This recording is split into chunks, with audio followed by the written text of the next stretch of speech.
superiority, but now the enemy aircraft were free to operate with impunity over their heads. The British commanders had concentrated their defenses on the main roads. They had largely neglected the peninsula's jungles and mangrove swamps, assuming them to be impenetrable, but the Japanese soldier proved a cunning and dexterous jungle fighter. Unlike his British counterpart, who wore boots and carried 40-pound packs, the Japanese infantryman wore light cotton clothing and soft-soled shoes and carried only a rifle, an ammunition belt, and a bag of rice. In some cases, he also carried a light infantry mortar on his shoulders.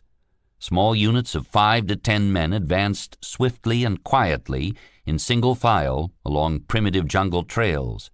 They passed through swamps by hopping lightly from root to root. They crept around the British positions and opened fire with rifles and mortar fire from the flanks and the rear. They blended into the jungle with camouflage face paint, and stems of grass passed through a mesh covering on their helmets.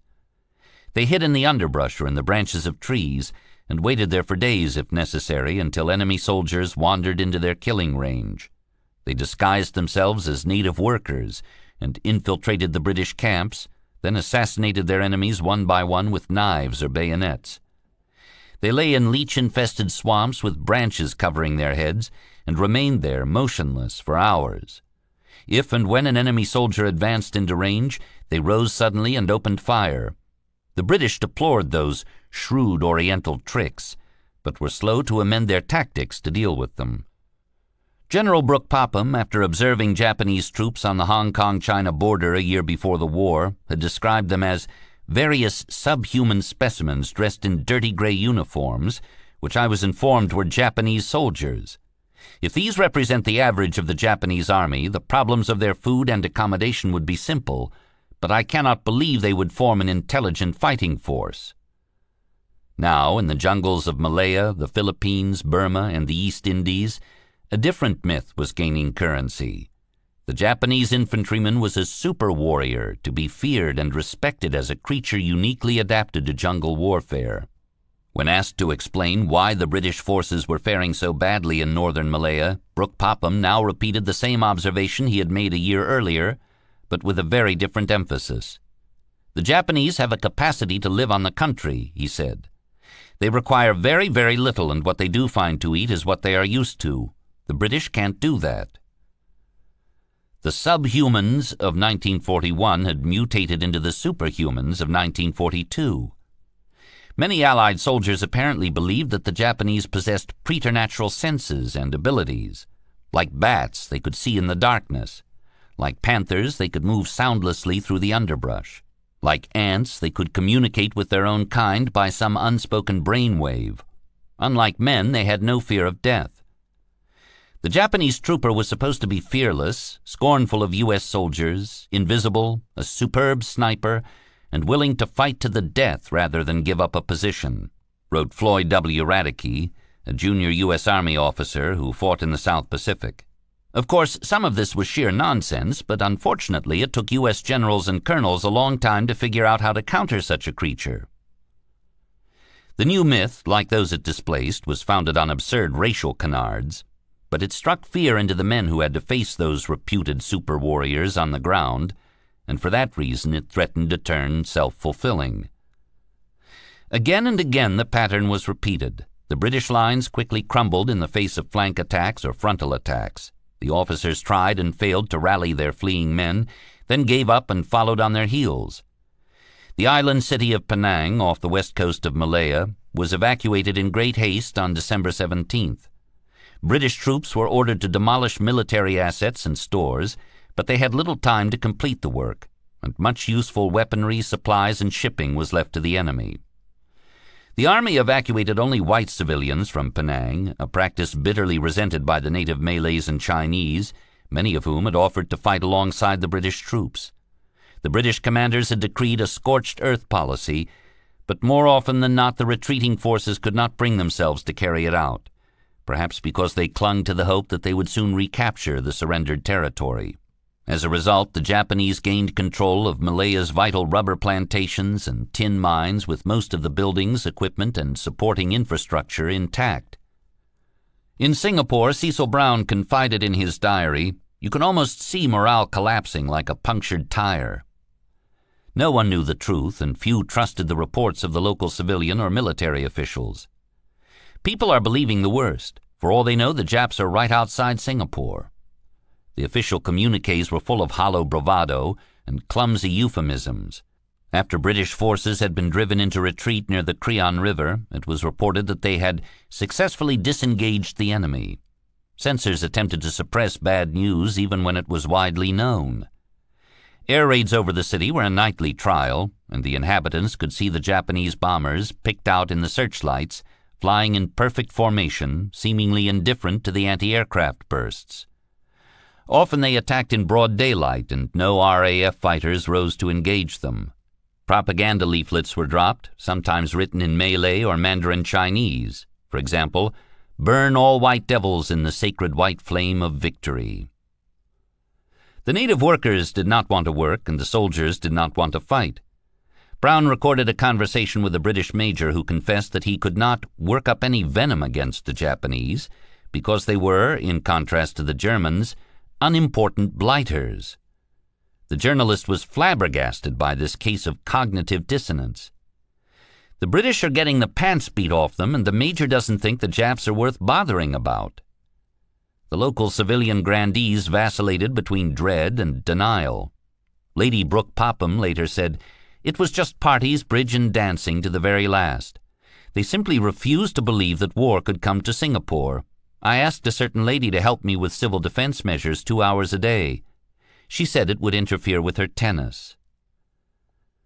On January 17th, it was announced that the Japanese were in the state of Johor, only 110 miles north of the city.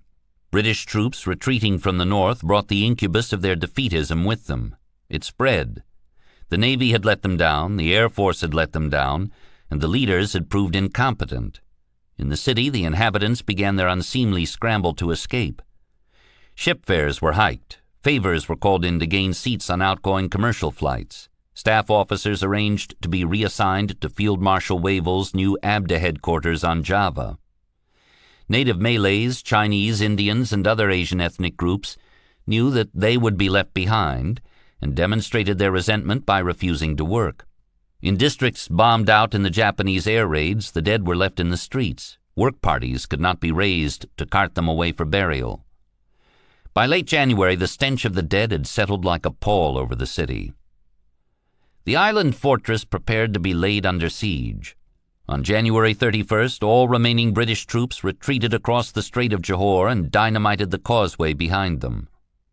But in making Singapore impregnable against attack by sea, the British had neglected to plan adequately for invasion across the strait. Landward defenses were in a shambles. No staff plan even existed to repel the attack that now loomed. The heavy artillery emplacements guarding Singapore harbor could not be moved or even turned to fire in the direction of the forthcoming onslaught. Singapore was virtually naked, with no naval power, no air cover, and diminishing hopes of reinforcement. Food stocks would not feed the population for long. More than 60,000 troops were now in the city, but the best among them were acutely demoralized and the worst were refusing to fight. Churchill was outraged. He had been led to believe that Singapore Island was a fortress, and now he began to distrust the competence of his military commanders. In meetings with his war cabinet, the Prime Minister grew uncharacteristically snappish.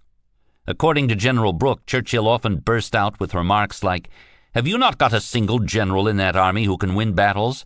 Have none of them any ideas? Must we continually lose battles in this way?" To Admiral Pound, he complained that enemy small craft were operating freely off the west coast of the Malay Peninsula, a condition that must be reckoned as one of the most astonishing British lapses recorded in naval history. After receiving a pessimistic report from Wavell concerning Singapore's landward defenses, he flew into a towering rage. "I must confess to being staggered by Wavell's telegram," he wrote the British military chiefs on January 19th. "It never occurred to me for a moment that the gorge of the fortress of Singapore, with its splendid moat half a mile to a mile wide, was not entirely fortified against an attack from the northward. What is the use of having an island for a fortress if it is not to be made into a citadel? How is it that not one of you pointed this out to me at any time when these matters have been under discussion? I warn you that this will be one of the greatest scandals that could possibly be exposed." He ordered that the island city be converted into a citadel and defended to the death. No surrender can be contemplated. General Tomoyuki Yamashita, commander of Japanese forces, prepared his main assault. Troops, landing craft, and heavy artillery were moved into position on the northern side of the strait. On the night of February 7th, the diversionary attack was launched to the left of the site of the recently destroyed main causeway, but the main attack fell on the western side of the island the following night, when units of the Japanese 5th and 18th Divisions crossed the strait in small boats. They stormed ashore under heavy fire by the Australian 24th Machine Gun Battalion. The Australians fought hard, but could not deny the invaders their foothold, and by morning the defenders were falling back. Johor Strait was very shallow.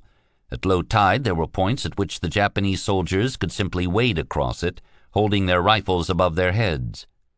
Small parties of Japanese infantrymen came ashore at several places on the western side of the island and pushed into the city against light and disintegrating opposition.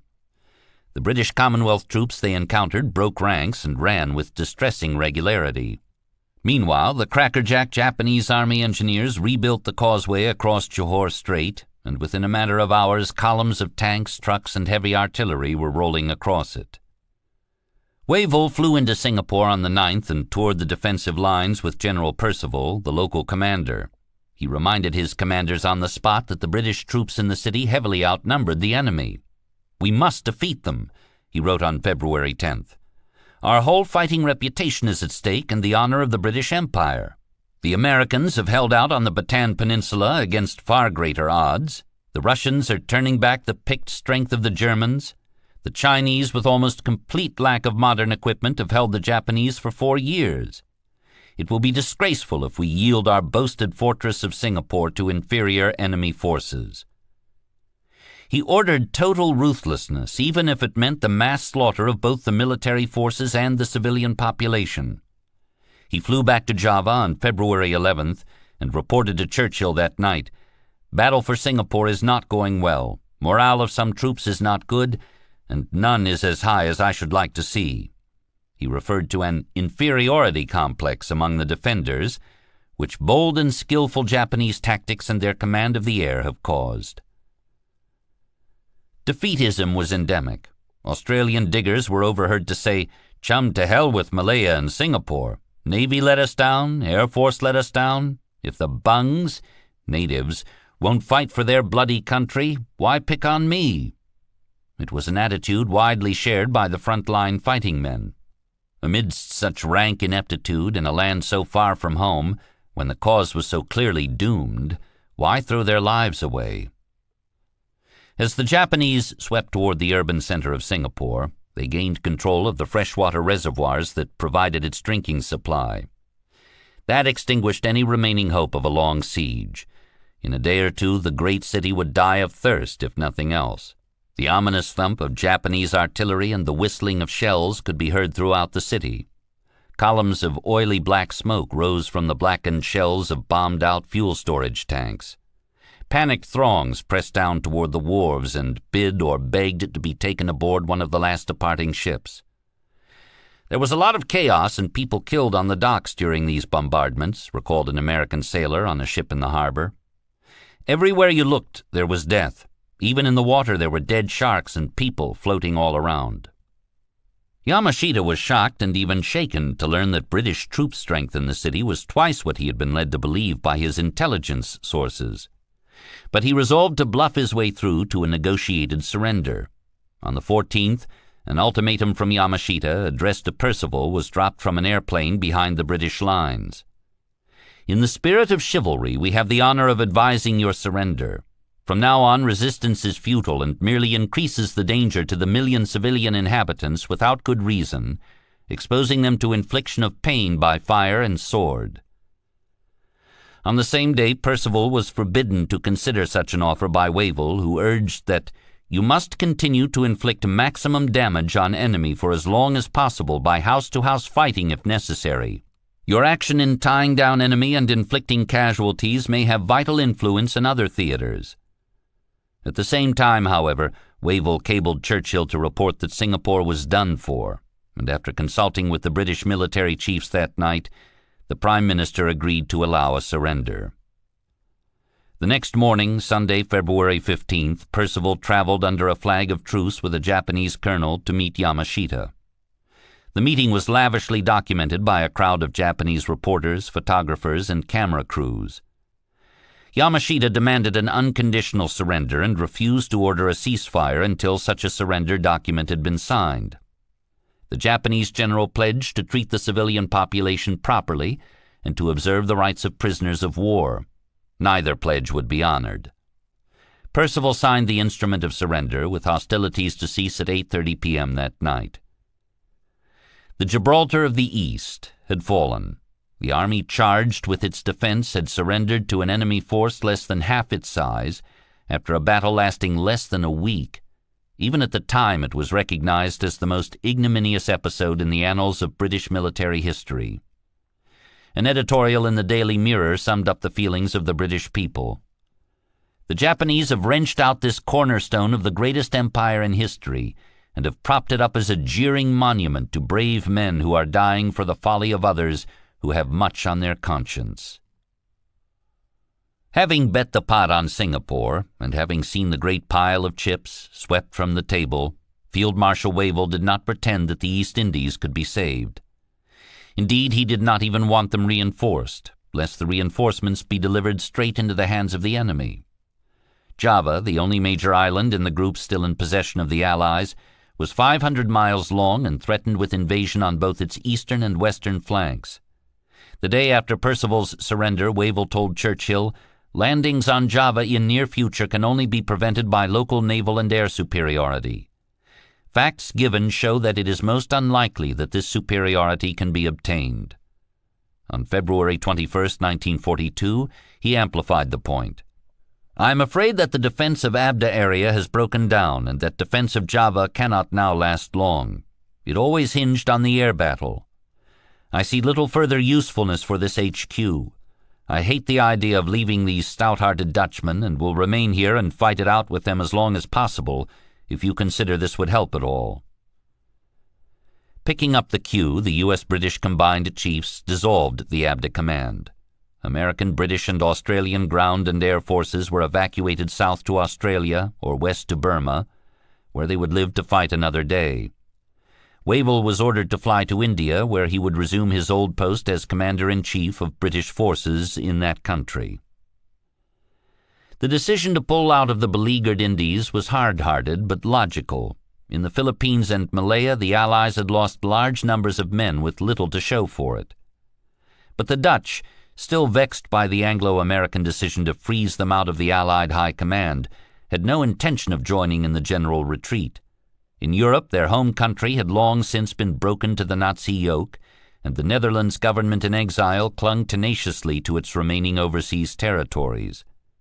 The Dutch presence in these hot, fecund islands dated back more than 3 centuries. Many of the Dutch officers had spent the better part of their lives living in the East Indies. Whatever the feelings of the natives, the Dutch were inclined to fight for Java as they would fight to defend their own soil. As Wavell and his staff departed for India, Dutch commanders took control of all remaining land, air, and naval forces. Admiral Hart having been recalled to the United States on his own recommendation, Vice Admiral Helfrich took command of the remaining units of the Abda fleet, which included American, Australian, and British ships left behind to inflict as much punishment as they could on the approaching invasion convoys. Most remaining fleet units were organized into the Combined Striking Force based at Surabaya, on the northern coast of eastern Java. That multinational flotilla of cruisers and destroyers, most of ancient vintage, sailed under the seagoing command of Rear Admiral Karl W.F.M. Doorman. The officers and men of the Combined Striking Force had seen with their own eyes the extreme penalties they must pay for Japan's dominance in the air. Several times throughout the month of February, Allied fleet units had been hit by airstrikes. On February 4th, Japanese bombers had hit an Allied task force north of Bali, inflicting heavy punishment on the American cruisers Houston and Marblehead. The Houston's aft turret was knocked out of action, and the Marblehead was sent limping toward Ceylon for an overhaul. On the 15th, near Palembang on eastern Sumatra, successive waves of Japanese G-3M bombers had attacked the striking force, sending down a rain of bombs from high altitude. With aggressive helmsmanship and violent maneuvering, Doorman's fleet had managed to avoid most of the bombs, but the Australian light cruiser Hobart and 2 American destroyers were damaged, and Doorman was forced to signal a retreat to Batavia through the Gasper Strait. In mid-February, Vice Admiral Chuichi Nagumo's carrier task force had prowled around the vicinity, offering the unnerving specter of a sudden, overpowering carrier air attack on the Allied fleet at any time or place. That carrier group, Kido Butai, was far more powerful than anything the Allies had in the Pacific, let alone in the embattled islands of the East Indies. On February 19th, an armada of carrier bombers, joined by land bombers from Kendari and Ambon, had laid waste to the northern Australian seaport of Darwin, sending the residents fleeing into the Great Red Interior. Later that day, a swarm of Zeros had appeared over Surabaya, and in a massive aerial dogfight sent 40 Allied fighters down in flames. The swift reduction of Allied air power left Doorman feeling blind, while the Japanese naval forces enjoyed steadily improving air reconnaissance. The little Allied fleet was constantly on the move, wrenched here and there by conflicting and often mistaken contact reports. They rarely saw a friendly plane in the skies above their heads.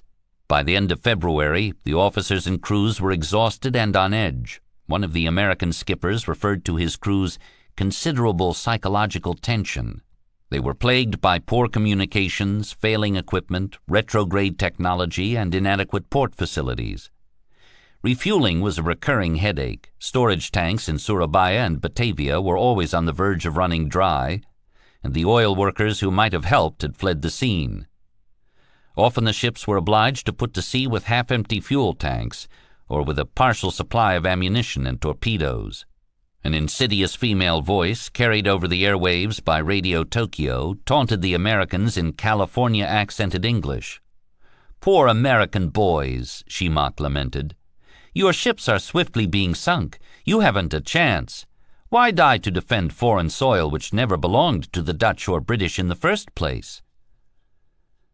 The Japanese drive into the East Indies did not let up for a moment, even at the height of the battle for Singapore.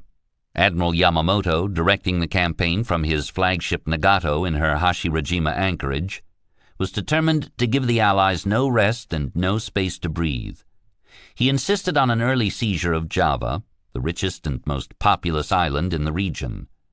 In the last week of February, 2 invasion convoys converged on Java in a huge pincer movement, the largest amphibious invasion yet mounted in the Second World War. The Eastern Attack Convoy had sailed on the 19th from Holo in the Sulu Sea. It included 41 transports and cargo ships, with a screening force of 1 cruiser and 10 destroyers. The Western Attack Convoy was made up of 56 transports and cargo vessels accompanied by 3 cruisers, a light carrier, and no fewer than 25 destroyers. It had weighed anchor on February 18th from Cam Bay, Indochina. Those 2 long columns of ships would pass to the east and west of Borneo, respectively, and disgorge their troops on opposite ends of the 500-mile-long island. 3 additional supporting groups of cruisers and destroyers were sent into the vicinity to be summoned into action if needed. Yamamoto correctly inferred that the remaining Allied sea and air forces were too feeble to endanger this mammoth operation, so he ordered Nagumo's carrier force away to the Indian Ocean, where it could intercept and finish off any Allied ships fleeing to the west. The eastern convoy sailed in 2 columns a mile apart, each about 20 miles long. The freighters were sluggish and handled poorly by their civilian crews. Destroyer skipper Tameichi Hara of the Amatsukaze was exasperated by their obvious laxity, their tendency to break radio silence or allow lights to show from their vessels at night. The convoy advanced at no better than 10 knots. The danger posed by both air and submarine attack seemed ominous.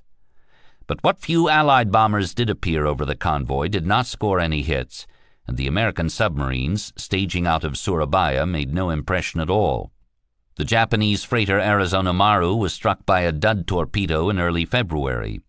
It seemed to pass along the hull, scraping the keel, one of her officers recalled, and continued on the other side, emitting great clouds of bubbles before finally sinking to port. It was a problem that would continue to plague the American submarine campaign throughout the first year of the war. Aerial and submarine sighting reports tipped off the Allies to the approach of the Eastern convoy, and on February 24th, Vice Admiral Helfrich ordered several British cruisers and destroyers to sail from Tanjung Priok in western Java to Surabaya, where they would join up with Doorman's ships. On the evening of the 26th, the combined striking force sortied from Surabaya and steamed north through a typically majestic South Pacific sunset. Despite putting out extra lookouts, Doorman's ships found no sign of the enemy. As dawn rose, Doorman decided to head back into port to top off fuel. While retiring, he received terse messages from Helfrich ordering him back out to sea. He replied, "This day the personnel reached the limit of endurance. Tomorrow the limit will be exceeded." But at 2:27 p.m. on February 27th, as the fleet entered the outer roads of Surabaya, a new contact report put the Japanese convoy just 90 miles north. Doorman's flagship put about and signaled his British, American, and Australian companions in a plain English semaphore. "Am proceeding to intercept enemy unit. Follow me. Details later." The striking force now included 2 heavy cruisers, 3 light cruisers, and 9 destroyers. It departed Surabaya in a column led by Doorman's flagship, the cruiser De Ruyter. The crews had operated at sea in perilous conditions for weeks on end, without much respite, and physical exhaustion was beginning to take a toll on their performance. But now they rallied. They sailed in 3 columns, with De Ruyter leading 4 other cruisers of 3 other nations: Exeter, Houston, Perth, and Java. It was a fine day with good visibility, light breezes, and moderate swells. The British destroyers sailed ahead as a screening force, while the American and Dutch destroyers followed the cruisers on their rear and port quarter. The antique 4-stack destroyers coughed up billows of black smoke as they churned along in the wakes of the larger ships. One of the Dutch destroyers had engine trouble that limited the speed of the entire force to 26 knots. The multinational character of the force and its makeshift efforts to coalesce under one command were highlighted by the difficulty Doorman had in making himself understood to his English-speaking charges. One of the American destroyer skippers described the communication problems as farcical. The striking force had been issued no signal books and no common codes. Doorman's flagship communicated by blinker light in plain English, but in the smoke and confusion of a naval melee that would prove impractical. In some cases, the Admiral's orders were transmitted on a Dutch-type high-frequency radio to the Houston, which then relayed them to the other ships by TBS, talk between ships, a short-range voice circuit used on the American vessels. In the forthcoming action, Doorman's orders would sometimes arrive at the other ships in the wrong sequence, leaving their skippers flummoxed. Japanese patrol planes tracked Doorman's column and radioed contact reports to Vice Admiral Takeo King Kong Takagi, commander of the Eastern Convoy Covering Force. Well before he made direct visual contact, Takagi knew Doorman's speed and course, and he had a good idea of the composition of Doorman's force. He sent the troop ships north, out of danger, and took his cruisers and destroyers south toward the enemy at high speed. At 4 p.m., lookouts on the Japanese cruiser Jintsu reported several ships hull down to the southeast. A small forest of mastheads peeked over the horizon, indicating the presence of a large Allied fleet. Dutch, British, and American flags could be seen fluttering in the breeze. Lieutenant Commander Hara of the destroyer Amatsukaze studied the scene through his binoculars and compared it to what he saw in his ship recognition diagrams, correctly identified the flagship De Ruyter before her hull had risen into his line of sight. The 2 columns closed at an oblique angle. At a range of 28,000 yards, the Japanese heavy cruisers Haguro and Nachi opened fire with their 8-inch guns. Columns of bright-colored water rose on either side of the Allied line. The shells were injected with colored dye markers for shot spotting, but the range was too great for accuracy, and none fell close. As the range closed, Japanese float planes circled overhead and radioed ranging information to Takagi's cruisers, and the salvos began creeping steadily closer. To avoid being raked fore and aft, Doorman ordered a 20-degree port turn, a maneuver that would put him more nearly on a parallel course and bring the full broadsides of his cruisers to bear on the enemy. A few minutes after the course change, Houston and Exeter opened fire. Red-dyed spouts straddled the Japanese column, but no hits were scored. A few minutes after 5 o'clock, the Exeter was struck amidships by an armor-piercing shell fired by the Haguro. It penetrated into the boiler room and exploded, destroying several of the British cruiser's boilers. She immediately lost about half her power and turned out of the line to limp back toward Surabaya at reduced speed. Houston, following in her wake, also turned to avoid a collision, and as a result the Allied column was now thrown into confusion. The TBS radio on the Houston was knocked out of action by a dud shell, cutting the radio relay link with Doorman's flagship.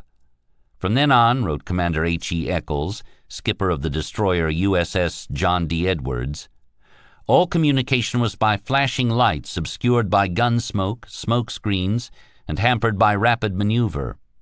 It seemed that no one was receiving or understanding Doorman's orders. At 5:15 p.m., a Japanese torpedo that had been fired at long range some minutes earlier struck the Dutch destroyer Kortenaer, which went up in a great flash of light and a thunderclap. She broke in two, jackknifed, and sank. The American destroyers counterattacked with a spread of 40 torpedoes, but all either missed their targets or struck an enemy hull and did not explode. Now Japanese Type 93 torpedoes were slicing through the sea all around the American ships, and several exploded automatically upon reaching the ends of their runs. Lookouts on the American ships, ignorant of the great range of the enemy's torpedoes, wrongly assumed that the striking force must be under submarine attack. The situation was massively confused. The crystal ball was our only method of anticipating the intention of Commander Combined Striking Force, wrote Commander Eccles in his action report. Then came the orders counterattack, cancel counterattack, make smoke, cover my retirement. At about 5:25 p.m., the smoke screen ordered by Doorman allowed the cruisers to break off the engagement and escape to the southeast toward the Javanese coast. The Dutchman hoped to get free of the Japanese cruisers and destroyers, which had thus far got the better of him. His prime objective was to surprise and sink the Japanese troop ships later that night or the following dawn. For the next several hours, the striking force ran south, but then doubled back in the enveloping darkness and ran at high speed toward the northwest. Doorman hoped to evade Takagi's warships and get directly at the transports, but without air reconnaissance, he would need a stroke of luck to do so. The Japanese cruiser scout planes could be heard droning overhead. They dropped flares in hopes of illuminating the Allied fleet for the guns of their ships. The Japanese cruisers fired star shells and shined their searchlights across the horizon, but could not bring the enemy into effective range for a night action. Shortly before 8, Doorman again changed course and ran south until the moonlit coast of Java came into view. The American destroyers, running low on fuel and having fired all their torpedoes, were dispatched to return to Surabaya for replenishment. At 9:25 p.m., a British destroyer, the Jupiter, struck a Dutch mine, exploded, and sank in minutes. Doorman now hoped against the odds that he might circumvent the Japanese screening force and attack the troop ships. The 4 remaining Allied cruisers turned north. They sailed alone, their destroyer brethren having been whittled away by low fuel, expended torpedoes, or the fortunes of war. Japanese cruiser spotting planes continued to stalk them. At 9:50 p.m., a parachute flare floated down over the Allied ships. The crews felt exposed, with good reason. Flares continued falling from the sky, indicating that they had been spotted. Admiral Takagi moved his ships in for the kill. A lookout on the cruiser Nachi, scanning the horizon with one of the Japanese Navy's excellent night vision glasses, reported a visual contact on Doorman's ships at 11 p.m. Both lines opened fire, and the night sky was flashed with heavy naval gunfire and star shells. Reiji Masuda, the merchant marine officer on the Arizona Maru, had never seen anything like it. He spoke of the thunder of big guns, flashes of light, flares in the dark sky, columns of fire. Two cruisers, Haguro and Nachi, swung northward and closed the range. At 11:53 p.m., when they had closed to 8,000 yards, the two cruisers launched a spread of 12 torpedoes. 13 minutes later, the De Ruyter exploded with a mighty thunderclap of sound and broke in two. The fires quickly reached her magazine and set off a secondary explosion that briefly lit up the entire seascape for miles around. The two separate sections of her hull slipped quickly beneath the waves, taking 367 men, including Admiral Doorman, to the bottom. Almost immediately thereafter, the Java also exploded and went down quickly by the bow. A few of her crew managed to leap into the sea, but the British cruiser also went down with the loss of most of her hands. The sailors on the decks of the Japanese cruisers leaped and danced and shouted, "Banzai!" Doorman's final order to the surviving ships was to break off the engagement and withdraw to Tanjong Priok, the harbor of Batavia. Perth and Houston broke away in the darkness. The Java Sea was now a Japanese lake, and further Allied resistance could only end in total annihilation. All that remained was for the scattered remnants of the Abda fleet to escape before they were hunted down and destroyed, in hopes of living to fight another day. Exits were few. To the north, the Japanese reigned supreme at sea and in the air. Bali Strait, east of Java, offered the quickest route south from Surabaya, but those waters were too shallow to accommodate the cruisers. The 4 American 4-pipers that had retired to Surabaya managed to sneak through that strait on the last night of February. They exchanged long-range gunfire with a Japanese task force dispatched to intercept them, but managed to break away in the darkness. They reached Fremantle on the western coast of Australia a week later. The wounded British cruiser Exeter, accompanied by the destroyers HMS Encounter and USS Pope, crept north out of Surabaya that night. They hoped against the odds to evade detection the next day, hug the south coast of Borneo, and then make a high-speed run for Sunda Strait to the west of Java the following night. At first, the battle-damaged Exeter could make only 16 knots, though the engine crews eventually coaxed her to about 23 knots. March 1st dawned with alarmingly good visibility. The 3 ships were quickly spotted, both from the air and by patrolling Japanese ships. Admiral Takagi moved his ships in for an easy kill. 2 separate Japanese task forces, including 4 heavy cruisers and several destroyers, closed from 2 directions. A heavy gun duel began at long range at 9:40 a.m., and several hits were soon taken by all 3 Allied vessels. At about 11 a.m., the Japanese torpedomen launched an effective spread, and one of their fish hit the crippled Exeter.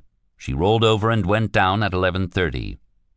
The Encounter succumbed to several hits and sank 5 minutes later. The Pope, last remaining Allied warship afloat in the Java Sea, was methodically bombed by planes from the light carrier Ryujo and sank shortly after noon. Her survivors were picked up by a Japanese destroyer. They would spend the next 3.5 years in hell. The Houston and Perth, having put the previous night's debacle well behind them, put into Tanjong Priok at midday on February 28th. The 2 cruisers refueled in haste and sortied at 7 p.m. that night, with hopes of slipping through the Sunda Strait. At 10:15 p.m. near Bantam Bay at the western extremity of Java, they stumbled on a group of anchored Japanese transports. They were elements of the Western Attack Convoy sent to land on the western end of the island. A full moon lit the scene. It was a good opportunity to attack those transports while they were in the vulnerable position of landing troops and supplies on the beach. The Japanese had overwhelming naval forces in the vicinity, 7 cruisers, 10 destroyers, and a light aircraft carrier, the Ryujo, though most of those units were off some distance to the north. Houston and Perth opened fire on the transports, and at first only one of the Japanese destroyers could return fire. But the other Japanese surface ships rushed into the fray at flank speed and quickly overpowered the 2 Allied cruisers. 3 Japanese cruisers and 9 destroyers got into the action and fired no fewer than 87 torpedoes at them. The battle developed into a general melee, all the more confused because of smoke screens laid by the Japanese destroyers and the geometry of the action, which involved a dozen Japanese ships converging from several directions simultaneously. Several torpedoes overshot the two Allied ships and struck the defenseless transports in the background. Against such overwhelming force, the Houston and Perth were not going to last long. They were surrounded by enemy ships in every offshore direction, all pouring shells into them. Japanese planes circled overhead. The last moments were confused and utterly hopeless.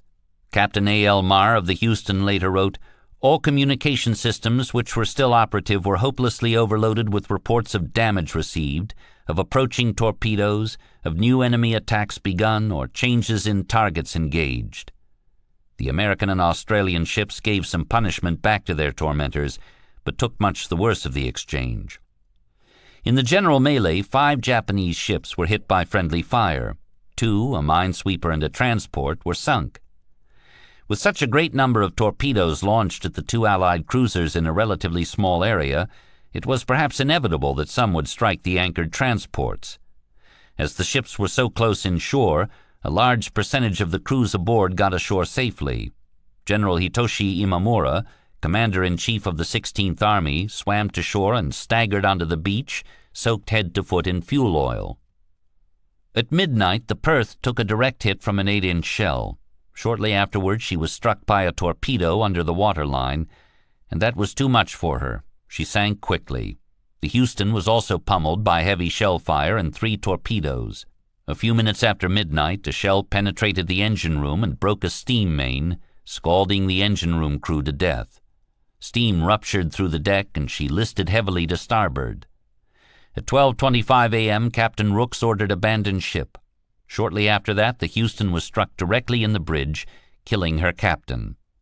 She rolled onto her side, and at 12:45 that morning she went under. Only about half of her crew survived. Of the crews of the 2 cruisers, 307 of the Perth and 368 from the Houston were picked up by Japanese ships and would languish in prison camps as forced laborers for the remainder of the war. Those Allied ships remaining on the south coast of Java at Cilacap were sent away by Admiral Helfrich on March 1st. Some escaped, while others were caught by Nagumo's carrier planes and sunk. A destroyer, the Edsel, and an oiler, the Pecos, were sunk south of Java the next day. As a result of those battles, the Abda fleet was largely annihilated, with losses of 10 ships and about 2,173 sailors. Not a single Japanese warship had been sunk in the defense of the Malay barrier, which was now decisively broken. In the immediate aftermath of the battle, there was some criticism of the Dutch commanders, though always tempered with admiration for their courage. The skipper of one of the American destroyers that escaped to Australia believed that Admiral Doorman lacked a firm grasp of tactics and communications, but added, "The Dutch fought with unfaltering courage and dogged determination, and went to their deaths with grim foreknowledge." Admiral King echoed those points, calling the naval campaign in the Java Sea a magnificent display of very bad strategy. But the judgment is probably a little unfair. The Allied forces in the theater were totally overmatched, both in quantitative and qualitative terms. The U.S. Asiatic fleet was antiquated and decrepit. Mahanian orthodoxy actually accounted for those deficiencies. Mahan had decreed that the battle fleet must remain as a unit, and if that principle was to be observed unfailingly, the Asiatic fleet could never be treated as more than an afterthought. The single most important factor in the Japanese victory was their mastery in the air. There was little the ships of the Abda fleet could expect to do with such weak support from above. A few ships escaped to Australia, but the Japanese were only briefly delayed in carrying out their invasion of Java on February 28th. From widely dispersed beachheads, the invasion forces pushed into the island. Helfrich was informed by subordinate admirals that they judged the attempt to save Java to be a lost cause and had received orders from their countries to withdraw. Helfrich at first demanded that the few remaining ships of the Abda fleet should continue to resist, but in the face of opposition from his British subordinate officers, he bowed to the inevitable and agreed that the remaining British ships should be withdrawn. The remaining Allied planes took off, jammed with passengers, and completed the hasty evacuation of the island. The main western centers of Batavia and Bandung were in Japanese hands by March 5th. The remaining Dutch and British troops on Java fought bravely, but all remaining resistance was stamped out within a week. Many of the Javanese natives seemed glad to be rid of their Dutch masters. By March 9th, Japan had established complete mastery over the island, and the remaining Allied forces surrendered. The heavy defeats suffered by the Allies that winter and spring of 1942 reverberated harshly in their halls of power. The Japanese offensive had made a mockery of their predictions, deranged their plans, sapped their morale, undercut their leaders' reputations, and torn at the seams of their global coalition. Churchill had been among those British leaders who had vehemently maintained that Singapore was impregnable, that it was vain and a bugbear to suppose that the great citadel could ever fall to the Japanese. Now his rivals in Parliament and the British press threw those imprudent oaths back in his face. In his memoirs, Churchill wryly noted that the Abda Charter had been created in painstaking negotiations between half a dozen governments, eating up the scarce time and attention of hundreds of civilian and military officials, requiring scores of thousands of words to be cabled around the world by the surest codes, and had been staffed in strict proportion to the claims of the different powers, all in triplicate for the army, navy, and air. No sooner was the Sisyphean work completed than the Japanese onslaught put the entire enterprise out of business. Abdicam was stillborn. With the Malay barrier smashed to pieces, there was nothing left to check the Japanese juggernaut, whether it went east, west, or south. It might even advance in all those directions at once, as the Japanese had given abundant proof of their power and readiness to attack across widely separated fronts.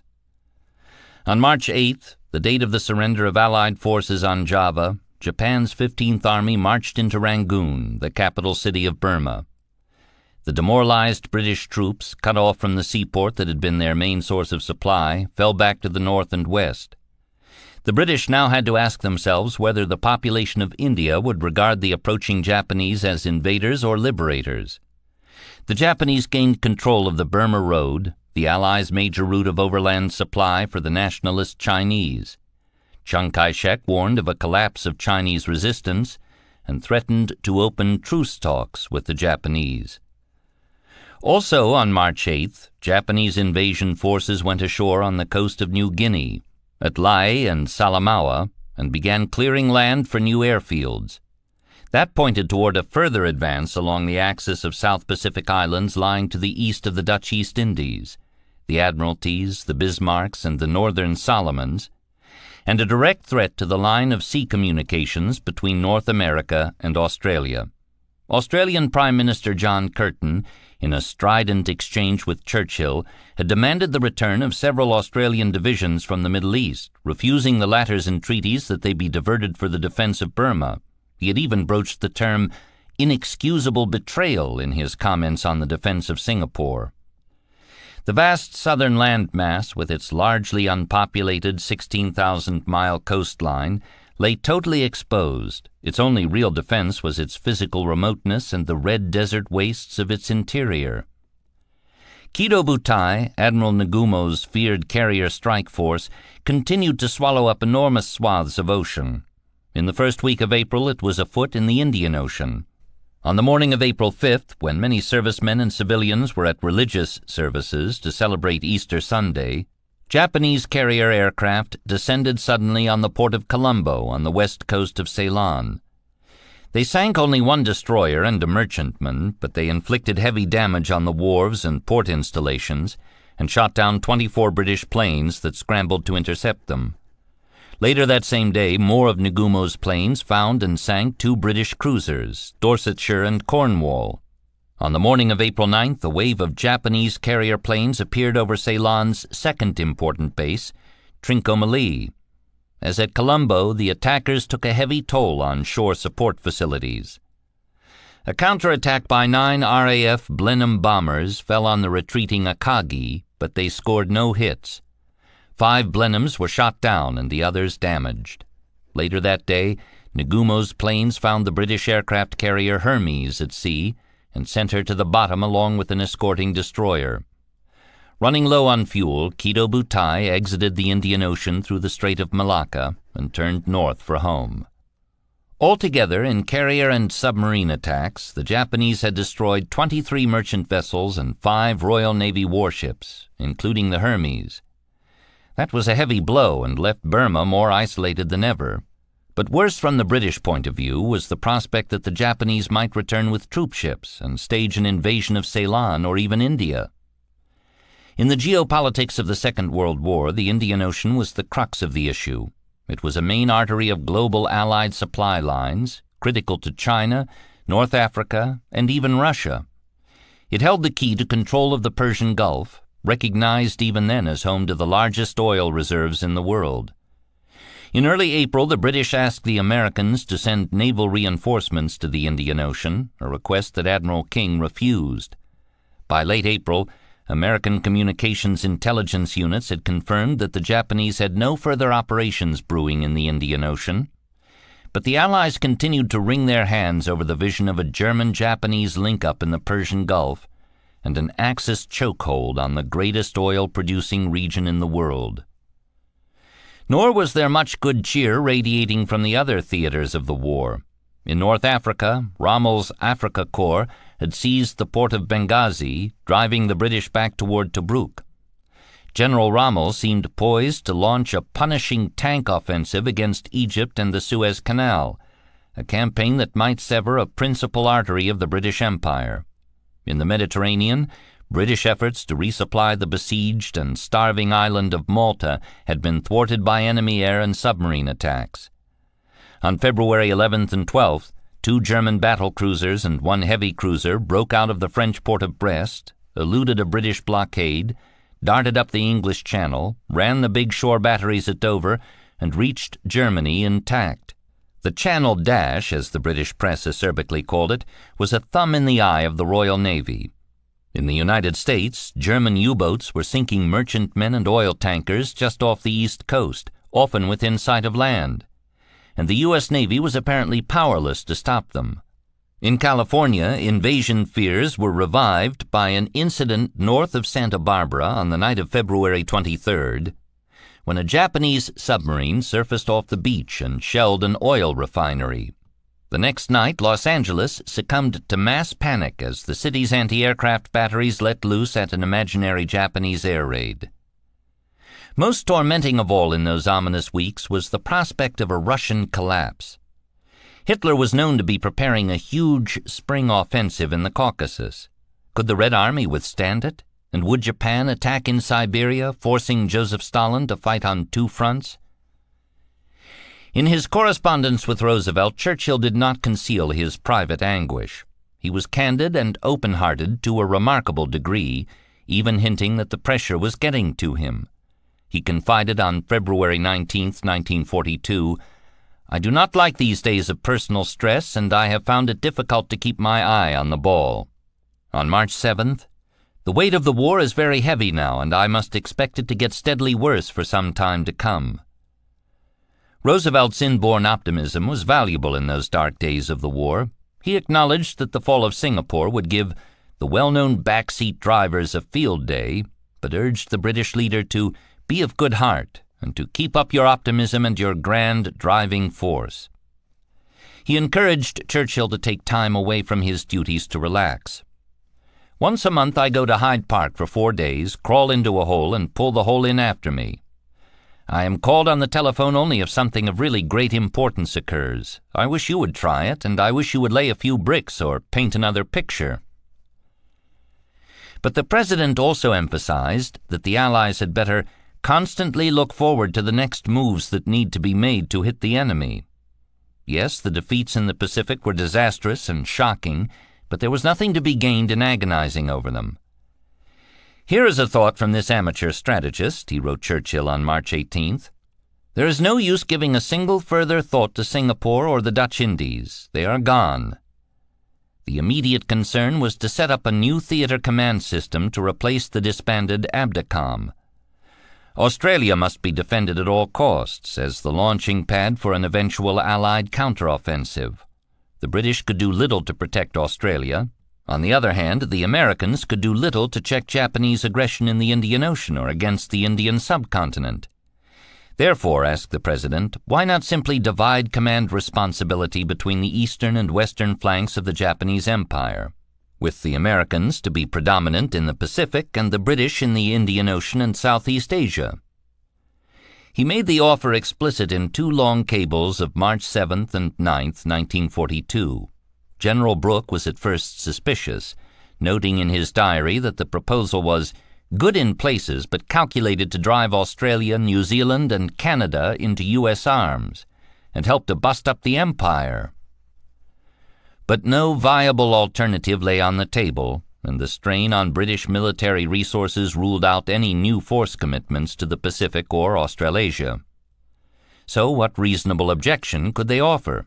After a brief irritable debate, Churchill and his cabinet acquiesced. Observing the rapid deterioration of Allied fortunes in the Pacific, Admiral King pushed to reinforce the theater even if it meant drawing forces away from pending operations in Europe. President Roosevelt backed him. The President put the point directly to Churchill on March 7th. The energy of the Japanese attack is still very powerful. The Pacific situation is now very grave, and if it is to be stabilized, requires an immediate, concerted, and vigorous effort by the United States, Australia, and New Zealand. Shipping was the bottleneck. Troop transports previously intended to sail for Britain would have to be redeployed to the Pacific. That left no option other than to postpone implementation of the buildup of U.S. troops in Britain, the operation codenamed Bolero. It also meant, the President wrote, that the American contribution to an air offensive against Germany in 1942 would be somewhat curtailed. By agreeing to those revisions, Churchill acknowledged the limits of a Europe-first policy at a time when the Japanese were rampaging across Asia and the Pacific. The United States had assumed sole Allied command responsibility in the Pacific, including the big southern island groups of Oceania and Australasia. In Washington, it was naturally assumed that General MacArthur would be named Supreme Commander of the entire theater. He was already on the scene in Australia, and no one else in the American military command even approached his stature or popularity. But Admiral King was implacably opposed to giving MacArthur command of the Pacific Fleet, and if the deadlock could not be resolved, he would appeal his case to the President. King and Marshall apparently thrashed the issue out in private, meeting alone or with a handful of aides behind closed doors. No detailed account of those sessions entered the historical record, but there is reason to believe that hard words were exchanged. In the end, they emulated the wisdom of King Solomon and divided the theater between the Army and Navy. MacArthur was named Commander-in-Chief of the Southwest Pacific area, which included Australia, the Philippines, the former Dutch East Indies, the Bismarcks, and the Solomons. Admiral Nimitz retained his title of CINCPAC while adding that of Commander-in-Chief of the Pacific Ocean areas, which included the entire North and Central Pacific and the South Pacific Island groups east of the 160th meridian. Nimitz's new call sign, which he would lug around with him for the rest of the war, was CINCPAC CINCPOA. Within their prescribed theaters, MacArthur and Nimitz would command all Allied forces on the ground, on the sea, and in the air. The settlement resolved the standoff in Washington, but led to Army-Navy friction whenever an operation straddled the two spheres, as did the Guadalcanal campaign in the latter half of 1942. Naturally, the boundaries drawn in Washington would not be respected by the Japanese.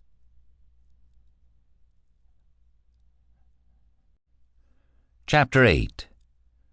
To Koichi Shimada, a staff officer with the 11th Air Fleet, the plans drawn up before the war for Japan's southern offensive had resembled a railroad timetable. They were thousands of pages long, meticulous in detail, and scheduled down to the hour. Was it possible, he had wondered, to run a war in such an orderly fashion, completely at the will of the one side? By April 1942, it appeared that Shimada had his answer. Not only had the southern offensive been run like a railroad, but the trains were arriving at the stations ahead of schedule. In 4 months, Japan had conquered one of the greatest empires ever to be brought under one flag. Its vast perimeter now stretched from the Kurile Islands in the north to Timor in the south, and from the Gilbert Islands in the east to the frontiers of India in the west. Pockets of Allied resistance remained, notably on Bataan and Corregidor in the Philippines, but they could not hold out much longer. Japan, poor in natural resources, had secured bountiful sources of oil, rubber, tin, and bauxite, and could feed those vital inputs into its war machine ad infinitum. Most extraordinarily, the new empire had been won at a negligible cost. Casualties had run to only about 10,000 men. Total merchant shipping losses had amounted to just 25,000 tons. The Imperial Japanese Navy remained virtually unscathed, having lost nothing larger than a destroyer. In Japan, elation gave way to ecstasy. 3 days after the fall of Singapore, the emperor appeared before a rapturous throng outside the walls of the imperial palace. Dressed in military uniform and mounted on a white horse, he rode out across one of the bridges spanning his moat, and sat impassively as the thousands below shouted "Banzai." In Hibiya Park, later that day, Tojo announced that Singapore had been renamed Shonan Island, while a crowd of some 30,000 shouted their acclamations and waved hats and flags in the air. The patriotic fervor expressed itself in music which was blared to distortion on loudspeakers turned out toward the streets. The war songs were numerous, and they were virtually all one ever heard. "Annihilating the enemy, until the enemy raises the white flag," "The divine soldiers of the sky," "Companion cherry blossoms," "If you're a man," and above all the battleship march. In the navy town of Kure, all the restaurants and tea houses had been reserved for celebratory parties and dinners, and the geishas were working overtime. Destroyer skipper Tameichi Hara, whose ship and crew had returned in triumph from the Java Sea, recalled that no geishas were available to perform at his ship's banquet, so several of the enlisted men performed their own drunken singing and dancing routines. "I don't know how much sake I consumed in the process," he wrote. "Nothing but my rugged physique pulled me through the chain drinking that lasted until the banquet ended around midnight." With very few exceptions, the Japanese people now embraced the war wholeheartedly. Whatever doubts and fears they might have privately entertained before Pearl Harbor had been utterly refuted by subsequent events.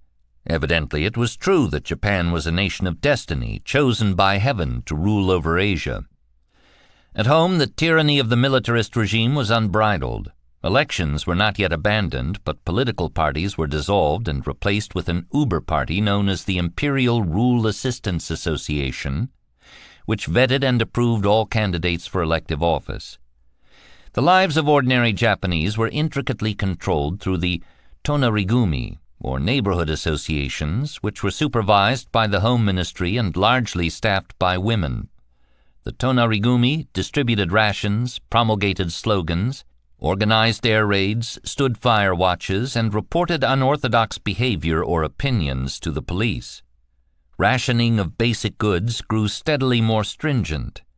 Rice had been rationed in the cities since 1940, but now soy sauce and miso were added to the list, followed soon afterward by eggs, fish, tofu, and other grains. For all outward appearances, the Japanese people seemed perfectly willing to endure these privations. They hulled their own rice using beer bottles, a difficult and dirty job that tore their clothing and blistered their hands. They foraged for food to supplement their meager rations. They cheerfully recited the slogans, sang the songs, and marched in the festive lantern parades that commemorated each new triumph overseas. Departing recruits were lavishly feted by their families and neighbors. They wore white sashes with red suns across their chests and marched in procession to a Shinto shrine to be ritually purified. Afterward they were toasted and exhorted in speeches and songs. "When my eldest brother went," recalled a schoolgirl in Numazu, "the block association marched to the station waving rising sun flags and wearing white sashes boldly inscribed with the message, 'Congratulations on being called to service.' When other men in the neighborhood had been called, we all went waving our flags. Now it was brother's turn, and I was bursting with pride." Tears were strictly taboo, and no one was allowed to voice the fear that a departing recruit might never be seen again. Parents, wives, and siblings were expected to appear overjoyed. "No one could reveal their deepest emotions," said a military clerk who distributed call-up notices in Tonami during the war. "The public sent them off with cheers. Banzai, banzai! You had to say it." The Japanese people were rapidly succumbing to what would later be called shuribyo, or victory disease, a faith that Japan was invincible and could afford to treat its enemies with contempt. Its symptoms were overconfidence, a failure to weigh risks properly, and a basic misunderstanding of the enemy. The syndrome was fanned by an inflammatory state-controlled news media, but the boasts and taunts were unassailable. The facts spoke for themselves and required no embellishment. The Japanese people could see with their own eyes the photographs of American battleships burning at Pearl Harbor, or those of British battleships sinking off the coast of Malaya. They watched newsreel footage of the surrender of Singapore, where a British general had supplicated before his Japanese counterpart, and a sea of British prisoners had marched under the guns of their Japanese conquerors. When the editors of the New Order in Greater East Asia predicted that the disgrace of Pearl Harbor would long be remembered by the world, who could deny it? The Japanese had tested Allied strength in the Pacific and found it surprisingly feeble. So feeble that it seemed the deficiency could only be explained by some inherent flaw in the enemy's fighting spirit. Allied soldiers and sailors were dismissed as weak, craven, and interested only in saving their own lives. Many United States troops suffer from bomb phobia, reported the Japan Times and Advertiser on April 17, 1942. They are astounded at the iron nerves of the Japanese soldiers. Back in January, the editors had judged that Britain was a parasite prolonging her precarious existence by sucking the lifeblood of others. But there is a question as to how long those others will consent to remain the meek victims of an ailing vampire. Speeches and editorials declared that the war was as good as won, that a strong perimeter had been captured and fortified, and that no major counteroffensive was to be expected. The journal Kokusai Shashin Joho assured its readers in February that bombing attacks on Tokyo were no longer a danger, because any air bases within a threatening radius were now in Japanese hands. Perhaps the Allies were even ready to throw in the towel, General Hatta had mused in a radio lecture, now that they have seen a sample of what the imperial forces can do. Whether they sued for peace or not, the editors of the New Order in Greater East Asia added, the United States and Britain were in a state of decline to second-rate or third-rate powers, or even to total disintegration and collapse. On February 12, 1942, Admiral Yamamoto had transferred his flag from the battleship Nagato to the newly commissioned super battleship Yamato. His new quarters were perhaps the largest and most sumptuous to be inhabited by any naval officer in the world. The C&C lived like a prince in a suite of huge air-conditioned cabins on the starboard side of the Yamato's upper deck amidships.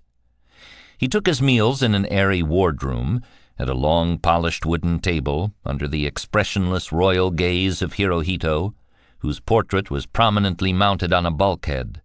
Yamamoto seemed to have plenty of spare time on his hands, even in wartime. He passed most of each day comfortably settled in his day cabin, a handsomely furnished living space adjoining his sleeping quarters. As always, he was diligent in reading and answering letters, not only those from friends and colleagues, but also those written by strangers to congratulate and encourage him. The yeoman who handled his mail had been instructed to place letters from Chiyoko Kawai, the Admiral's geisha lover, on the top of the pile. In late December, Yamamoto had told Chiyoko that he was receiving a flood of letters, but the only ones I'm always eagerly waiting for are from you. He spent long hours hunched over a shogi board, playing against members of his staff, often for money. He entertained visitors, including naval subcommanders and members of the royal family. Often he hosted sukiyaki dinners. When he showed himself on deck, he was always turned out in a finely tailored white uniform, starched and pressed. His dark complexion contrasted sharply with his very white teeth and the pristine white expanse of his uniform coat. His brass buttons had been polished by his stewards until they shined like mirrors, and his chrysanthemum-crested gold epaulets gleamed brilliantly in the sun. Admiral Yamamoto always looked the part. The Japanese press and public were acclaiming Yamamoto as a national hero, but he shrank from their adulation. He felt intolerably embarrassed at the way the achievements in battle of those under me have made me a star overnight. When the Navy Ministry awarded him 2 new decorations, he said he would be ashamed to wear them. He had not yet laid eyes on an enemy ship or plane, he said, while other men were fighting and dying and had received no medals. He declined an invitation to have his portrait painted, confiding to a friend that portraits are vulgarities to be shunned only less vigorously than bronze statues. Yamamoto was troubled by the bombast and braggadocio of the official communiques. He thought the euphoria infantile and short-sighted, and warned that Japanese forces had not yet encountered the enemy at his best. The Japanese Navy, traditionally unwilling to trumpet its accomplishments, had once been nicknamed the Silent Navy. Now the term Invincible Navy was often thrown around, even within the ranks of the service. Navy headquarters in Tokyo issued victory bulletins over the radio, always to the accompaniment of stirring orchestral music such as the Battleship March. Yamamoto winced at these broadcasts. What had happened to the Navy's modesty, a trait that had so starkly distinguished it from the Army in the past? All they need do really is quietly let people know the truth, he told a group of officers as they listened to one such announcement. There's no need to bang the big drum. Official reports should stick to the absolute truth. Once you start lying, the war's as good as lost. That Japan had scored so many easy victories in the war's early stages came as no surprise to Yamamoto. In a typical passage in one of his pre-war letters, the CNC had predicted, "For a while we'll have everything our own way, stretching out in every direction like an octopus spreading its tentacles. But it'll last for a year and a half at the most." The war could only end with an armistice, followed by negotiations and concessions. The fall of Singapore, an event he had expected to occur about 6 months into the war, would present the ideal moment to open truce talks. Britain, he believed, would cut a deal to keep India, a colony it would hate to lose as much as an old man would hate being deprived of his foot warmer. The United States would also have to be appeased, probably through a restoration of conquered territories. Perhaps the Western powers would acknowledge Japan's preeminence in China, as they had once acknowledged Japan's preeminence in Korea. Fight, conquer, bargain, concede. Yamamoto had repeatedly urged that formula upon the Tojo-led cabinet, but his ideas had been ignored. Yamamoto detested the triumphant propaganda, all the public hullabaloo, because it seemed to foreclose the possibility of an armistice. Public opinion, he believed, should be prepared for a return to diplomacy. Instead, the Japanese people had been encouraged to believe that Japan was invincible, that its enemies were contemptible, and that its domination of Asia was preordained. To end a war while it's going favorably for one's own side requires a special different kind of effort, he said. Among the tens of thousands of officers and sailors of the combined fleet, Yamamoto was now the sole remaining combat veteran of the Russo-Japanese War. In that conflict, he recalled, Japan had agreed to a truce after destroying the Russian Navy and had entered peace talks in a position of strength. Even so, the treaty ending that war, the Treaty of Portsmouth in 1905, had been obtained only with deeply unpopular concessions, including the ceding of territory on Sakhalin Island. In the heady days of early 1942, the Japanese people were prouder and more bellicose than ever before. They had been told that they were a divine race, chosen by Providence to drive the Western interlopers out of Asia. They were evidently succeeding. Nothing less than total victory would satiate them. But what if the alternative was total defeat? The speed with which Japanese forces had achieved their assigned tasks had caught the Imperial General Headquarters by surprise. When Java was overrun in early March, the southern invasions were running at least 3 months ahead of the pre-war timetable. Perhaps it was the sort of problem that any conqueror would be happy to have, but it put the strategic planning staffs of both the Army and Navy in a quandary. What to do next? No detailed operational plans existed for the next phase of the war. If truth be told, Japanese military leaders had not yet agreed on their most basic strategic direction, beyond the conquests they had already achieved. In many cases, the Army and Navy held sharply divergent views, and the Japanese regime lacked mechanisms to resolve those differences. There was further discord within the Navy, notably between the Tokyo-based Naval General Staff, NGS, which held formal responsibility for war planning, and Yamamoto's Combined Fleet Staff, which did not. Groping toward a consensus was a muddled and cumbersome process, and it tended to produce decisions that were finessed to give all parties at least part of what they wanted. One line of thinking held that Japan should dig in and assume a largely defensive posture. Rear Admiral Ryunosuke Kusaka, Nagumo's chief of staff, was a leading proponent of that strategy. He argued that the nation should husband its resources, shore up its interior supply lines, and concentrate its efforts on training and production. On its eastern Pacific flank, Japan had amassed a network of far-flung islands, many of which were primitive and unfortified. Pre-war planning had envisioned feeding material and men into those frontier islands, erecting strong defensive works on their beaches, and developing their airfields. Air superiority could be maintained all along that outer perimeter through a network of interlocking, mutually supporting air bases, so that reinforcements could be flown in quickly to repel any new Allied counteroffensive at the point of attack. But the purely defensive strategy never won much standing in the high command.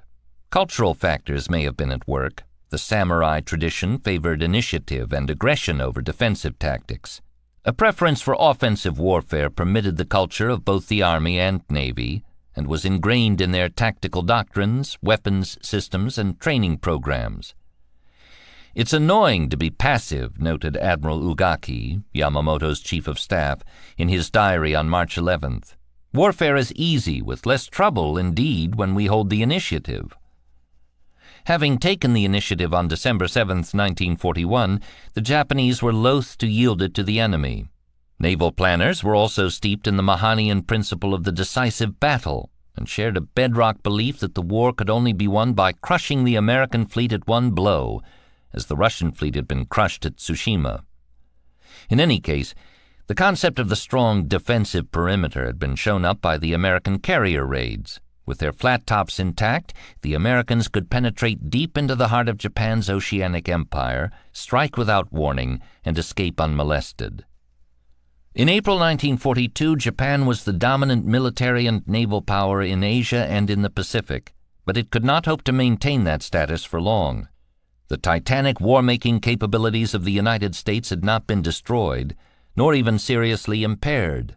It was only a matter of time, perhaps a year, perhaps less, before the enemy's freshly constituted sea, air, and land forces would launch heavy and sustained attacks along the Japanese perimeter.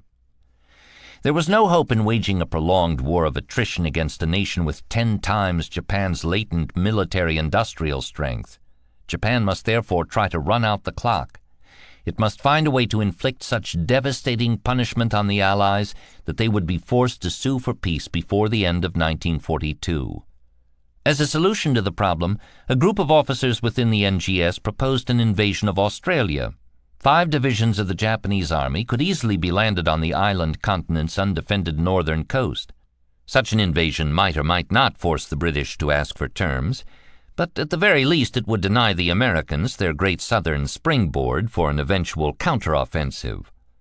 A second proposal was to strike at India by landing troops on Ceylon or possibly even on the subcontinent itself, in hopes of prompting a nationalist uprising that would drive the British out. The Axis partners might then join forces in the Middle East. But the Japanese Army stalwartly opposed all new operations requiring troop commitments on such a large scale. Invading Australia or Ceylon would require transferring part of the Kwantung Army from Manchuria, and Army leaders preferred to keep those troops in place with an eye toward invading Siberia, especially if Hitler's spring offensive pushed the Soviet Union to the brink of collapse. In an Army-Navy liaison conference on March 7th, the Army representatives urged the Navy to curb its ambitions. Admiral Ugaki griped in his diary that when the Navy had presented its view, the Army took its usual attitude of refusing it, when they had no opinion of their own. The Japanese Army had 1 million troops in Manchuria and another 400,000 in China, but could not spare 2 divisions for operations in the Pacific or Indian Oceans. Captain Yoshitake Miwa, the Combined Fleet's air officer, vented his frustration. "We want to invade Ceylon. We are not allowed to. We want to invade Australia. We cannot. We want to attack Hawaii. We cannot do that either. All because the Army will not give us the necessary forces." The proper focus of future operations in the South Pacific, the Army negotiators maintained, was to fortify the existing perimeter and sever enemy sea communications. To that end, they offered a plan to capture Port Moresby on the southern coast of New Guinea. That Australian-held port was only 300 miles from the Cape York Peninsula, the northeast extremity of Australia, and would provide a fine base from which to menace Allied shipping in the Coral Sea. The beginnings of that offensive had already been set into motion with the capture of Lae and Salamaua, on the northeast coast of New Guinea, in early March. The Navy agreed that Australia should be isolated from the United States, but proposed to do so by pushing farther east through the axis of the Admiralties, the Bismarcks, and the Solomons, eventually to capture New Caledonia, Samoa, and Fiji. That was precisely the line of attack that Admiral King had most feared. The 2 alternatives were not mutually exclusive. Both were aimed at interdicting sea communications between the United States and Australia, and both could be staged from Rabaul, the major Japanese sea and air base on the island of New Britain. The path of least resistance was to do both in 2 stages. First seize Port Moresby, then New Caledonia, perhaps followed by Samoa and Fiji. These talks seemed to point toward a rough-and-ready Army-Navy consensus, but in mid-March Admiral Yamamoto threw a wrench in the works. He insisted that the full strength of the combined fleet should be committed to a major offensive in the Central Pacific, aimed at capturing the tiny American atoll of Midway. The proposal was a scaled-down version of the grander ambition of capturing Hawaii, a scheme that had long been championed by Japanese imperialists. In March 1942, the military and logistical barriers to a Japanese amphibious attack on Hawaii were insurmountable. Oahu was simply too strong and too far away from Japan. The constraints on available shipping and troop transportation alone ruled out such a massive operation. Moreover, the Army flatly refused to supply the needed troops. But Midway, near the northeastern extremity of the Hawaiian archipelago, was a much easier nut to crack and would provide a sea and air base from which to menace the sea routes into Pearl Harbor, which lay 1,149 miles to the southeast. It might even function as a springboard for a future invasion of Oahu. Combined Fleet staff planners, supervised by Admiral Ugaki, had been analyzing and refining the plan since the first week of 1942. The planning process had included extensive tabletop wargaming exercises in the Yamato's cavernous wardroom. Yamamoto had certainly been kept apprised of these studies, which had been carried out right under his nose. But it was not until mid-March, after the Army had quashed the proposed invasions of Australia and Ceylon, that the CNC threw the full weight of his considerable prestige and power behind the Midway plan. When he did so, his real objective was not the island itself, which was of dubious value, but the hope of flushing the Pacific Fleet out of Pearl Harbor and destroying it in a pitched naval battle. Above all, Yamamoto wanted to burn, sink, or capture the American aircraft carriers, which had been a thorn in the side of Japan's new Pacific Empire ever since they had escaped destruction on December 7, 1941. Enemy carrier planes had struck north and south of the equator, in the Marshalls, February 1, 1942, at Wake Island, February 24th, in the waters east of Rabaul, February 20th, at Marcus Island, March 4th, at Lae and Salamaua on New Guinea, March 10th. None of these raids had done a great deal of damage, and they had certainly done nothing to slow the pace of the Japanese advance. But there was no denying that the American flat tops posed an ever-present threat. Halsey's March 4th raid on lonely little Marcus Island, a mere 600 miles from the homeland, brought home the naval leader's most terrible fear, that the Americans might stage an attack on Tokyo itself. It would be no exaggeration to say that Yamamoto and his Navy colleagues were obsessed with the specter of enemy bombers appearing suddenly over the capital. Since time immemorial, the Japanese people had regarded their homeland as inviolate. but their densely built wooden cities were extraordinarily vulnerable to air attack. Japanese middle-aged or older could remember the Great Kanto earthquake and fire of 1923, which had leveled huge swaths of Tokyo and Yokohama and left about 140,000 dead. A few incendiary bombs on a dry, windy day might bring a repetition of the horror. Above all, Tokyo was the imperial seat, and if the city could be hit from the air, then so could the imperial palace itself. Fear for the emperor's life, wrote Navy Airman Mitsuo Fuchida, was an ever-present and highly disturbing worry. The fighting services especially were imbued with the idea that their foremost duty was to protect the emperor from danger. Naturally, they felt that it would be a grave dereliction of this duty if the emperor's safety were jeopardized by even a single enemy raid on Tokyo.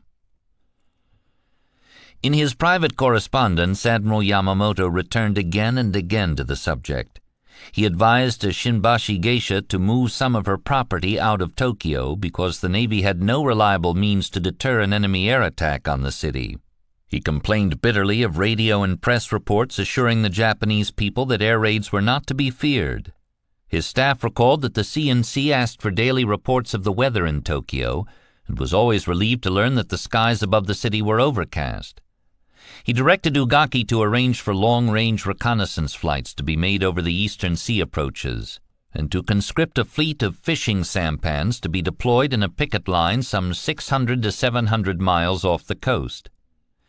In February and March, when most of the Japanese Navy was engaged in conquest far to the south, erroneous reports of enemy ships or aircraft east of Japan prompted many sensational scares. On 3 separate occasions, the combined fleet's main division of battleships, which had remained in the inland sea, was sent racing into the offing to chase those phantoms. On March 12th, as Japanese cities held rallies to celebrate the surrender of the Dutch East Indies, Admiral Ugaki confided in his diary, "If real enemy planes raided amidst the festivities, the mere thought of the result makes me shudder.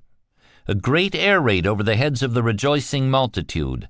I think it is better to stop such celebrations."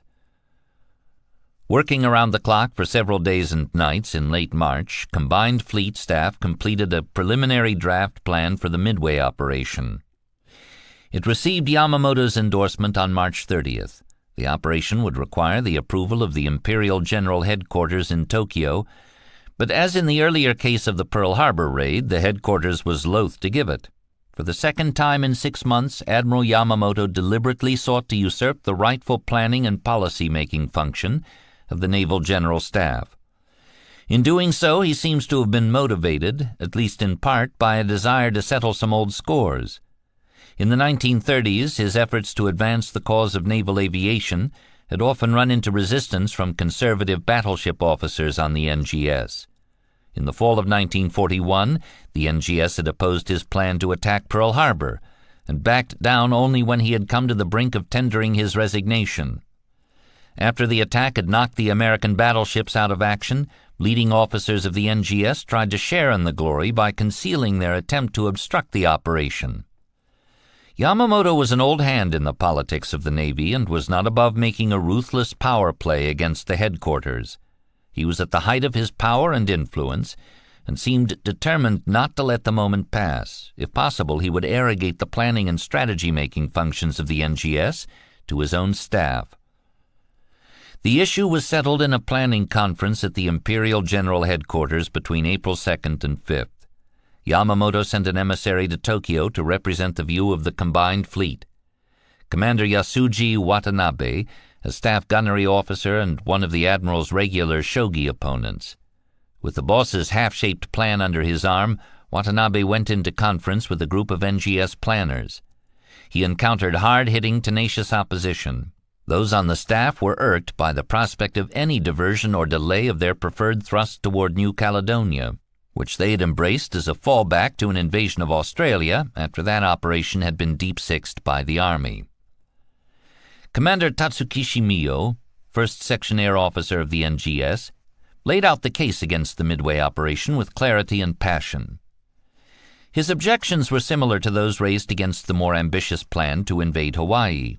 To mount an operation so far across the Central Pacific, said Mio, required logistical support on a scale that would strain Japan's shipping resources. The carrier force was worn out and could likely not undertake both the northern and southern offensives within the fleet's aggressive timetable. Japanese naval forces would have no land-based air cover or reconnaissance, while the enemy would have it in abundance. The Japanese fleet would be entirely dependent on carrier air power. The value of Midway, even if occupied successfully, was dubious. An air counterattack from the main Hawaiian Islands would be violent and sustained, and Pearl Harbor's submarine fleet would raise havoc with the shipping link to Japan. Midway would provide little value to reconnaissance, as U.S. task forces could easily skirt the 600 or 700-mile flight radius from the island. As for the hope that the offensive would draw the remnants of the Pacific Fleet out of Pearl Harbor for a decisive battle, Mio raised the disturbing possibility that the Americans might not cooperate. What if they did not contest the landings, but merely conceded Midway to the invaders? The NGS compared Yamamoto's plan with their preferred attack in the south, and argued that it was inferior in every respect. After the war, Mio wrote that he and his colleagues were appalled by the ham-handed way in which the CNC had gone about planning his attack on Midway. One wonders whether CNC Yamamoto appreciated just how ineffective aerial reconnaissance using Midway as a base would be, wrote Mio. Had he really taken into thorough account the enormous strain on resources and difficulty in maintaining supplies on such an isolated island, or the reduction in air strength necessary in other areas in order to keep it up, and the influence on the fleet's operational activities? But Commander Watanabe had not been sent to Tokyo to answer the staff's cogent criticisms. He had been sent to impose Yamamoto's will. After 3 days of ineffectual haggling, Watanabe called the Yamato on a secure telephone line and reported that the discussions were deadlocked. Now it remained only for Yamamoto to play his trump card, the same one he had played several months earlier to force the NGS to approve his raid on Pearl Harbor. Yamamoto told Watanabe to say that the best way to isolate Australia was to destroy the American flat tops, and that if the Pacific Fleet did not contest the landing, then the Japanese would be left in possession of a strategically located territory in the Central Pacific. The CNC's mind was firmly made up. That was a coded threat to resign his command if the plan was not approved, and the NGS cried uncle. "Come, come," Admiral Shigeru Fukudome told Mio when the latter grew heated in reiterating his arguments. "Don't get too excited. Since the combined fleet's so set on the plan, why don't we study it to see if we can't accept it?" On April 5th, the NGS gave its tentative approval to Yamamoto's Midway offensive. But critical details remained unresolved, including, most importantly, the date of the operation. Opponents still held some hope of killing the operation through the shrewd use of delaying tactics. Typically in such matters, the sketchy consensus had involved face-saving compromises. Rather than simply choosing one course of action and ruling decisively against the others, the regime gave all parties, including the NGS and the Army, part of what they wanted. At the insistence of the NGS, a second operation in the Aleutians was tacked onto the Midway plan, involving the capture of 2 islands and a raid on Dutch Harbor on Unalaska Island. On April 16th, the General Headquarters issued Directive No. 86, which laid out the sequence of objectives for the next 3 months. In May, the capture of Port Moresby. In June, the capture of Midway and the Aleutians. In July, the seizure of New Caledonia and Fiji.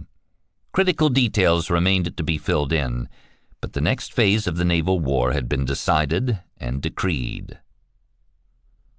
On the first day of April, at the Alameda Naval Air Station in San Francisco Bay, 16 B-25 Mitchell bombers taxied from the hangars to a pier. Each aircraft was coaxed to a spot directly beneath the crane of the USS Hornet, a new Yorktown-class aircraft carrier painted in a distinctive blue-gray camouflage pattern. At a ground crewman's signal, the engines were cut and the twin propellers spun to rest. A hook descended and was fastened to a ring bolt on the top of the fuselage. Each aircraft was hoisted with loving care to the Hornet's flight deck, where it was let down gingerly, pushed to an assigned mark, and made fast to the deck by sturdy hemp lines.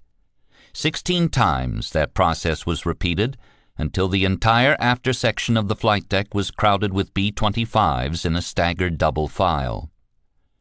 The next day, April 2nd, the Hornet put to sea with her escorts, 2 heavy cruisers, 4 destroyers, and a fuel tanker. They had been designated Task Force 18. The morning fog was lifting as the task force passed under the long red span of the Golden Gate Bridge, and the carrier was plainly visible to anyone watching from the hills of San Francisco or Marin. Every day of the war, warships of every size and description passed through that channel for undisclosed Pacific destinations. But in April 1942, an aircraft carrier was still a relatively rare sight, and it would have been natural for honest citizens to stop and stare.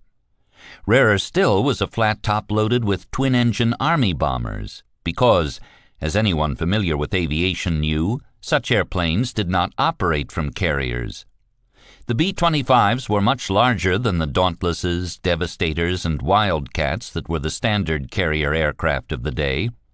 They had 2 engines and 2 tails, stood almost 18 feet high, and had a wingspan of 67 feet 6 inches, so that their wingtips protruded over the edges of the flight deck and hung over the sea like diving boards. Among the Hornet's crew, who had been told nothing of their mission or destination, it was rumored that the carrier would ferry the B-25s to Pearl Harbor, where they would be lifted off the deck by cranes. That offered the most plausible solution to the mystery, because every man aboard knew that twin-engine Army bombers did not, under any circumstances, fly from aircraft carriers. At Alameda, the Hornet had also embarked a large contingent of airmen and ground personnel of the Army Air Forces, 70 officers and 130 enlisted men. The officers shared the staterooms of the Hornet's pilots, with cots brought in to provide additional bunks. The 2 groups of aviators, though they had been conditioned to regard each other as aliens and rivals, got along well. They showed one another around their respective airplanes, the B-25s on the flight deck, the carrier planes crammed below with wings folded erect on the hangar deck. Lieutenant Commander Stephen Jurica, Jr., the ship's intelligence and operations officer, thought the Army flyboys were laid back to the point of being undisciplined. They were careless in their uniforms, with crushed hats, open collars, and worn-out, scuffed-type shoes. When quizzed by their Navy hosts about their mission, they simply shrugged and looked away. They had been ordered not to talk. During the Hornet's westward voyage, they often slept in, skipped breakfast, and turned up late to the morning briefing at 08:30. They spent most of their days and nights at the poker table. Whatever their mission, they did not seem terribly concerned. Hours after the raid on Pearl Harbor, President Roosevelt had asked his military chiefs to find a way to hit back at Japan. He had returned to the point many times in the first 3 months of the war, as American morale descended to its nadir.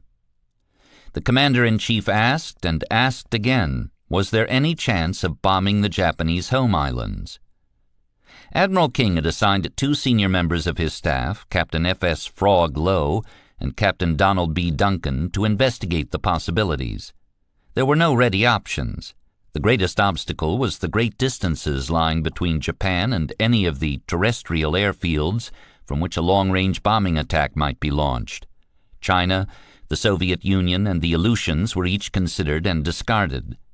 A carrier task force might creep within striking range of Japan, but the aircraft would have to be launched from a point no further than 200 miles off the Japanese coast.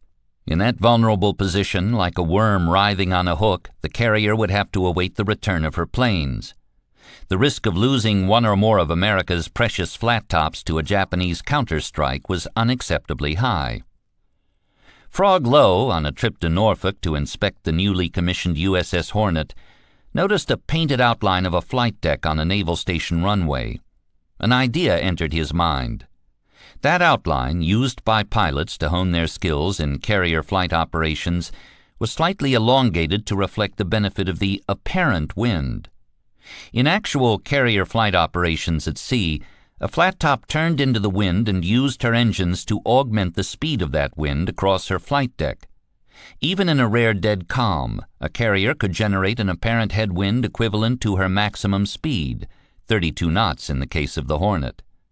In the North Pacific, there was normally at least a 10-knot breeze, which would allow for more than 40 knots of apparent wind in flight operations. No one in his right mind would try to land a twin-engine medium bomber on an aircraft carrier, but such an airplane might manage to take off from a carrier into the teeth of a gale-force headwind. If configured to fly at an extremely long range, a bomber squadron could be launched 500 miles off the Japanese coast, drop its payload on assigned targets in Japan, and continue across the East China Sea to secret airfields in coastal China. The operation would be risky for the carriers and extremely hazardous for the bomber crews, but it would not be expected by the Japanese. With luck and surprise, it might succeed. Admiral King described the concept to Hap Arnold, Chief of the Army Air Forces, who was willing and even eager to try it. General Arnold chose as mission commander Lieutenant Colonel James H. Doolittle, one of the most famous aviators in the country, a stunt flyer who had, among other feats, been the first aviator in history to fly an outside loop. Planning progressed behind a heavy veil of secrecy. Doolittle identified the B-25 Mitchell bomber as the airplane best suited to the job. With some ingenious modifications, the B-25 could be configured to carry a 1-ton bomb payload for an effective range of 2,400 nautical miles. Supplementary fuel tanks in the bomb compartment, crew corridor, and ventral turret would double the fuel capacity of a normally configured B-25. Weight would be saved by stripping the aircraft of all equipment that was not critical to the mission, including the radio, the bottom gun turret, and the Norden bomb sight. Doolittle recruited all volunteer air crews from the 17th Bombardment Group, USAAF. A Navy flight instructor, Lieutenant Henry F. Miller, was assigned to train the B-25 crews in short takeoff techniques at Eglin Field, Florida. Upon his arrival, Lieutenant Miller was asked if he had ever flown a B-25. "No," he replied, "I've never even seen one." The Army pilots told him that the aircraft needed 110 miles per hour of airspeed to get off the ground, but on the first day of training, Miller established that a B-25 could take off at just 65 to 70 miles per hour with full flaps, a speed that would easily be achieved on a carrier deck run. Miller taught the Army pilots to keep their feet mashed down on the brake pedals while the engines were throttled up to full bore. With the engines screaming, manifold pressure set properly, and the stabilizer back 3/4, they were to release the brakes abruptly and let the aircraft accelerate toward the imaginary edge of the flight deck. White flags planted along the edge of the runway marked the distances at 200, 300, and 500 feet. As the plane reached liftoff speed, the pilot eased back on the yoke, the nose went up, and the wheels left the deck. It was a simple technique, really. The most difficult and dangerous aspect of carrier flight operations was not the takeoff, but the landing. But these Army pilots had never set foot on an aircraft carrier.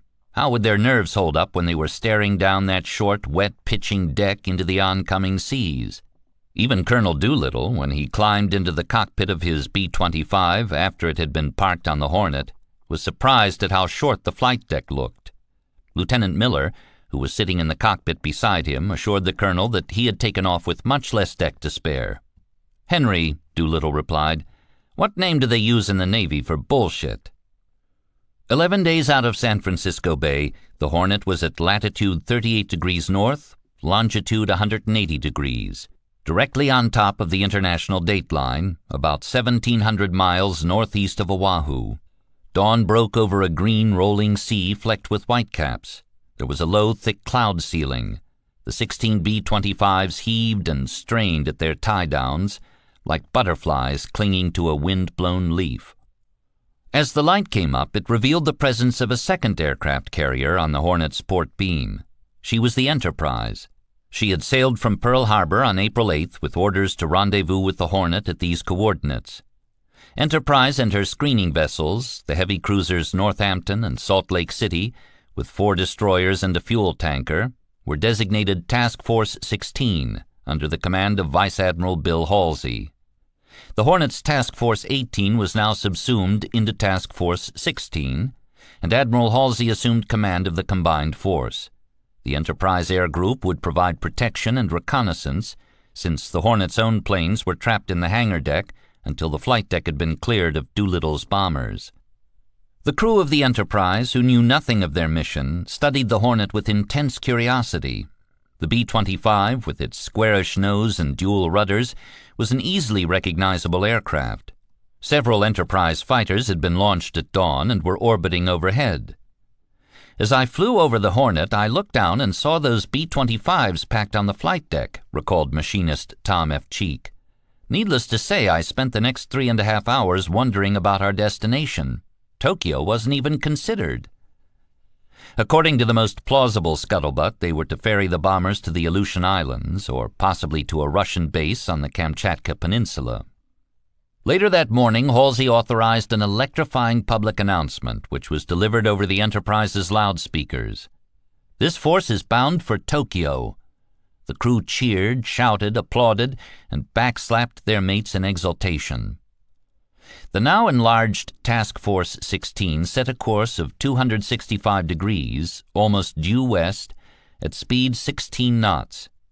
For the next several days, the two carriers and their escorts forged across the same desolate ocean expanses that Nagumo's carriers had traversed 4 months earlier, in the opposite direction, to attack Pearl Harbor. In those high latitudes, at that season of the year, the sea and sky were the same tint of gunmetal gray. From the Salt Lake City, war reporter Robert Casey looked out at a line of ships leading ahead. In the misty gray light, he wrote, they looked like a procession of Gothic cathedrals. A bitter cold wind sliced into the men stationed on deck. They wore their heavy winter uniforms with watch coats, wool gloves, and hats. Any exposed skin quickly turned red and raw. "Goddamnedest weather I've ever seen," said Lieutenant Robin Lindsay, an Enterprise landing signal officer. "For 3 days the waves were so high the deck was pitching so much that I had to have a person stand behind me to hold me on the landing signal platform so I wouldn't fall down. Several times I did, and you can imagine the amazement of the pilot's face as he passed over with no signal officer there." On the Hornet, the B-25 airmen were briefed by Lieutenant Commander Jurika, who had once served as a naval attaché in Tokyo and knew the country well. They pored over maps and intelligence reports, identifying major landmarks that could be used in navigating to targets at low altitude. Jurika told them everything he knew about Japanese anti-aircraft defenses. Colonel Doolittle was still refining his plans and assigning targets in Japan. The colonel's plane would be the first to launch. He would lead the others to Japan, arriving at nightfall. There the 16 B-25s would fan out and hit military and industrial targets in Tokyo, Yokohama, Nagoya, Kobe, and Osaka. They would continue over the Japanese islands and the South China Sea to newly constructed special airfields along the Chinese coast. There they would land, refuel laboriously from fuel drums rigged with hand pumps, and then take off again to fly to safer airfields deep in the interior of China. The B-25s would be turned over to Chiang Kai-shek's nationalist forces, and the air crews would be smuggled back to the United States by other means. "If we all get to Chungking," Doolittle told his air crews, "I'll throw us the biggest goddamn party you ever saw." Jurika briefed the air crews on how to avoid capture by the Japanese army once they had landed in China. If they were forced to crash land or bail out, he said, they should seek help from Chinese civilians who might contact local guerrillas who could smuggle them out of the country. They practiced the phrase, "wo shi me guozhen," I am an American. When it seemed to Jurika that the Army airmen were not taking his advice seriously, he warned them that they were likely to be beheaded if taken prisoner. This seemed to settle them down quite a bit. 4 days later, when the task force was about 1,000 miles east of Tokyo, the weather turned. A gale-force wind blew out of the southwest, visibility fell to about 1 mile, and blasts of cold spray gusted over the flight decks of the Enterprise and Hornet. The Enterprise canceled flight operations. One of the B-25 pilots noted that the rise and fall of the Hornet was causing his cockpit altimeter to fluctuate by as much as 200 feet. The 2 carriers and 4 cruisers refueled from the tankers, a difficult and dangerous procedure that saw 2 men swept overboard. Both were rescued.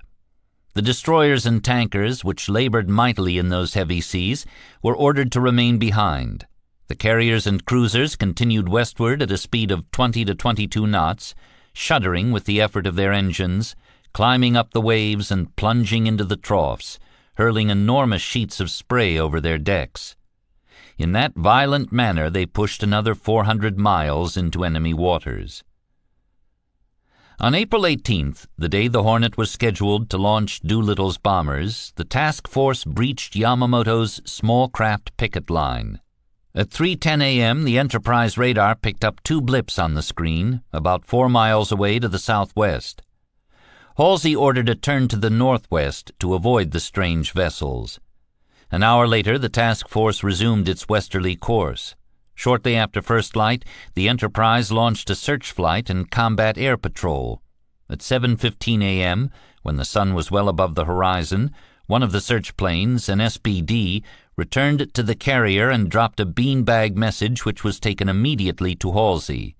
Enemy surface ship, latitude 3604 north, longitude L5310 east, bearing 276 degrees true, 42 miles, believed seen by enemy. The task force continued west. Halsey wanted to get Doolittle as close to his target as possible.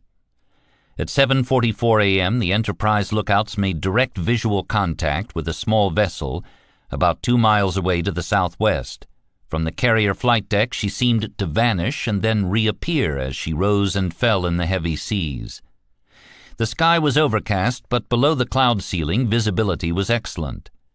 Halsey ordered the cruiser Nashville to destroy the vessel, but there was little hope of blowing her out of the water before she could radio a contact report back to the mainland. She was the Nitamaru, a steel-hulled fishing sampan about 90 feet long, taken into the Japanese Navy to guard the sea approaches to Japan. A Japanese crewman told the skipper that there were 2 beautiful Japanese carriers passing by. The skipper, studying the strange ships on the horizon, replied, "Yes, they are beautiful, but they are not ours." He radioed the contact report immediately. His transmission was intercepted by the American ships, and Halsey was notified that the contact report had gone out. Task Force 16's cover was blown. He had hoped to take Doolittle 150 miles farther west, but now he believed he had no choice but to order an immediate launch. To the Hornet he flashed the order, "Launch planes." To Colonel Doolittle and his gallant command, "Good luck and God bless you, Halsey." While the Hornet turned into the wind and made ready to get the B-25s aloft, the Nashville raced toward the Nitamaru at 35 knots, made a smart turn to port, and opened fire with her main 6-inch battery. The shells fell all around the vessel, throwing up huge geysers on every side, but each time the curtain of spray was torn away to leeward, the little Nitamaru remained afloat and unharmed. She was a daunting target, bobbing on the swells like a cork and sliding entirely out of view every time she pitched into a trough. The Navy gunners timed their salvos to coincide with the rise and fall of the sea, but try as they might, they could not score a hit. "Shells are tossed like machine gun bullets," wrote Casey, who watched from the deck of the Salt Lake City. "Flashes run around the ship like lights on an electric sign." The plucky little sampan actually fired back at the Nashville with her small-caliber deck guns, but the rounds did not even reach half the distance to the cruiser.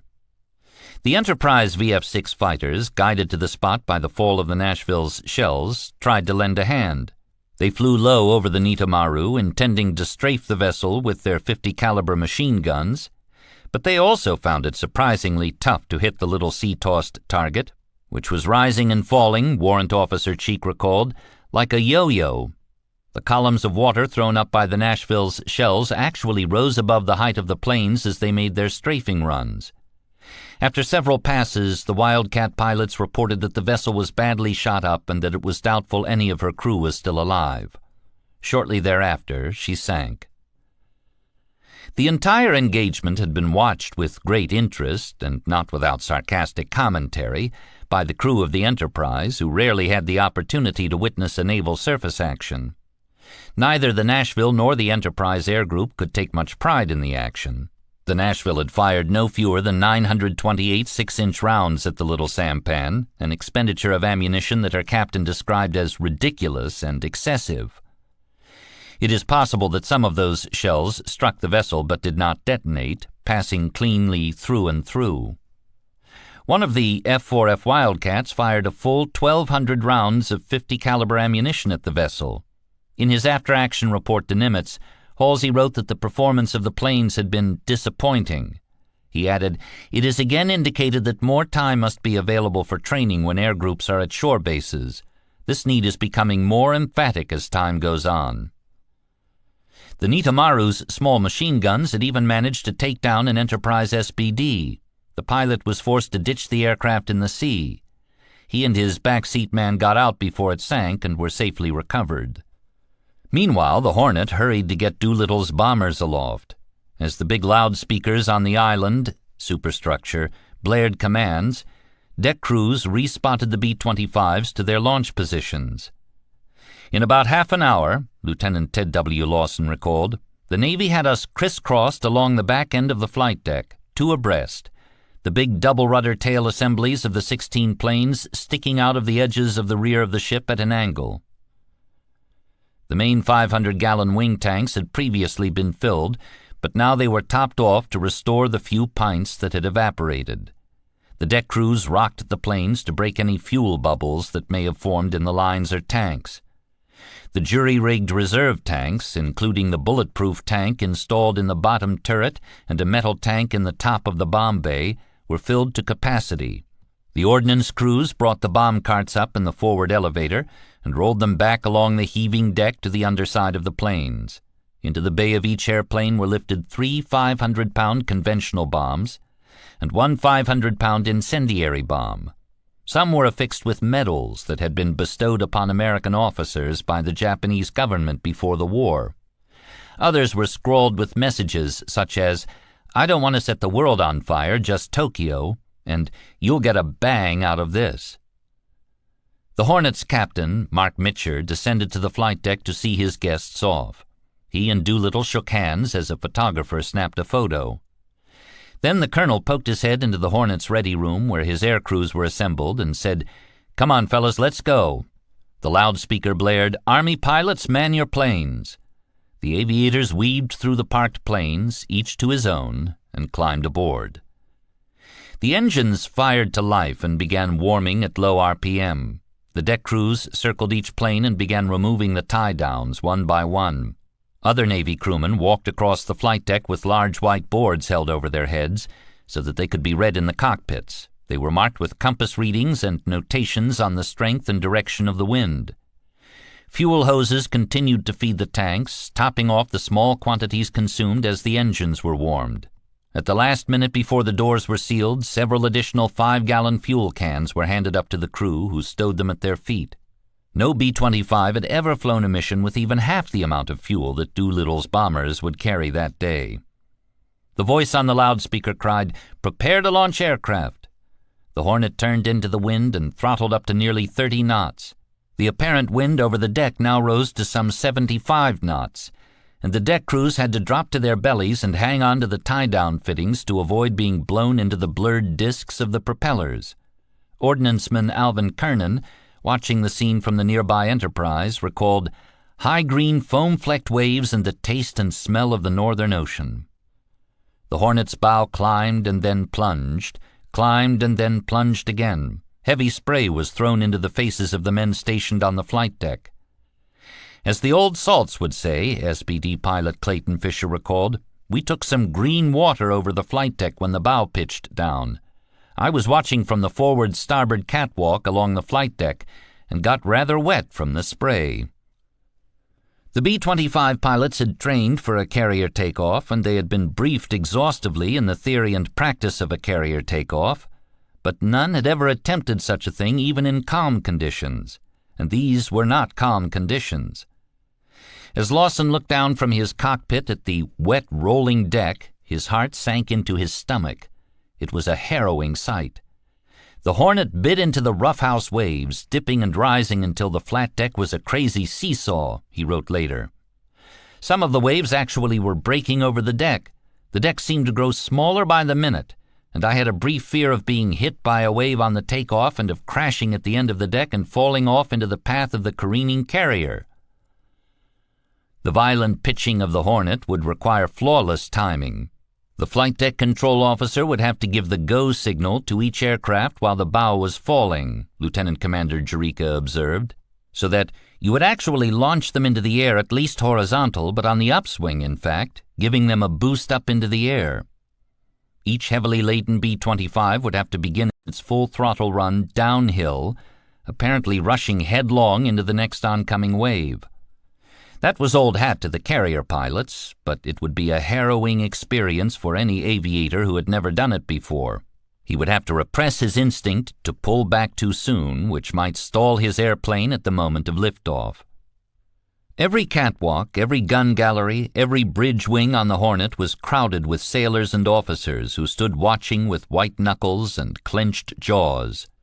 A camera crew headed by the Hollywood director John Ford recorded the scene from a post high on the Hornet's island. On the Enterprise, half a mile away, many of the observers remained skeptical, and a few insisted that the planned takeoff was impossible. It would be canceled at the last moment, they said, or else end in disaster. Kernan wrote that a betting pool rode on the outcome, and there was soon heavy money down on both sides. Would they make it? Would they not? Finding himself among the pessimists, Kernan wagered $10 hard-earned dollars that fewer than half of Doolittle's planes would get into the air. The Navy control officer stood near the Hornet's bow, leaning back against the gusts, and waved a checkered flag in a circular motion. That signaled the first B-25 in the queue, the aircraft piloted by Colonel Doolittle, to pour on throttle while standing on the brakes.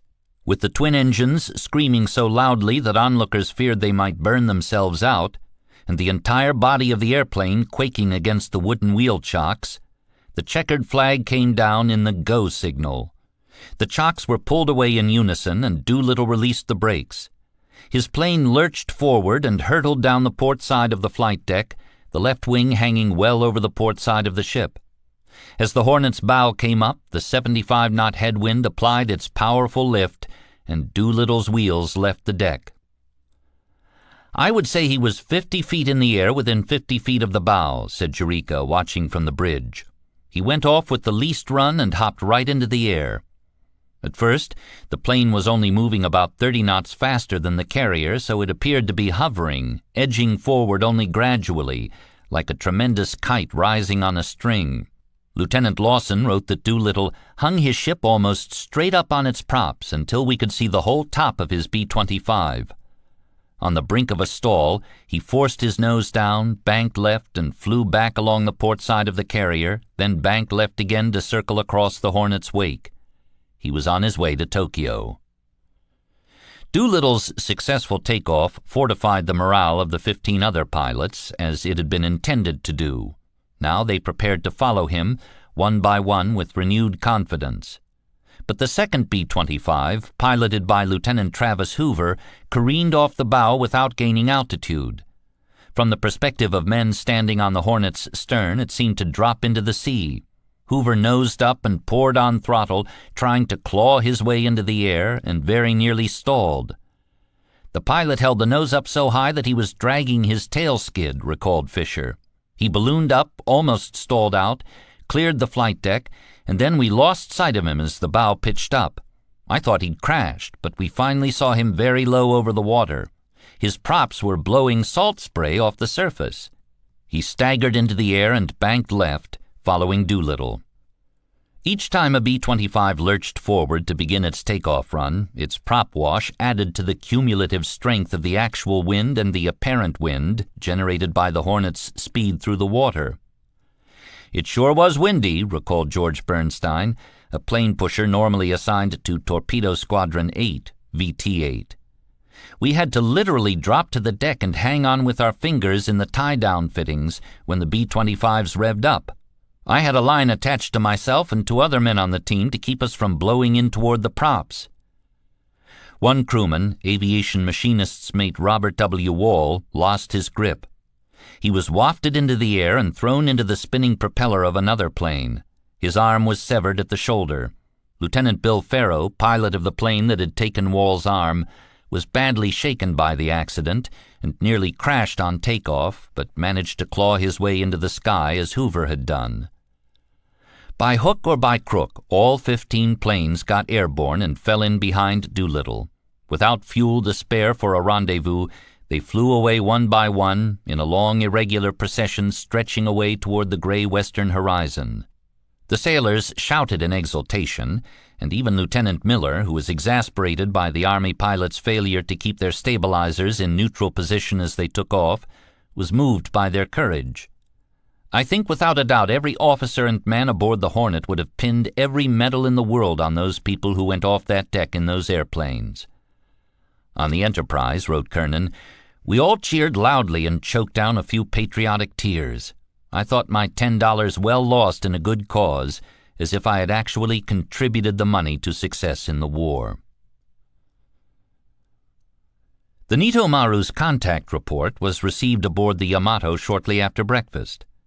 The little sampan had reported sighting not 2 but 3 American aircraft carriers, a detail that must have seemed fantastic to the combined fleet staff. The Americans were thought to have only 3 carriers in the entire Pacific Ocean. Were they all now charging toward Tokyo and from only a few hundred miles away? The absence of any follow-up transmissions from the Nito Maru only seemed to confirm the report. Admiral Ugaki recorded that the fleet staff plunged into activities at once.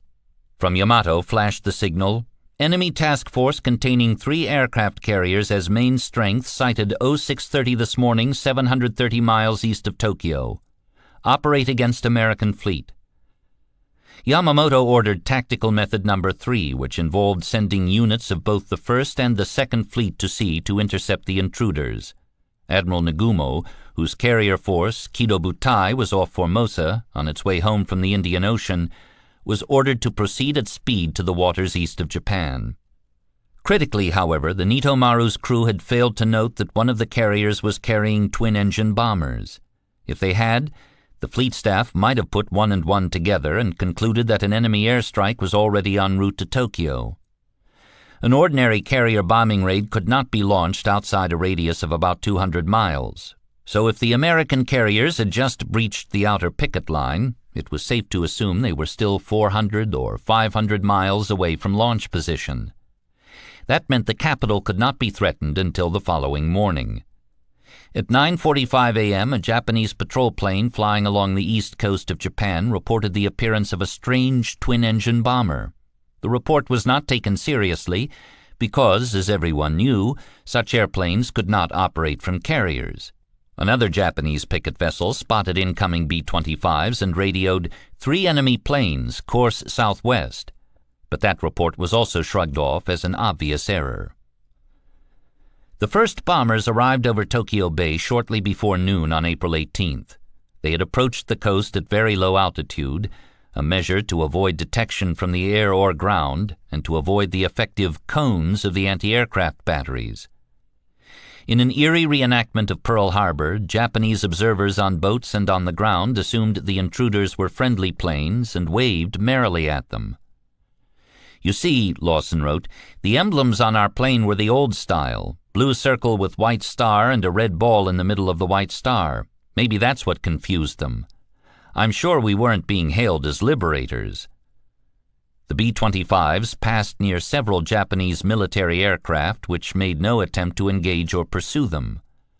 Prime Minister Tojo himself was flying over the bay in a Japanese Army plane that passed so near one of the incoming bombers that a fellow passenger could identify the pilot as a Caucasian. A witness at a Navy airfield on the bay realized belatedly that enemy planes were directly overhead. Everyone at our airfield was in a state of shock, he said, but there was nothing we could do about it. All of our airplanes were lined up on the airfield.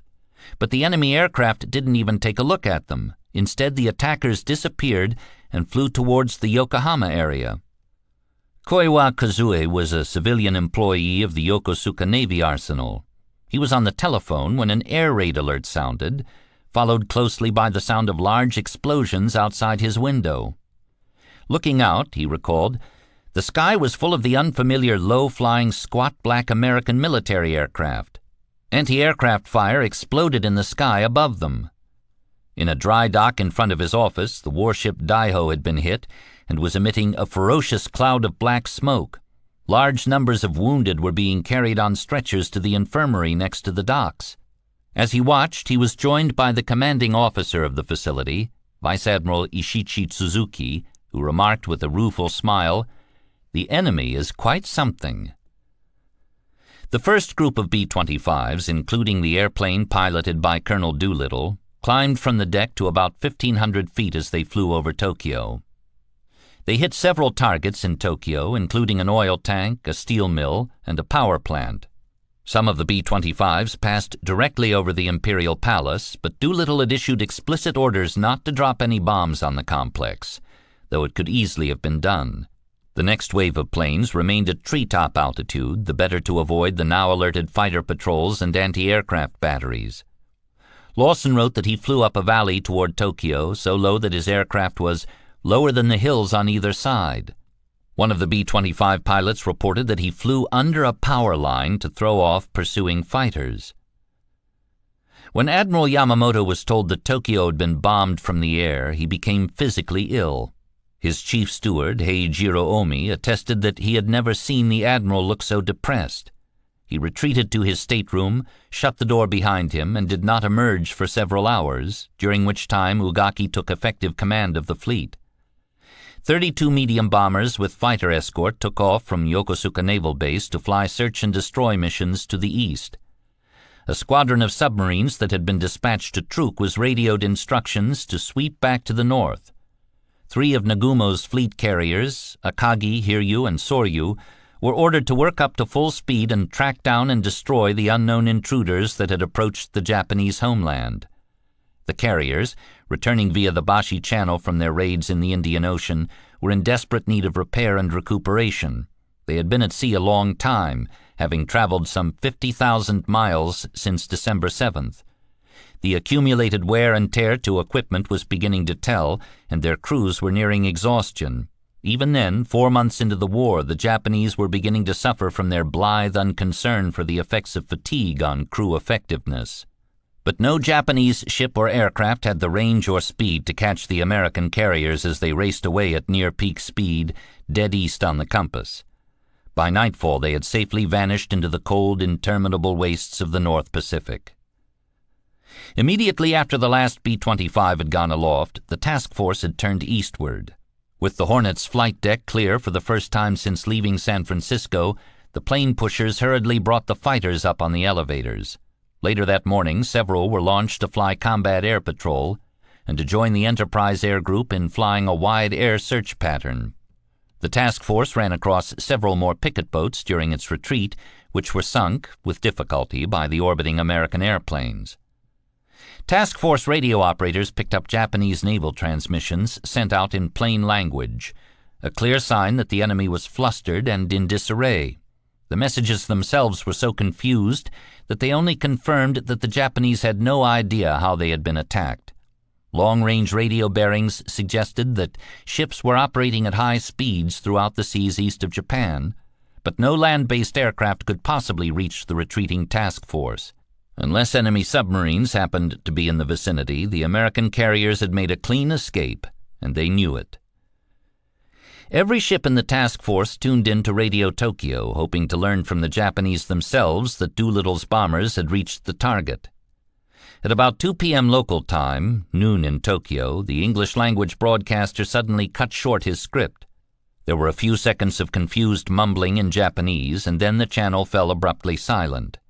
The first B-25s had apparently arrived over the city. The news was announced over the Hornet's loudspeakers, prompting a new round of celebrations among the crew.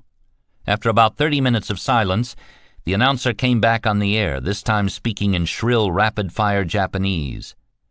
Throughout the task force, officers and sailors pressed into the radio rooms to listen. Though few could decipher a single word of Japanese, the howl of air raid sirens could actually be heard in the background, and anyone could detect the panic in the announcer's voice. Those who understood Japanese translated for those who could not. Atrocities had been committed, the announcer reported. Bombs had fallen on temples, schools, train stations, and hospitals. 30 school children lay dead, having been strafed from the air. Apparently, rumors were being reported as fact. A woman's voice broke in several times, pleading for blood donors. "Give your blood as the men at the front are giving theirs," she shrieked. "Your lives are in danger. Your country is in danger. Tomorrow, even tonight, your children may be blown to bits. Give your blood. Save them. Save yourselves. Save Japan." Robert Casey, listening in the Salt Lake City's radio room, remarked, "We should have thought the whole of Japan in ashes." It was only after several hours that the quavering radio voices began to subside. They had apparently been handed new scripts. They now calmly declared that military and civil defense officials had the situation well in hand. The air raid had done little damage, and the enemy planes had all been shot down or chased away. At one point it was said that 9 bombers had been shot down, though it was not known what kind of planes they were or to what nation they belonged. Another report asserted that the capital had been attacked by an armada of Chinese, American, and Russian planes. Departing from the script, the broadcasters debated whether the airplanes had come from the south, China or the Philippines, from the north, the Aleutians or Soviet Siberia, or perhaps even from some secret airfield hidden in Japan itself. Then a fourth possibility was raised. Perhaps the Americans had built a supercarrier with a flight deck 1/4 of a mile long, capable of launching and landing large bombers. "You notice that nobody on the Jap radio yet knows whose planes they were," remarked one of the officers on the Salt Lake City. "They give themselves away guessing."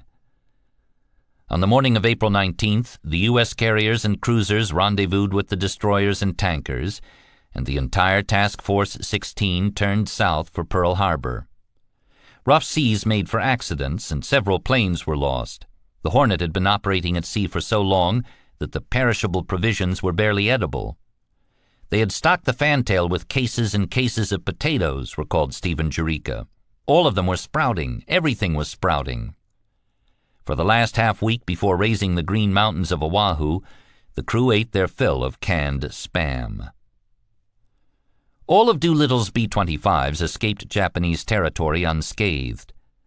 But as they passed over the East China Sea, the 16 airplanes were widely scattered, with fuel tanks running dry and darkness gathering. Doolittle climbed over the cloud cover and flew through the night, navigating by dead reckoning. He could not pick up the radio beacon intended to guide him to the airfield in Zhuzhou, China.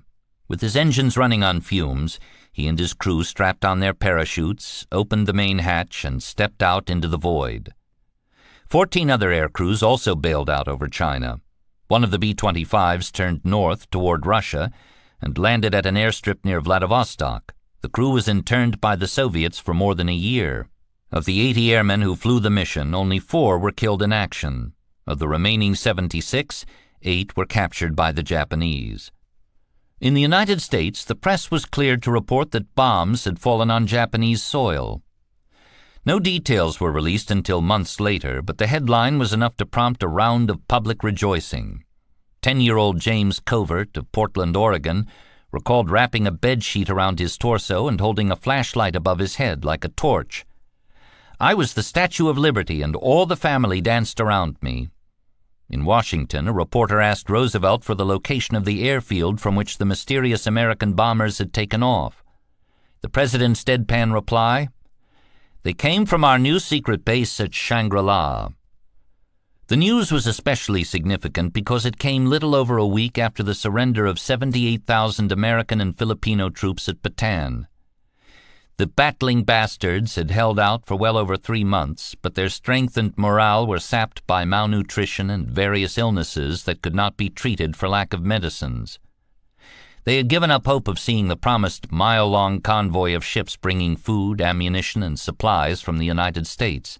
With the surrender of Bataan on April 9th, the Japanese had apparently made little or no preparations to handle such a large number of prisoners, and the result was the Bataan Death March, in which some 10,000 Allied prisoners were murdered, one of the most infamous atrocities of the Second World War. Though the details would not be publicized until much later, those searing events of April 1942, the murder of surrendered prisoners on the road out of Bataan, the bombing of a Japanese city by Doolittle's B-25s, and the subsequent execution of 3 captured American airmen did much to embitter both sides and brutalize the war. By the morning after the Doolittle raid, Japan's state-controlled media had recovered its composure. The new official line emphasized that the bombing attack had been ludicrously ineffective, a mere pinprick. In a pun that must have perplexed its audience, a radio announcer suggested that it was not a do-little but a do-nothing raid. In fact, as Mitsuo Fuchida later remarked, it would have been more accurate to call it a do-much raid. Though it had been brief and relatively benign, the attack was interpreted by many Japanese as a dark portent of the future. In their living memories and even in their written history, the Japanese had no experience of foreign incursions. They had never dared to imagine that their homeland could be violated in such a manner. The Navy fighter pilot Saburo Sakai, stationed in the South Pacific, received a letter from a female cousin who lived in Tokyo. The raid, she told him, has brought about a tremendous change in the attitude of our people toward the war. Now things are different. The bombs have dropped here on our homes. It does not seem any more that there is such a great difference between the battlefront and the home front. Sakai added that the news unnerved his fellow airmen. The knowledge that the enemy was strong enough to smash at our homeland, even in what might be a punitive raid, was cause for serious apprehension of future and heavier attacks. The Japanese Army, and especially the Japanese Navy, had suffered a calamitous loss of face. American warplanes had been permitted to defile the divine skies above the Emperor's palace, and not a single intruder had been shot down. Our homeland has been air-raided, and we missed the enemy without firing a shot at him, Admiral Ugaki noted in his diary on April 20th. This is exceedingly regrettable. A chagrined Yamamoto remarked that the raid provides a regrettable graphic illustration of the saying that a bungling attack is better than the most skillful defense. The CNC had ordered all available naval forces to sea in a wild goose chase that had only burned fuel and exhausted their crews, while underscoring Japan's vulnerability to future raids of the same sort. Not until the 20th did Yamamoto acknowledge that the American squadron was long gone. An order flashed out to all units by radio: cease operations against American fleet. Overcoming their initial confusion, the Japanese military leaders soon reconstructed what had happened. Signal Corps photographs, developed and studied the afternoon of the raid, confirmed that the bombers had been B-25s. By midnight on the 18th, the Japanese Army in China reported crash landings in Zhejiang and Jiangsu provinces. The first American pilots to be captured gave false answers, claiming either that they had flown from the Aleutian Islands or from a mythological supercarrier. They never told the truth, wrote Ugaki on April 19th. We must investigate further promptly so that we can take proper measures for the future. 2 days later, he noted with a chilling subtext, American war prisoners captured at Nanchang have been sent to Nanking, where they told the truth at last. And on April 22nd, more truth has been added to the statements of the POWs. Now the Japanese knew that Doolittle's B-25s had been launched from the deck of one of the accursed American carriers. In China, the Japanese Army launched an operation called Sei-Go, with the goal of capturing the airfields that had been constructed to receive Doolittle's planes. The Japanese were well aware that B-25 airmen had been sheltered by local civilians or guerrillas, and the offensive seems to have degenerated into a mass reprisal against the population of Zhejiang and Jiangsu provinces. Japanese troops laid waste to the region, routinely slaughtering the inhabitants of entire towns suspected of aiding the American aviators. Biological warfare units spread cholera, typhoid, and dysentery pathogens. Chiang Kai-shek cabled FDR, the Japanese troops slaughtered every man, woman, and child in those areas. Let me repeat, these Japanese troops slaughtered every man, woman, and child in those areas. It is impossible to know precisely how many were murdered, but the toll certainly ran into the tens of thousands. Admiral Yamamoto took a newly high tone with the Panjin drums of Tokyo. He said that Midway Island had probably been the base of the attack. It had not. Midway was the linchpin of the American threat to the homeland, he said. and if it was not taken quickly, forces committed to homeland defense would have to be greatly expanded at the expense of further offensives in the South. He would brook no further delay. Opponents on the Naval General Staff and in the Army had hoped to kill the Midway operation by a series of delaying tactics. Now their resistance crumbled.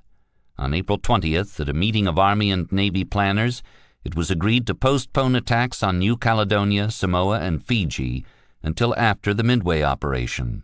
Admiral Nagano of the Naval General Staff threw his support behind Yamamoto. General Tanaka of the Army, receiving assurances that the Midway operation would not be the first step in a planned invasion of Hawaii, consented to provide an infantry regiment. Vital details that had been previously withheld, dates, orders, the fleet units to be dispatched, were now forthcoming.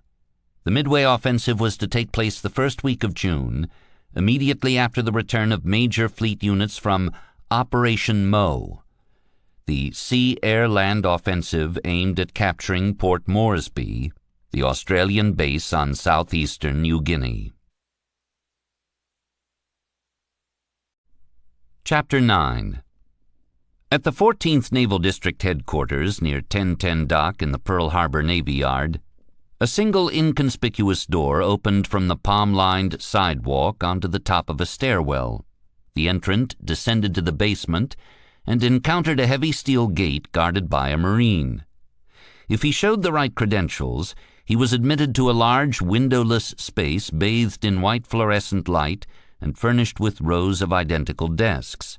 A team of yeomen fed punch cards into two car-sized machines known as tabulators, primitive IBM computers that collated and analyzed alphanumeric data. Day and night, punch cards raced through the machines, filling the subterranean space with a harsh metallic clatter.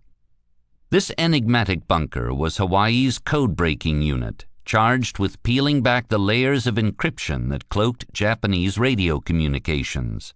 Although no sign was posted outside the door, it was formally called the Combat Intelligence Unit, or CIU. Among the staff, it was nicknamed the Dungeon. After a reorganization later in the war, it was named Fleet Radio Unit Pacific, abbreviated as FRUPAC.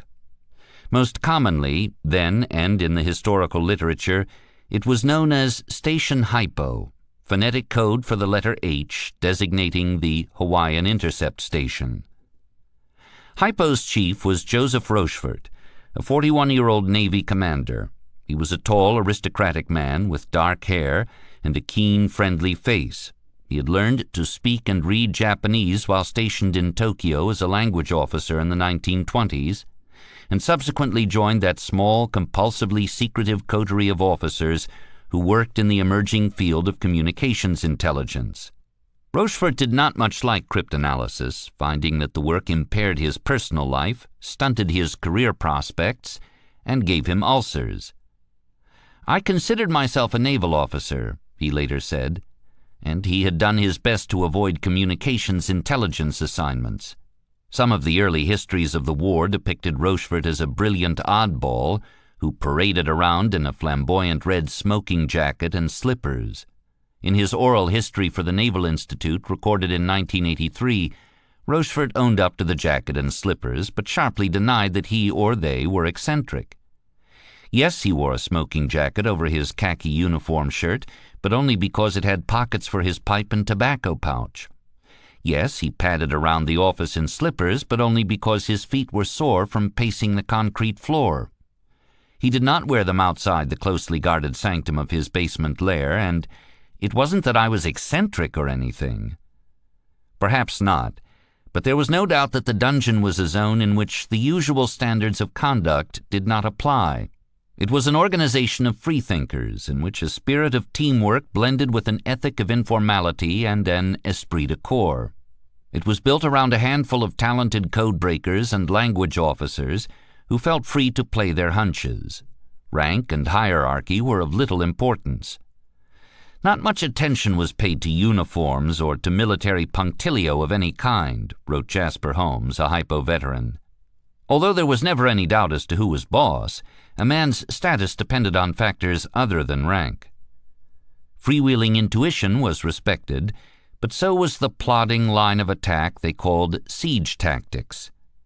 One man's desk might be orderly and uncluttered while he pondered one message intercept at a time.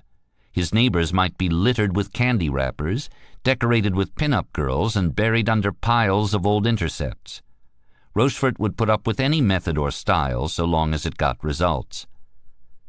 Throughout the era before the Second World War, the field of cryptanalysis was unproven, little understood, and shrouded in secrecy. It had even been condemned as unethical, most famously in 1929 by Henry Stimson, who was Secretary of State at the time and refused to read decrypted foreign communications because gentlemen don't read each other's mail. Lieutenant Commander Thomas Dyer, perhaps the most naturally gifted member of Rochefort's team, joked that Stimson's view did not apply to cryptanalysts because no one could accuse us of being gentlemen. Rochefort observed that many of the best and most experienced codebreakers were slow to climb the promotion ladder because their classified assignments left black holes in their service resumes. Every time he goes to Washington and goes in this particular division, nobody knows what he does or anything else, so he becomes known as somewhat of a nut, and some of them were.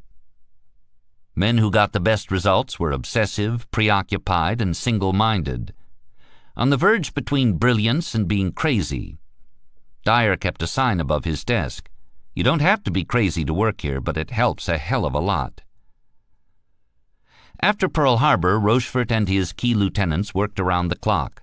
Rochefort went home once every third or fourth night.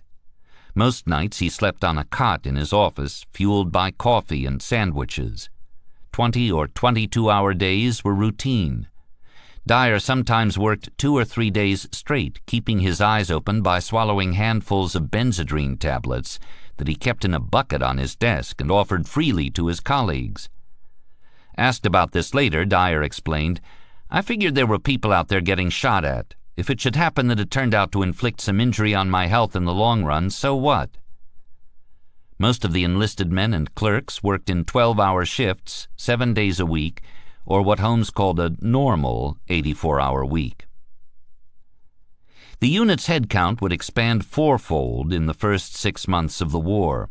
When he took over the unit in May 1941, Rochefort was promised that he could pick his own men, and the base's chief personnel officer had honored the agreement. As each new draft of recruits arrived in Pearl Harbor, a chief petty officer lined them up, studied their faces, and chose the candidates who looked bright enough for code-breaking work. The entire military band from the battleship California, knocked out of action on December 7th, was selected and assigned the task of transferring the code groups from the raw radio intercepts onto the IBM punch cards.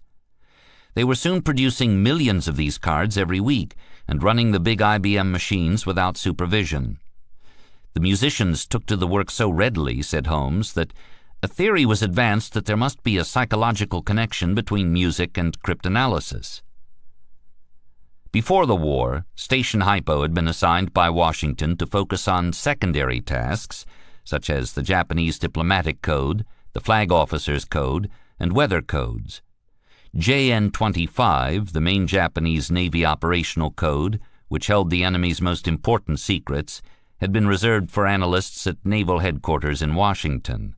It had been in service for a year, and fragments of it were readable by December 1941. But a new edition of the code, which the Americans called JN-25B, had come into use on December 4, 1941.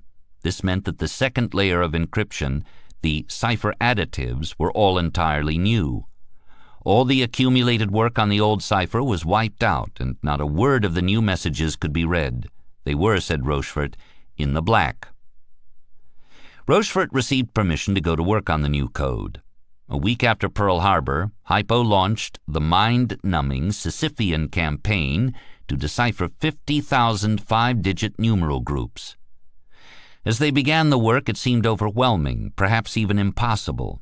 Every significant code-breaking success before the Second World War had been child's play by comparison, and such breakthroughs, wrote Holmes, had never occurred except by a combination of lucky accidents relentlessly followed up by men of rare genius. When Holmes looked around at his colleagues, none struck him as a genius. They seemed like a fairly ordinary group of men. The most difficult stage of such an undertaking is the very start, when not a single code group in any intercepted message can be deciphered. "Those are the long, painstaking hours," said Rochefort, "when you see a whole lot of letters and a whole lot of numerals, perhaps in the thousands or millions, and you know that there is a system in there, and there's a little key to the system that's something real simple." A Japanese transmission error in mid-December confirmed that the cipher, the 5-digit additives, had been changed, but not the underlying code. By year's end, when Nimitz took command of the fleet, Rochefort and his team had made halting progress. It was not much, but it was something, and it would grow. Dyer, who had an uncanny ability to see patterns in the interminable mass of letters and digits, noted that if you observe something long enough, you'll see something peculiar. If you can't see something peculiar, if you stare long enough, then that in itself is peculiar, and then you try to explain the peculiarity. So he stared, and he stared, and he stared, until an idea took shape in his mind. If the idea was a testable hypothesis, he tested it. If it failed, he went back to staring. Dyer continued, "A lot of it is, I'm convinced, done by the subconscious. Sometimes when people ask me how I can solve messages, I say, well, you sit there and stare at it until you see what it says, and then you put it down. You look. It depends on what kind of a thing you're dealing with. But you look at it until you see something that attracts your attention, your curiosity. Maybe it doesn't suggest anything at all. You go on to something else. The next day you come back and look at it again." Rochefort agreed that it is a matter above all of persistence, just sticking with this thing day after day after day. Readable code groups were few and far between at this early stage of the war, but much could be gleaned from the raw radio intercepts. Traffic analysis was the name given to the art of drawing useful intelligence out of nothing more than the rise and fall of enemy radio traffic volume in given locations. Rochefort said it was common sense, actually. It's not real intelligence, it's common sense. For instance, a spike in radio traffic emanating from Truk, the Japanese-held stronghold in the Caroline Islands, combined with a fall in traffic in the inland Sea of Japan, might suggest a major fleet movement to the south. Traffic analysis grew more powerful when combined with the first fruits of cryptanalysis, typically the message externals or headings, geographic designators, to where, from where, or the identity of sender and addressee, from whom to whom. Radio call signs for ships, units, and commanders appeared frequently in predictable parts of a message and could sometimes be corroborated by sighting reports and radio direction finding, DF data, which provided an enemy transmission's point of origin. Eavesdroppers recognized the personal quirks of an individual operator, his fist, they called it, and by tracking that man's movements could guess the location of a particular ship.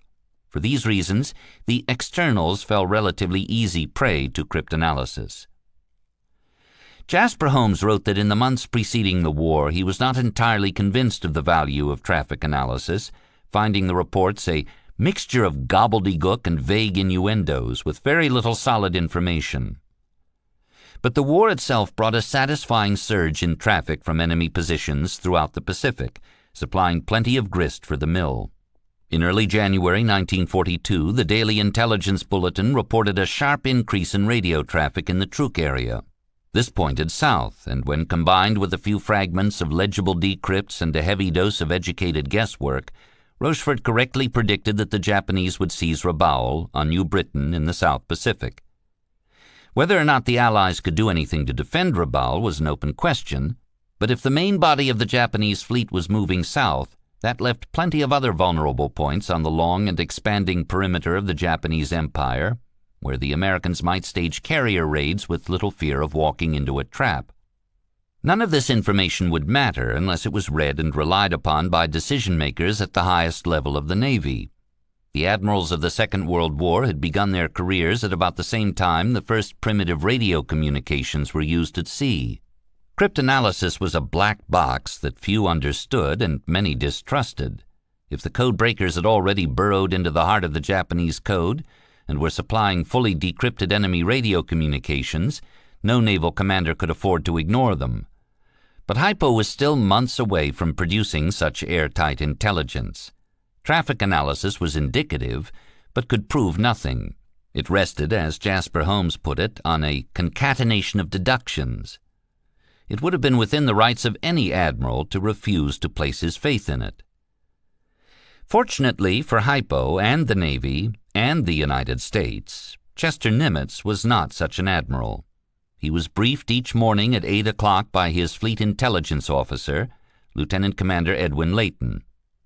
Layton also had a standing invitation to walk into Nimitz's office at any hour of any day if he believed he had important information for the C&C. No one else on the staff, except perhaps the Chief of Staff, had this privilege. Hypo provided a daily briefing to Layton, who in turn drew on other sources and briefed Nimitz. Layton and Rochefort had known one another when both men were stationed in Tokyo as language officers in the 1920s. They had shared in the long trial of learning Japanese. They counted one another as friends, and this tended to smooth the contours of their professional partnership, which might otherwise have been complicated by the organizational rivalry between the 14th Naval District, of which Hypo was a part, and the Pacific Fleet staff. Nimitz paid close attention to all the intelligence products that crossed his desk. On his first day as SINCPAC, he told Layton, "I want you to be the Admiral Nagumo of my staff. I want your every thought, every instinct, as you believe Admiral Nagumo might have them. You are to see the war, their operations, their aims, from the Japanese viewpoint and keep me advised what you are thinking about, what you are doing, and what purpose, what strategy motivates your operations. If you can do this, you will give me the kind of information needed to win this war." Based on the early intelligence readings, Nimitz had gained the confidence to send Admiral Halsey and the aircraft carriers into the Marshalls on February 1st. As predicted, there had been no major enemy fleet units in the vicinity. It was Hypo's first major achievement of the war. But the greatest benefit of Halsey's raid from the cryptanalysts' standpoint was the accompanying outpouring of fresh Japanese radio traffic. Hundreds of messages were intercepted by Allied listening posts throughout the Pacific and rushed to Hypo for decryption. Raw intercepts of any kind were potentially useful to the code breakers, but transmissions linked to known events in a known geographic location were invaluable. In such messages one found the same recurring externals: geographic designators obviously pointing to the Marshall Islands, radio call signs for Japanese ships, units, and commanders known to be present at the time of the raid, and code groups referring to enemy aircraft carriers. Hypo had entered a virtuous circle. Nimitz, emboldened by intelligence reports that grew ever more tangible, authorized riskier and more ambitious carrier raids into Japanese waters. Each new raid prompted the Japanese to spew forth an immense volume of raw radio traffic, which in turn accelerated Hypo's progress. By the end of February, the code breakers were fully in the game. Rochefort's team had correctly determined that all two-letter geographic designators beginning with A referred to American, or formerly American, islands in the Central Pacific. P stood for the Japanese-mandated islands of the Central Pacific, R were British-held islands in the South Pacific, M was the Philippines. The second letter identified specific places within these spheres. In March, a message to AA requested reconnaissance on ships currently in the harbor of AK. The string of intercepts linked to corroborating data left little doubt that these referred to Wake Island and Pearl Harbor. On March 9th, Japanese air group commanders in the Central Pacific were radioed a routine forecast of wind force and direction at AF. Based on weather patterns, Rochefort surmised that AF might be Midway. Intelligence, as Layton observed, was a perishable commodity, and Rochefort agreed. It is useless to obtain intelligence unless you use it. Their field was yet unproven, and the debacle of Pearl Harbor had not enhanced its reputation in the eyes of the fleet. Communications intelligence was a new and untried field, and it was simply unfamiliar to many officers. Acting upon predictions derived from intelligence sources even seemed to contradict Mahan's dictum that a commander should arrange his forces according to the enemy's capabilities and not his inferred intentions. These were formidable barriers to the proper use of intelligence. Both Leighton and Rochefort were aware of the need to market their product to policymakers and senior commanders who could act on it in a timely fashion, but how to disseminate their findings without alerting the Japanese that the codes had been breached? A bedrock tenet of communications intelligence was that the enemy must always be encouraged to feel safe, and never given cause to suspect that his radio transmissions were less than impenetrable.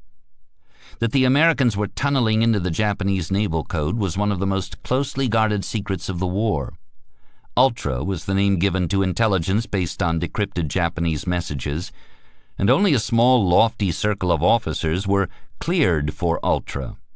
When information derived from Ultra had been distributed outside the privileged circle, it was sanitized.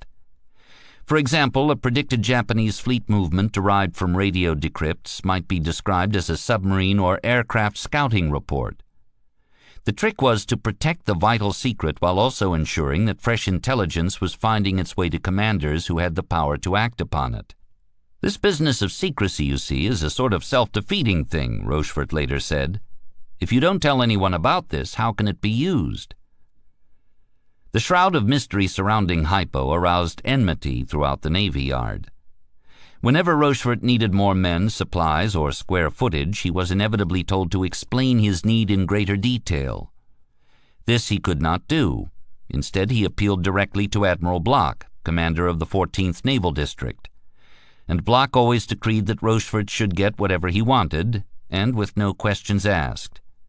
Supply officers were not accustomed to being manhandled by a mere commander who headed a shadowy unit that they were not even permitted to ask questions about, but they quickly learned not to deny Rochefort's requests. Hypo was one unit within a widely dispersed radio intelligence sector that was managed from naval headquarters in Washington.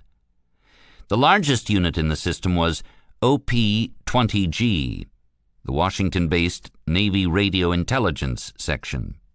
Before the war, there had been additional intercept stations on Corregidor in the Philippines, Station Cast, on Guam, and on Bainbridge Island in Puget Sound.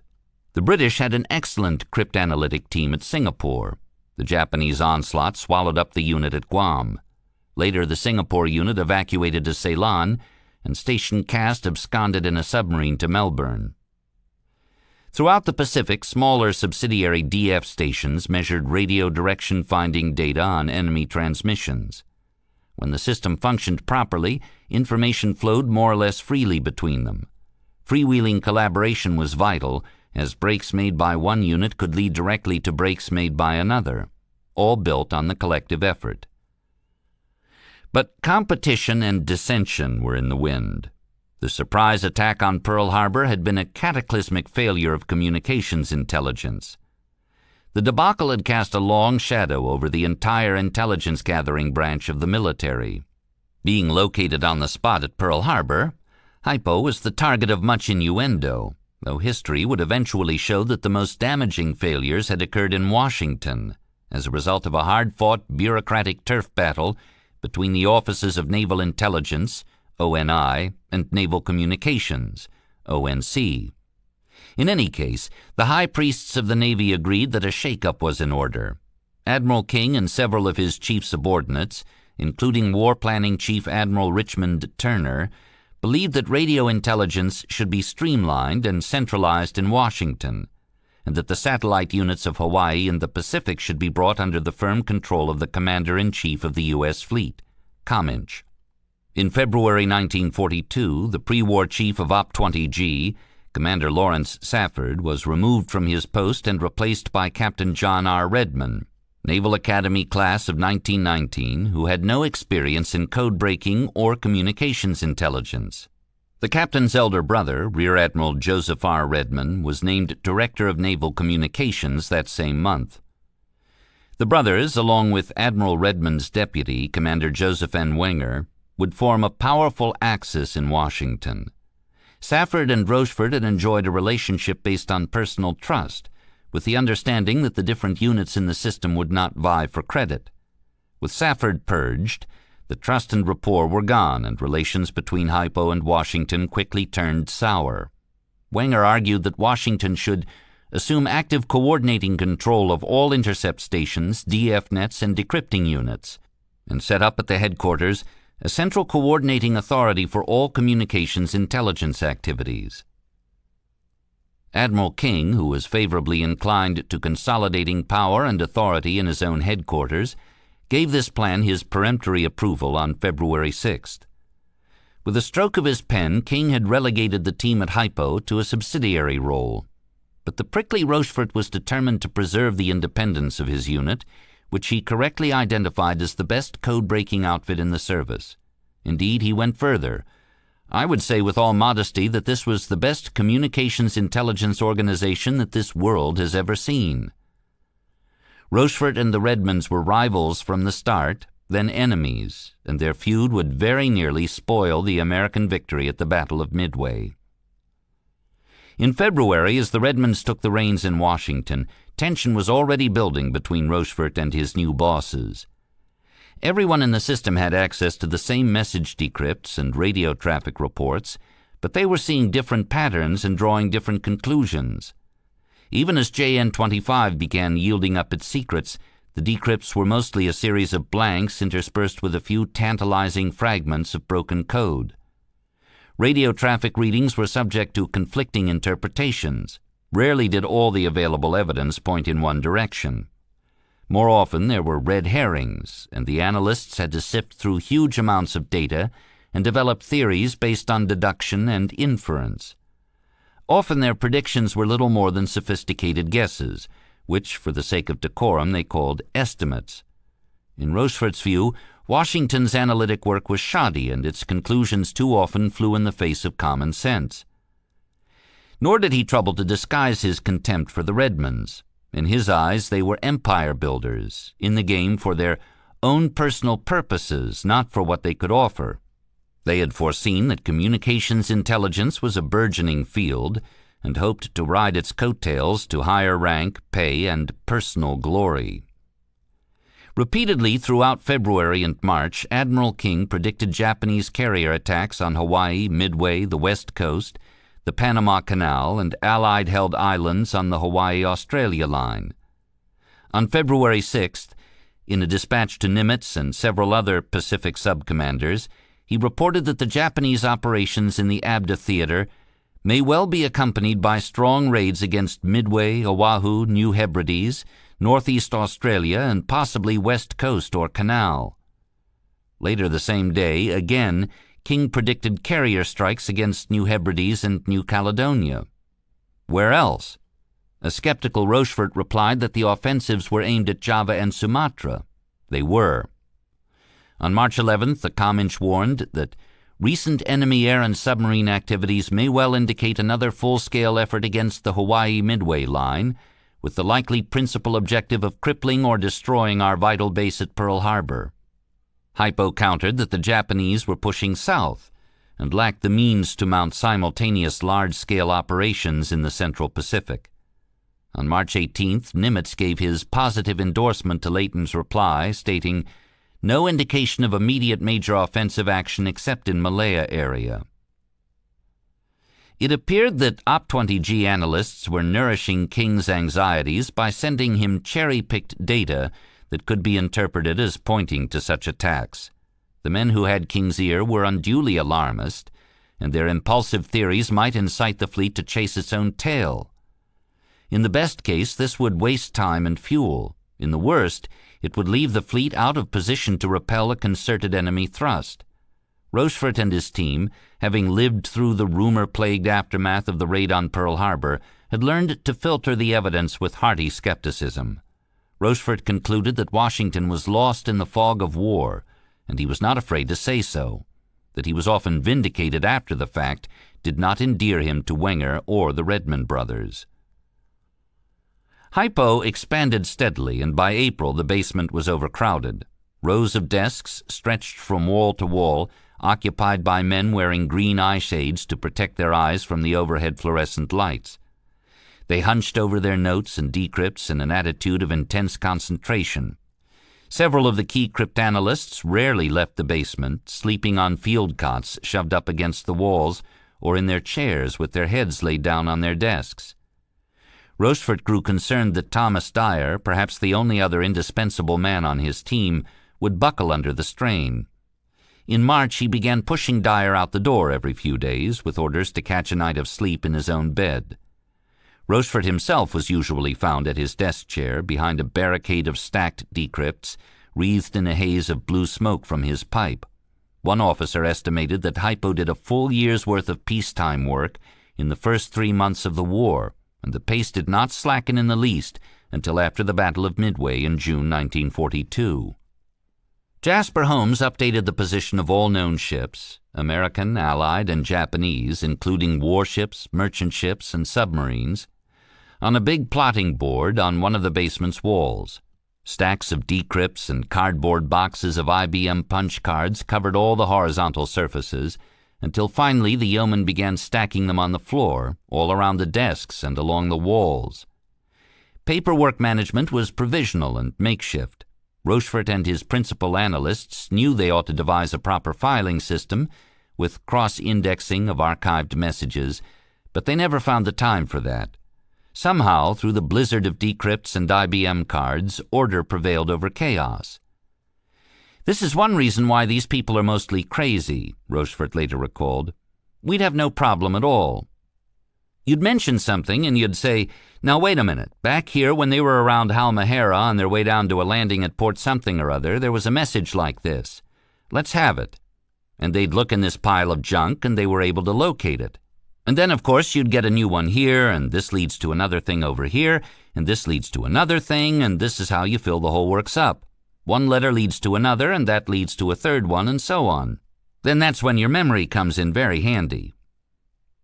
Holmes added that a cryptanalyst needs only time, patience, an infinite capacity for work, a mind that can focus on one problem to the exclusion of everything else, a photographic memory, the inability to drop an unsolved problem, and a large volume of traffic. At first, decrypted externals were like plain text islands in a sea of indecipherable code. But even a small island supplied a foothold for logical deduction. With time, the sea fell and the islands began to merge with their neighbors. Theories were checked against traffic analysis and sighting reports. There were fewer blanks and more comprehensible phrases. Then there were near-complete messages with a few mulishly indecipherable fragments embedded in them. When a newly decrypted code group confirmed the deductions they had made earlier, the codebreakers rejoiced.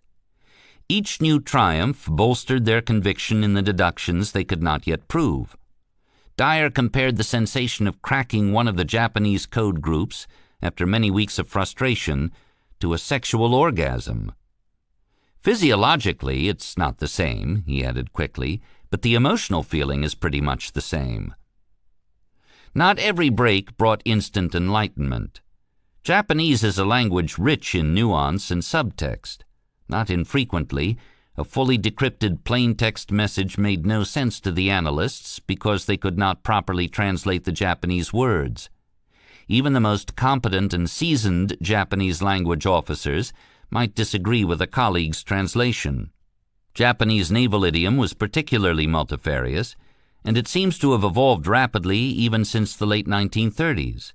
Moreover, Pacific place names gave the hypoanalysts a lot of trouble.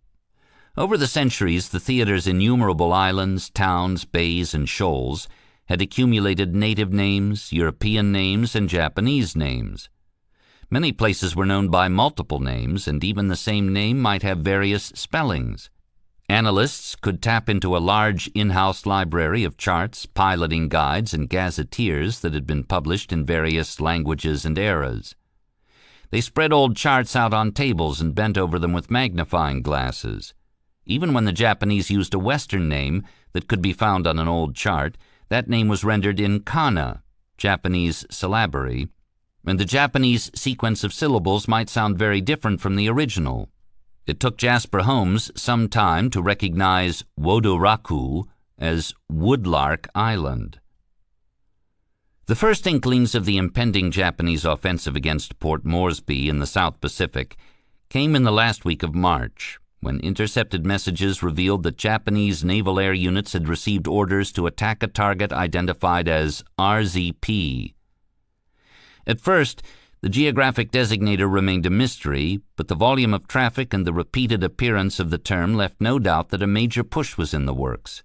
Further parsing of related messages from all stations revealed that the operation, whatever it was codenamed MO. The drive to break these identifiers was lifted to highest priority status. Intelligence culled from many different sources pointed toward the Coral Sea. In early April, Japanese air units based in the Solomons were heavily reinforced. Australian coast watchers confirmed that enemy air patrols in the region were being extended by length and density. Movement of forces through Truk suggested a shift of forces into the South Pacific. British codebreakers confirmed Rochefort's hunch that Nagumo's foray into the Indian Oceans was merely a raid and not the beginning of a sustained operation. The Japanese carriers were heading back to Truk, from whence they would depart for the South Pacific. Rochefort informed Nimitz that an offensive in the Southwest Pacific is shaping up. On April 3rd, he forecast that the offensive would stage out of Rabaul and would be aimed at the southeastern end of New Guinea. But when? Station Belkanen in Melbourne, the group that had evacuated from Corregidor, forecast April 21st, but Rochefort believed that was too early. The first week of May seemed more likely. At about this time, Admiral King reached down from on high and tapped Joe Rochefort on the shoulder.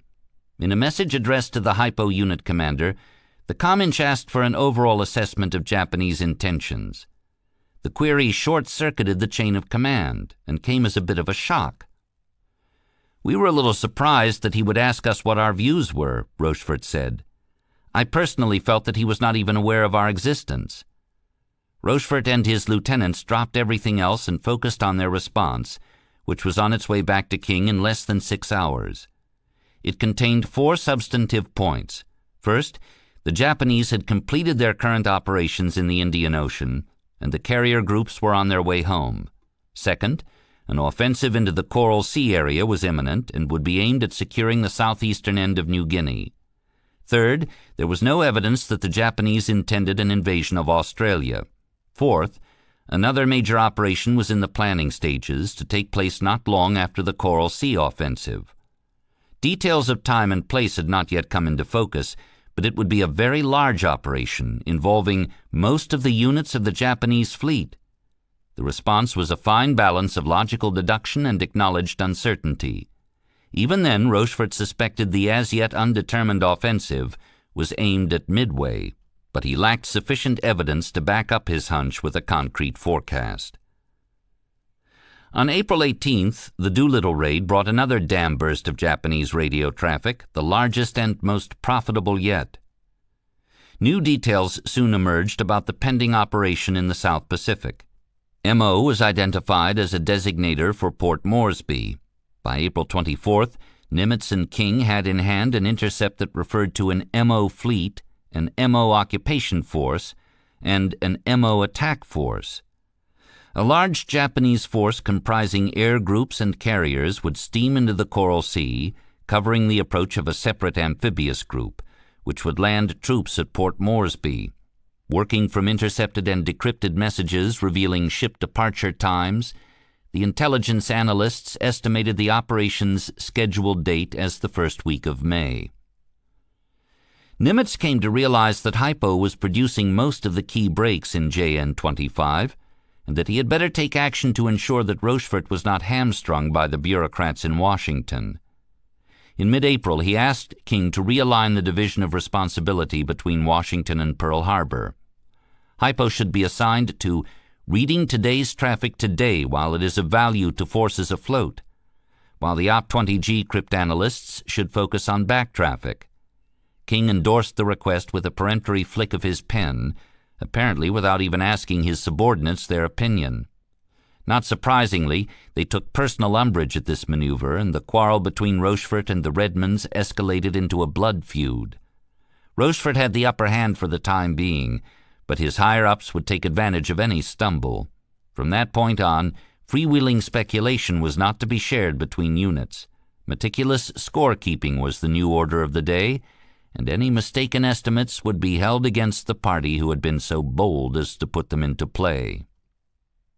On the morning of April 22nd, Leighton sat down with Nimitz and provided a wide-ranging intelligence review, including the best and most current evidence concerning the pending Coral Sea operation. His major point: there are many indications that the enemy will launch an offensive in the New Guinea, New Britain, Solomon area. The offensive would start very soon. But 2 weeks before battle, there was still a dangerous array of unknowns. He estimated that the enemy force might include 5 carriers, 1 battleship, 5 heavy cruisers, at least 4 light cruisers, 12 destroyers, and more than a dozen submarines, as well as perhaps 135 land-based naval bombers, more than 100 Zeros, and a similar number of reconnaissance planes. More than 20,000 troops might be brought into the theater in Army transports. Yet there remained major uncertainties. Washington continued to warn of a diversionary raid against Hawaii. No less a figure than Army Chief of Staff George Marshall warned the local Army commander of pending air attacks on the Hawaiian Islands. Leighton judged that there were no signs of Japanese movements toward the Hawaiian Islands, and that a lack of any evidence of a buildup of bombers in the nearby mandates made such an attack highly improbable.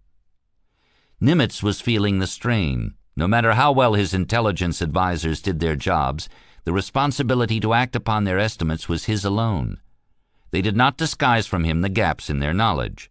There was the unpleasant possibility that the Japanese were practicing radio deception on a grand scale, hoping to lure the American fleet south, which would leave the great fortress of Oahu vulnerable to another enemy air raid or worse. It was not enough for Nimitz to listen. He had to test his advisors' degree of conviction, to probe for flaws in their logic, and to reconstruct their process of assembling a mosaic from many disparate bits of evidence. After all of that, he had to believe in his gut that they were right. He did. At this precarious juncture, with the war hanging in the balance, Nimitz chose to bet his command on the accuracy of the intelligence. A study produced by his staff in late April 1942 identified intelligence as the most important advantage possessed by the Americans at that stage of the war. The Japanese were superior in carrier, battleship, and shore-based air strength, the study asserted, but the Americans could overcome these deficiencies with fairly accurate knowledge of direction of enemy advance and probability of being able to detect change in enemy deployment. Nimitz decided, as he put it, to accept odds in battle if necessary, to throw his 2 available carriers against the Japanese fleet and hope that they prevailed.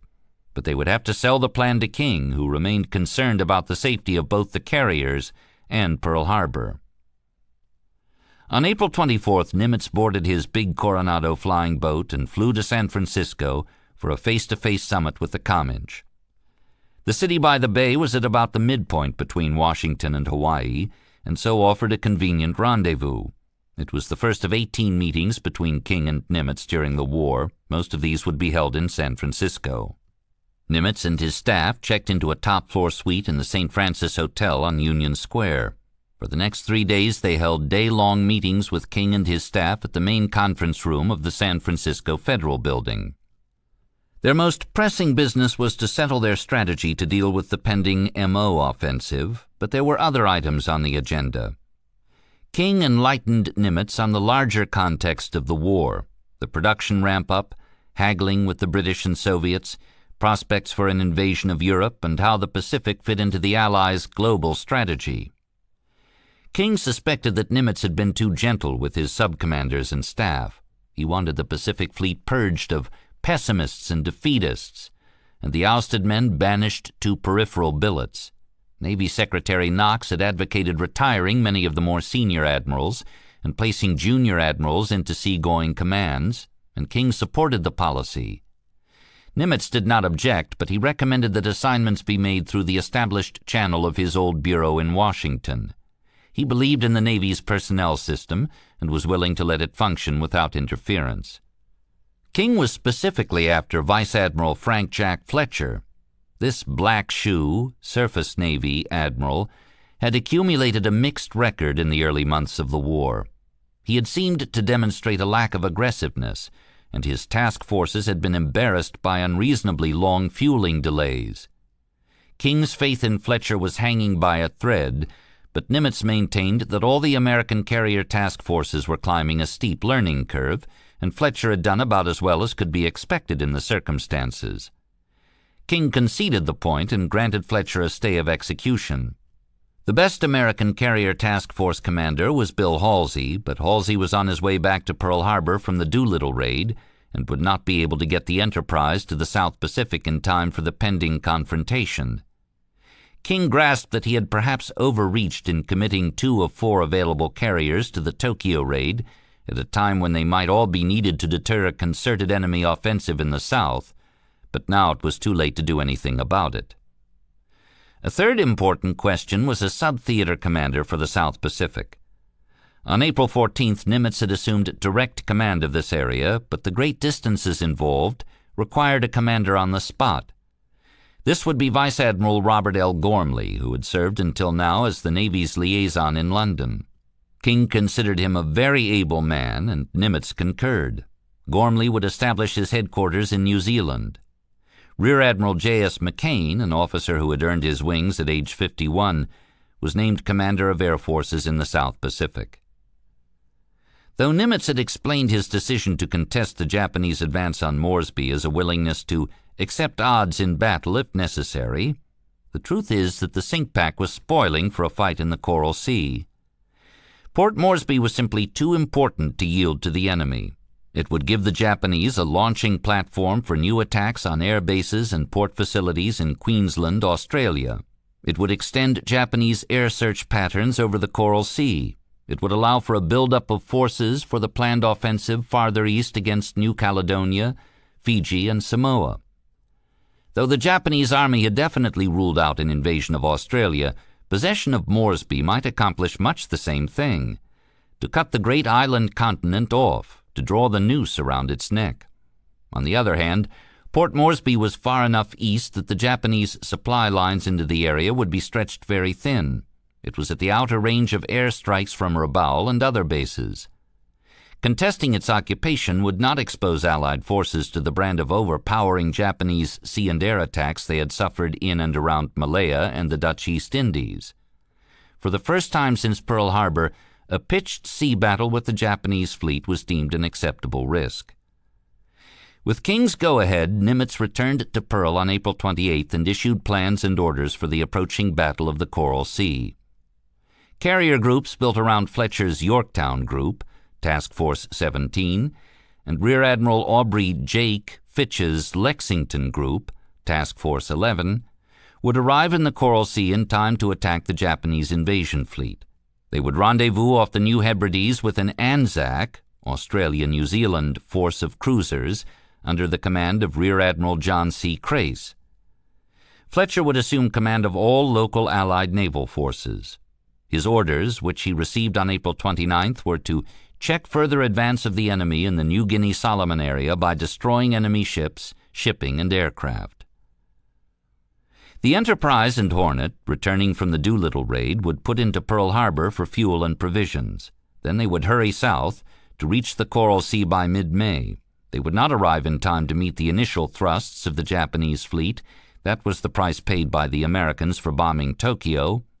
But they could at least be in a position to reinforce their sisters if the battle should expand into a protracted campaign. The Japanese had been building up their strength in the region for 10 weeks since their shockingly early invasion, January 23rd, of Rabaul. From that major staging base, they had spread out like the spokes of a wheel to seize satellite positions in adjacent island groups. Small amphibious landing parties went ashore, usually unopposed, and secured a flat stretch of ground that would accommodate an airfield.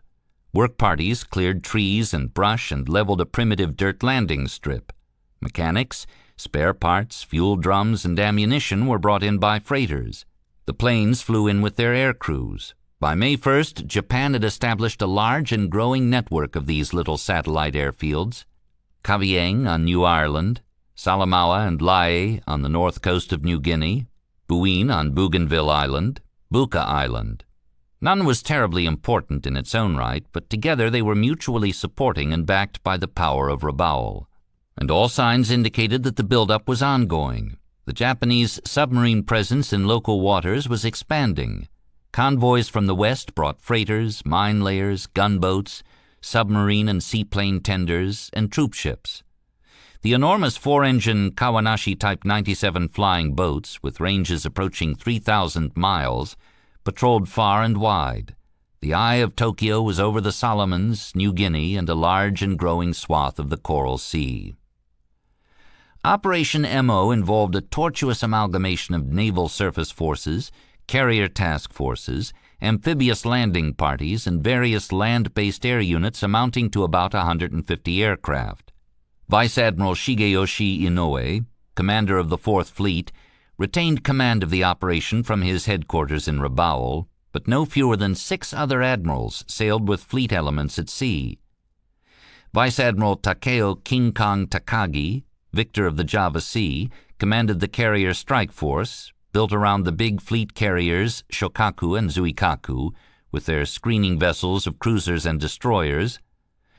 But a subordinate, Rear Admiral Tadaichi Hara, commander of Carrier Division 5, would exert tactical control of the 2 carriers during the battle. The invasion itself would be brought to the beaches by the Port Moresby Invasion Force, including about 10,000 Army and Navy troops in 12 lumbering transports. Several other surface naval units and 1 light carrier group, built around the 12,000-ton baby flat-top Shoho, were dispatched to cover the landings. Though Port Moresby was the main objective, the Japanese also intended to take the little tropical island of Tulagi, in the waters that would later be made famous during the Guadalcanal campaign as Iron Bottom Sound, with the idea of building a small seaplane base for reconnaissance flights to the south and east. Tulagi would be taken on May 3rd, Port Moresby on May 10th. Admiral Inoue was unpleasantly conscious that everything was being rushed, that nothing was being done with the care or attention it deserved. He had been forced into a schedule that was compressed and inflexible. The planned incursion into the Coral Sea had already been twice delayed because of the proven presence of American carrier forces in the vicinity. Now that the Midway sortie had been definitely scheduled for the last week of May, there could be no further slips. The Japanese carriers had just returned from their foray into the Indian Ocean, but they were once again racing out to a distant theater. The MO plan, like so many Japanese naval campaigns, seemed unnecessarily complex. Forces were divided in such a way as to flout Mahanian doctrine. Japanese strategists justified these deployments by pointing to air power and radio communications, 2 elements that had been unknown in Mahan's day. Nevertheless, a complex arrangement of forces relied upon close coordination and timing, and was more prone to unravel in the face of determined enemy counterstrikes. Thus far in the war, Minoru Genda's concept of massed carrier air power, embodied in the 6-carrier task force of Kido Butai, had been brilliantly vindicated. In 4 months, Nagumo's carriers had traveled more than 50,000 miles, spreading terror and devastation a full third of the way around the Earth, from Hawaii in the east to Ceylon in the west. But the mileage was beginning to wear. The ships and crews had been sent on too many missions in too many directions. They had traveled too many miles with too little rest. They had been pushed to the limits of endurance by commanders who were loath to accept that such limits even existed. 3 carriers, half of Kido Butai, had been slated for Operation MO, but Kago was scratched from the mission at the last minute. She was in desperate need of repairs and refitting and would stay in port to prepare for Midway. As Admiral Takagi's carrier strike force put to sea from Truk on the first day of May 1942, it included only the Shokaku and Zuikaku. Kido Butai, which had operated as a unified striking force since December 7th, had for the first time been cleaved into its component parts.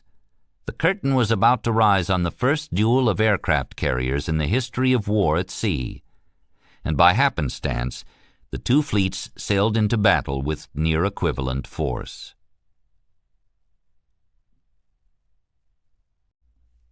Chapter 10. The Lexington, tenderly known by her crew as Lady Lex, was one of the oldest and largest aircraft carriers in the world. She had been launched in 1925, when carrier aviation was still in its infancy. Like her twin sister, the Saratoga, she had been originally intended as a battle cruiser, but converted to a carrier once the great hull had been finished. The Lexington's 36,000-ton displacement dwarfed that of the Enterprise, Yorktown, or Hornet, each of which displaced less than 20,000 tons. She was 60 to 70 feet longer than her younger sisters, and her island was smaller, leaving her with a long, sweeping parade ground of a flight deck. Even in the mid-20th century, when most seafaring superstitions were a thing of the past, sailors held idiosyncratic feelings about the various ships of the fleet. The Lex was always held especially dear. The Lexington was a good ship, as was said in the Navy, recalled Alvin Kernan, who served on the Enterprise, while her sister ship the Saratoga was not, for unknown reasons. Zigzagging out of Pearl Harbor on April 15th, she and her escorts, heavy cruisers Minneapolis and New Orleans and 7 destroyers, steamed away to the southwest toward Palmyra Island, where the Lexington had been ordered to ferry 14 Brewster Buffaloes of Marine Fighting Squadron 211. Every morning at dawn, the ship launched half a dozen F-4F Wildcats to fly combat air patrol over the task force. Shortly afterward, several SPD scout bombers took off and flew air search patterns to the south and west to a range of 200 to 250 miles. During her sojourn in Pearl Harbor, where the Lex had spent more than a week in dry dock and another week moored in the repair basin, the carrier had been fitted out with the latest radar technology. A big new bed spring antenna rotated atop her foremast. Radar gave the crew a shared feeling of security, a sense of being less vulnerable to nasty surprises, and therefore boosted morale. "We knew radar could see things we couldn't see," wrote Signalman Floyd Beaver, who served on Rear Admiral Aubrey Fitch's flag allowance. "It is scary even now to think about what the carrier war would have been like without radar." Farther south, in the equatorial doldrums, the sea was as warm as a bath, and the sun radiated its stultifying heat into the ship. Below decks, the temperature held above 100 degrees Fahrenheit throughout the day, and never fell below 90 degrees even at night. The Lexington's colossal power plant, deep in the bowels of the ship, included 16 huge steam boilers and 4 33,200-kilowatt turbine engines. Scorching heat was an inevitable byproduct of those great machines, and much of it remained trapped in the steel envelope of the carrier's interior. On the flight deck at midday, where the ambient heat from below merged with the overbearing rays of the equatorial sun, the steel deck plates were like skillets. They would burn exposed flesh or melt rubber soles, and sailors sometimes amused themselves by frying eggs on them. On the sauna-like lower decks, where condensation collected on every surface, Chicago Tribune reporter Stanley Johnson observed that the ship appeared to sweat like a human being. Beads of moisture combined to form rivulets which forever coursed down floors, walls, and roofs, the bulkheads, decks, and side plates of this great floating city. No place was hotter than the engine room itself, in which the Black Gang, the engineers, toiled in a harshly lit subterranean cavity where the temperature never fell below 110 and sometimes approached 130 degrees, about the upper limit of human endurance. Sailors who grumbled of the heat in the mess hall or hangar deck were sent to pay a courtesy call on the engineers, an experience that put their complaints into perspective. When Robert Casey visited the Black Gang on another ship, he felt his eyeballs hardening like overboiled eggs. After a few hideous minutes, he escaped to the chilly upper world, where a temperature of 100 degrees felt mild by contrast. While at Pearl, the Lex had been shorn of her 8-inch guns, relics of an era when it was thought that an aircraft carrier should be capable of exchanging fire with enemy surface ships. The 2 heavy mounts had been located fore and aft of the island, and could be fired only to starboard. Had they been turned and fired to port, their muzzle blasts would have smashed the flight deck. Even now, at that early stage of the war, it was evident that what every carrier needed more of, what every ship of every class needed more of, was ack-ack, or anti-aircraft weaponry. The Navy Yard had installed several new batteries of 5-inch 38 caliber dual-purpose guns on the bow and stern. These powerful weapons, when handled skillfully, could knock down a heavy bomber passing over the ship at an altitude of 10,000 feet. More than 100 shorter-range guns, 1.1-inch and 20-millimeter Oerlikons, were mounted on the galleries around the perimeter of the flight deck. They were ineffective at long range, but could be fired rapidly and aimed by a single man strapped into shoulder braces, making them handy for last-ditch defense against incoming aircraft. In the Lexington's combat experience to date, the performance of her gunners had not been at all encouraging, and Captain Frederick C. Sherman ordered an intensive training regimen. The guns were manned every hour of every day and night in 2 12-hour watches. The gunners stood or sat by their weapons with steel helmets pushed back on their foreheads and Kapok life vests drawn tight around their chins. When the carrier's own airplanes were aloft, the 5-inch gun crews swung their muzzles to follow them in a pantomime of ranging and sighting. The off-duty crews spent an additional hour each day with a dummy loader on the machine deck, mastering the steps of manhandling the 60-pound shell into the breech, setting the fuse, pointing the weapon, and mock firing. The crews learned to work together, to anticipate one another, to function as a creature with one mind and 8 sweaty hands. With constant repetition, their error rates fell and their rate of fire rose. On the Lex, some of the 5-inch batteries were manned by sailors, others by Marines. And as Johnston observed, the healthy rivalry between the two units in practice shoots sure was something to behold. Most days at sea, the Lexington held live firing drills. One of the 5-inchers threw up a time-fused target shell, which ejected a magnesium flare attached to a parachute. The other guns opened fire, their incandescent red tracers stretching up toward the target in intersecting lines. The trick was to estimate height properly and to fire quickly, before the target was destroyed by one of the competing batteries. Inside of 2 weeks after leaving Pearl Harbor, Johnston wrote, these gunners were able to tear the small parachute to shreds or shoot the flare to bits in a few rounds.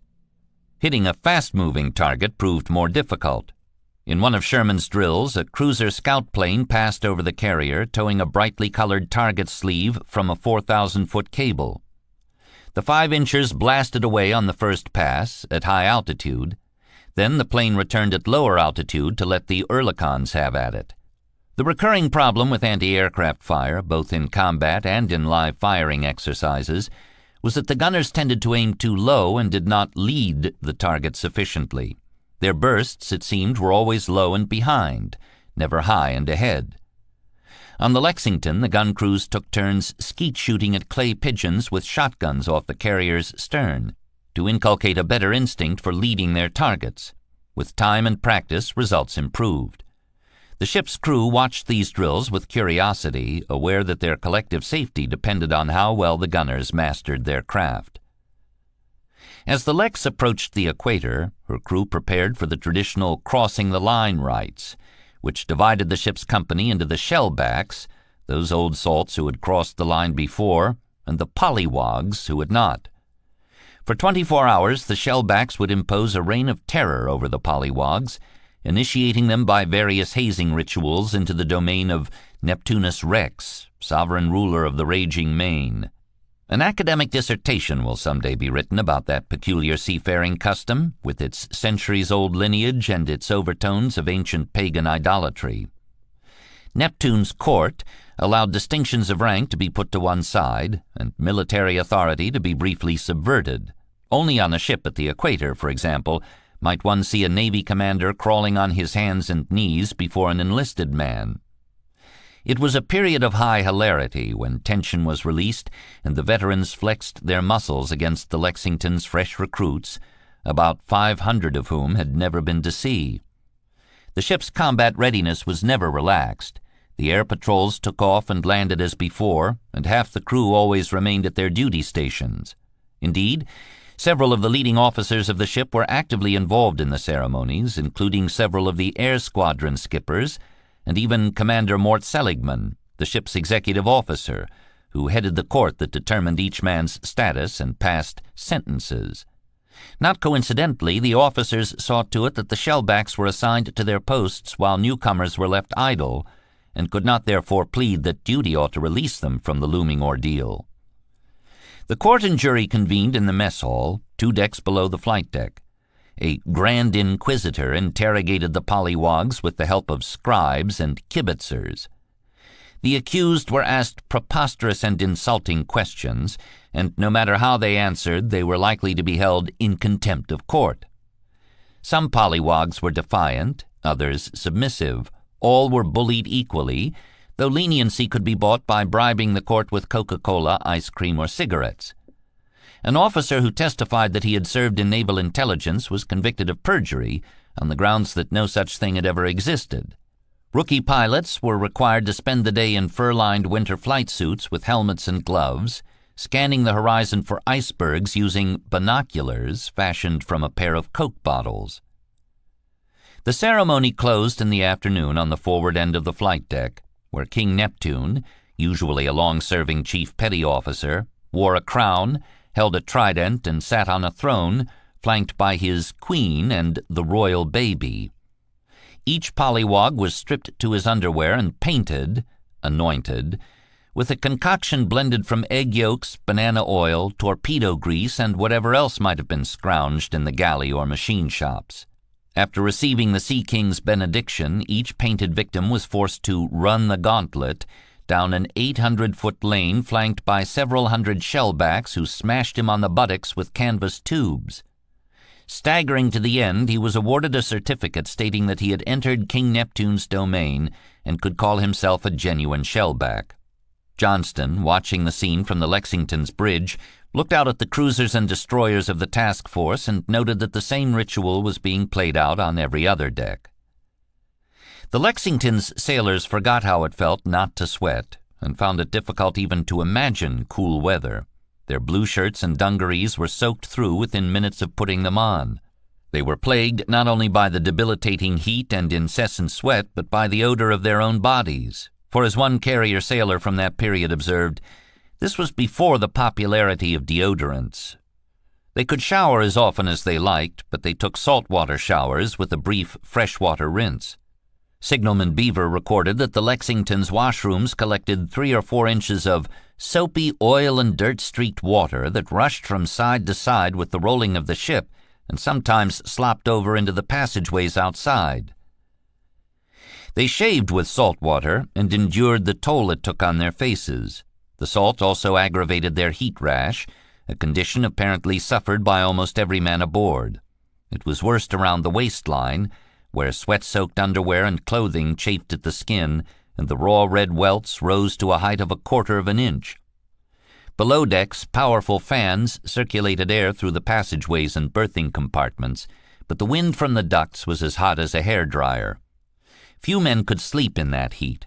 Kernan recalled endless nervous shifting in the bunks and constant movement back and forth to the heads in the red glare of the night lights.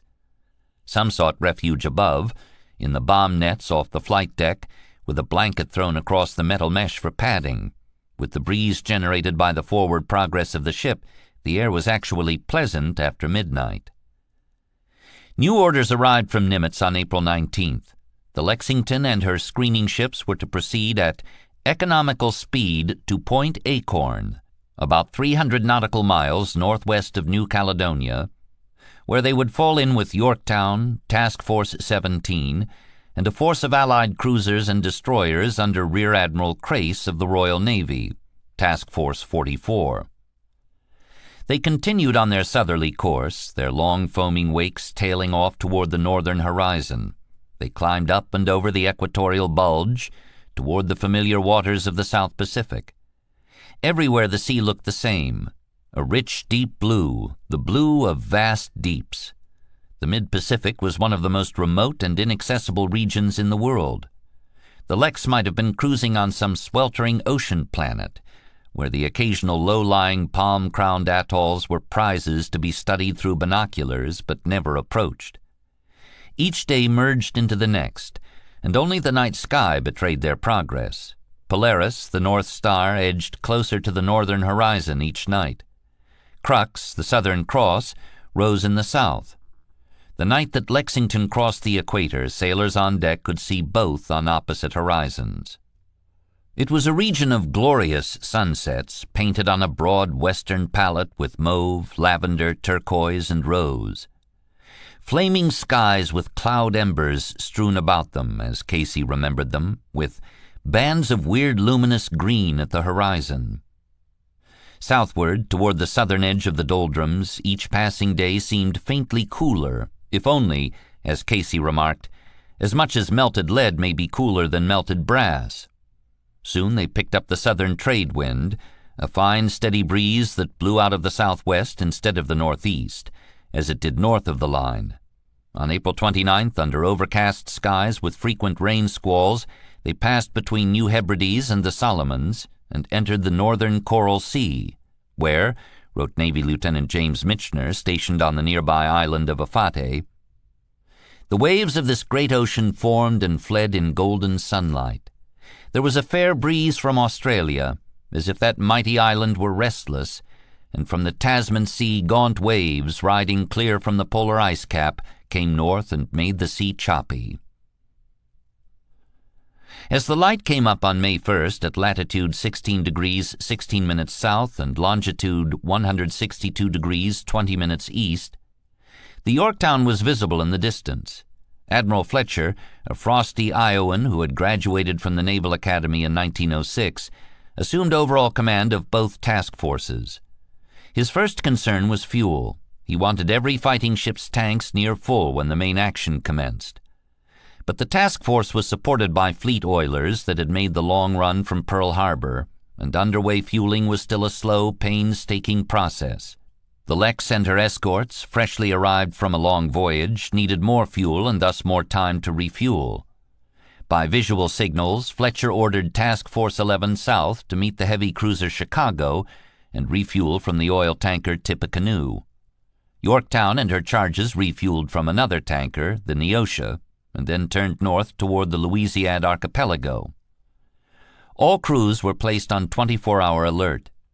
Fletcher concealed his presence by maintaining absolute radio silence and by hanging back beyond the outer range of Japanese patrol flights. Army air patrols operating from Townsville, Australia, had reported that Japanese units were moving down from the Bismarcks into the eastern Solomons. And those reports were corroborated by fresh intelligence breaks at Haipo, which had revealed that the Japanese intended to take the little tropical island of Tulagi, just off the south coast of Florida Island. Fletcher hoped to catch the invasion force on the beach when it would be most vulnerable. On May 3rd, the Tulagi invasion force landed unopposed, the Australian garrison having been withdrawn a week earlier. Construction teams got to work on a seaplane ramp right away, and most of the Japanese naval forces that had escorted the invasion convoy withdrew to the north. At 7 p.m. that evening, Fletcher received confirmation, also from Australian-based Army air patrols, that the landing had occurred and Japanese ships were anchored off the island. Under cover of darkness, the Yorktown and her escorts dialed up 27 knots and raced north to launch a strike at dawn on the 4th. The Lexington, still fueling and more than 100 miles south, was left behind. Strict radio silence was the order of the day, and Fletcher had not a moment to lose. In that first skirmish of the unfolding battle, Yorktown would go it alone. He sent off the Neosha in company with a destroyer, the Russell, to find Fitch and instruct him to rendezvous at a point 300 miles south of Guadalcanal the following morning. That night, as the Yorktown's engines raced at near-peak speed, the carrier's air groups gathered in their ready rooms and studied maps and photographs of the intended target. The entire region was obscure, and the only maps that were available were rough photographic copies with little detail. After taking off from the Yorktown the next morning, they would fly directly over the 70-mile-long island of Guadalcanal, a name that did not yet hold any special significance for them. The long east-west axis of Guadalcanal was a spine of sharp-toothed mountain peaks reaching as high as 6,000 feet. They would conceal the approach of the American carrier planes and improve the likelihood of total surprise. Passing over that hump, the planes would be a mere 12 miles from Tulagi. They would trade altitude for speed, passing across the body of water that had not yet been named Iron Bottom Sound, and lay waste to the Japanese ships off Tulagi and in the adjacent Gavutu harbor. At first light on May 4th, the Yorktown was about 100 miles south of Guadalcanal. A cold front had overtaken them, and the weather had turned nasty, with heavy overcast, winds gusting to 35 knots, and sporadic rain showers. That was fine with the officers and crew. A carrier's most desirable situation was often to remain concealed in murk, thus protecting against counter-air attack, while her planes flew out of the front into clear weather. They were awakened well before dawn by the bugle call, boots and saddles, pumped through the loudspeakers. The strike package included 28 dive bombers and 12 torpedo bombers. 6 F-4F fighters were first off the deck at 6:31 a.m. They would fly cap over the task force. The first bomber was airborne by 7:01 a.m. Each of the dive bombers was armed with a big 1,000-pound bomb. The torpedo planes carried Mark 13 torpedoes. The bombers ascended quickly toward Guadalcanal, soaring well above the island's central peaks in the hazy morning light. As the verdant northern slopes fell steeply away, they flew into fine, clear weather. The cobalt panorama of Iron Bottom Sound unfolded ahead, with Florida and Tulagi Islands clearly laid out in front of them, their contours matching up to the maps they had scrutinized. They pushed their noses down and picked up speed. Lieutenant Commander William O. Birch, Jr., leader of Scout 5, was the first over Gavutu Harbor at a little after 8 a.m. He and his pilots, at altitude 19,000 feet, thought they saw a powerful Japanese fleet spread out beneath them, but their ship recognition training failed them. They believed they saw a light cruiser, 2 destroyers, a seaplane tender, 5 troop ships, and sundry gunboats and small craft. What was actually there, as it was later revealed, was a mine layer, 2 small minesweepers, a small transport, 2 destroyers, and a few landing barges.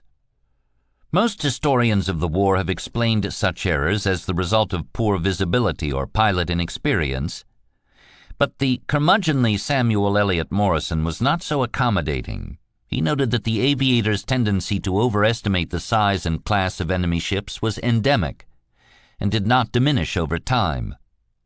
As usual throughout the war, the pilots overestimated what they saw. All their swans were geese, and all their geese ducks or goslings. The raid came as a complete surprise to the Japanese, who had no air cover and were virtually defenseless. Their ships threw up some anti-aircraft fire, but their unpracticed gunnery was very poor, and no American planes were lost in that first wave. The torpedo planes followed some time later and attacked without scoring a hit, but were equally untroubled by the flak. Their bombs and torpedoes expended, all of the Yorktown's planes turned south and flew back to the waiting carrier, which had in the meantime drawn 20 miles closer.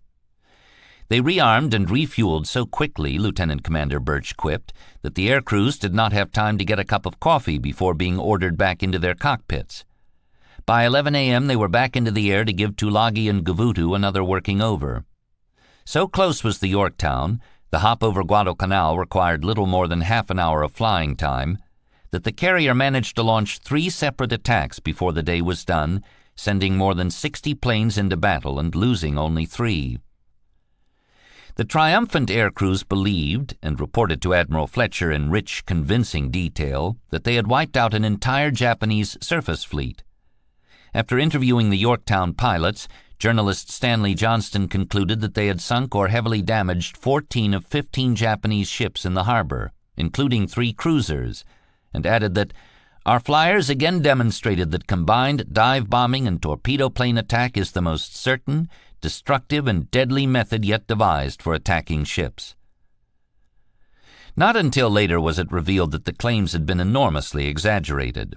No Japanese cruisers had been in the vicinity, and the raid's complete tally had been 1 destroyer, the Kikuzuki, 1 small transport from which troops had already disembarked, and 2 patrol boats. The torpedo attacks had been almost embarrassingly unproductive. The dive and torpedo bombing attacks had not been well coordinated because the squadrons had not arrived at the target simultaneously. The SPD pilots complained that their bomb sights and windshields had fogged over as they dived through 7,000 feet, limiting their visibility and spoiling their drops. A lower altitude approach provided part of the solution, Eventually, the sights and shields were redesigned to eliminate the issue altogether. An immense amount of ordnance and ammunition had been flung at the little Japanese fleet. 22 torpedoes, 76 1,000-pound bombs, and 12,570 rounds of 50 caliber and 7,095 rounds of 30 caliber ammunition. Nimitz later told King, considering that there was practically no air opposition and very little anti-aircraft fire, the ammunition expenditure required to disable the number of enemy ships involved is disappointing. The action, he added, had emphasized the necessity for target practices at every opportunity in order to keep pilots completely trained in all phases of aerial warfare. Had Fletcher believed his pilot's story of a naval Armageddon, he might have gambled on staying through the night to finish off the cripples in the morning. Instead, he chose the more prudent course of withdrawing at high speed under cover of darkness to the southeast, safely beyond the range of Japanese land-based planes operating from the north coast of New Guinea. It was a fortunate decision.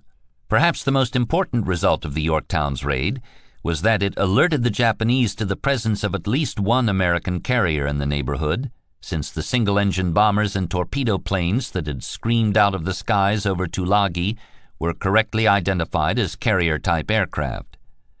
Immediately after the arrival of the first strike, several of the Japanese ships had heaved up their anchors and raced north toward the safety of Rabaul. They had delivered their troops to the island, and the seaplane base would be up and running 2 days later, so there was no reason to hang around and be attacked repeatedly from the air. Admiral Hara's 2 big fleet carriers had been fueling north of Bougainville, 350 miles north. When he learned of the raid over Tulagi, he ordered the fuel hoses disconnected and thrown over the side, and the Shokaku and Zuikaku came charging down into the eastern Solomons. Admiral Aritomo Goto, whose Port Moresby invasion force had sailed that day from Rabaul, ordered the 12,000-ton escort carrier Shoho to part ways with the Port Moresby invasion force and go in hunt of the enemy, but none arrived in time to catch the lucky Yorktown before darkness fell the night of the 4th, and she made good her retreat into the pall of bad weather to the south. She fell in with the Lexington at 8:16 the next morning, about 320 nautical miles south of Guadalcanal. Both carriers immediately began the dull and potentially dangerous business of topping off their fuel tanks from the tanker Neosha, while proceeding at moderate speed on a southwesterly course. The Lexington had already sucked the last gallon of fuel out of the Tippecanoe. Now some of her escorting destroyers came alongside and drank from the carrier's gigantic tanks. By Fletcher's Operations Order 242, Task Force 11 was subsumed into Task Force 17, and the entire fleet, spread out over a wide ocean path, joined in a circular formation with the carriers in the center and the cruisers and destroyers arrayed in inner and outer defensive rings. Though Fletcher remained in overall command, he signaled his intention to place Admiral Fitch, an aviator and veteran carrier officer, in tactical control of the 2 flat tops during air operations. Fletcher's orders, which took effect on the 6th, echoed those he had received from Nimitz. All units were directed to destroy enemy ships, shipping, and aircraft at favorable opportunities in order to assist in checking further advances by enemy in the New Guinea Solomon area. Each side was now tipped off to the presence of the other, but neither had a reliable notion of exactly where the enemy was to be found. May 5th, 6th, and 7th were a confused interlude in which the opposing carrier groups groped for one another in vain. The weather was variable, sometimes clear and fair, sometimes overcast and squally, with winds building to gale force and heavy seas on the make. Chance, baffling and imprecise intelligence, contradictory and erroneous scouting reports, and inept or misdirected attacks were the overriding themes. For most of the 5-day battle, the American forces fumbled around in confusion and were saved only by the fact that the Japanese forces were equally bewildered. Commander Layton called it a deadly round of blind man's buff. It was almost as if some providential will had chosen to keep them apart. The aircraft carrier, as they all knew, was a weapon suited to hit-and-run warfare. The ships themselves were extremely vulnerable, but they could inflict heavy punishment on an enemy from long range if they could find him and strike him first. The tactical imperatives were to keep moving, to keep your scouts in the air, flying wide search patterns, and to hide your flight decks in weather fronts while pinning your enemy down in zones of clear visibility. If they can't find you, they can't hit you, said Captain Sherman of the Lexington. The carrier is a weapon that can dash in, hit hard, and disappear. The carrier scouts flew wedge-shaped sectors out to a range of 175 or 200 miles. We simply drew a limiting circle in the direction of the area of interest and assigned planes to go out on radii so that at the outer end of their search they would be twice visual distance apart, explained Lieutenant Commander Paul D. Stroop, Flag Secretary to Admiral Fitch. In other words, the objective was to cover the outer limits of your search sector completely. Theoretically, the air crews should be able to see every inch of sea in their assigned sectors. In practice, however, they rarely did. Even when the weather was mostly clear, as it was on the morning of May 5th, the floating cumulus clouds tended to thicken and spread into solid blankets of overcast by the afternoon. The tremendous efforts required to stage aerial search flights in many directions at once depleted the American carriers of their aircraft and overtaxed the pilots, who flew long flights in the blazing heat, their canopies open to circulate air through the cockpit.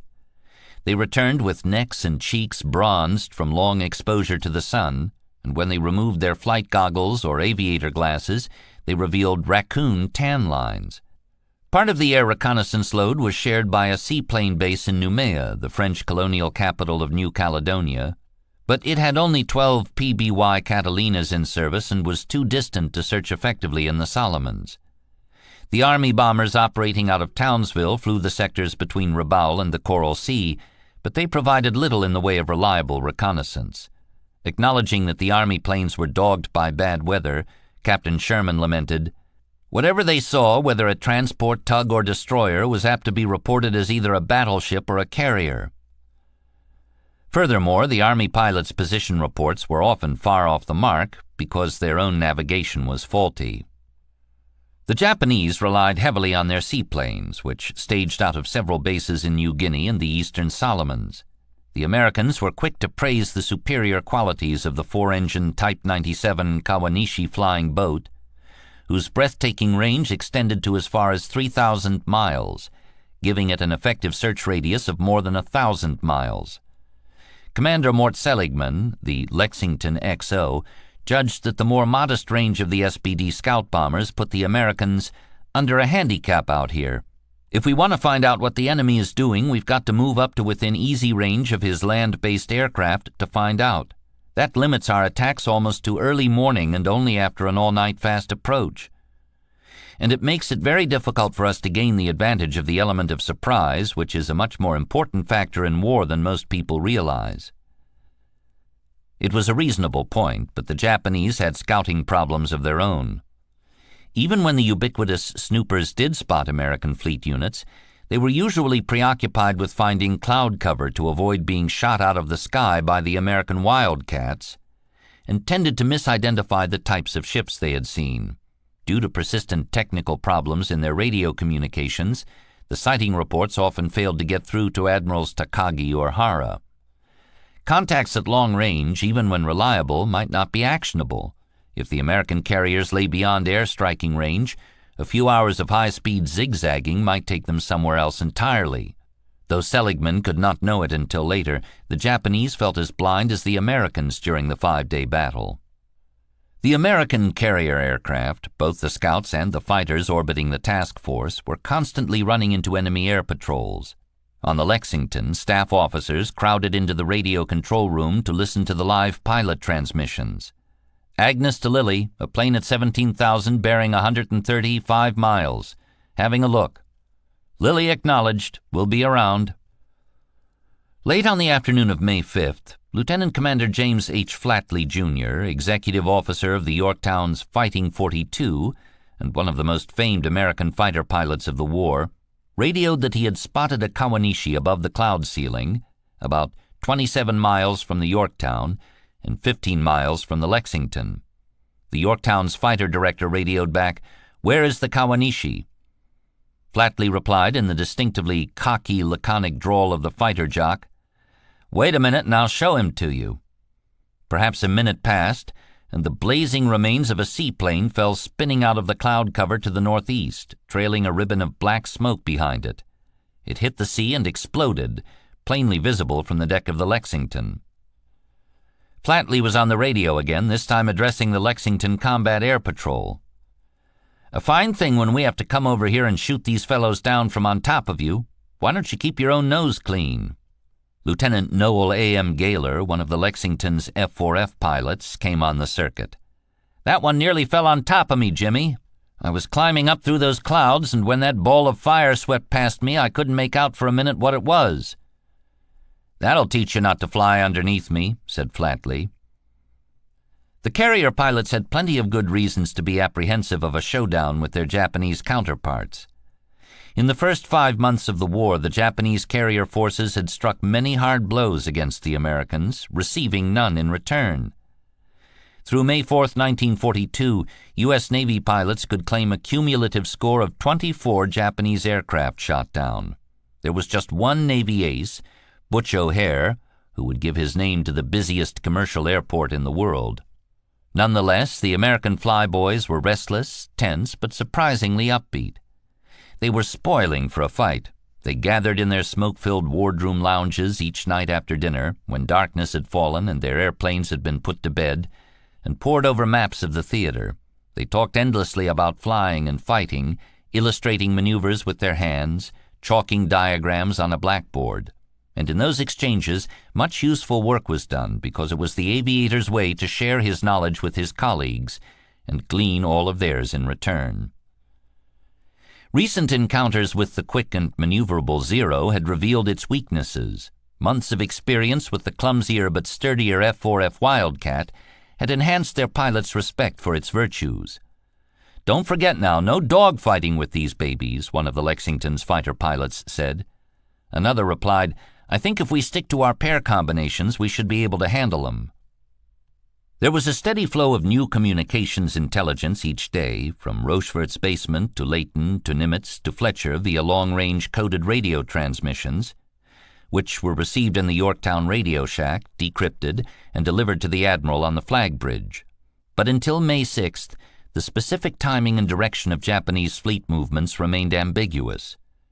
Captain Sherman of the Lexington would later reflect that intelligence on the position of the Japanese fleet was so sketchy as to be almost worthless.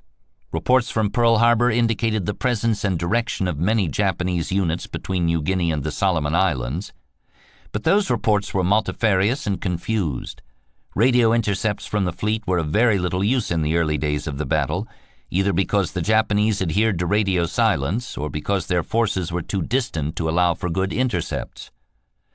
Fletcher was an old-school officer who, not having much experience in dealing with the world of communications intelligence, could not bring himself to trust it. Lieutenant Forrest R. Byard had been attached from Hypo to sail with the Yorktown, but he ran afoul of the Admiral when he declined Fletcher's invitation to brief the entire flag staff on the nature of his work. To do so would have been a clear violation of security measures designed to protect Ultra. Though Byard was clearly in the right, Fletcher did not relish being defied by a lowly lieutenant, and the exchange appears to have poisoned the relationship before it ever had a chance to develop. But Hypo still managed to provide Fletcher and Fitch with a vital advantage in the battle. The Allied force was less powerful than the combined Japanese forces that were being brought into the area, albeit in several task groups, complicating the need for coordination. But whatever the disparity in force, the Allies had the advantage of knowing in advance that the Japanese intended to take Port Moresby and must send vulnerable troop ships in that direction from Rabaul. On May 3rd, Station Hypo broke and distributed to key parties the substance of the orders relayed to Admiral Takagi. 4 days later, the code breakers intercepted and decoded several messages sent from the MO Occupation Force, which revealed its position and plans. On May 5th, Fletcher learned from radio intelligence that the big Japanese carriers would move into the position they were to assume for the Moresby landings by 10 a.m. that day. That gave him the warning he needed to run south out of the way of Takagi's air search patterns. By the end of the day on May 6th, it was clear that the Port Moresby invasion force would advance around the eastern end of New Guinea via the Jomard Passage in the Louisiades archipelago on either May 7th or 8th.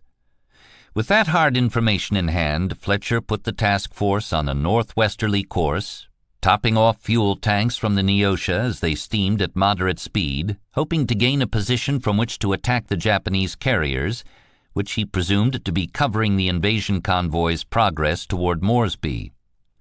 Fletcher kept his carriers cocked, geared up to launch an all-out airstrike upon receiving the anticipated contact report. He cut the Neosha loose and sent her south with a destroyer, the Sims. The trusty oil tanker held his only remaining fuel reserve, and he needed her well out of harm's way.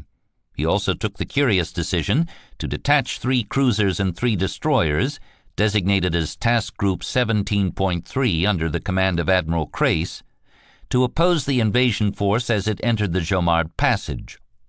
The decision was controversial even at the time, as the Allies had learned the hard way that unprotected surface units should not be sent into waters dominated by enemy aircraft. It also stripped the American carriers of a large part of their anti-aircraft screening defense. Apparently, Fletcher was willing to run those risks rather than allow Japanese troops to land at Moresby unopposed, while Task Force 17 was pinned down in battle. Assuming the Japanese carriers were still several hundred miles north, Fletcher would have been appalled to know that they were actually to the east, on his starboard flank, well into the Coral Sea.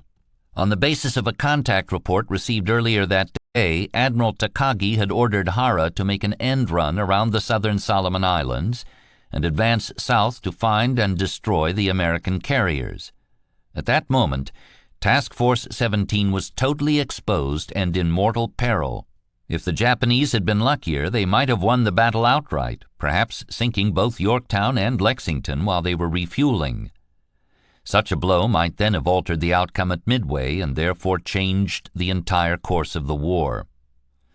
But the Japanese scouts' report had been mistaken in putting the American carriers on a bearing of 190 degrees, nearly due south.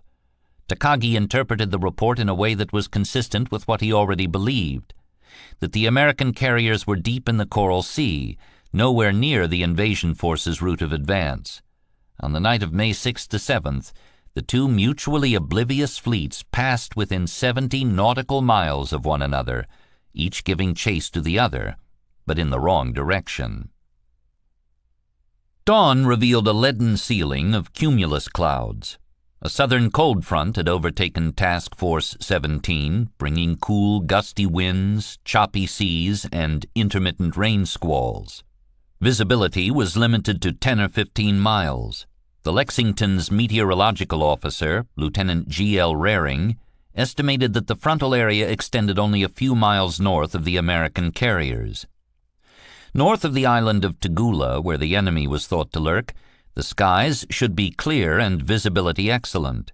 That was reassuring, as the conditions provided good cover for the task force, while perhaps leaving the enemy exposed to a knockout air attack. Crace's Task Group 17.3, having separated from the main Allied fleet the previous afternoon, found itself under clear skies, 115 miles south of the eastern Louisiade archipelago. As it happened, the combined Australian and American cruiser and destroyer force would not meet the invasion flotilla, which turned back toward Rabaul the next day. But it was subjected to multiple high-level bombing attacks and an aerial torpedo attack on the afternoon of May 7th. The Japanese pilots apparently believed they had won a major victory, claiming 1 California-class battleship sunk, 1 British Warspite-class battleship damaged, and 1 cruiser damaged. Those claims were subsequently reported as fact in the Japanese press. In truth, Crace's ships had dodged perhaps 100 bombs and torpedoes with adept use of their helms, and had come through the barrage without taking a single direct hit. The U.S. cruiser Chicago suffered 7 casualties by enemy strafing. Before the day was done, the squadron endured the added indignity of being bombed by 3 of MacArthur's B-26s, whose aircrews apparently mistook them for enemy ships. Fortunately, Crace remarked, their bombing in comparison with that of the Japanese a few minutes earlier was disgraceful. The SBD scout bombers were off the Yorktown and Lexington shortly after first light, and it was not long before a contact report came back. At 8:15 a.m., Lieutenant John Nielsen of VB-5 reported 2 carriers and 4 heavy cruisers near the Jomard Passage, northeast of Mishima Island in the northern Louisiades. A glance at the charts showed that the reported position was about 175 miles to the west-northwest, within air-striking range. Assuming Nielsen had found the main Japanese carrier force, Fletcher did not hesitate.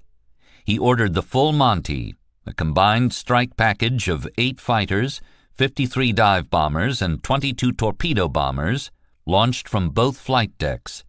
The Lexington's group began roaring into the sky at 9:25 a.m., the Yorktown's about 20 minutes later. The airborne armada climbed to altitude and soon flew out of the frontal zone into clear, sunny skies, with magnificent visibility all around the compass. Spread out below them were the Louisiades, an archipelago of green tropical islets surrounded by coral reefs. Rows of breakers advanced upon the beaches at uniform intervals. The air crews could look straight down through the clear cerulean water to the shallow sandy bottom. With the strike in the air and on its way to the target, Lieutenant Nielsen returned to land on the Yorktown. No sooner was he out of his cockpit when he denied that he had seen any such thing as an aircraft carrier. He had spotted only 2 cruisers and 2 destroyers. Confronted with his contact report, the red-faced pilot realized that he had made a coding error in his transmission. It was an innocent mistake, but potentially a very costly one. The Yorktown and the Lexington had shot their bolt against a quartet of mere surface ships when the big Japanese carriers were still in the vicinity, exact whereabouts unknown. Fletcher blew his fuse. "Young man, do you know what you have done?" he cried. "You have just cost the United States 2 carriers." Nielsen deserved the rebuke, as his error could easily have led to the result Fletcher foretold, but it did nothing to inspire confidence in the assembled staff to see their chief lose his composure at such a moment, to cry out in despair, as Lieutenant Byard put it, that we had already lost a battle we were yet to fight.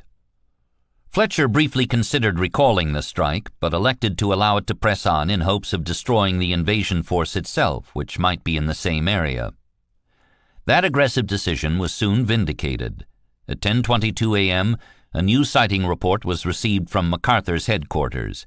An Army B-17 had spotted a carrier and several escorts, only 35 miles southeast of the first contact. The Yorktown radioed a course correction to the flight leaders. As it happened, however, Lieutenant Commander Weldon L. Hamilton, commander of the Lexington's Bombing Squadron 2, had already spotted the only Japanese carrier in the vicinity. A few miles north of Tagula Island, cruising at 15,000 feet, he had scanned the horizon with his binoculars and spied white filaments laid across the blue surface of the sea about 40 miles east. Those were wakes, and if there were wakes, there must be ships. He radioed the other skippers, and they banked to starboard. As they drew nearer, Hamilton made out the unmistakable flat rectangular shape of a flight deck. He got back on the circuit. "I see one flat-top bastard." She was the 12,000-ton escort carrier Shoho, accompanied by 4 cruisers and 1 destroyer. This was Admiral Goto's covering group, vanguard of the Port Moresby invasion force, which was not far behind. Goto's lookouts saw the American planes approaching on the starboard bow, and the Shoho's captain, Ishinosuke Izawa, ordered a hard turn to port at 11:07 a.m. The carrier had only 3 fighter planes aloft, a pittance when compared to the huge air armada that was preparing to ruin the Shoho's day.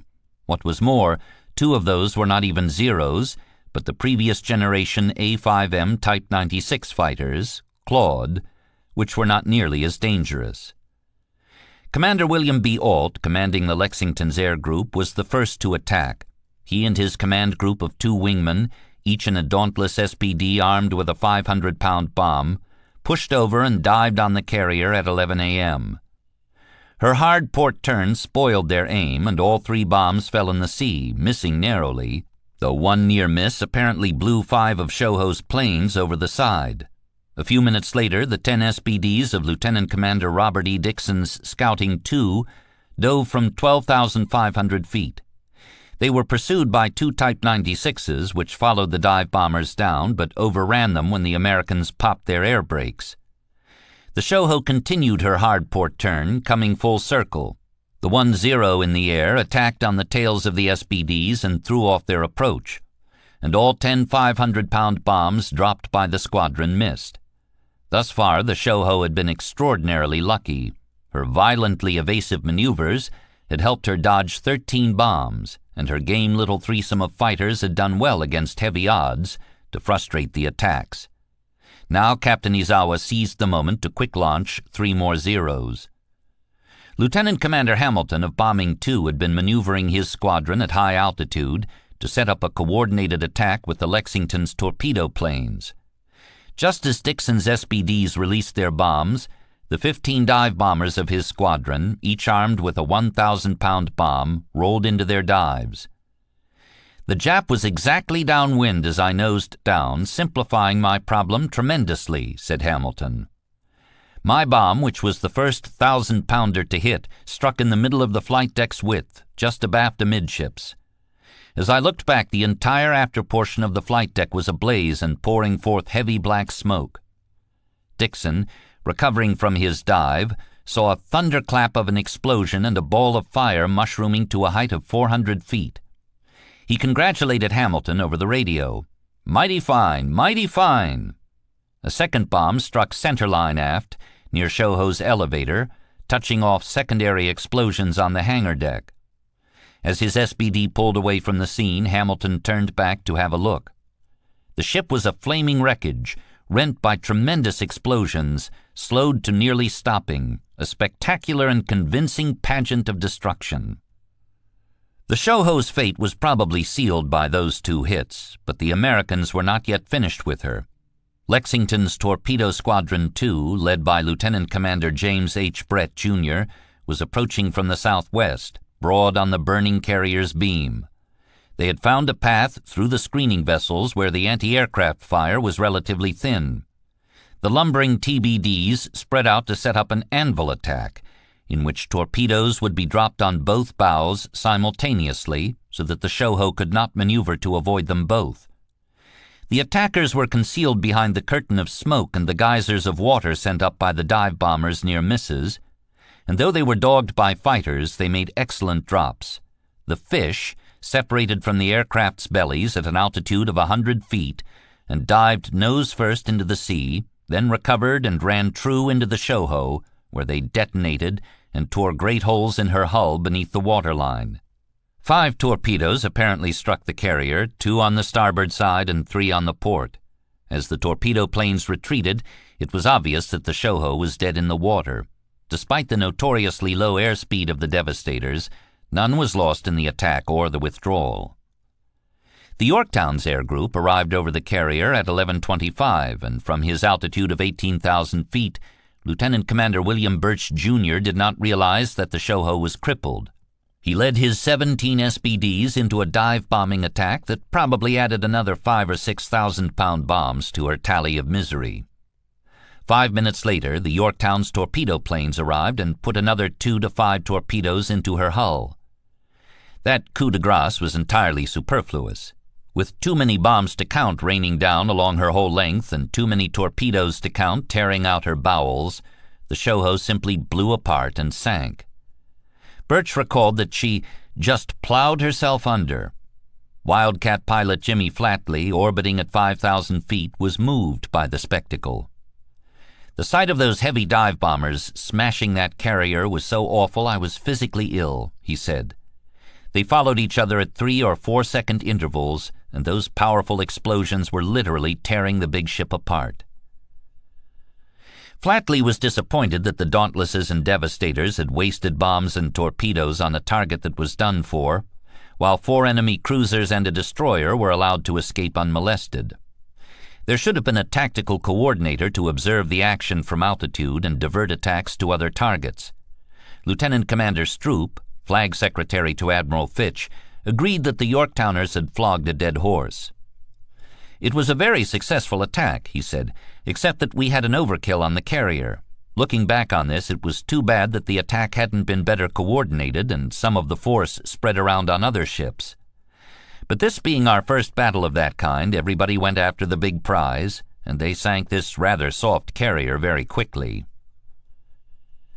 Captain Izawa ordered abandoned ship at 11:31 a.m., and in the last moments before she sank, a quarter of her crew leapt into the sea.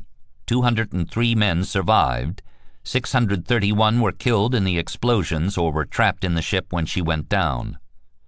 All 21 of the Shoho's airplanes were lost. Though she was only a baby flat top, far less valuable or dangerous than the Shokaku or Zuikaku, she was the first major Japanese ship destroyed in the war.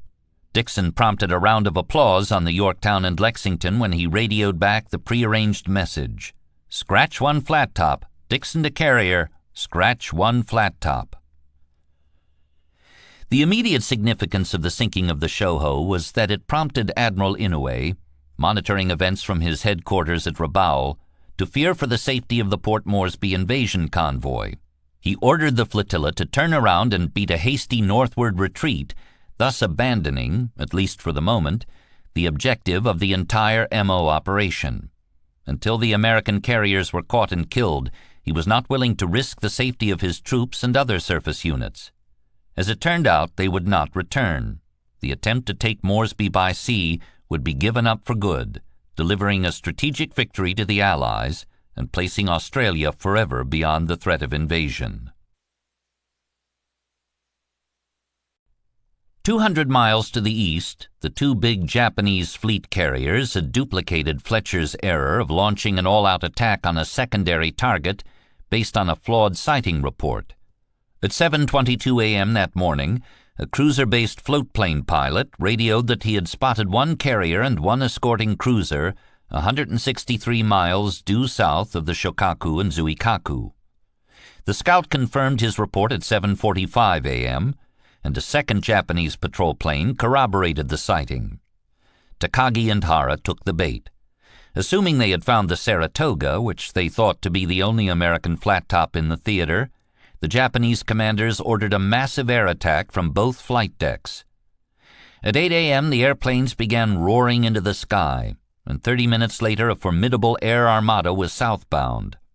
It included 78 planes in all, 36 D-3A2 dive bombers, VALs, 24 torpedo-armed B-5N2 Nakajimas, Kates, and a fighter escort of 18 Zeros. But the Japanese scouts had botched the job. They had come across the tanker Neosha and the destroyer Sims, which Fletcher had sent away the previous day. After the Japanese airstrike had departed, new contact reports arrived on the bridge of the Shokaku. Two American carriers, Hara realized with a shock, were 288 miles to the northwest, almost in the opposite direction of the first reported contact. Japanese ship-to-air radio technology being unreliable, Hara was concerned that he could not reroute his outbound strike. The risk of a garbled transmission was too great. So he allowed it to continue on its way, but the Japanese carriers meanwhile turned northwest in the hope of getting to within striking range when their planes returned. "We will join battle with the enemy in the west after we have attacked to the south." Upon learning that the carrier to the south was nothing more than an oiler and destroyer, however, he radioed an urgent recall order. Perhaps, Hara hoped, there would be enough time to recover the planes, refuel them, and send them after the big game in the northwest. The Neosha, 25,000 tons, and the Little Sims, 1,570 tons, were marked ships. Their officers and crews apparently did not realize how dire the situation was until the huge enemy airstrike came over the horizon at 10:38 a.m. The oiler and destroyer were entirely without air cover, and their anti-aircraft defenses were pitiful in comparison to the number of enemy planes circling overhead. But the Japanese did not attack immediately. Visibility having improved significantly since that morning's flyover, the strike leaders knew at once that they had been led astray. To send the whole strike down on those two puny ships would be a waste, and the squadron leaders directed some of the airplanes to disperse in a search pattern to look for any other good targets. Finding none, the torpedo planes and Zeros broke away without attacking and returned to the carriers.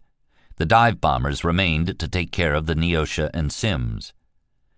They attacked at their leisure, rolling into their dives as if they were performing at an air show, and sent a rain of bombs down on the two star-crossed ships. The Neosha was pulverized with 7 250-kilogram bomb hits. The The Sims, hit with 3 bombs, broke in half and went down, taking 178 of her 192-man crew with her. The burning, crippled Neosha appeared to be finished, and the Japanese planes flew away to the north. Some of her crew panicked and leapt into the water, though no abandoned ship order had been given. The captain sent whaleboats to fetch them back on board, and the remaining crew went through the requisite steps of destroying classified documents and code books. But the Neosha would not founder. She drifted ablaze with only weak auxiliary radio communications. All of her whaleboats were lowered into the sea and kept station with the mothership as she battled for survival. The Neosha would wage a 4-day struggle for survival against rising winds and heavy seas. She had no power, a severe starboard list, and 2/3 of her crew were missing and presumed dead. On May 11th, her ordeal was brought to an end by the destroyer Henley, which removed the survivors and sent her to the bottom with 2 torpedoes. Receiving the urgent distress signal from the Neosha, Fletcher was taken aback. The nervous tension on the Yorktown's flag bridge was palpable. The Yorktown and Lexington's planes were already en route to the northwest, where Fletcher had believed they would find the 2 big Japanese flat tops. The Neosha's report, if true, could only mean that the enemy carriers were in the opposite direction, or perhaps, even more unnerving, might be bracketed by enemy carrier task forces on 2 flanks. On the other hand, the report also suggested that the 2 big Japanese carriers had shot their bolt in the wrong direction and could not attack the Lexington and Yorktown until late in the day at the earliest. Both sides had committed to attacking the wrong target, and the 2 errors had effectively canceled one another out. By sinking the Shoho, in fact, the Americans had come away with the better consolation prize.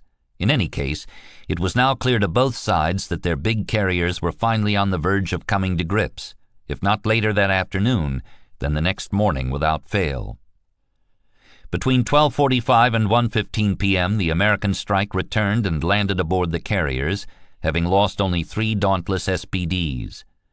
The air crews filed into the wardrooms for lunch, their merriment at having sunk an enemy carrier, intermixed with sorrow for fallen comrades. Several of the aircraft had been badly shot up, and the Lexington's deckhands clustered around the machines and gaped at the damage.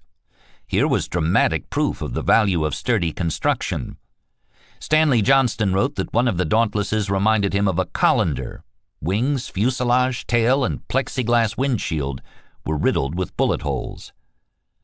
By 2:20 p.m., the air groups were refueled and rearmed, and might have made another sortie against the Port Moresby invasion force, which was still within range. But the conservative Fletcher elected not to launch a second strike, as he did not yet know precisely where the big Japanese carriers were and did not want to be caught shorn of his planes. Post-war analysis would show that his onboard radio intelligence specialist, Lieutenant Forrest Byard, had picked up an enemy homing beacon giving a course and speed of the Japanese carriers. 280 degrees, speed 20 knots. With this partial information, Fletcher might have made sound deductions about their location, but a language officer initially mistranslated the signal as a Japanese patrol plane's report of the heading and speed of the American carriers. The confusion was soon cleared up, but Fletcher lacked confidence in the intelligence and was unwilling to gamble on it. Later in the war, it would become a court-martial offense to refuse to act on good intelligence, but for now it was Fletcher's privilege to ignore his intelligence officer if he so chose, and he did. Task Force 17 would lie doggo for the remainder of the afternoon. It was late in the day, and the weather was turning for the worse. A lowering cloud ceiling, southeasterly winds gusting to 30 knots, and frequent rain squalls. The American aviators had not been trained in night operations, and it was sensible to worry that some might not be able to navigate back to the carriers on their return leg. Fletcher turned the task force to the southwest, better to slip under the protecting veil of the weather front and await the morning to launch his next attack. He would later explain that he had judged there was insufficient daylight for an attack following an extensive search. The Yorktown and Lexington would keep a strong force of fighters flying cap, but the bombers and torpedo planes would remain deck-bound until morning. The Japanese were bolder. At 4:15 that afternoon, with a new contact report in hand, Hara chose to roll the dice on a late-day strike. His pilots would have to land after nightfall. in conditions of dubious visibility, and he must have known the risk of losses was high. The air crews were hand-picked. The most seasoned and skillful among them were chosen for the mission. Several had already made the long round-trip flight to the Neosha and Sims, and they were fatigued, but still game as always. Hara launched 12 dive bombers and 15 torpedo planes from Shokaku, with orders to fly 277 degrees to a range of 280 nautical miles. They were to search for and attack the American carriers. If they were successful, the Japanese might win the Battle of the Coral Sea outright in time for a late celebratory dinner. The American task force was only 170 miles west, and the outbound planes apparently flew over the American carriers and their escorts, failing to spot them through the heavy overcast. At 6, the strike leaders, talking by radio, decided to turn back. They jettisoned their bombs and torpedoes and reversed course, hoping to pick up their carriers' homing signals. The Americans' newly installed radar sets tracked the bombers flying above the cloud cover, and a group of F-4F fighters were vectored out to intercept them on their return flight. They closed at 6:15 p.m., right as the sunlight faded out of a gunmetal gray sky. The American fighters emerged out of cloud cover on the tails of several of the Japanese planes. In the ensuing aerial melee, the Japanese got the worst of it, losing 9 aircraft, 8 Kates, 1 Val, against 3 American Wildcats. That was one of the war's earliest demonstrations of the game-changing potential of radar. After nightfall, when most of the American planes had been taken aboard, a new formation of planes arrived over the task force. First, the drone of their engines could be heard above the cloud cover. Then they slipped into view at about the height of the Lexington's masts.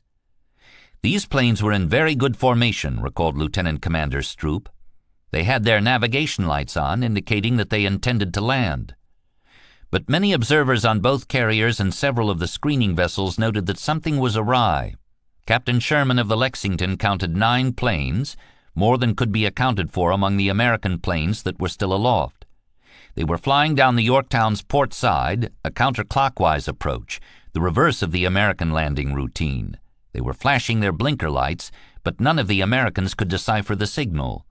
Electrician's mate Peter Newberg, stationed on the Yorktown's flight deck, noticed that the aircraft exhausts were a strange shape and color, and Stroop noted that the running lights were a peculiar shade of red and blue. The TBS, short-range radio circuit, came alive with chatter. One of the nearby destroyers asked, "Have any of our planes got rounded wingtips?" Another voice said, "Damned if those are our planes." When the first of the strangers made his final turn, he was too low, and the Yorktown's landing signal officer frantically signaled him to throttle up. In the last few seconds, Newberg recalled, when the pilot was about to plow into the stern under the flight deck, he poured the coal to his engine and pulled up and off to port.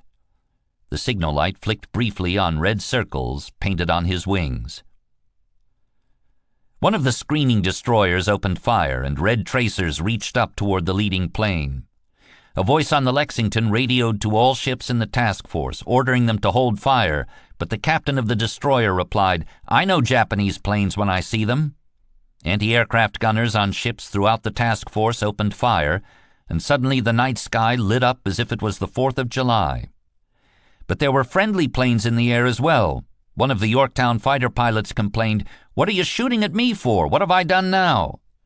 On the Yorktown, SBD pilot Harold Buell scrambled out to the portside catwalk to see what was happening. In the frenzy of the moment, with gunners firing at both friend and foe, some of us got caught up in the excitement and drew our .45 Colt automatics to join in, blasting away at the red meatballs as they flew past the ship, an offensive gesture about as effective as throwing rocks. The intruders and the Americans all doused their lights and zoomed back into the cloud cover. None was shot down.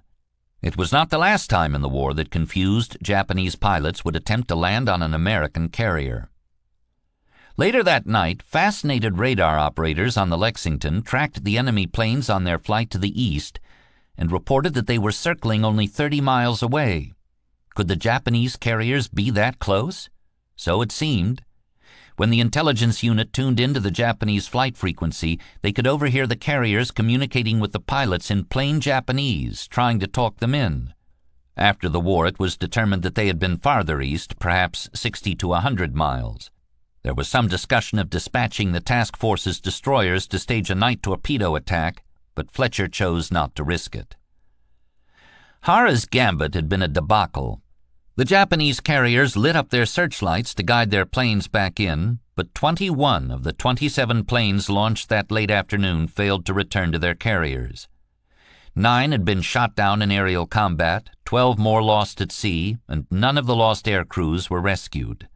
The pilots who did return reported having sighted the American carriers 50 to 60 miles to the east. As night set in, the opposing commanders prepared for the battle that would follow the next day. Fletcher turned southwest and prepared a large search pattern to be flown at dawn. Admiral Takagi accepted Hara's proposal that the Japanese task force should head north so they could concentrate their morning search flights toward the south. The American aviators ate an early dinner and debriefed in their ready rooms. Each side was now perfectly aware of the other's presence, so neither could count on surprise. The big Japanese carriers might even be visible on the horizon at daybreak. In our enemy we recognized a tough, fanatical foe whose courage and cunning could not be discounted, wrote Johnston. Our forces appeared about equal. It seemed to be a question of who would get the first blow home. We had seen on the previous day what aircraft could do to a carrier, and so we knew the consequences that day might bring. On the Yorktown, mimeographed copies of the following day's ops plan were posted in the ready rooms. At 5:40 a.m. the air crews would go to flight quarters. At 6:20 a.m. the scout bomber air crews would man their planes. They would sit in their cockpits as their engines warmed, awaiting the flight officer's signal. They would launch at first light and fly their assigned reconnaissance patterns. The fighters would launch immediately afterward, and then the SBDs and TBDs of the airstrike would be brought up from the hangar deck ready to get aloft upon the first contact report. The flyboys slipped back to their cabins and fell into deep, insensible sleep, their nervous tension overridden by physical and mental exhaustion. Flying, though essentially sedentary, was much more taxing than driving a car, especially under the strain of combat. Crewmen crept down corridors dimly lit by the blue battle lamps, taking care not to wake the aviators as they passed the propped-open doors of their cabins. Except for the whirring fans and the steady throbbing of the engines, the ship was quiet. The task force steamed out of the frontal area into a clear, still night lit by a half-moon in the west. On deck, the gunners stood alert by their batteries, wearing steel helmets and cumbersome Kapok life vests that smelled strongly of the flame-retardant chemicals with which they had been treated. The screening ships drew in close, advancing at exactly the same speed and heading as the carriers. Their white bow waves, bone-in teeth as the sailors called them, stood out in stark relief against their darkened hulls. As always, the fleet zigzagged to thwart enemy submarines, turning often and in perfectly timed unison, as if connected by an unseen thread. They did not seem to communicate at all, except by the occasional dim flashing of blinker lamps. The phosphorescence whipped up by the mighty screws could be seen in every direction, and if a man leaned over his ship's stern and looked down into the wake, the blue-green glow appeared to descend to a depth of 30 or 40 feet. A blazing sunrise revealed a nearly cloudless sky. It was a beautiful morning with no sign of the fog, scud, or squalls that had provided cover for the task force in recent days. The Americans would have gladly done without the change, as it left them feeling naked and vulnerable, with no place to hide, as Signalman Beaver put it. Worse, the frontal zone had passed over them and swept north, where the enemy now lay at a distance of about 175 miles. The Shokaku and Zuikaku would have the advantage of dirty weather in which to conceal themselves against airborne scouts and attackers. It would be a vital factor in the action to come. As soon as light was sufficient for flight operations, the Lex launched 18 scouts to fly search patterns all the way around the compass, spreading out from the task force like spokes radiating from the hub of a wheel. Those flying the northern semicircle were directed to fly to a distance of 200 miles, about the limit of the SBD's radius. Shortly thereafter, the F-4F fighters went aloft to fly cap. The Japanese search planes would no doubt appear overhead soon. The expected sighting report did not come until 8:20 a.m. Lieutenant J.G. Joseph Smith, who had flown his northeast segment to the end of its outbound leg, completed his cross leg, and flown 50 miles of his return leg, radioed that he had spotted the Japanese fleet. 2 carriers, 4 heavy cruisers, many destroyers, steering 120 degrees 20 knots. The position was 175 miles from the American task force, bearing 28 degrees. It was thrilling news, wrote Captain Sherman, the first sighting of the large Japanese carriers by either land-based or carrier planes. Aubrey Fitch, who now took over tactical command of both American carriers, decided to steam north for an hour to close the range. The distance to the reported contact was about as far as the short-legged Devastators could fly with enough fuel to return safely. The Admiral was also painfully aware, based on recent experience, that the first sighting report was not always to be trusted. The air crews copied down all last-minute navigational data off the chalkboards and filed out of their ready rooms. Festooned with gear, flight goggles pushed up on their foreheads, they ducked and weaved through the maze of parked planes, guided by the plane crews with their multicolored hoods. Both carriers went into Condition Z when interior doors and hatches were slammed closed and dogged down, a measure to seal the hull off into watertight compartments. Unneeded gear was stowed out of the way, the fuel hoses were drained, and the firefighting equipment brought out and readied. The crew on deck put on their life vests and helmets and went to their battle stations. On the bridge, the glass plate windows enclosing the crowded wheelhouse were retracted into their sills, leaving the interior exposed to the open air. The 2 carriers turned into the wind, and the first airplanes left the flight decks at 9:07 a.m. Half an hour later, a massive 75-plane strike was on its way toward the Japanese fleet. 39 dive bombers, all armed with 1,000-pound bombs, 21 torpedo planes, and 15 fighters. Lieutenant Commander Dixon, the skipper of Scouting 2, had been flying the segment adjacent to that of Lieutenant Smith, who radioed the contact report. Upon intercepting the contact, Dixon abandoned his own segment and made a beeline for the reported location. He circled above a heavy squall, failing to see the enemy fleet at first, but he kept at it until he spotted several ships through a gap in the overcast. He stalked the enemy for more than 2 hours, radioing more than a dozen position corrections and guiding the incoming strike into the target. That was a very dangerous move, as the Zeros were aloft and determined to shoot him down. He slipped in and out of the clouds in a deadly game of cat and mouse, and shot back at them with his aircraft's powerful 50 and 30 caliber Browning machine guns. The Zeros made feinting runs at him, apparently trying to tempt Dixon and his rear gunner to throw away ammunition, but the Americans did not take the bait.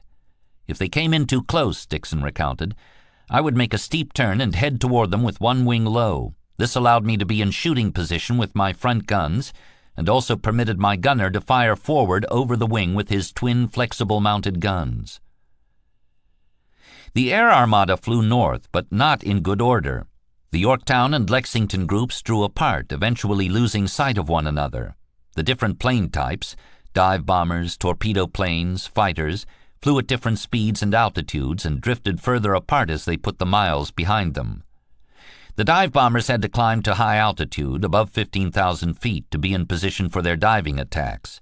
The torpedo planes, lugging their heavy fish, could not spare the fuel to climb so high and had no need to do so as they would approach the enemy at low altitude.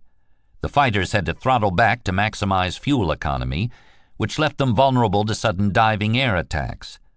Flying into the frontal area, the pilots craned their necks to find gaps in the wet white murk. Often they lost sight of their own wingmen. The Yorktown SBDs and fighter escorts were the first to spot the Japanese carriers at 10:32 a.m. The carriers were about 5 miles apart, heading due south at 25 knots.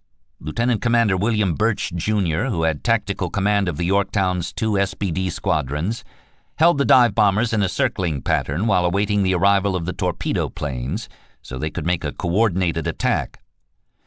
The decision was consistent with tactical doctrine, but the 20-minute delay was not worth it. The Japanese carriers took the opportunity to launch more Zeros for air defense, and the Zuikaku slipped away to the south and found cover behind a black squall line. One of the Yorktown's SBD pilots judged that This loss of initiative was more costly than any advantage gained by a coordinated attack. When the Yorktown's torpedo planes came lumbering onto the scene at 10:57 a.m., they fanned out to make an anvil approach on the Shokaku.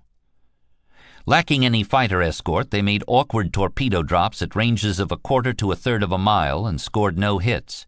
High above, Birch and his 7-plane squadron, VS-5, rolled into their dives.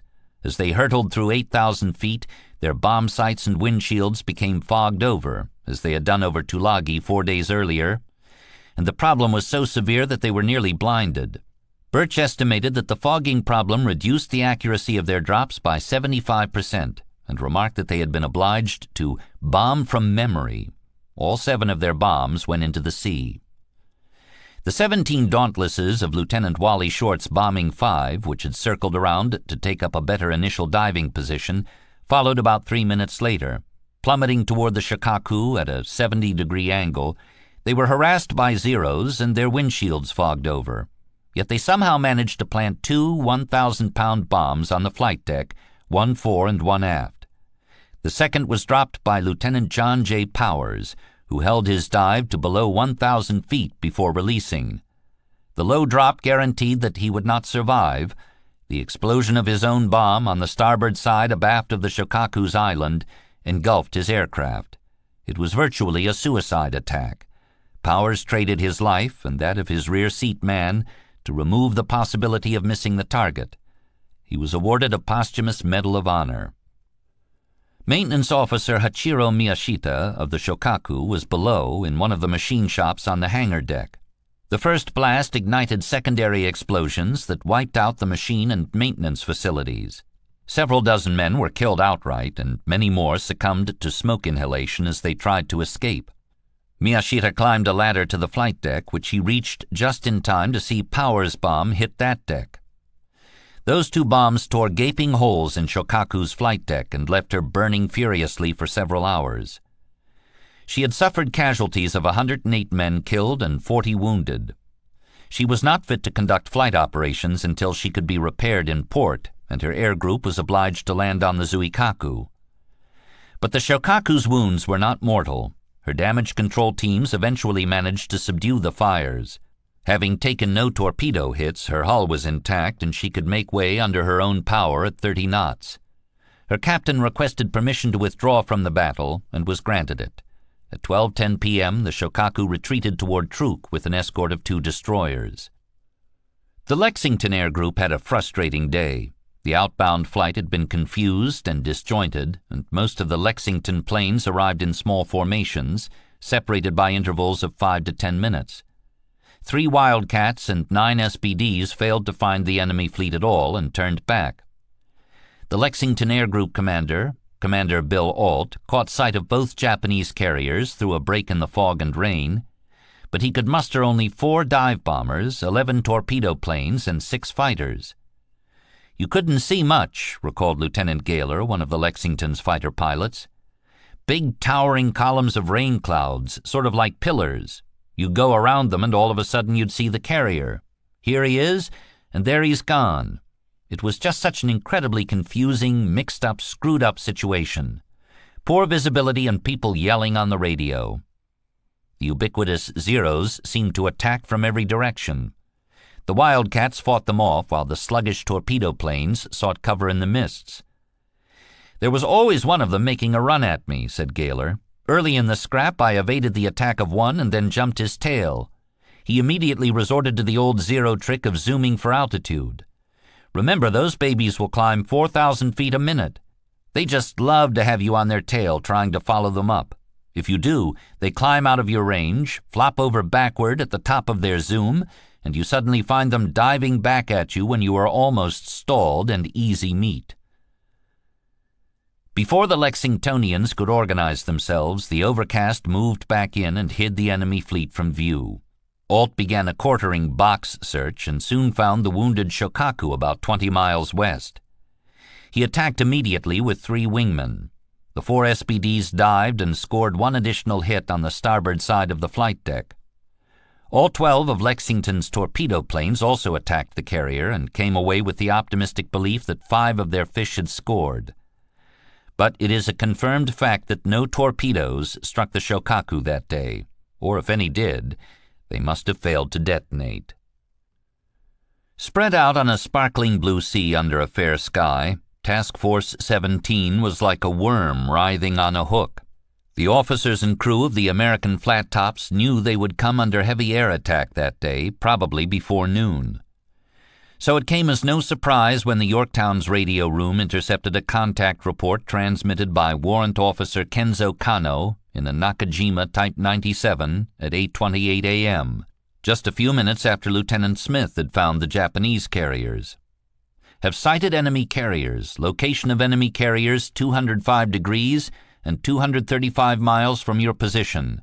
Course 170 degrees, speed 16 knots. This was a beautiful report, remarked Ensign Kenji Hori, a dive bomber pilot based on the Zuikaku. It was clear, unequivocal, and perfectly correct, a refreshing contrast to the previous day's deadly pandemonium. Admiral Hara sent off his 69-plane air shot quickly, with orders to stay together in formation and follow the strike leader, Lieutenant Commander Kakuichi Takahashi. The American task force sailed in a circular formation with the two carriers at the hub. Periodically, both carriers turned port into the wind to launch or recover aircraft, but the destroyer and cruiser escorts continued to make way at 20 knots to the northeast, toward the direction of the enemy. Captain Sherman, bronzed by long exposure to the sun, spent the morning on his signal bridge on the island, 25 feet above the flight deck. He was dressed for battle in a khaki uniform, a canvas windbreaker, and a steel helmet secured with a chin strap. Although this was the first exchange of carrier airstrikes in naval history, the skipper had an intuitive sense of how the battle would unfold. He deduced that the Japanese carriers had launched their planes at about the same time as the Americans. They had. That the two air groups had passed one another en route. They had. And that the enemy planes would attack Task Force 17 at approximately 11 a.m. They would. He thought it possible that both airstrikes would sink the other's carriers, leaving all surviving planes marooned in the air. Speaking briefly to Stanley Johnston, who was permitted to observe the action from the bridge, he explained his reasoning by way of a boxing metaphor. The aircraft carrier was a fighter with a long reach, a strong punch, and a glass chin. "I feel that at the present time an air attack group cannot be stopped," he remarked. "It's likely that the position will be similar to that of two boxers, both swinging a knockout punch at the same time and both connecting." Returning SBD scout bombers were quickly refueled and sent back up to fly low-level anti-submarine patrols, which would also put them in the path of the incoming torpedo planes. The engine room raised steam so that the Lexington could quickly accelerate to 30 knots. High-speed evasive maneuvering, the helm, was still a ship's best defense against air attack. American radar screens picked up the incoming enemy planes at 10:55 a.m. when they were 68 miles away, but the primeval system in use at that time could not accurately measure altitude. The Lexington's fighter director officer, who had control of all 17 fighters in the air, including the Yorktowns, estimated that they would be above 10,000 feet. Fitch's air staff was reluctant to vector the Wildcats out to intercept at long distance, lest they miss the incoming planes and leave the carriers unshielded. The fighters were kept close, altitude 10,000 feet. Several SBD Dauntless dive bombers were assigned to fly a low-altitude patrol at 2,000 feet to watch for submarines and intercept the enemy torpedo planes. This use of dive bombers as makeshift fighters was resented by their air crews, who believed they were utterly disadvantaged in such a role and were being served up to the Zeros as cold meat. It was the most significant controversy to emerge from the battle and contributed to the growing feeling in Navy air circles that all the American carriers needed many more fighters. 5 Lexington fighters made contact with the enemy air armada at a distance of 20 miles and found them in layered formations from 10,000 to 13,000 feet. They climbed to altitude but lost speed in the effort and had to turn onto the Japanese tails in chase. The Lexington's loudspeakers broadcast the radio communications between the FDO and the aircraft. "Norma to carrier, enemy torpedo planes, Nakajima 97s, spilling out of a cloud 8 miles out. They are at 6,000 feet in a steep glide. We're intercepting now." Takahashi's attack was finely choreographed, and the contrast with the discombobulated American air groups was stark. With 15 miles to go, they fanned out into 2 groups of torpedo planes and 1 large group of dive bombers. Lieutenant Willard Eder of the Lexington's Squadron VF-2 was one of those who intercepted. My wingman and I headed for 2 Jap planes, which ducked into a cloud. We lost them in the clouds. Then he and I became separated, and I turned out and saw below me this fighter. He turned up toward me. I headed down toward him, and we met head-on. I was firing 450 calibers in a down slant, and he was firing at an up slant. I could see his 20 millimeters were falling quite short of me. His 7.7 millimeters were doing better when my 50 caliber began hitting him. Almost immediately his plane sort of snap-rolled, then spiraled downward uncontrolled. The Lexington's lookouts first saw the enemy planes at 11:13 a.m. They appeared as clusters of black dots on the northeast horizon, hardly moving at all. Gradually each dot resolved into a recognizable shape: a fuselage, a horizontal wing line, a propeller disc, a bomb or torpedo attached underneath. The torpedo planes fanned out and approached from 2 directions, while the dive bombers soared overhead and rolled into their dives. "Here they come!" cried the lookouts on the catwalk around the stack. The Lexington's engines surged as the ship accelerated, and her deck sloped steeply to port as Sherman ordered the first evasive turn to starboard. Anti-aircraft guns on the carrier and the nearby cruisers and destroyers opened fire, and the sky filled with dirty gray-black flak bursts. Vertical plumes of smoke marked the spots where American or Japanese aircraft had been shot out of the sky. "Never in all my years in combat have I even imagined a battle like that," said Lieutenant Commander Shigekazu Shimazaki, group leader of the 2 Japanese torpedo squadrons. "When we attacked the enemy carriers, we ran into a virtual wall of anti-aircraft fire. The carriers and their supporting ships blackened the sky with exploding shells and tracers. It seemed impossible that we could survive our bombing and torpedo runs through such incredible defenses. Our Zeros and enemy Wildcats spun, dove, and climbed in the midst of our formations. Burning and shattering planes of both sides plunged from the skies." From the perspective of witnesses aboard the Lexington, a swarm of malevolent aircraft seemed to attack suddenly and from every angle and direction. In the adrenaline-fueled chaos of the general melee, no one man could form a complete impression of what was happening. The events had to be pieced together after the fact. Shimazaki's Nakajimas approached on the Lexington's port beam, traveling very fast in a shallow dive from 4,000 feet. 6 broke away to circle around the carrier's starboard bow in a classic anvil pattern, leaving Captain Sherman with few viable options. The skipper later wrote that the attack had been beautifully coordinated. To port, Shimazaki's planes flew low across the bow of the Minneapolis, and the cruiser's fusillade of anti-aircraft fire blew the first out of the sky, but the others flew on toward the Lexington, seemingly unfazed. When they had drawn to within about 1,000 yards and leveled out at about 100 feet altitude, they released their Type 91 800-kilogram aerial torpedoes. Each weapon dived nose first into the sea with a splash, then recovered and streaked toward the Lexington under its own internal propulsion, just beneath the surface, running straight and true at 50 knots. The Japanese planes continued on the same track, descending to the height of the Lexington's flight deck or even lower, nearly grazing her bow as they passed. Anti-aircraft gunners claimed one at point-blank range. The explosion was so close aboard that fragments of flaming aluminum skittered across her flight deck. "I had to fly directly above the waves to escape the enemy's shells and tracers," said Shimazaki. "In fact, when I turned away from the carrier, I was so low that I almost struck the bow of the ship, for I was flying below the level of the flight deck. I could see the crewmen on the ship staring at my plane as it rushed by. I don't know that I could ever go through such horrible moments again." Torpedoes were in the water to port and starboard, and dive bombers were hurtling down from overhead, but Captain Sherman appeared completely unperturbed, as if the Lexington fought off such an attack every day of the week. From my bridge, I saw bombers roaring down in steep dives from many points in the sky and torpedo planes coming in on both bows almost simultaneously, he later wrote. There was nothing I could do about the bombers, but I could do something to avoid the torpedoes. In an even tone, he told the helmsman, "Hard to starboard."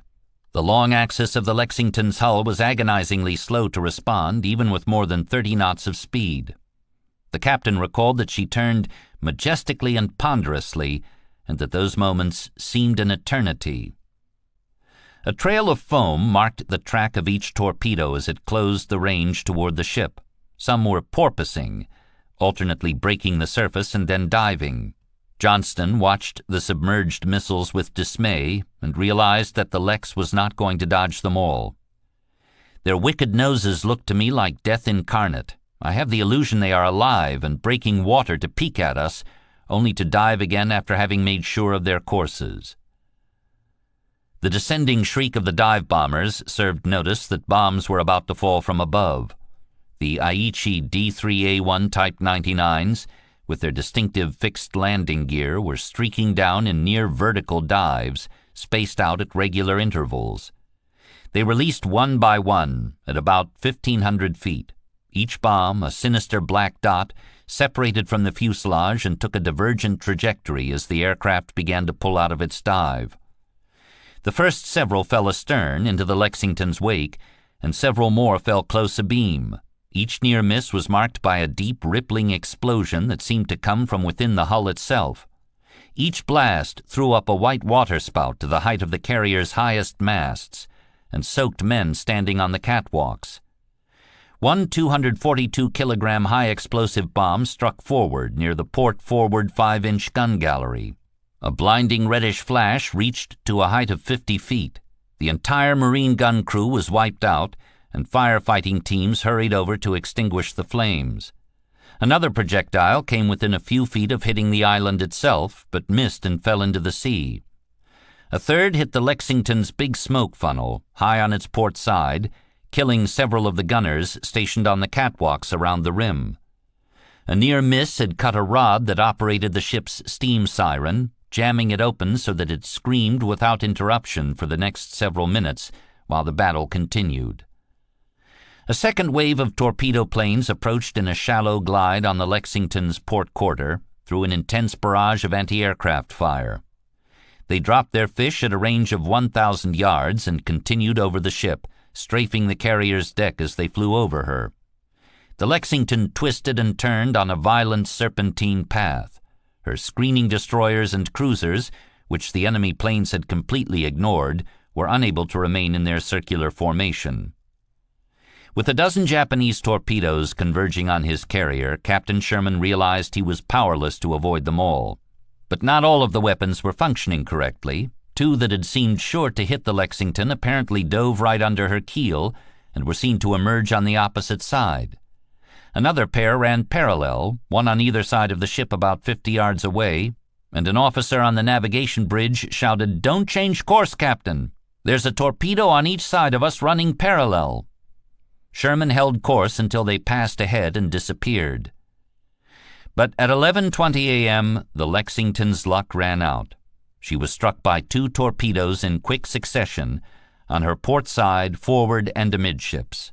Unlike the bomb blasts, these submerged explosions were muffled, but the great carrier's entire hull lurched and shuddered with enough violence to throw men from their feet. Beaver recorded that the two blasts seemed to lift the ship's entire bulk right out of the water and let it fall back into the sea in a series of up and down bounces that had the masts staggering and the rigging jingling. Bits of old paint and the dust of 14 years was jarred from the ship's secret cracks and crannies. The first blast punctured the port aviation gasoline tanks and released gasoline vapors that would later ignite a crippling internal explosion. The second severed a water main, which had the doubly destructive effect of cutting water to the fire hoses and to several of the engine boilers. The ship listed 7 degrees to port, and a heavy oil slick trailed in her wake. The last of the Japanese planes were escaping low over the carrier's bow, chased by mostly ineffective anti-aircraft fire. "They were curious and sort of thumbed their noses at us," said Stroop of the Japanese air crews. "We were shooting at them with our new 20mm and not hitting them at all. The tracers of the 20mm were falling astern of the torpedo planes." Several Japanese aircraft raked the ship with their machine guns as they flew over. Then they were gone, shrinking into black specks on the horizon, and the anti-aircraft guns fell silent. The entire action had lasted less than 12 minutes. The sea around the ship was littered with burning debris and downed airplanes. 2 miles away, a plume of black smoke could be seen rising from the Yorktown. She had apparently taken a hit on her flight deck amidships. The Lex's damage control teams appeared to have the situation well in hand. Between 11:45 a.m. and noon, Captain Sherman received a series of upbeat reports from Commander H.R. Pop Healy, the Chief Damage Control Officer, who was supervising the coordinated efforts of several hundred men from his command center below the hangar deck. 2 Japanese torpedoes had struck the Lexington below the waterline, and thousands of tons of water had entered the hull, causing her 7-degree list. But Healy's men were isolating the damage by sealing off flooded compartments and shoring up bulkheads, and the list was soon corrected by pumping fuel and fresh water from port tanks into empty starboard tanks. Medical corpsmen were collecting the wounded and transferring them down to the hospital on stretchers. Firefighting crews were smothering the fires with foamite, and by 11:45 a.m. no more smoke could be seen emerging through the flight deck. Men were patching over the damage inflicted near the port-forward gun gallery with fresh steel plates. Both the fore and aft elevators were jammed in the up position, rendering it impossible to transfer aircraft to or from the hangar deck, but the flight deck was still able to launch and recover planes. The Lexington's engines were in good working condition, and even with the wounds in her hull she could do 25 knots and maneuver briskly. To air crews of returning airplanes looking down at the ship from above, nothing seemed amiss. "She looked okay from the air," Lieutenant Gaylor later recalled. "It was only when I landed. I looked around and some of the faces were looking sort of strange. Then I saw flecks of firefighting foam all over the deck, and I knew she had been hit." Admiral Fitch and Captain Sherman had good reason to believe that the Lexington could stand up to 2 torpedo hits and 2 topside bomb hits. She had been designed to absorb that much punishment and more. The damage control squads had trained long and hard, and they were well equipped and well led. An hour after the action, it appeared that the Lexington was nearly squared away. She seemed capable of fighting off another enemy air attack should one come. "We felt like throwing out our chests at our condition after the attack," wrote Sherman, "but our satisfaction was soon to be changed to apprehension." The carrier's aviation gasoline storage tanks, installed on her port side against the inner hull, had been ruptured by the 2 torpedo blasts. There was no visible fuel leak, but the odor of gas fumes was unmistakable throughout the compartments adjoining the IC motor generator room. Highly combustible vapors were spreading through the lower regions of the ship like a malignant virus, and because the exact location of the leak could not be pinpointed, there was no obvious way to contain the problem. At 12:47 p.m., a tremendous explosion rocked the ship. From his post on the bridge, the captain thought the blast had seemed to come from the bottom of the carrier, just above her keel. All at once, oily black smoke boiled up around the edges of the elevators on the flight deck. Internal telephone connections had cut out, so runners were sent below to receive Commander Pop Healy's verbal report. They descended the steel ladders into a Stygian warren lit by battle lanterns, choked with smoke and crowded with grievously wounded men who were crying out for help. Central Station, Healy's damage control command post, had been completely wiped out with the loss of 25 lives, and the compartments around it were a raging inferno. Steel doors had been ripped from their hinges all along a 300-foot length of corridor leading to the hospital in the bow. A lieutenant described having been lifted up and thrown against a bulkhead by a gale of wind with the force of a hurricane. The wind seemed to be made up of streams of flame and myriads of sparks. The flames were between a cherry red and white, and the sparks were crimson.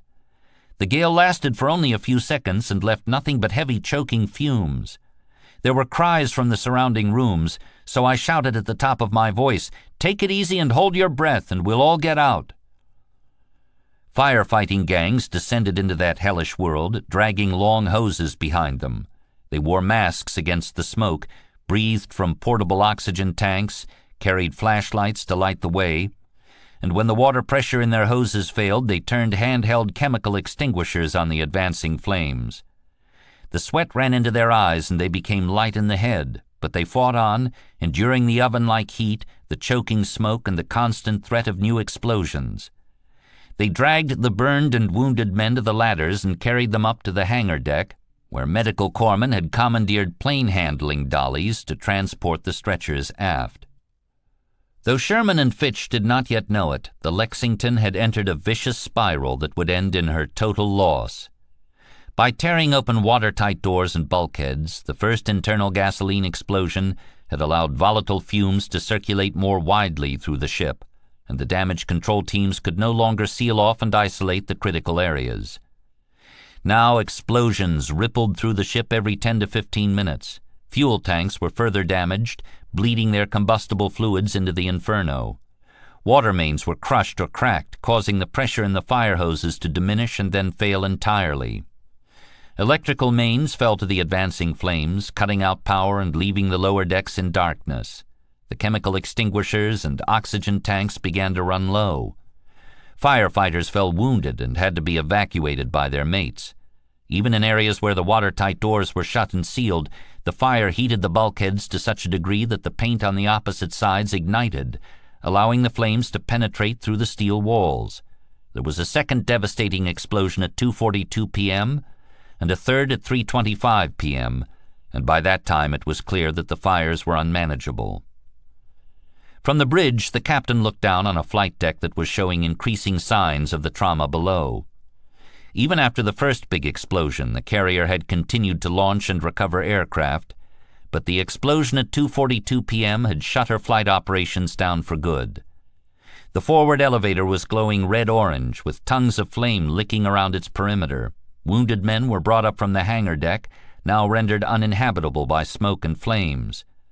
Stroop recalled explosions that sounded like a freight train rumbling up the hangar deck. Actually, it was a rushing wall of flame which would erupt around the perimeter of the elevator. These flames would shoot up 2 or 3 feet, and these were occurring with increasing frequency. As dense smoke and searing heat drove the damage control parties farther aft, they took increasingly desperate actions to get hoses on the fire. A hose was snaked down one of the ammunition hoists in hope of dousing the fires below by flooding the burning compartments, but nothing could arrest the advancing conflagration. The forward part of the ship was ablaze, both above and below the armored deck, with absolutely no means left to fight the fire, which was now spreading aft on the flight deck, wrote Commander Seligman, the executive officer. It was inevitable that the 20-odd torpedo warheads on the mezzanine of the hangar deck must eventually detonate. The ship's internal communications were failing fast, and Sherman and Fitch found it increasingly difficult to get accurate reports of the situation in the lower regions of their crippled ship. The main telephone to the bridge had failed hours earlier, and much of the communications between the captain and the damage control teams had been done by runner. The power cables to the helm cut out, and steering was reduced to an emergency system that required course changes to be relayed by word of mouth. As water pumps failed, her port list returned, and she settled lower into the water. Fitch ordered the screening vessels to keep clear, as the Lexington was becoming increasingly more difficult to handle.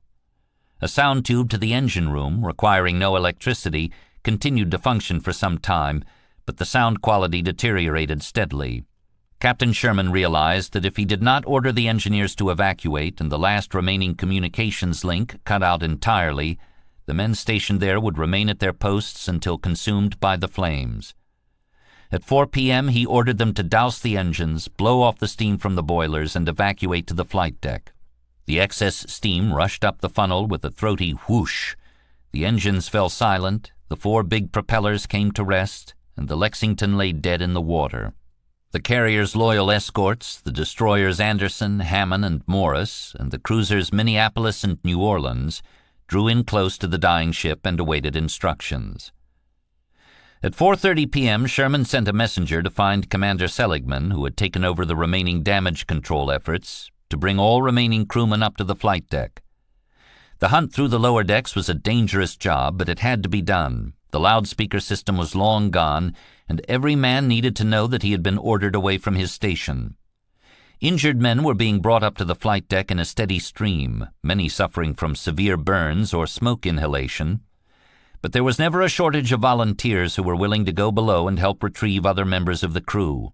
Lifeboats and other flotation devices were made ready in anticipation of the abandonment. Destroyers nosed up close under the port quarter, and stretchers were lowered onto their decks. Time was short. Every man aboard knew that the bombs and torpedoes on the hangar deck were slow roasting as the fires proceeded. The temperature of the metal casings surrounding the torpedo warheads had been measured at 140 degrees Fahrenheit. Eventually, they would reach detonation point and blow the ship to kingdom come. But by 5 o'clock, when it was clear that no hope remained and preparations to abandon the ship were well underway, the captain still had yet to give the order. Sherman may have waited a bit longer than Fitch thought prudent, because at 5:07 p.m. the admiral leaned over the balcony, looked at the skipper on the signal bridge, and said, "Let's get the boys off the ship." Knotted lines were secured to the net railing along both sides of the ship, and several dozen circular donut rafts were lowered into the sea.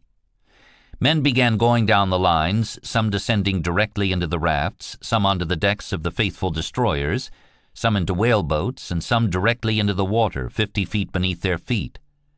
It was a calm night, and the sun went down in a typically spectacular blaze of tropical glory. The abandonment was oddly leisurely. There was no rush, no panic, and many seemed in no hurry to leave.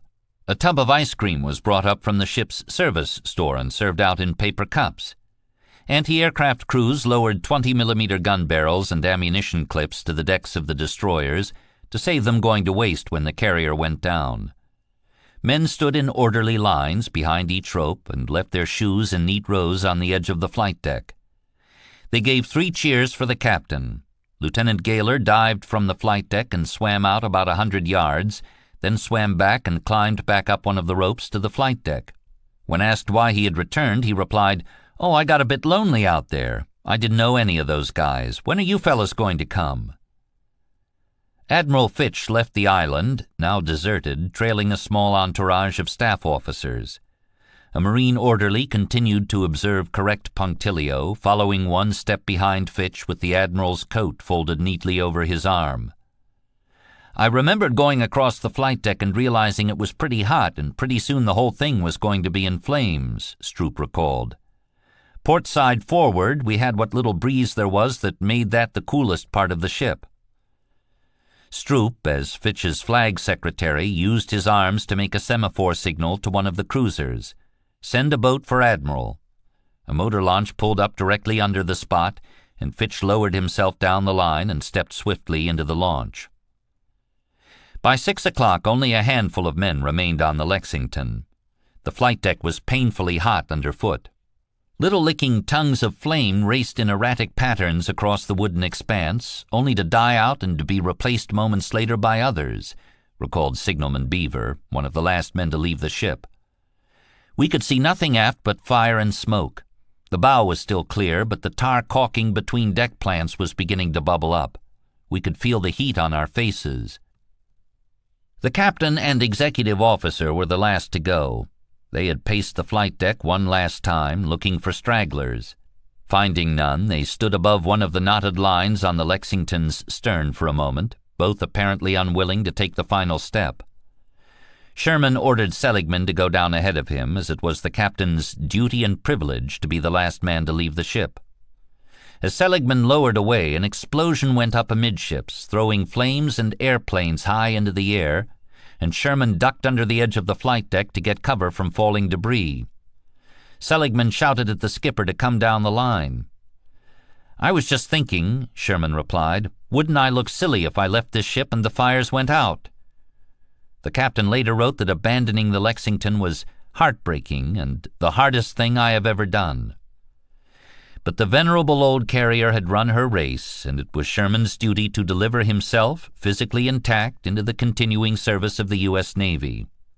He went down the line and dropped into the warm, dark water of the Coral Sea. The sea around the burning carrier was dotted with the heads of hundreds of swimmers awaiting rescue. Many later remembered that the sea felt pleasant, neither too warm nor too cold, and a welcome respite from the heat of the Lexington's fires. Their life jackets kept them afloat. They could hang onto a line from one of the rafts and drift comfortably while awaiting their turn to be hauled into one of the whaleboats or destroyers. Some men held packets of cigarettes aloft. The healthy swimmers took their time, allowing their mates who were weakened or dog-tired to be taken on board first. The destroyers Morris and Hammond picked their way through the swimmers with extreme care, and men climbed into their cargo nets. Those too weak to climb were winched up on cranes. Twilight having fallen, the burning carrier made a beautiful and terrible sight. Lit up against the night sky, she looked even more enormous than usual. Every aperture in her hangar deck revealed the maelstrom of red and orange flames within, and parts of her hull glowed like molten lead. Beaver recalled, "She listed heavily and burned with dirty red flames that blossomed from time to time as bombs in the parked airplanes, and the airplanes themselves exploded on her flight deck. The darkening waters reflected the fire's light in a way that made the scene seem even more terrible than it was." By this time, the torpedo warheads and bombs on the hangar deck were nearing ignition temperature, and at 6:30 p.m., they went up in a vast, rippling explosion. A dozen aircraft on the flight deck were blown overboard like a child's toys. The No. 2 elevator amidships popped off the flight deck like a bottle cap, and from the breach rose a solid sheet of flames. From a nearby cruiser, Stanley Johnston saw bits and particles, airplanes, plates, planks, pieces large and small, all going up into the air in the midst of a blinding white flame and smoke. We pressed lovingly against the heaving steel sides of that cruiser, hugging her for seconds while the debris splashed into the sea for hundreds of feet around.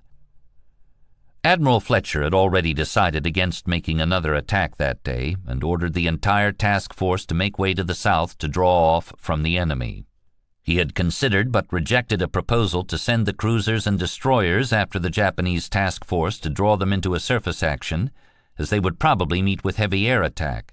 That decision probably saved most of the Lexington's crew by ensuring there were enough ships to take the survivors aboard. The men were picked up and distributed to the cruisers and destroyers of the task force, which were heavily overpopulated as a result. But the crews went out of their way to offer hospitality to the now shipless men of the Lexington, sharing their extra clothes and yielding up their bunks so that all could sleep in shifts. Fletcher ordered the Lexington sunk, both to prevent her falling into enemy hands and to eliminate the danger that she might serve as a signal beacon for enemy planes. The destroyer Phelps moved into a range of 1,500 yards to carry out the dreadful task. Captain Sherman, choked up, watched from the cruiser Minneapolis. The Phelps fired a spread of 8 torpedoes into the carrier's starboard side. It appeared that 4 detonated. Sherman recalled, "The stricken vessel started getting deeper in the water, slowly going down as if she too were reluctant to give up the battle.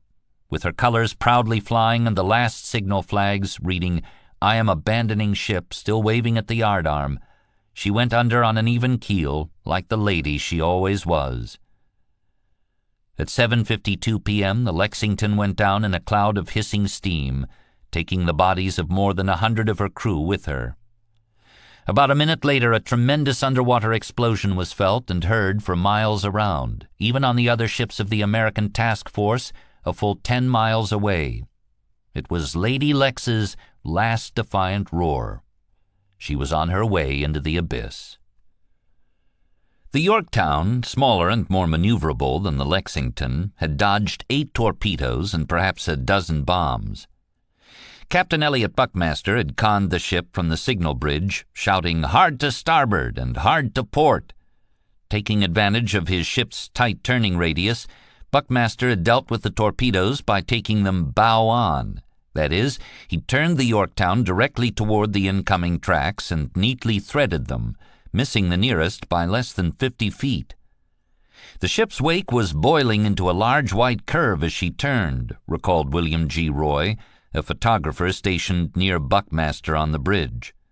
Those violent turns at more than 30 knots had caused the ship to roll steeply, obliging crewmen to seize hold of whatever handholds they could find to avoid sliding across the deck. The Yorktown took one hit from the dive bombers, a 500-pound bomb that struck near the island and went right through the flight deck, leaving a 14-inch hole in the steel plate. It passed through a ready room, the hangar deck, the second deck, and the third deck, and finally detonated deep in the ship, in an aviation storeroom on the fourth deck. For a bomb to puncture 6 decks without exploding gives some idea of the force with which it was delivered. It was traveling perhaps 500 miles per hour. A sailor stationed aft on the hangar deck judged that the blast raised the whole stern of the ship at least 10 feet, high enough to lift the carrier's propellers clear out of the water, and the sound of the racing engine was heard over the din of battle. The internal bulkheads and deck were buckled visibly by the blast. 37 men were killed outright and many more injured. Seaman Otis Kite was assigned to the cleanup detail and recorded his recollections years later. There were parts and particles, some ship, some shipmate. We sorted out the pieces of the ship, put pieces of the crew in the body bags and put the other trash in garbage bags until the compartment was clear enough to use shovels, then fire hoses, then disinfectant and swabs, and always the sweet smell of death. And the thought crossed my mind then and many times later, where is my number? Surprisingly, perhaps, the ship did not suffer much beyond that initial damage. The fires were brought under control, the flight deck operations continued, and she was able to maintain 24 knots. The chief engineer, asked by the captain whether the engines should be throttled down, replied, "Hell no, we'll make it." While the Lex burned, the Yorktown kept constantly on the move, both to avoid making herself an easy target for Japanese submarines and to collect her airplanes. When it became clear that the Lexington would not survive, Admiral Fitch had had the foresight to send off as many as possible of the Lexington's undamaged planes to land on her sister ship while flight operations remained possible. Reinforced with more than a quarter of the Lex's aircraft, Yorktown's air strength was better than it had been at the start of the battle. Yet Fletcher's range of options was limited. The American aviators had claimed hits on both Japanese carriers and were confident that one must have sunk. But afternoon sighting reports confirmed that 2 Japanese carriers were afloat and did not appear to be on fire or otherwise crippled. With Lexington gone, the Americans could not afford to lose the Yorktown. Moreover, fuel reserves were worryingly low, and the screening vessels of the task force were heavily encumbered with more than 2,700 Lexington survivors. Fletcher first intended remaining in the Coral Sea, but late in the afternoon of May 8th he heard from Nimitz. Fletcher was to withdraw out of attack range. Task Force 17 turned south. On the destroyers, Lexington sailors took up every spare patch of deck space, and it was difficult to move around the ships. No meals were served in the mess hall. Sandwiches and black coffee were passed out to the men where they sat. Hundreds of men slept on the deck that night, their exhaustion overcoming the uncomfortable conditions, and not even the sheets of salt spray thrown back from the bow were enough to awaken them. The doctors and corpsmen worked around the clock to treat the wounded. Burn cases were numerous, and they were treated with tannic acid, applied directly to the burns, and copious injections of morphine. Bandages were wrapped and rewrapped. Plaster casts were set on broken bones. The worst of the burn cases were given plasma transfusions. Several of the destroyers were laboring and rolling heavily as they charged southward. Those ships were small enough that the weight of extra passengers diminished their seaworthiness. The problem grew more acute as fuel levels fell, which raised each destroyer's center of gravity. Fletcher ordered that Lexington survivors be redistributed onto the cruisers. The Yorktown made good speed, but her internal damage was severe, and she was bleeding oil into a long slick that trailed behind her for miles.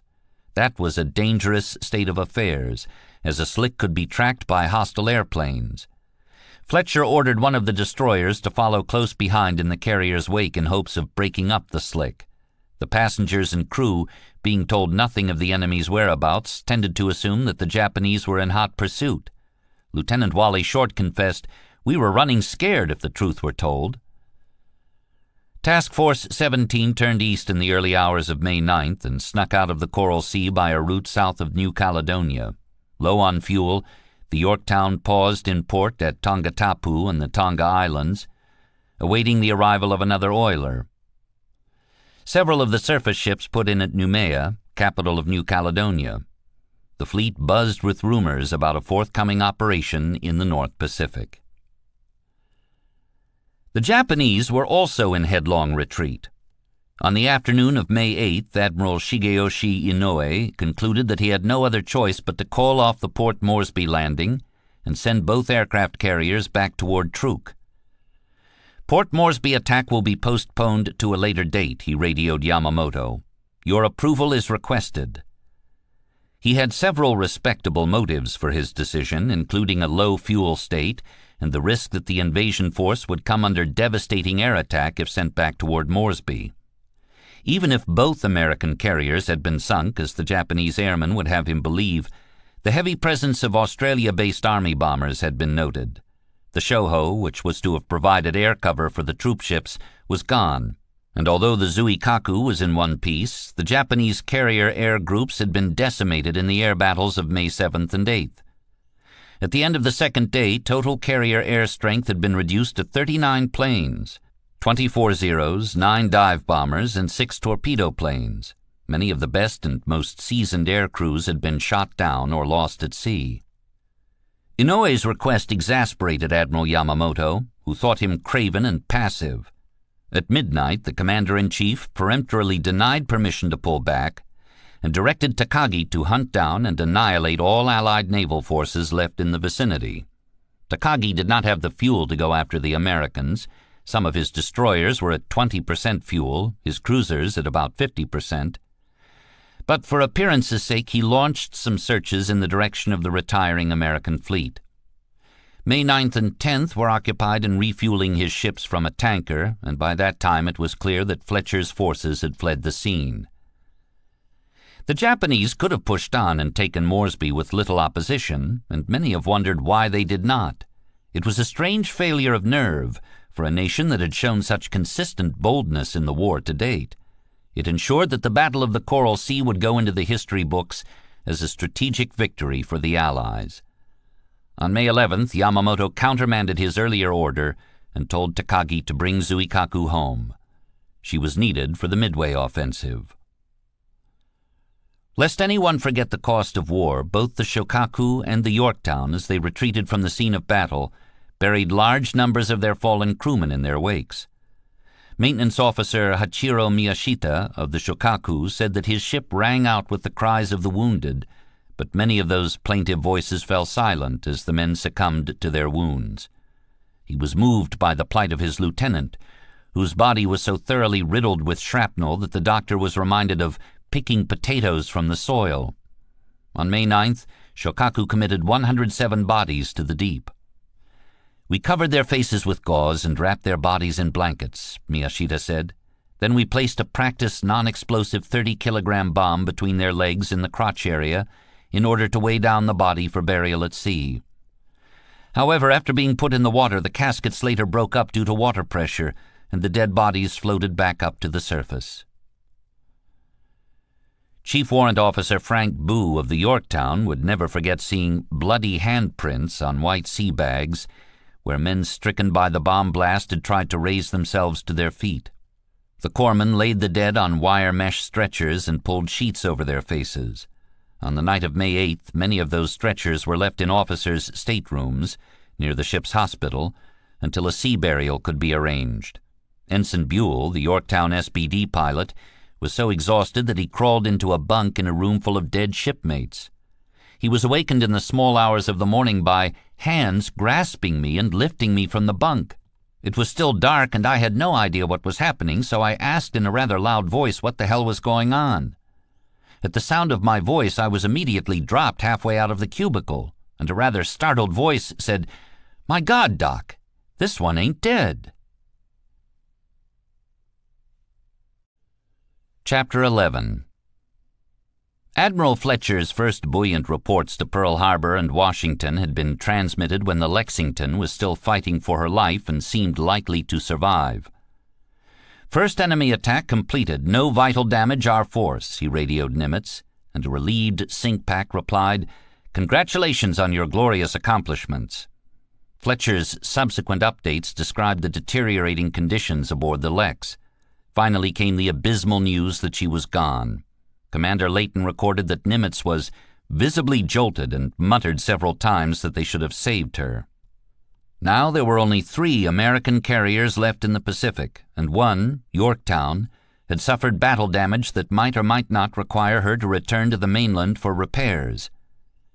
Later that evening, Nimitz did his best to buck up his staff's morale, reminding him that the Japanese were undoubtedly bleeding too. "We don't know how badly he's hurt," he told them. "You can bet your boots he's hurt too. Remember this, the enemy has got to be hurt, and his situation is not all a bed of roses." But on May 10th, he wrote Admiral King privately in a very different tone. "At present stage of our carrier building program, we cannot afford to swap losses with this ratio." King had followed the progress of the battle closely from his office in Washington, but resisted the temptation to interject himself into the flow of radio communications between Nimitz and Fletcher, reasoning that they need all the communications they can use in order to coordinate their work effectively. When he learned that the Lexington was no more, however, the Comminch was badly shaken. As one of her former skippers, King knew the ship as well as any man in the service. He ordered that her loss be concealed from the press. He told Admiral Sir Dudley Pound, the British First Sea Lord, that the battle had been merely the first round of an engagement that will continue with increasing strength on the part of the enemy, which we shall have difficulty in matching. Coral Sea, it is often said, was something new under the sun. The first naval battle in which the opposing ships never came into direct sight of one another. It was also one of the most confused and confusing battles in the history of war at sea, characterized on both sides by an almost incredible series of miscues, miscommunications, misidentifications, misinterpretations, and miscalculations. In immediate material terms, it was a victory for the Japanese, though not by so great a margin as they claimed and apparently believed. In addition to the Lexington, they had done away with the valuable oil tanker Neosha and the destroyer Sims. They had damaged the Yorktown. They had destroyed 50 Lexington planes, including those that went down with the ship, and 16 Yorktown planes. The Allies had sunk the light carrier Shoho, 1 light cruiser, 2 destroyers, a transport, and 4 gunboats. They had damaged the Shokaku and 1 aircraft tender. Though the Japanese had come out ahead in the tally of ships sunk, however, they had lost twice as many aircraft as the Americans and suffered twice as many casualties. In aerial combat, the Japanese had lost 33 fighters, 3 4-engine patrol bombers, 5 float planes, 16 dive bombers, and 17 torpedo planes. An additional 30 planes had gone down with Shoho. They had suffered 90 aircrew killed compared to only 35 Americans, because the latter had done a much better job at recovering their downed aviators. A tactical victory for the Japanese, a strategic victory for the Allies. That is the time-honored and often repeated verdict on the Battle of the Coral Sea. Certainly it was the latter. The objective of the Japanese operation had been the capture of Port Moresby, and their failure to achieve it was the first major reversal in their 5-month Pacific offensive. If Admiral Inoue had been bolder, the Japanese could have taken the port with little effort or risk. After the Battle of May 8th, there was nothing to stop a successful troop landing at Moresby, except the Allies' land-based bombers, which had never posed much of a threat to ships underway at sea. Captain Sherman judged that Moresby would have fallen within 48 hours. As important as the Battle of the Coral Sea was to the United States, the battle was of supreme importance to Australia. Japanese possession of Moresby would have posed a serious threat to northern Australia's cities and military bases.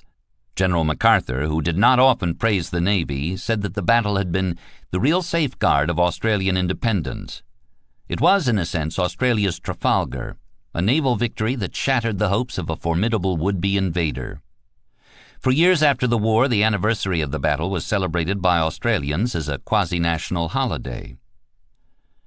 But was Coral Sea really a tactical victory for the Japanese? Shokaku was damaged and later repaired. Zuikaku was unscathed, but suffered heavy losses to her air group. Most crucially, neither flat top was back in action in time for the Battle of Midway, where their presence might well have altered the outcome. The Yorktown, though damaged, was the only aircraft carrier on either side to make an appearance at both Coral Sea and Midway, and her air group would play a decisive role in the second battle. At the risk of engaging in semantics, Webster's defines tactics as the science of arranging and maneuvering military and naval forces in action, especially, as distinguished from strategy, with reference to short-range objectives. Less than 1 month elapsed between Coral Sea and Midway. Taking them together, did not the Allies score a tactical victory on May 8th by knocking the 2 big Japanese flat tops out of the action to come on June 4th? Combat was a hard and unforgiving school, but the U.S. Navy was taking its lessons to heart. If the Navy did one thing right after the debacle of December 7th, it was to become collectively obsessed with learning and improving. Each new encounter with the enemy was mined for all the wisdom and insights it had to offer. Every after-action report included a section of analysis and recommendations, and those nuggets of hard-won knowledge were absorbed into future command decisions, doctrine, planning, and training throughout the service. The insights offered by the Battle of the Coral Sea were many. The battle had exposed the problem of fogging bomb sites in the SBD Dauntless dive bombers, which Nimitz judged to be the outstanding material defect of the 3-day action. The battle had revealed the need for more and better anti-aircraft gunnery training. Plainly, the number of F-4F fighters embarked on the carriers should be increased significantly, both to accompany and protect outbound airstrikes and to fly combat air patrol over the task forces. The cap should be stationed at a greater distance from the carriers to give them time to intercept incoming bogies, and at much higher altitude so they could trade some of that altitude for speed when engaging incoming enemy attack planes. The Douglas TBD Devastator was disastrously obsolete and must be replaced as quickly as possible. The American air groups must learn how to keep an outbound air group together so that dive bombing and aerial torpedo attacks could be coordinated. In that the Japanese excelled, as the officers and crew of the Lexington had learned to their distress. Perhaps the greatest significance of the battle was that the American aviators had fought their enemies to a draw. The Japanese flyers and aircraft were losing their mystique. The F-4F pilots were learning how to use the greater diving speed and structural resilience of their machine to advantage against the lighter and more vulnerable Zero. These improved tactics, pioneered by aviation leaders like Lieutenant Commander Jimmy Flatley, accounted to a large degree for the heavy air losses suffered by the Japanese. Squadron leaders set pen to paper and distributed their conclusions.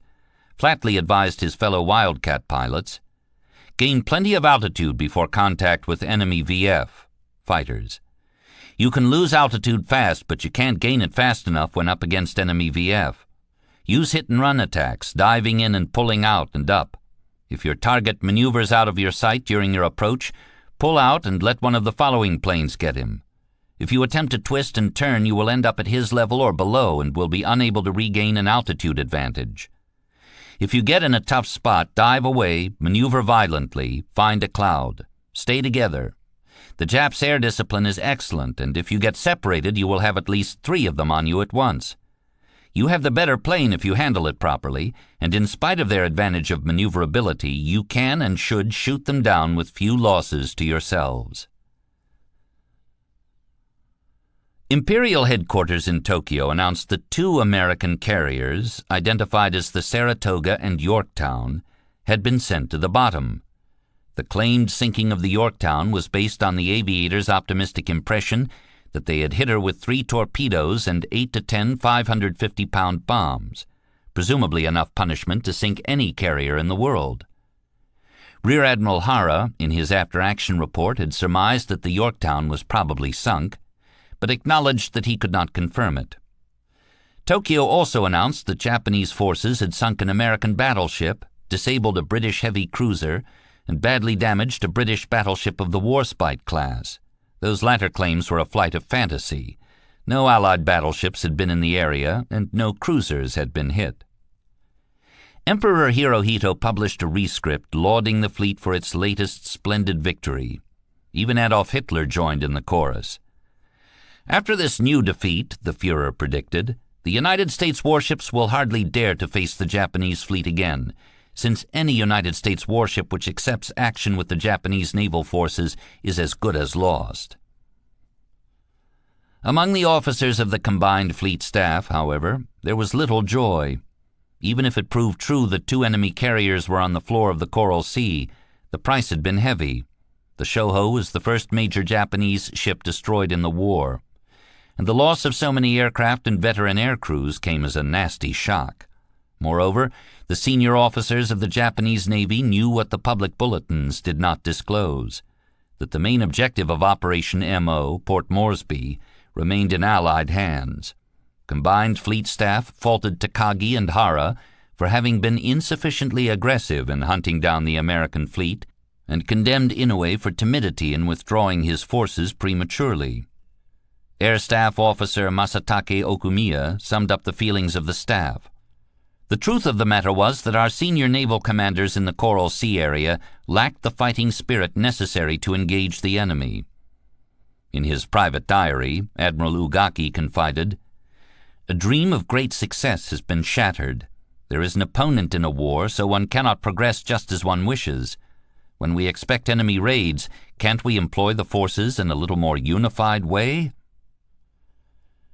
The battle confirmed a feeling, widely shared by Japan's naval airmen, that the 2 carriers of Hara's Division 5 were the little brothers of Kido Butai. They were regarded as the B team, whose aviators were less experienced and less skilled than the A team, represented by Carrier Divisions 1, Akagi, Kaga, and 2, Soryu, Hiryu. Yet even the B team was believed to have sunk 2 American carriers at Coral Sea, and if the B team could deal so punishing a blow to an evenly matched enemy, then the A team should have nothing to fear at Midway. The sentiment was summed up in an epigram that made the rounds through the ranks of Kido Butai. If the sons of the concubine, Shokaku and Zuikaku, could win the victory, the sons of legal wives should find no rivals in the world.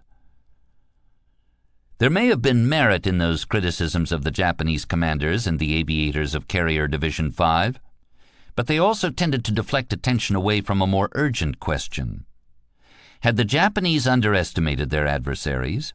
Whatever the material outcome of the battle in the South, it had revealed that the American pilots were not pushovers, that the F-4F Wildcat, handled properly, was a match for the Zero, and that the American dive bombers posed a dangerous threat to ships. The enemy had appeared suddenly at a very inconvenient moment, well within striking range of Japanese fleet units. The Americans were not incompetent and demoralized. They were evidently willing and able to give a good account of themselves in battle. But Yamamoto and his key subordinates were unwilling to interpret the result at Coral Sea for what it was, an ill omen, signifying that the Midway plan carried much graver risks than they had allowed themselves to believe.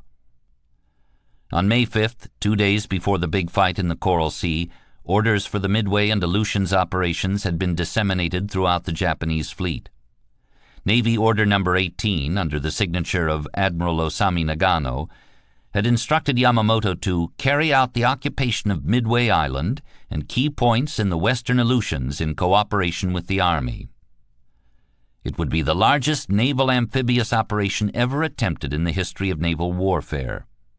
It would split the Japanese forces into 5 largely independent tactical groups, operating throughout a vast North Pacific battle zone, from the icy outer islands of the Aleutian archipelago to the atoll of Midway, 2,000 miles south. Nearly 200 Japanese ships would participate in the offensive, and more than 700 planes. Taken together, Operations AL and MI represented the commitment of almost the entirety of the Imperial Japanese Navy, wrote John Parshall and Tony Tully in Shattered Sword, 2005, their groundbreaking study of the Japanese experience at Midway. All of its carriers, all of its battleships, all but 4 of its heavy cruisers, and the bulk of its lesser combatants. 28 admirals would lead those forces into battle, and they would log more miles and consume more fuel in this single operation than was normally used in an entire year.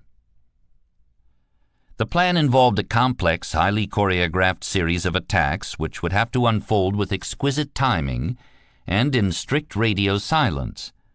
On June 3rd, a northern force would launch an air raid on the American base at Dutch Harbor on Unalaska Island, the chief American air base in the Aleutians, followed by attack and seizure of 3 outer Aleutian islands. At dawn on June 4th, the Japanese carriers would launch airstrikes on Midway from the northwest with the aim of destroying its aircraft on the ground and clearing the beaches for the invasion forces, which would land on the atoll the night of June 5th. Once the atoll was secured, 2 construction battalions would land and begin upgrading and expanding its air facilities. Any American naval forces sallying out of Pearl Harbor to oppose the invasion would be set upon and destroyed. The Midway operation was not a product of sound military planning. It was a farrago of compromises struck to quell internal dissent and to balance the demands of rivals in the combined fleet and the Naval General Staff. Not surprisingly, it was shot through with contradictions, flaws, and unnecessary risks. It exposed a fatal hubris and an unwarranted contempt for the enemy. The plan spread Japanese forces too thinly over a huge expanse of the North Pacific and relied on dubious conjectures about how the Americans would react. It asked too much of a few elite aviators who had been flying and fighting almost without respite since December 7th.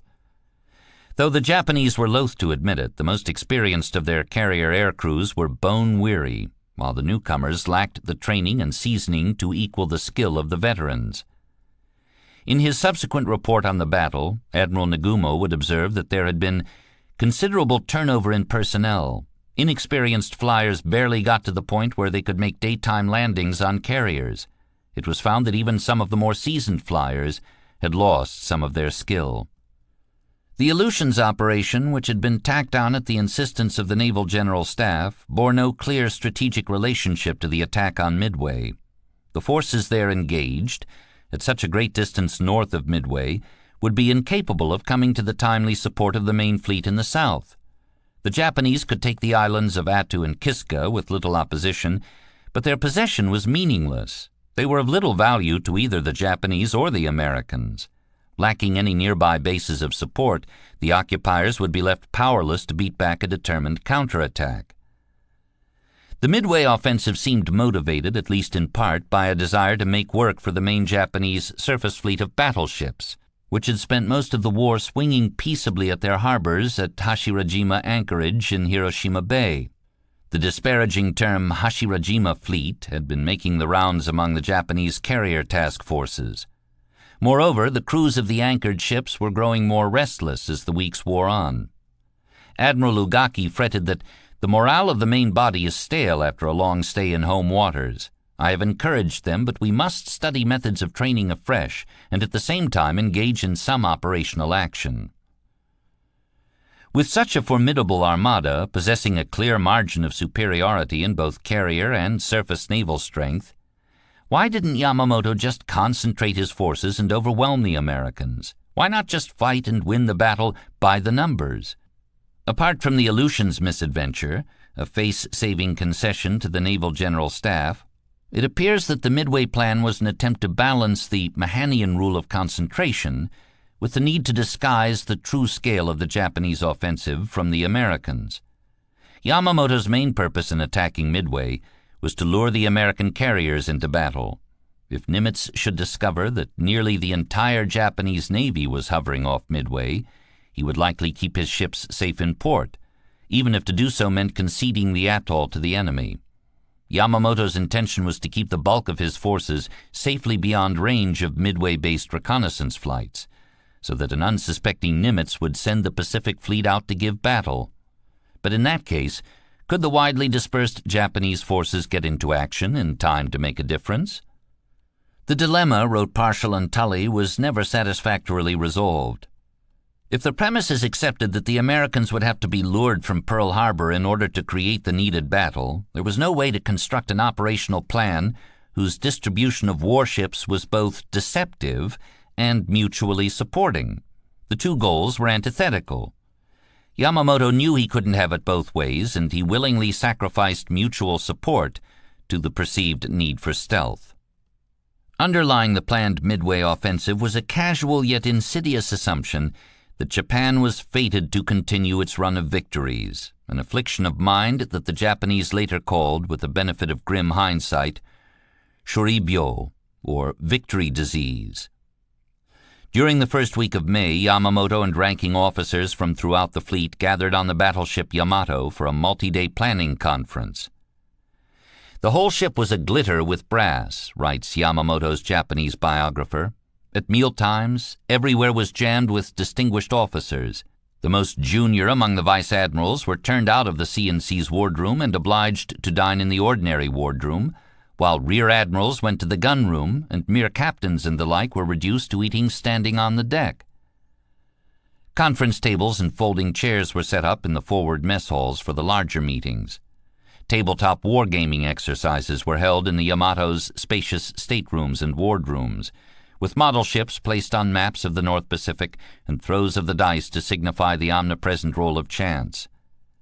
These exercises were putatively intended to scrutinize the plan and shed light on its weaknesses, but it was soon made clear that Yamamoto and his key staff officers had no interest in scrutiny, much less criticism. The game's purpose, put simply, was to certify and validate Yamamoto's plan. He was a gambler, and he had decided that he liked the odds.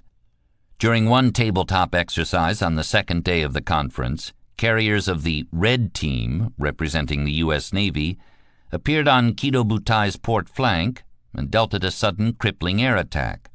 The table judge, acting in his godlike capacity as umpire, ruled that the scenario was unbelievable and expunged the results. With self-satisfied assurance, the judge declared that if the games had yielded such a result, the games must be flawed, for it was clear that the American carriers could not get into battle until they had been alerted to Nagumo's presence by the first Japanese airstrikes on Midway. In a second episode, Midway-based land bombers counterattacked Kido Butai. The dice determined that the attacking planes had scored 9 hits on the Japanese carrier group, sending 2, Akagi and Kaga, to the bottom. Admiral Ugaki, Yamamoto's despotic chief of staff, was acting in the role of supervisor and chief judge. "Wait," he said, "we'll reduce the number of hits to 3. With that arbitrary revision, it was determined that only Kaga was sunk and Akagi lightly damaged. Later, Ugaki arranged to resurrect the Kaga for the next stage of operations, involving attacks against New Caledonia and Fiji. While reviewing this manuscript, Alan Zim pointed out that the subsequent resurrection of the Kaga may not have been blameworthy if the wargaming exercises were being conducted as discrete events. He will address this subject in a forthcoming book, Attack on Pearl Harbor, Strategy, Combat, Myths, Deceptions. These were only the most egregious of several other rulings in favor of the Japanese side. This kind of supervision, said Mitsuo Fuchida, was enough to disgust even the most hardened flying officers among us. When Yamamoto himself asked the very salient question at the heart of the problem, what would happen if American carriers suddenly appeared within striking range of Kido Butai, Lieutenant Commander Minoru Genda simply dismissed the threat, exclaiming, "Gaishu Ishoku," one touch of the armored gauntlet, an idiomatic expression translated as, "we'll wipe them out." Yamamoto's one concession to the games was to instruct Nagumo to maintain a reserve strike on board the carriers after the Midway attack had been launched, in case the American carriers should appear. By revealing the weaknesses of the plan and demonstrating the threat to Japanese forces, the tabletop games had done what they were designed to do. But they had been sloppy and half-hearted from the outset, and in the end they were little more than a charade. They had been necessary for appearance's sake, but any flaws they revealed were swept under the rug. Among the officers of the fleet there was whispered criticism, but few dared voice open opposition. According to Fuchida, who was present at the planning sessions, overconfidence was endemic. He and his fellow carrier aviators were so sure of our own strength that we thought we could smash the enemy fleet single-handed, even if the battleship groups did nothing to support us. The plan's most eminent critic was Vice Admiral Nobutake Kondo, Commander-in-Chief of the Second Fleet, who met privately with Yamamoto on May 1st and laid out his objections. Kondo urged that Midway be postponed in favor of a renewed westward push through the Solomons to New Caledonia. There, in the south, the fleet could count on shore-based air support. None was available in the attack on Midway, and even if Midway were successfully occupied, the Japanese would face daunting logistical and military challenges in keeping the atoll supplied. Kondo later wrote that he thought Midway a dead end because it would not be easy for Japan to maintain a powerful air force there because of a too long supporting route. Yamamoto was unyielding. He brushed off Kondo's suggestion that the operation be delayed a month to allow for further study and preparation. There were important meteorological factors favoring early June. Only then, it was believed, would high tide arrive at the right moment, shortly after dawn, to allow the amphibious boats carrying the invasion force to clear the reef fringing Midway. By July, the Aleutians would be shrouded in fog. Moreover, it was too late to postpone the operation. The resources of virtually the entire Japanese Navy had already been set in motion. 6 months earlier, Yamamoto had demanded the surprise strike on Pearl Harbor over the objections of more prudent critics and achieved a tactically spectacular victory. He had predicted that Japanese air power would prevail over Allied surface naval strength, and he had been proved right. Having never failed and often succeeded, he enjoyed an aura of infallibility. He was a national figure who had won the adulation and trust of the Japanese people. He had twice used the threat of his resignation to cow his critics. He would not hesitate to do so again. In his diary, Ugaki confided, "I could not help being a bit tired after a week of continuous conferences, starting with the war lessons, table maneuvers, and briefings." On the other hand, spring had arrived, the weather was fair, and the flowers along the shores of the inland sea were in full bloom. May 5th was the Japanese holiday known as Boys' Day, and though Ugaki could not see any of the carp-shaped koinobori banners on shore, he was moved by the fresh green foliage on the steeply ascending slopes of the islands around the fleet anchorage. He added a few lines of verse to his entry for that day. "All day long, verdant isles fresh to see, around us, floating on the sea." High up in the hilly backcountry of central Oahu, amongst cane fields and lush flora, a U.S. Navy radio monitoring station plucked coded Japanese transmissions out of the atmosphere. No secure communications link then existed between the station and the Navy Yard at Pearl Harbor, so the raw-coded intercepts were typewritten and entrusted to the care of a courier, who drove them down the hill in a jeep and delivered them by hand to the basement of the 14th Naval District Headquarters, home of Joe Rochefort's Script Analysis Unit. Operation MO and the Big Clash in the Coral Sea, like every other large-scale Japanese naval operation, had released a flood of radio messages that could be linked to known locations, events, and fleet units. It was, in other words, a codebreaker's bonanza. In May 1942, the Allies were intercepting about 60% of Japanese naval radio traffic, attempting to decrypt about 40% of the intercepts, and managing to break about 10 to 15% of the code groups in those messages. Except in rare instances, however, they could not read complete messages, but only a few phrases in messages that were otherwise gibberish. Rochefort spent his 18-hour days hunched over messages in which fragmentary phrases appeared alongside blanks. "My job was to fill it in," he said, and for that he relied on his encyclopedic memory. I could remember back 3 or 4 months when that command had sent a similar message. The previously deciphered phrases shed light on the blanks, especially when the same phrase appeared repeatedly alongside the same blank. With the help of the IBM machines, a working hypothesis was tested against every other message in which a given code group had occurred. In this manner, the breakdown of JN-25, the main Japanese naval code in use at that time, proceeded geometrically. As the staff recovered more code groups, they gained more leverage over the remaining blanks. Even before the Battle of the Coral Sea, Rochefort had suspected that the Japanese were planning another major operation in the Central Pacific, possibly aimed at Midway or even Hawaii itself. In early May, Allied listening posts noted a surge in radio traffic emanating from Saipan in the Marianas, but no corresponding rise from Truk, Japan's principal naval base in the South Pacific. That pointed to a new offensive aimed directly across the Pacific, north of the equator, rather than a renewed offensive thrust in the south.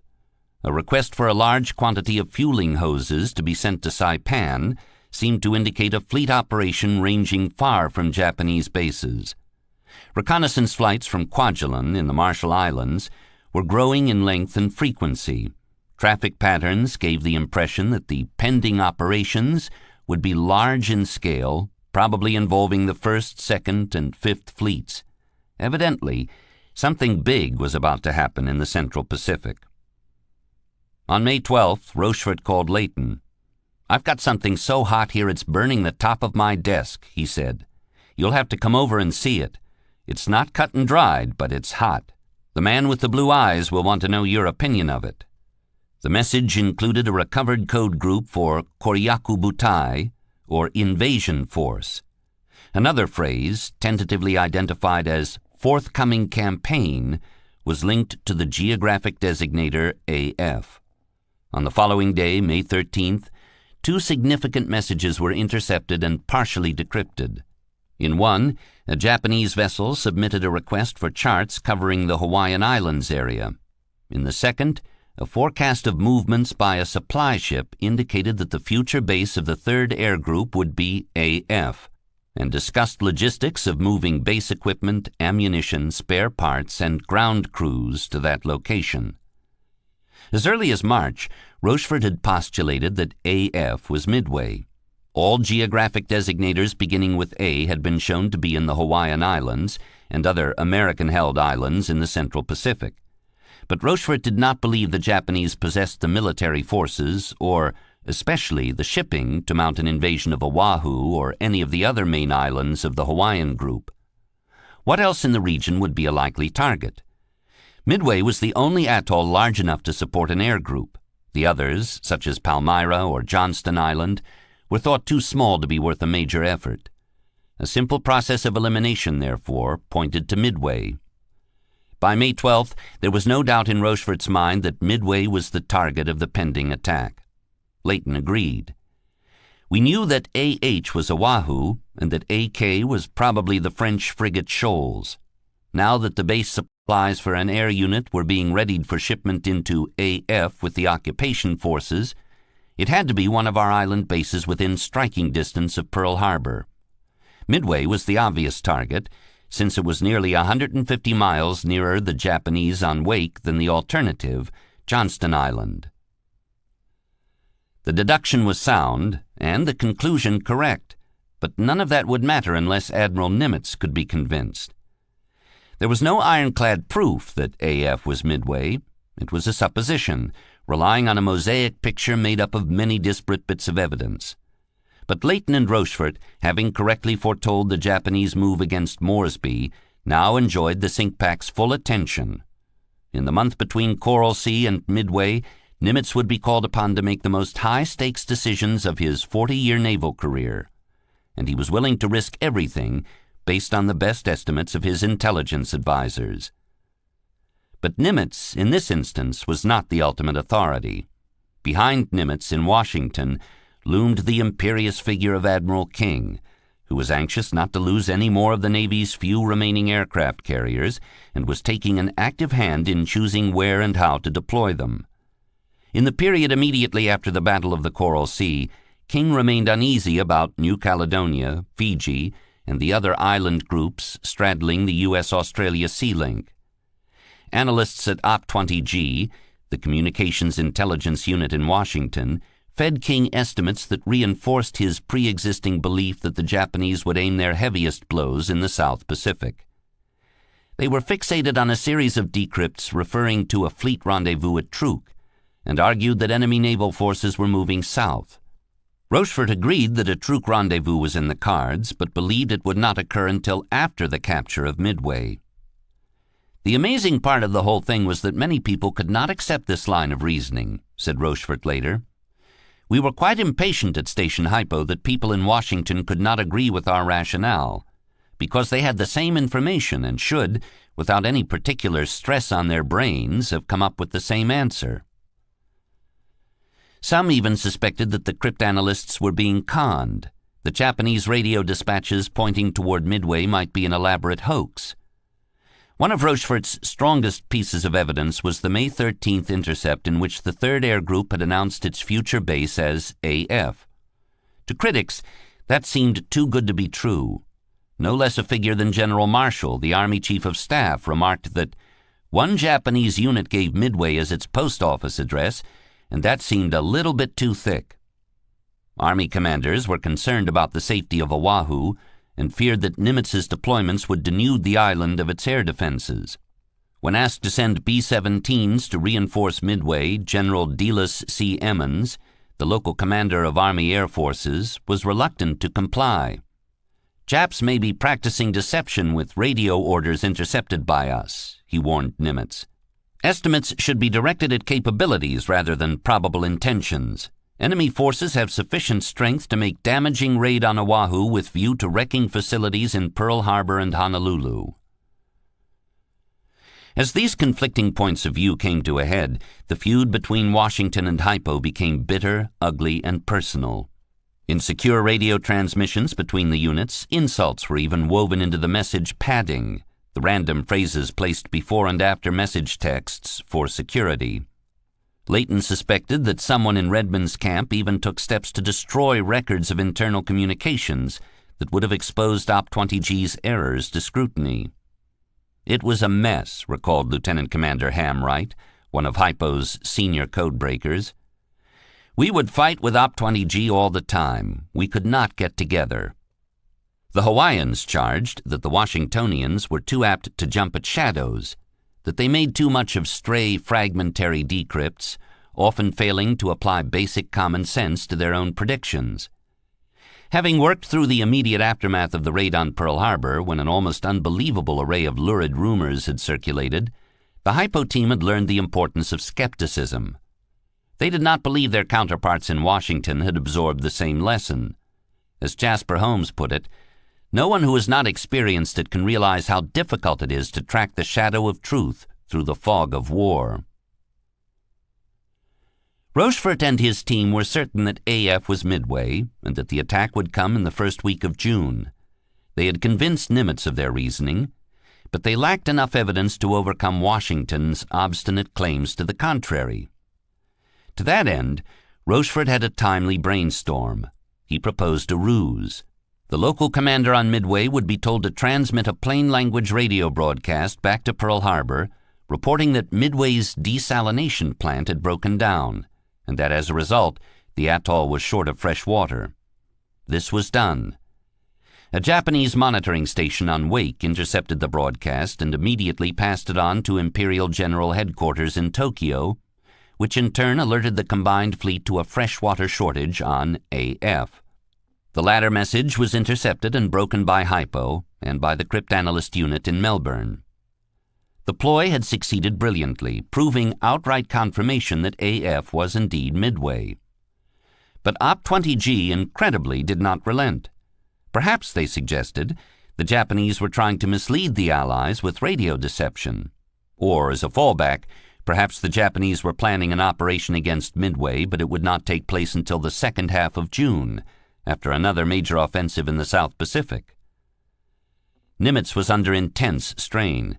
Admiral Halsey's Task Force 16, built around the Enterprise and Hornet, had been sent south across the equator to provide support to their sisters Lexington and Yorktown in the Battle of the Coral Sea. They had reached the waters east of Afate in the New Hebrides. If Rochefort and Layton were right and the Japanese were planning a huge offensive against Midway in the first week of June, Nimitz needed to summon Halsey back from the South Pacific right away. But he did not have an entirely free hand to recall the carriers, because Admiral King, who was not yet convinced of the Midway theory, was looking over his shoulder. How directly could the sink pack afford to defy the autocratic Cominch? On May 16th, Nimitz threw down the gauntlet. He radioed Halsey, "Desire you proceed to Hawaiian area." He laid out his reasons in a cable to King the same day. The Japanese would mount an attack against Midway Oahu line, probably involving initially a major landing attack against Midway, for which it is believed the enemy's main striking force will be employed. Further, the Sink Pack diary noted, Unless the enemy is using radio deception on a grand scale, we have a fairly good idea of his intentions." The order prompted Admiral King to call his advisors into his office for a thorough evaluation of the latest intelligence. By the end of the day, he concluded that Nimitz was right. In an urgent and confidential cable the next morning, he wrote, "I have somewhat revised my estimate and now generally agree with you."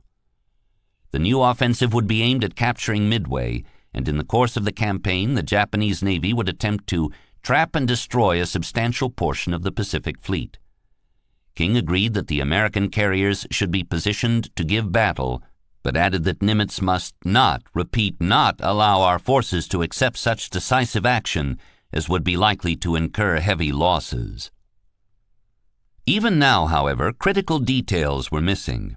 When would the attack come? What forces would be involved? What was the exact sequence of attacks? On May 18th, Nimitz turned up pressure on Leighton and Rochefort to provide answers. Communications intelligence was now more important to the Americans than it had ever been before. At that moment, the entire fleet was being staked on a series of intercepts and a complex matrix of deductions. On May 20th, Hypo received a long radio intercept. Its length gave away its importance, and the cryptanalysts turned their full attention to breaking it. The IBM tabulators stripped the additives and converted more than 80% of the transmission to plain text. It provided complete orders for the Midway operation, including a detailed description of the forces to be employed. But the super-enciphered polyalphabetic time-date codes in the message remained impenetrable, so the Hawaiians could not yet prove that the attack would come the first week of June. Rochefort and Leighton closed in on the date gradually, marshalling the evidence point by point. Stray decrypts referred to a May 27th sailing date from Saipan, and a June 6th arrival date for a division of destroyers that were to protect invasion transports. Leighton recalled that he had worked by applying the rule that when you don't know things, you had to try to see them as if you were a Jap. Working backward from the sailing dates and the decrypted orders for the 6th June arrival of the invasion force transports, I reconstructed a tentative plot that was accurate enough to predict when and where the transports carrying the assault troops should be sighted by search planes from Midway. On the morning of May 27th, Rochefort and Leighton met with Nimitz and several senior members of his staff in a conference room at the fleet headquarters. Rear Admiral Raymond Ames Spruance, soon to be appointed commander of Task Force 16, was present, as was General Emmons, the local army commander, and Lieutenant General Robert C. Richardson, who had been sent to Hawaii as a personal emissary of General Marshall. Rochefort, who was pulling together briefing materials at the last minute, turned up half an hour late. He was perhaps the only naval officer in the Pacific who could get away with that. Leighton recalled that Rochefort appeared disheveled and bleary-eyed from lack of sleep, and that his apology was met by Nimitz's icy gaze. Rochefort's forecasts, a carrier air attack on Dutch Harbor at dawn on June 3rd, followed by another on Midway the next morning, were so specific that several members of Nimitz's staff found them difficult to believe. Was it really possible that the Americans were reading the enemy's entire playbook? Some continued to suspect that the Japanese had cooked up an elaborate ruse. An entry in the SINCPAC diary that day reads, "Of course it may turn out that the Japanese are pulling our leg and using radio deception on a grand scale." Others asked why the Japanese would hurl their entire fleet against Midway when the atoll's capture made so little strategic sense. Their objections were essentially the same as those put to Yamamoto by Admiral Kondo and the Japanese Naval General Staff. Rochefort was surprised at the degree of skepticism. To his mind, the case was, if not exactly airtight, at least proven beyond a reasonable doubt. "Of course," he later said, "as someone who had been living this development over 2 months to the exclusion of everything else, I just could not understand why there should be any doubt in anyone's mind." As Nimitz probed for flaws in Rochefort's reasoning, the latter freely admitted that there were gaps in his knowledge, and that those gaps had been filled with inferences and deductions. "All I can do in a situation like this is to explain my position and hope that the Admiral accepts it," Rochefort said. Nimitz alone bore the horrible burden of command. It stops right there, and no one else can take it away from him, and no one else can help him. The admiral turned it to Leighton and asked him to predict exactly how he believed the coming battle would unfold. "I have a difficult time being specific," replied Leighton. Nimitz held his gaze. "I want you to be specific," he said. "After all, this is the job I have given you, to be the admiral commanding the Japanese forces, and tell me what is going on." "All right then, Admiral," Leighton said. "I've previously given you the intelligence that the carriers will probably attack Midway on the morning of the 4th of June, so we'll pick the 4th of June for the day. They'll come in from the northwest on bearing 325 degrees, and they will be sighted at about 175 miles from Midway, and the time will be about 0600 Midway time." That afternoon, Nimitz issued Operation Plan 2942, which stated that the Japanese would attempt the capture of Midway in the near future. The Enterprise Hornet Task Force, 16, would proceed to the suitably code-named Point Luck, about 350 miles northeast of Midway. There they would rendezvous with Admiral Fletcher and Task Force 17, comprising the newly repaired Yorktown and her 8 screening vessels. The 3 American flat tops would lie in wait until the Japanese carriers were spotted by air reconnaissance and then launch a surprise attack on Nagumo's flank. The commanders were to inflict maximum damage on enemy by employing strong attrition tactics, but they should not accept such decisive action as would be likely to incur heavy losses in our carriers and cruisers. Nimitz, wrote Leighton, had crossed his Rubicon. The entire war now hung in the balance, and Leighton could not sleep at all that night. The hypo staff was aware that the entire war had been staked on their forecast. The week before the Battle of Midway was a breathless interlude. Had they got it right? Rochefort urged his colleagues not to worry. The die was cast, the Japanese fleet had presumably sailed, and Nimitz had moved his forces into position. Even if the attack did not come on June 3rd or 4th, it would come in mid-June without fail. "If we get ready for this attack on June 3rd and it does not come off, we may look silly, but there will be time for our ships to refuel and get back on station," Rochefort told Leighton. "If we are not prepared and the Japs strike, it will be a case of Pearl Harbor all over again, and the Navy will have no excuse." But hypo had added one more crowning victory to add to its record.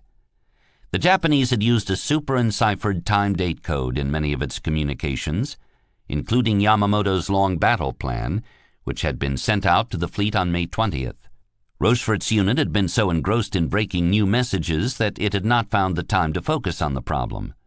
On the night of May 26th, Ham Wright had just completed a 12-hour shift and was about to walk out the door when Lieutenant Joseph Finnegan accosted him and said, "Ham, we're stuck on the date and time."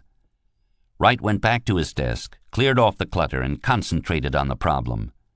He collected and collated every message intercept in which the code had appeared. He began working through the possibilities, linking old codes to dates that were known after the operations in question had been completed. One by one, with painstaking care, he constructed hypotheses, tested them, and discarded them. Later that night, Wright and Finnegan drew the dungeon's other veteran cryptanalysts into the effort, including Tom Dyer and Rochefort himself. By mid-morning on the 27th, they had it. The time-date cipher was a simple substitution code, using a table of kana 12 rows down, months, and 31 columns across, days. It confirmed that the Japanese attacks on the Aleutians would commence on June 3rd, and the attack on Midway a day later. It was exactly as hypo had forecast, and exactly as Nimitz had spelled it out in his orders to the fleet. With this victory in hand, Jasper Holmes went upstairs to absorb some sunshine and breathe some fresh air. While standing on the administration building's lanai, he ran into an old friend, an officer now serving on the Yorktown. As they chatted, Dyer emerged from the dungeon, on his way home with his battered lunchbox under his arm. He had been working around the clock for several days. Holmes wrote, "His uniform looked as though he had slept in it for 3 days. He had. He was unshaven, and his hair looked as though it had not been cut for a month. It had not. His eyes were bloodshot from lack of sleep, and his gait betrayed how close he was to utter exhaustion. With a seaman's contempt for a landlubber, my career friend remarked, 'Now there goes a bird who should be sent to sea to get straightened out.'" For an instant, my blood pressure soared to the bursting point, and I nearly blurted out the truth. Dyer was one of the kingpins of the little band of officers whose genius and devotion to duty over many years had given us an opportunity to win a victory at last. If he wasted his time on spit polish and punctilio, the war would be much longer and cost many more lives. Fortunately, I regained control of myself in time and mumbled something like, "Oh, he's all right," feeling like Peter when he betrayed the Lord. Dyer would have been the first to condemn me if I had broken the secrecy that we all prized much more than any credit or the hope of reward. Admiral Halsey's Task Force 16 had arrived in the South Seas too late for the Battle of the Coral Sea. The radio operators of the two carriers, Enterprise and Hornet, had followed the progress of the battle by eavesdropping at long distance on the transmissions of Fletcher's ships and pilots. News of the Lexington's loss came as a cruel shock. She was the first American carrier ever destroyed in naval combat. Alvin Kernan wrote that many of the Enterprise's veteran carrier sailors had served on the Lexington in the past. To them in particular, her sinking was felt as a personal blow. The officers and men craved revenge, and at first there was some hope of hunting down the Japanese naval forces as they withdrew from the Coral Sea. Having delivered a Marine fighter squadron to Afate on May 11th, Task Force 16 was free to engage the enemy, who was believed to be aiming a new attack against islands east of the Solomons. The carriers cruised north along the 170th meridian and conducted long-range searches to the west, with some hope of pinning down the retreating Japanese forces. Nimitz's May 16th recall order had included an unusual proviso. In an eyes-only message to Halsey, the sync packet instructed that the task force should allow itself to be sighted by a Japanese patrol plane before turning north for Pearl Harbor. That bit of subterfuge was intended to lull the Japanese into believing that the road to Midway was clear and to deter any further near-term aggression in the South Pacific. Halsey pointed the task force west, knowing full well that the heading would take them under the search umbrella of the ubiquitous Kawanishis. A Tulagi-based long-range patrol spotted the task force several hundred miles east of the Solomons Islands, prompting Admiral Inouye to rule out any renewed effort against Moresby before July. Then Halsey turned north and began a high-speed run toward Oahu. Only Halsey and a few other senior officers knew what was up. Down the ranks, these quixotic maneuvers were interpreted with a combination of bafflement and disgust.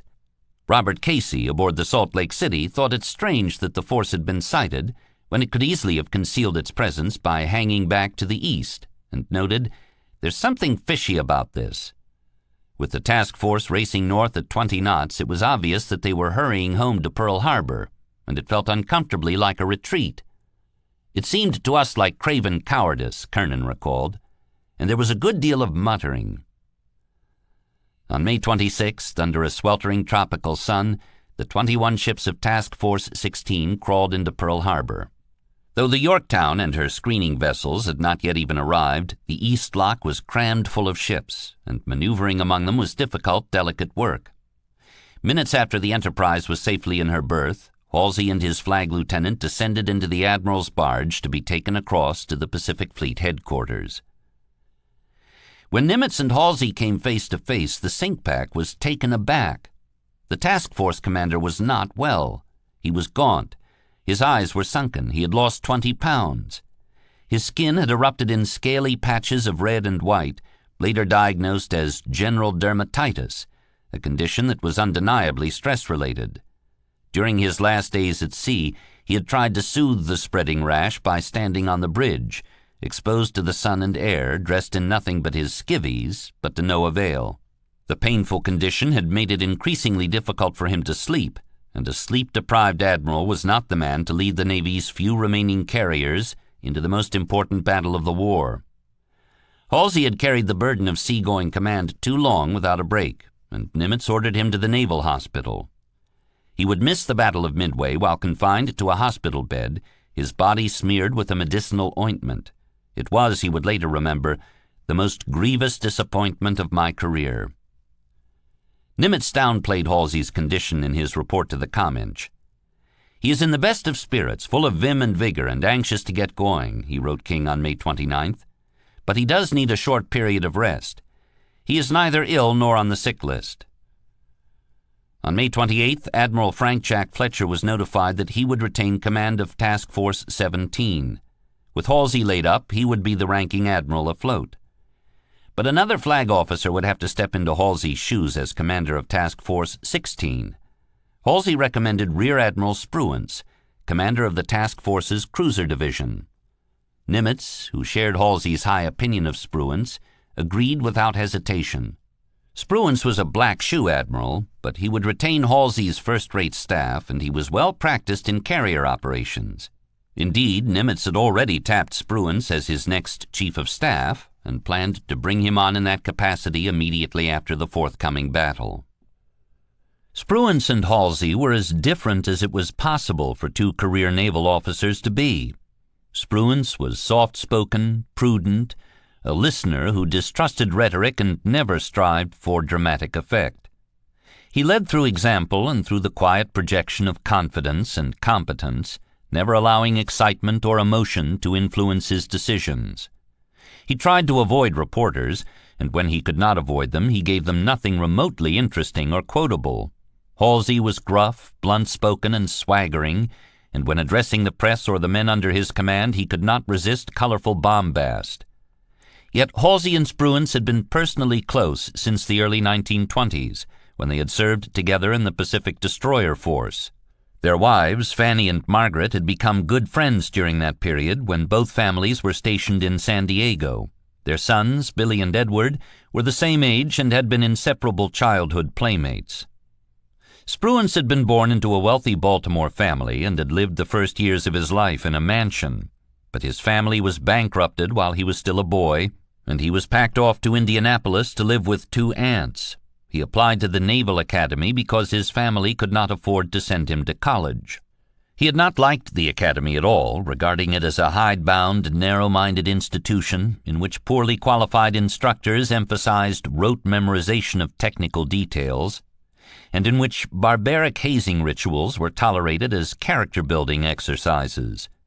He graduated in 1906, ranked 26th in a class of 209.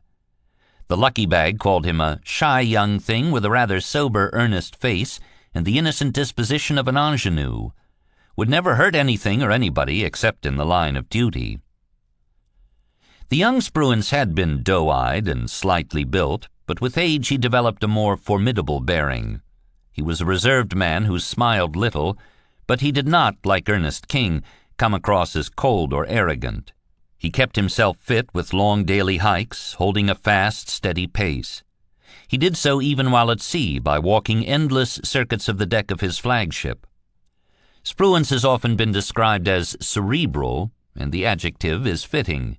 He was a naval intellectual who had read deeply into the art of war at sea in all its aspects. He communicated with penetrating clarity, both verbally and in writing. He asked questions and absorbed the full meaning of the answers he received. He was quick to grasp all the elements of any assignment given him. A Navy doctor, upon first meeting Spruance, saluted a trim, perhaps underweight, average-height officer, his face deeply tanned, strikingly calm, almost a poker face. He had extraordinary piercing blue eyes that seemed to see and read your very thoughts. He was, added the doctor, a true Spartan in every sense. Like many of history's great sea warriors, Spruance was prone to seasickness, but he never regarded the ailment as more than a nuisance. Standing on his bridge, his ship laboring in heavy seas, he might suddenly approach the rail and launch the contents of his stomach over the side, and then go on about his business as if nothing had happened. He had a valuable quality of endurance and durability while serving at sea, never succumbing to the sort of physical or nervous exhaustion that claimed so many other commanders, and that had just landed Halsey in the hospital. Like every career officer of his vintage, Spruance had rotated through sea-going assignments and shore billets, but he much preferred to serve at sea. He would accept the burden of coming ashore, as Nimitz's chief of staff, without enthusiasm but also without complaint. Later in the war, Spruance and Halsey's careers would remain closely intertwined. In 1944 and 1945, the two admirals would alternate in the Pacific's top seagoing command, that of commander of the Third Fleet, which was designated the Fifth Fleet whenever Spruance held the post. Halsey would be far better known to the American public, and he would attain the exalted 5-star rank of Fleet Admiral, an honor Spruance equally deserved but never received. But the officers and men of the fleet would rate Spruance as the more reliable and effective of the two leaders, a judgment that has been largely ratified by historians of the Pacific War. In May 1942, however, Spruance was still a wild card. The crew of the Enterprise regarded the loss of their beloved Admiral Halsey not only as sad but disconcerting. Who was this slim cruiser commander, this junior admiral who had never flown an airplane or skippered a carrier? Naturally, wrote dive bomber pilot Clarence Dickinson, the men in the ship were piecing together their various scraps of information about this man with 2 stars on his collar. Would he be as ready as Admiral Halsey to put us into battle? Spruance was seen out on the flight deck for hours each day, pacing for exercise. As he walked, he beckoned other officers to walk alongside him. Though Spruance could certainly walk the legs off any man on the ship, he used those long miles of walking and talking to educate himself. "We saw with satisfaction," wrote Dickinson, "that this man whose flag flew overhead asked questions and listened." The Yorktown, having been ordered to make her way back to Pearl Harbor as quickly as her condition would allow, crept into the ship channel on the afternoon of May 27th. She had made 20 knots of sustained speed and could dial up 30 knots to launch and recover planes. Her elevators were working normally, and her flight operations were unimpeded. The hole in her flight deck had been patched over so neatly that no one could have guessed, by looking down on the ship from above, that she had been hit by a Japanese bomb. The only sign of her suffering was a long oil slick trailing in her wake, the result of the fuel tank ruptured by the blast force of one of the Japanese dive bombers near misses. As she limped into the crowded harbor, the fleet welcomed her home with an ovation of steam whistles and sirens. The Yorktown had been ordered directly into dry dock number 1. The huge caissons, gates, closed behind her, and the pumps began expelling water into the harbor. The carrier settled onto the concrete blocks, and the lowering waterline gradually revealed the gaps in her hull plates where rivets had been torn out. Nimitz pulled on a pair of waders and descended to the dry dock floor, a long entourage of officers following behind him. Slogging through water knee-deep, the great gray oil-streaked shape of the hull looming above him, he scrutinized the damage and listened to the engineers. According to one of the many myths of the Battle of Midway, the engineers asked Nimitz for 3 months to repair the Yorktown, and Nimitz grandly replied that they must finish the job in 3 days. The truth is more nuanced and less cinematic. It was not Nimitz's style to demand the impossible of men who had been working to the utmost limit of their physical and mental capacities since the first day of the war. It was enough to make his priorities understood. When the sink pack told the repair party, "We must have this ship back in 3 days," he had already been advised that he could have her. The repair superintendent and a small team of engineers had been flown out to the carrier the day before her arrival, and had already made their assessment. No, the Yorktown did not require 3 months of work, as Admiral Fitch had apparently predicted. She would not even need to return stateside to have the repairs done. Pearl Harbor could have her as good as new in a month, and in a pinch she could be patched up and sent back to sea in 3 days. They would meet the deadline not by completing the needed repairs quickly, but by not doing them at all. Rather than repairing each ruptured seam, the yard would simply weld a single enormous steel plate over her wounds. As for the internal bulkheads which had buckled, they would be reinforced with heavy wooden beams. It was an interim patch-up job rather than a proper restoration of the ship, but the Yorktown would be battle-worthy for the coming campaign. The yard put 1,400 men on the job. They worked in shifts, night and day, with floodlights rigged at night in defiance of the blackout. Some went sleepless for 48 hours. Hundreds of the ship's crew were pressed into service, going without relief or liberty.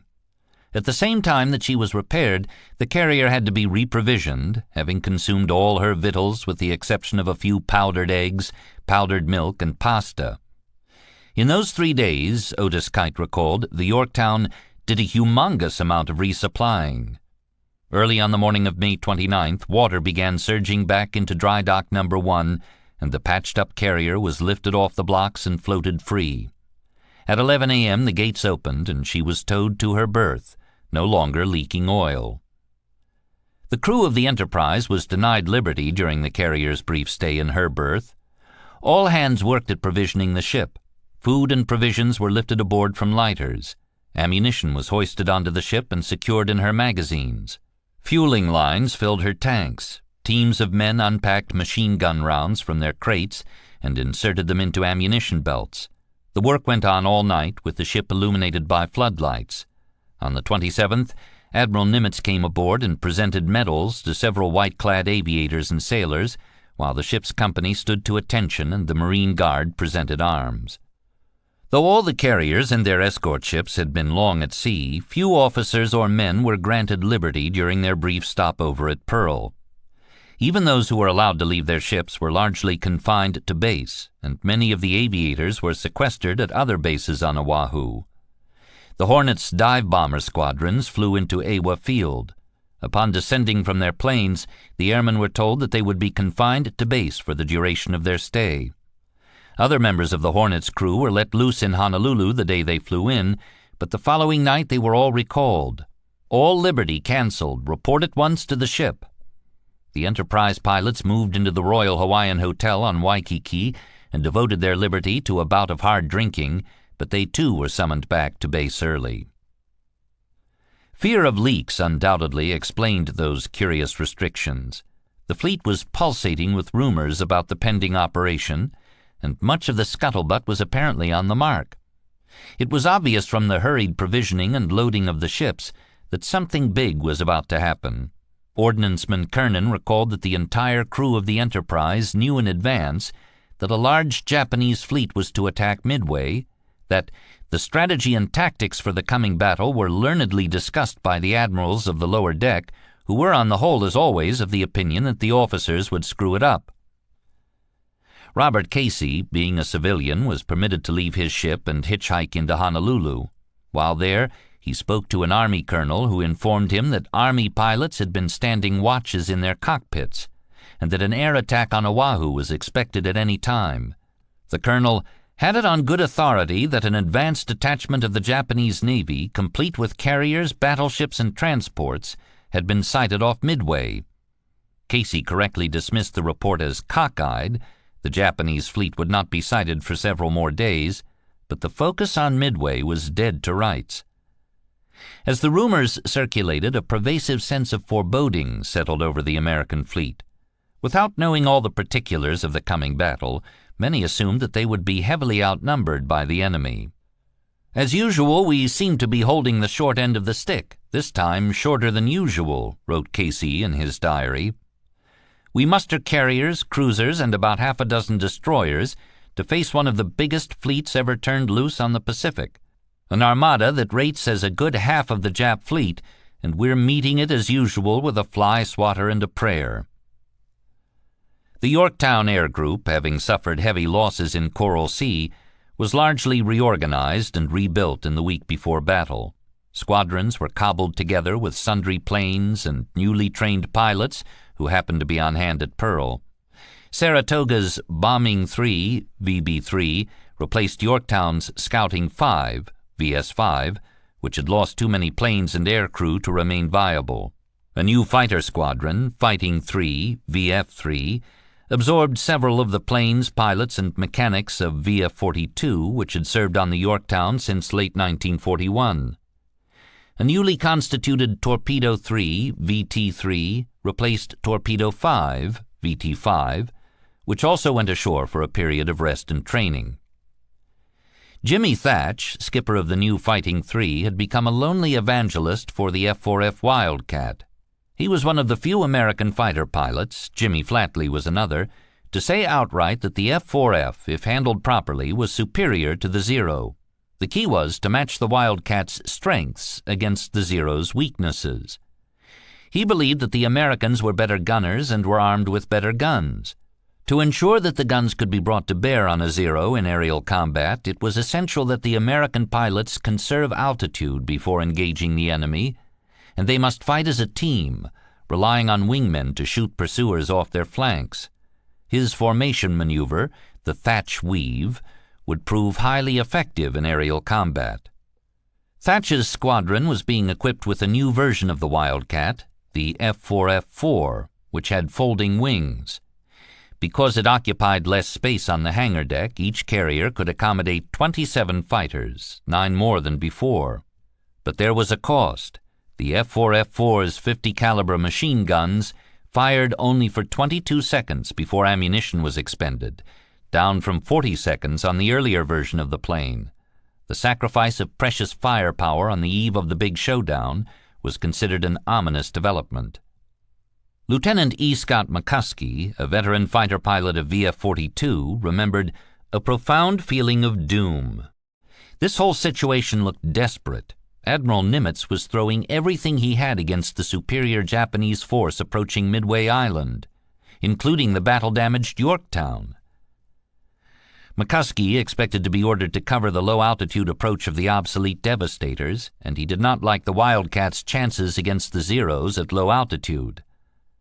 "I had been shocked by the performance of the Zeros in the Coral Sea," said McCuskey. "They had flown around me like a swarm of bees." Some of the rookies were barely out of flight training and had only a few hours of flight time in the planes to which they would be assigned. Clayton Fisher, a dive bomber pilot on the Hornet's Bombing Squadron 8, had flown the SBD Dauntless for the first time in late March, just 2 months earlier. He was 22 years old. "It's hard to describe the mental pressure we were all under at that time," he said. "You know you were going into a battle completely outnumbered. How many of us would survive?" Sequestered at Awa, Bombing 8's airmen finagled a few bottles of whiskey, and a drunken wrestling match turned ugly when punches were thrown. Fisher wrote home, as they all did. He mulled over the prospect that it was the last letter he would ever write, as they all did. "I was worried and just plain scared," he confessed. "Nobody wants to die." But it was the torpedo squadrons who had the most to fear in the looming struggle. They knew perfectly well that their lumbering TBD Devastators were overdue for retirement. Flying into the heart of an enemy task force at a little over 100 knots, a few hundred feet above the sea, they would be cold meat for the Zeros. The Devastator's successor, the Grumman TBF Avenger, was just then entering the fleet. A few would actually operate from Midway in the upcoming battle, but the carriers would sail with the older aircraft. A strong fighter escort might provide some hope, but the Battle of the Coral Sea had revealed that the Americans had much to learn about keeping air groups together while outbound to an enemy target. The Hornet's Torpedo 8 was skippered by Lieutenant Commander John C. Waldron, a lean, hatchet-faced South Dakotan, bronzed by long exposure to the tropical sun. At 41 years old, he was one of the older flyboys in the carrier squadrons, but he kept himself in superb physical shape with vigorous daily calisthenics routines.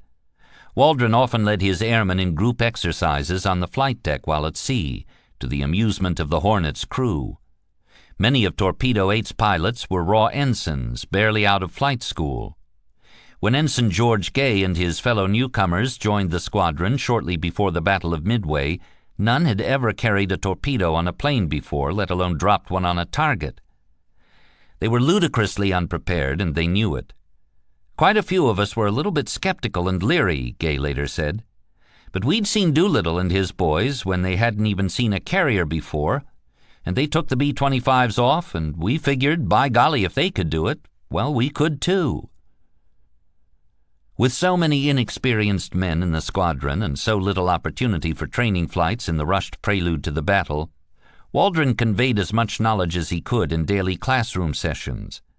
He chalked out diagrams on a blackboard and then posed questions. After asking a question, wrote Ensign Fred Mears, another of Torpedo 8's rookies, the skipper had a characteristic way of leering out of the corner of his eyes at the squadron, his head cocked, his mouth open in a silly, almost idiotic fashion. Suddenly he would snap his mouth shut like a trout after a fly, straighten his head, and begin to stroke his chin, staring at them from under his bushy eyebrows and beseeching the answer. The air crews discussed the finer points of target leads, angles of attack, fighter evasion tactics, anti-aircraft defense, and how to escape an enemy task force after dropping a torpedo. Waldron invited them to play the devil's advocate, to probe for flaws in his reasoning. Then, wrote Meares, in a few masterful sentences he proves definitely that his theory is the only one which could be correct. This process keeps the pilots on the alert and rivets in their minds the point he is trying to get across. Waldron took care to convey confidence, to assure his men that they were the best torpedo squadron in the fleet, and even to guarantee that the squadron would score hits on the Japanese carriers in the coming battle. But he also emphasized that they should arrange their personal affairs and write letters to their families, just in case some of us don't get back. Nimitz's orders to his task force commanders began famously, "In carrying out the tasks assigned, you will be governed by the principle of calculated risk, which you shall interpret to mean the avoidance of exposure to attack by superior enemy forces without good prospect of inflicting, as a result of such exposure, greater damage to the enemy." The orders included very specific information about the Japanese plan, and as officers throughout the fleet perused them, there was much speculation about the source of the intelligence. Some assumed that the Americans must have a mole in Japan. "That man of ours in Tokyo is worth every cent we pay him," remarked an Enterprise officer to Leighton. Late on the morning of May 28th, Task Force 16 put to sea. The anti-submarine nets at the harbor entrance opened, and the long line of ships began filing down the slot. The destroyers went first, then the cruisers, finally the Enterprise and Hornet. The gunners at Fort Weaver were practicing anti-aircraft drill, and the angry black bursts hung in the air as the task force steamed past. Admiral Halsey watched the scene from his hospital window as the ships passed one by one off Hospital Point. Meares recalled watching from the flight deck of the Hornet and feeling amazed at the size of our force and at the way the cruisers and destroyers were boiling around the sea in all directions about us. The Hornet itself wheeled sharply once or twice, and the flat surface of the flight deck made a crazy angle with the horizon. When the planes flew out from Oahu, Meares noted that they were so numerous the sky seemed to be filled with them. The task force turned northwest, and on each ship an announcement was made to the crew. On the Hornet, a voice on the loudspeaker said only, "We are going out to intercept a Jap attack on Midway." The task forces would rendezvous at Point Luck, 32 north by 173 west, about 300 miles northeast of Nagumo's expected position at daylight on June 4th. Spruance's message, as usual, eschewed any effort at memorable oratory. He stuck to the cold, hard facts. An attack for the purpose of capturing Midway is expected. The attacking force may be composed of all combatant types, including 4 or 5 carriers plus transports and train vessels. If the presence of Task Forces 16 and 17 remains unknown to the enemy, we should be able to make surprise flank attacks on the enemy carriers from a position northeast of Midway. Further operations will be based on the result of these attacks, damage inflicted by Midway forces, and information of enemy movements. Almost as an afterthought, he added the obvious. The successful conclusion of the operation now commencing will be of great value to our country.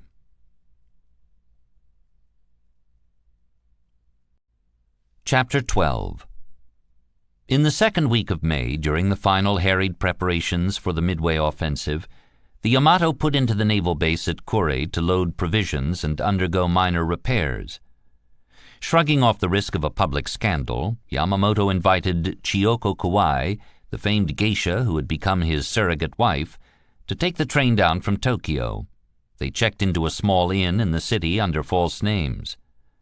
Returning to the flagship 4 days later, the admiral wrote her, "I myself will devote all my energy to fulfill my duty to my country to the very end, and then I want us to abandon everything and escape from the world to be really alone together." He closed with a few lines of verse. "Today, too, I ache for you, calling your name again and again, and pressing kisses upon your picture." Kure Harbor was bustling with activity. Ships came and went. Warships embarked crates and casks from lighters. Yellow tugs plied to and fro, trailing thick black smoke from their stacks. It seemed that the entire civil population of Kure, and perhaps all of coastal Japan, knew of the upcoming operation. One officer was quizzed about it by his barber. "I personally felt angry," recounted Ensign Takeshi Maeda of the Kaga, "because senior naval officers talked about our secret plans for the upcoming Midway operation to the prostitutes in the red light district. Prior to our departure, everyone was talking about our Midway plans, so it wasn't a secretive mission like the Pearl Harbor attack. This was a bad omen." As the Kaga prepared to sail, women pressed against the fence at the entrance to the base, calling out to the men they knew and wishing them farewell. On the 21st, major fleet units put to sea for 2 days of fleet maneuvers, and then returned to Hashirajima anchorage on May 25th. Final details of the grand sortie were disseminated to the fleet. Tactical groups would depart independently according to a meticulous timetable from 3 different staging points: Hashirajima, Ominato Harbor in northern Honshu, and Saipan in the Marianas. Nagumo was forced to tell Yamamoto that Kido-Butai, the carrier strike force, would not be prepared to sortie on May 26th as ordered. The crews were working at a breakneck pace to embark provisions and other supplies, but needed an extra day to complete the work. Yamamoto consented, but would not alter the operation's timetable. If the carriers had to leave a day late, so be it. They could make up the lost time by fast steaming. Commanders and staff officers gathered for a party and toasted the emperor with cups of hot sake. Many in the fleet felt that they were being forced into a rushed, inflexible schedule. Maintenance and repairs were neglected. Training exercises were cut short. The distribution of final orders was chaotic and slipshod. A destroyer captain assigned to escort the Midway invasion force later wrote, "Instinctively, I felt that something was wrong with this operation, and my heart was not buoyant." Flight training was badly needed, and not only for the recently commissioned aviators. In aerial torpedo exercises held on May 18th, even the veteran Nakajima Type 97 air crews turned in disgracefully bad results. Dive bombing drills held in the western inland sea had to be drastically curtailed because of the time spent by the airmen in flying to and from the remote site. Aerial gunnery, formation flying, and carrier takeoff and landing exercises were similarly neglected for lack of time. Since the carriers were undergoing repair and maintenance operations, Nagumo later observed in his post-battle report, the only available ship for takeoff and landing drills was the Kaga. She was kept busy from early morning to nightfall, but even at that the young flyers barely were able to learn the rudiments of carrier landings. The more seasoned flyers were given about 1 chance each to make dusk landings. On the morning of May 27th, Nagumo's flagship Akagi raised a signal to her signal yard. Sortie as scheduled. The carriers and their screening vessels heaved their anchors out of the Hashirajima mud and steamed out toward the Bungo Strait. Crews of moored ships lined the rails and waved their caps in the air, and Ensign Maeda of the Kaga recalls being sent off by military marching songs blared from the loudspeakers. Anti-submarine seaplanes of the Kure Naval Air Corps circled protectively overhead, but despite several false alarms, no enemy submarines were sighted. Through scattered clouds, the sun shone brilliantly upon the calm blue sea, Fuchida wrote. For several days the weather had been cloudy but hot in the western inland sea, and it was pleasant now to feel the gentle breeze which swept across Akagi's flight deck. By noon, Kido-Butai had emerged from Bungo Strait into the open ocean, and the Akagi signaled the destroyers and cruisers to assume their normal circular cruising disposition, spaced at intervals of 1,000 yards. The carriers sailed in 2 columns at the center of the ring. Night passed uneventfully, and on the morning of the 28th, the sun revealed a clear blue sky. The carrier crews were relaxed and in good spirits. In port they had bent might and main to get their ships to sea, and now, in these tedious days of open ocean cruising, they were grateful for the chance to catch their breath. Men sunned themselves, played cards, smoked, read, and wrote letters. They assembled on deck each afternoon to sing patriotic and sentimental songs at the top of their lungs. They ate better than usual, having recently laid fresh victuals into the galleys. By tradition, on the eve of an expected battle, they were served shiruko, red bean soup with rice cake. The officers enjoyed other more sumptuous delicacies, such as broiled sea bream served in miso. Kido Butai churned through the gray waters of the North Pacific at 14 knots, the better to conserve fuel. Refueling from tankers continued en route almost constantly. Most ships in the force refueled at least twice during the passage. Search patrols were sent out from the cruisers and carriers. A combat air patrol orbited ahead throughout the long daylight hours. White clouds drifted lazily across the sky, recalled Yeoman Mitsuharu Noda. The thin smoke which poured out of the stacks hung in the air like summer clouds over a field in May. On June 1st, Kido Butai left the clear weather behind and sailed into a zone of heavy overcast, rain showers, and low-lying mists. By early evening, visibility had fallen to a few hundred feet. In such a fog, with a fleet of that size, there was a real and constant danger of collisions, and every ship posted extra lookouts to peer into the obsidian gloom. Searchlights cut through the gray murk, and fog buoys were trailed in the wakes of all ships to give following vessels a proximity warning. Nagumo deemed it safe to discontinue their anti-submarine zigzagging course, and the speed of the striking force was cut to 12 knots. At dawn the next day, from the plexiglass windows of Akagi's bridge, Nagumo and his officers gazed out at impenetrable whiteness in every direction, as if the ship were enclosed by 4 plaster walls. Even during intermittent periods of slightly better visibility, the nearest ships in the formation could be discerned only as ghost-like shapes.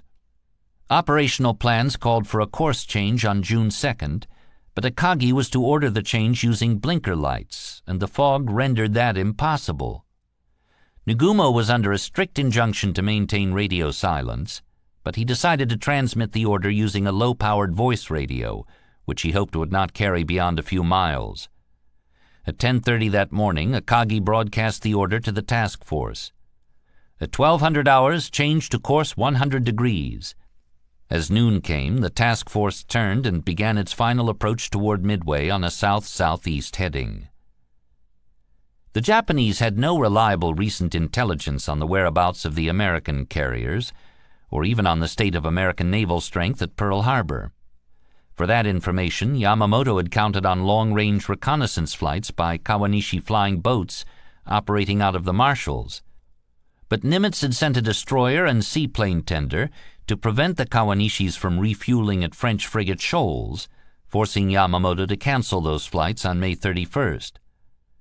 Yamamoto's second source of intelligence was to have been a picket line of submarines spread out between Oahu and Midway. But the 2 American task forces traversed that position before the Japanese submarines reached their assigned stations. Thus the Japanese had no clue that the American carriers were even north of the equator, let alone lying in ambush on Nagumo's eastern flank. On June 3rd, more than 1,000 miles to the north of Kido Butai, the light carriers Ryujo and Junyo launched a pre-dawn strike on Dutch Harbor. Though the defenders knew the raid was coming and met the enemy planes with heavy anti-aircraft fire, the bombers inflicted heavy damage on the port facilities and killed about 25 men. 4 days later, Japanese forces stormed the beaches of the remote fog-shrouded islands of Kiska and Attu against minimal resistance. June 3rd also marked the first direct encounter between American planes and the Japanese fleet converging on Midway. Rear Admiral Raizo Tanaka's troop transportation group, approaching Midway from the southwest, had passed under the shadow of the atoll's far-ranging air search radius. 9 Army B-17s, under the command of Lieutenant Colonel Walter C. Sweeney, took off from Midway at 12:40 p.m.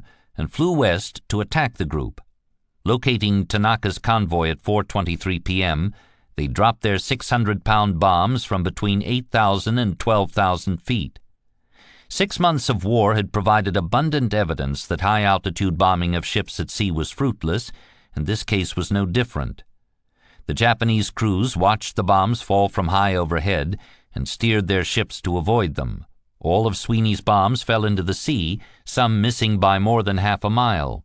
The Japanese destroyers returned fire with their anti-aircraft guns, but they could not reach the altitude of Sweeney's planes with any degree of accuracy. Divested of their bombs, the B-17s turned home toward Midway. The encounter served only to boost the morale of the Japanese. "We were well aware that we were advancing against a fully prepared enemy," wrote Lieutenant Commander Tameichi Hara, skipper of one of the destroyers. "But I was no longer ill at ease. The attempts thus far against our convoy had been furtive and feeble." A group of 4 American PBY seaplanes armed with torpedoes came upon Tanaka's group and attacked at 1:30 a.m. on the morning of the 4th. One torpedo struck an oil tanker, the Akebono Maru, killing a dozen sailors. But the oiler was able to continue east with her speed undiminished. The Japanese now knew that their presence had been revealed, but took comfort in the relative ineffectiveness of the American attacks. At midday on the 3rd, Kido Butai raised speed to 24 knots. A strong combat air patrol circled overhead, as always, and additional Zeros were fueled and spotted for a quick launch in case of a sudden air attack. At first light on the 4th, the force altered its cruising formation for flight operations. The 4 carriers edged apart into a box pattern, each separated from the others by several miles. Extra lookouts were posted, and several false contacts were reported, one of which turned out to be a star. Reconnaissance float planes were launched by catapult from the cruisers Chikuma and Tone. Though the force had sailed out of the heavy weather front that had dogged it for the past 3 days, those same murky conditions remained just to the northeast, and the search patterns would have to be flown directly into this zone of poor visibility. Intermittent squalls and cumulus overcast with ceilings of 1,000 to 3,000 feet would make it difficult for the scouts to see anything at all. It was conceivable that they would fly directly over an enemy fleet and fail to see it. The plane crews had been roused from their bunks at 2:30 a.m. and toiled through the pre-dawn hours to arm and fuel the attack planes for launch. Then they pushed the planes into the elevators and spotted them on the flight deck. This was accomplished before the first glow of dawn rose on the eastern horizon. When each machine had been tethered down to its assigned position, its wings were unfolded and locked into position. A crewman climbed into the cockpit to fire the engine, and tongues of blue flame flashed from the exhaust pipes. The engine was run steadily at 1,000 to 1,500 RPM, allowing it to warm. The mechanics watched and listened to confirm that it was turning smoothly. Then the throttle was pushed forward and the engine howled at near maximum RPM. "The sound of engines alternately hummed and then rose to a whining roar," wrote Fuchida. The flight deck was soon a hell of ear-shattering noise. At 4:15 a.m., with the ships still in darkness, the air crews were summoned from their ready rooms by the loudspeaker. "Airmen, line up." The aviators, bundled in their brown flight suits and helmets, emerged on the flight deck and gathered around the island, where they were briefed by their squadron leaders. Then they spread out among the maze of planes, climbed onto the wings, and slid down into their cockpits. The hooded deck lights at the center and margins of the decks provided a takeoff path in the darkness. On the flight deck of each carrier, the ship's radio antennae were lowered into the horizontal position to allow room for the sweep of the wings as the planes took off. It was a calm night, with an easy breeze from the southeast and fine visibility over a moonlit sea. The 4 carriers of Kido Butai turned into the wind, and Nagumo gave the order, "Launch the air attack force." Genda relayed the order via speaker tube, while the flagship's signal lamps began flashing the order to Akagi's 3 sisters. A stream of white vapor was released from a stack at the bow, an indicator of wind direction. An officer on the air platform waved a white flag. A figure standing forward on the flight deck swung a green signal lantern in a wide circle. The deck crewman pulled away the wheel chocks. The lead pilot pushed his throttle forward and lifted his feet from the brakes. The first plane clattered down the teak decks and lifted into the air, red and green lights on its wingtips. It banked left and began the well-honed rendezvous routines that allowed the air groups of multiple carriers to coalesce into one large flight formation, a trick the Americans had not yet mastered. By 4:45 a.m., the entire force, 108 planes, was aloft. They wheeled around the fleet in a wide counterclockwise corkscrew pattern and droned away to the southeast at 125 knots. Midway, a low-lying ring of sand and scrub, was armed to the teeth and ready to receive the enemy. Radar discovered the incoming strike at 5:53 a.m. The air raid alarm rang out, though the atoll's defenders were already wide awake and at their stations. By 6:15 a.m., Midway had managed to get every serviceable aircraft aloft, so none could be caught on the ground. One of the search planes, a Catalina PBY piloted by Lieutenant William A. Chase, caught sight of the incoming armada and transmitted his report at once in plain language. Many planes heading Midway bearing 320 degrees, distance 150. As the Japanese planes rose over the northern horizon, the Marine anti-aircraft gunners were ready and waiting at their gun emplacements, well concealed under camouflage netting. They sent up a wall of flak as the intruders came into range. Several Japanese bombers took heavy damage in the first minutes of the action and went into the sea trailing smoke and flame. The anti-aircraft fire was so thick in volume and so densely distributed around the circumference of the atoll that it appeared to take the shape of a cylindrical wall. The Hiryu's after-action report noted of these weapons, "The accuracy is excellent and the anti-aircraft fire is intense." The same was not true of Midway's fighter defenses. Marine Fighting Squadron 221 was equipped with 20 obsolete Brewster Buffaloes, the same aircraft that had been massacred by the Zeros over Malaya. There were only 4 F-4F Wildcats on the atoll. In an aerial melee, the Zeros destroyed virtually every one of Midway's fighter planes, while losing none. With no fighters left to oppose them, the carrier bombers lined up to make their attacking runs. They concentrated their efforts on the buildings, hangars, fuel drums, and ammunition pits, and inflicted heavy damage on the atoll's installations. Power and gas lines to Eastern Island were knocked out. The mess hall, hangars, and oil tanks were left as burning ruins. The Japanese airmen did little damage to the anti-aircraft batteries, however, and they avoided the runways, as they would need them in serviceable condition after capturing the islands. Most of the men on the ground survived by taking cover in concrete dugouts and slit trenches. The anti-aircraft batteries were almost unscathed, and Midway's Air Force, with the exception of its ill-fated fighters, was still intact. The attackers had lost 11 aircraft in the action, and more than twice that number damaged. 20 aviators had been killed or downed in the sea, and several more were injured. Those losses were not devastating, but if the Japanese were ordered to make several more strikes on the atoll, the cumulative losses would multiply. Once rid of their bombs, the Japanese planes rendezvoused west of the islands. At 6:45 a.m. they began their return flights to the carriers, joining up in flight formation as best they could. Lieutenant Joichi Tomonaga, the leader of the attack force, radioed back to Naguma, advising that a second strike was needed. Akagi began cycling her combat air patrol, landing the defending Zeros for refueling and launching new ones to take their place. This was a housekeeping task that Nagumo hoped to complete before Tomonaga's reappearance, so that the flight decks would be clear to recover the returning airplanes.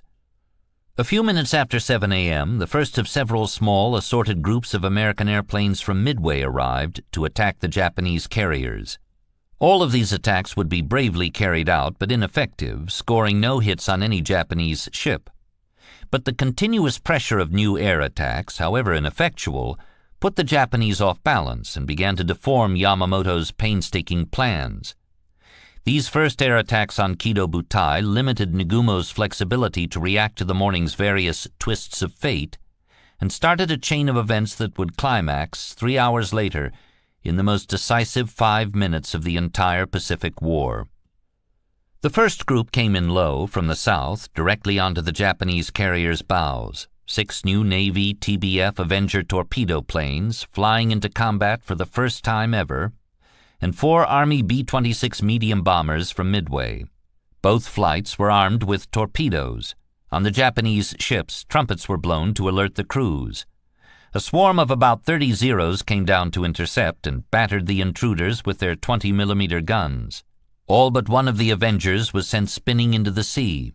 Ensign Albert K. Ernest, the sole survivor, said of the Zeros, "There were so many of them they were getting into each other's way. You couldn't help but be impressed by how maneuverable they were."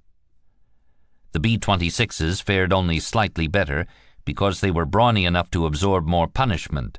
3 of the 6 managed to launch their torpedoes, but made poor drops, too far from their targets with an adequate lead, and the Japanese carriers easily maneuvered to evade the incoming tracks.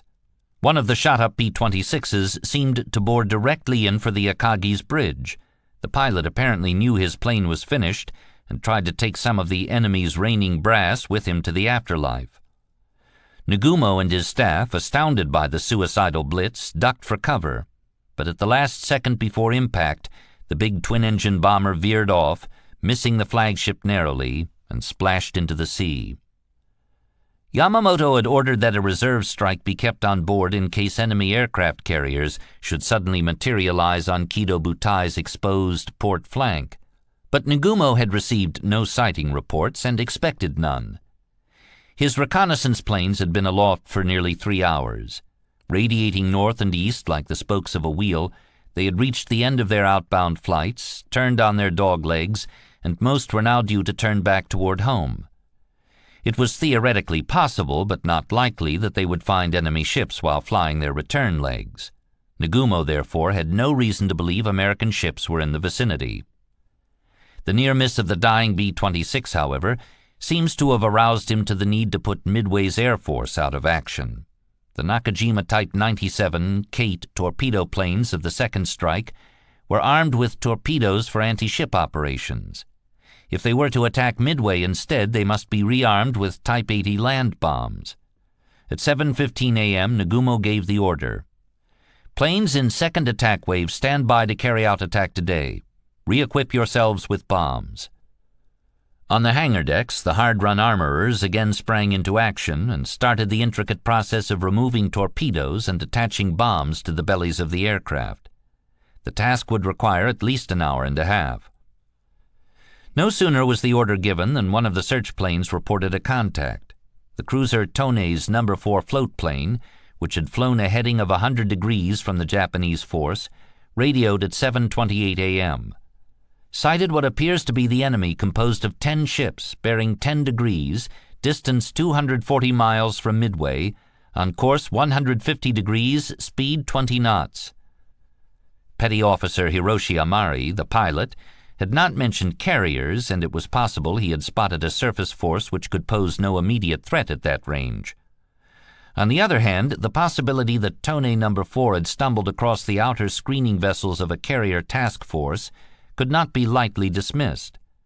At 7:58, Amari reported that the enemy ships had changed course to 80 degrees, and Nagumo shot back, "Advise ship types." This initial sighting report was too vague to be of much use to Nagumo, and it was very possibly mistaken. What did 10 enemy surface units mean? Were there any enemy carriers?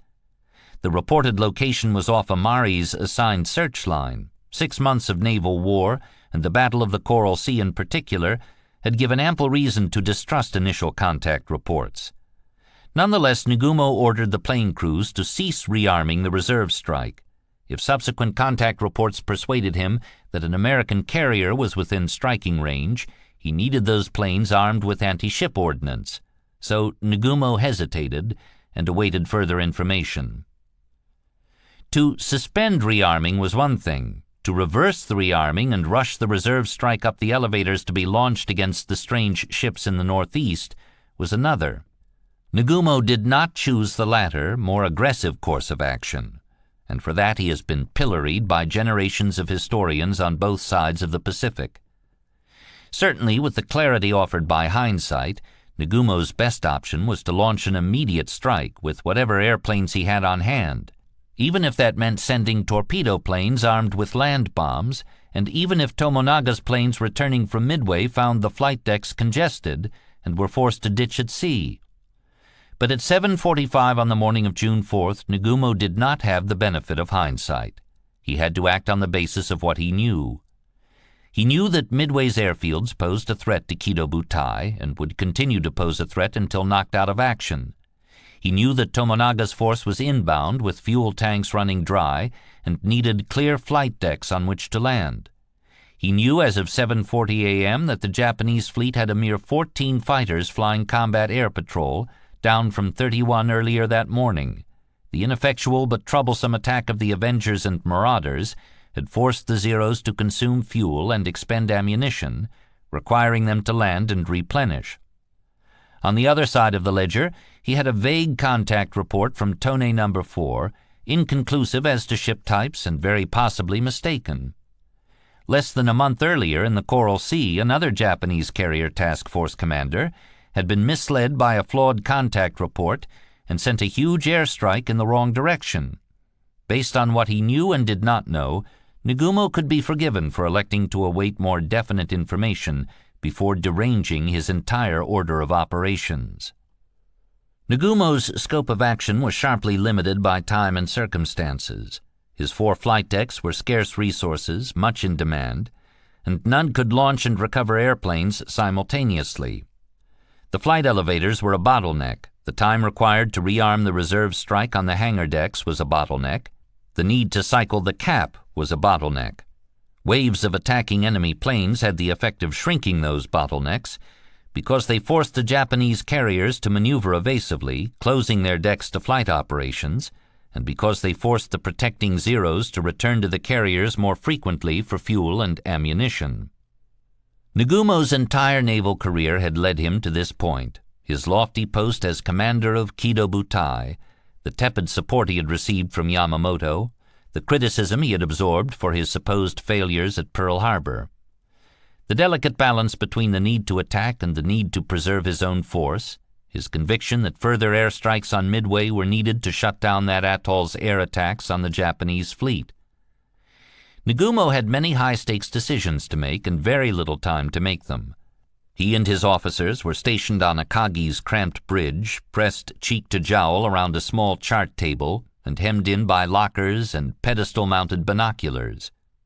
Even when the flagship and her sisters were not maneuvering violently to avoid incoming enemy planes, there was a flood of new sightings of enemy aircraft and periscopes, some accurate and others bogus.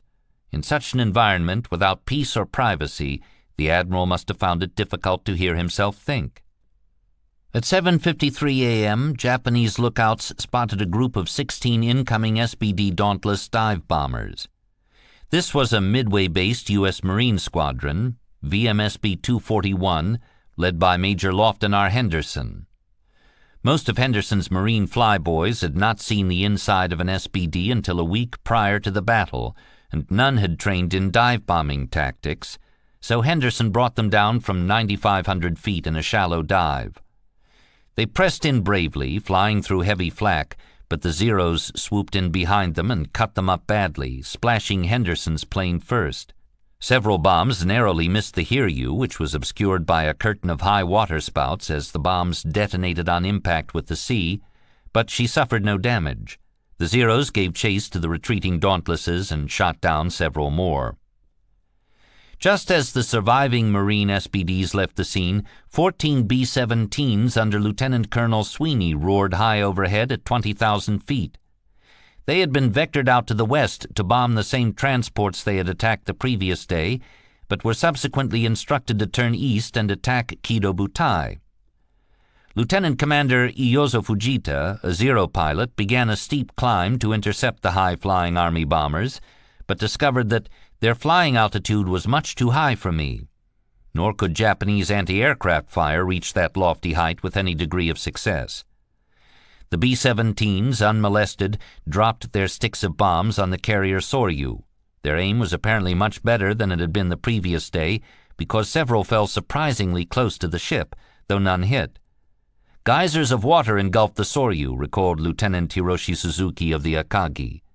And since I couldn't see the carrier, I thought it must have been hit very badly. However, after the water went back down, it looked like the ship was okay. As the hapless B-17s removed themselves from the picture, 11 SB-2U Vindicator scout bombers of VMSB 241 attacked the battleship Haruna. No hits were scored, and 3 of the American planes were shot down. To add to the excitement, at 8:24 a.m., the periscope of an American submarine, the Nautilus, peeked up through the waves in the heart of the Japanese fleet. She was sighted by lookouts on several Japanese ships, and the alarm went out in plain language on the short-range radio.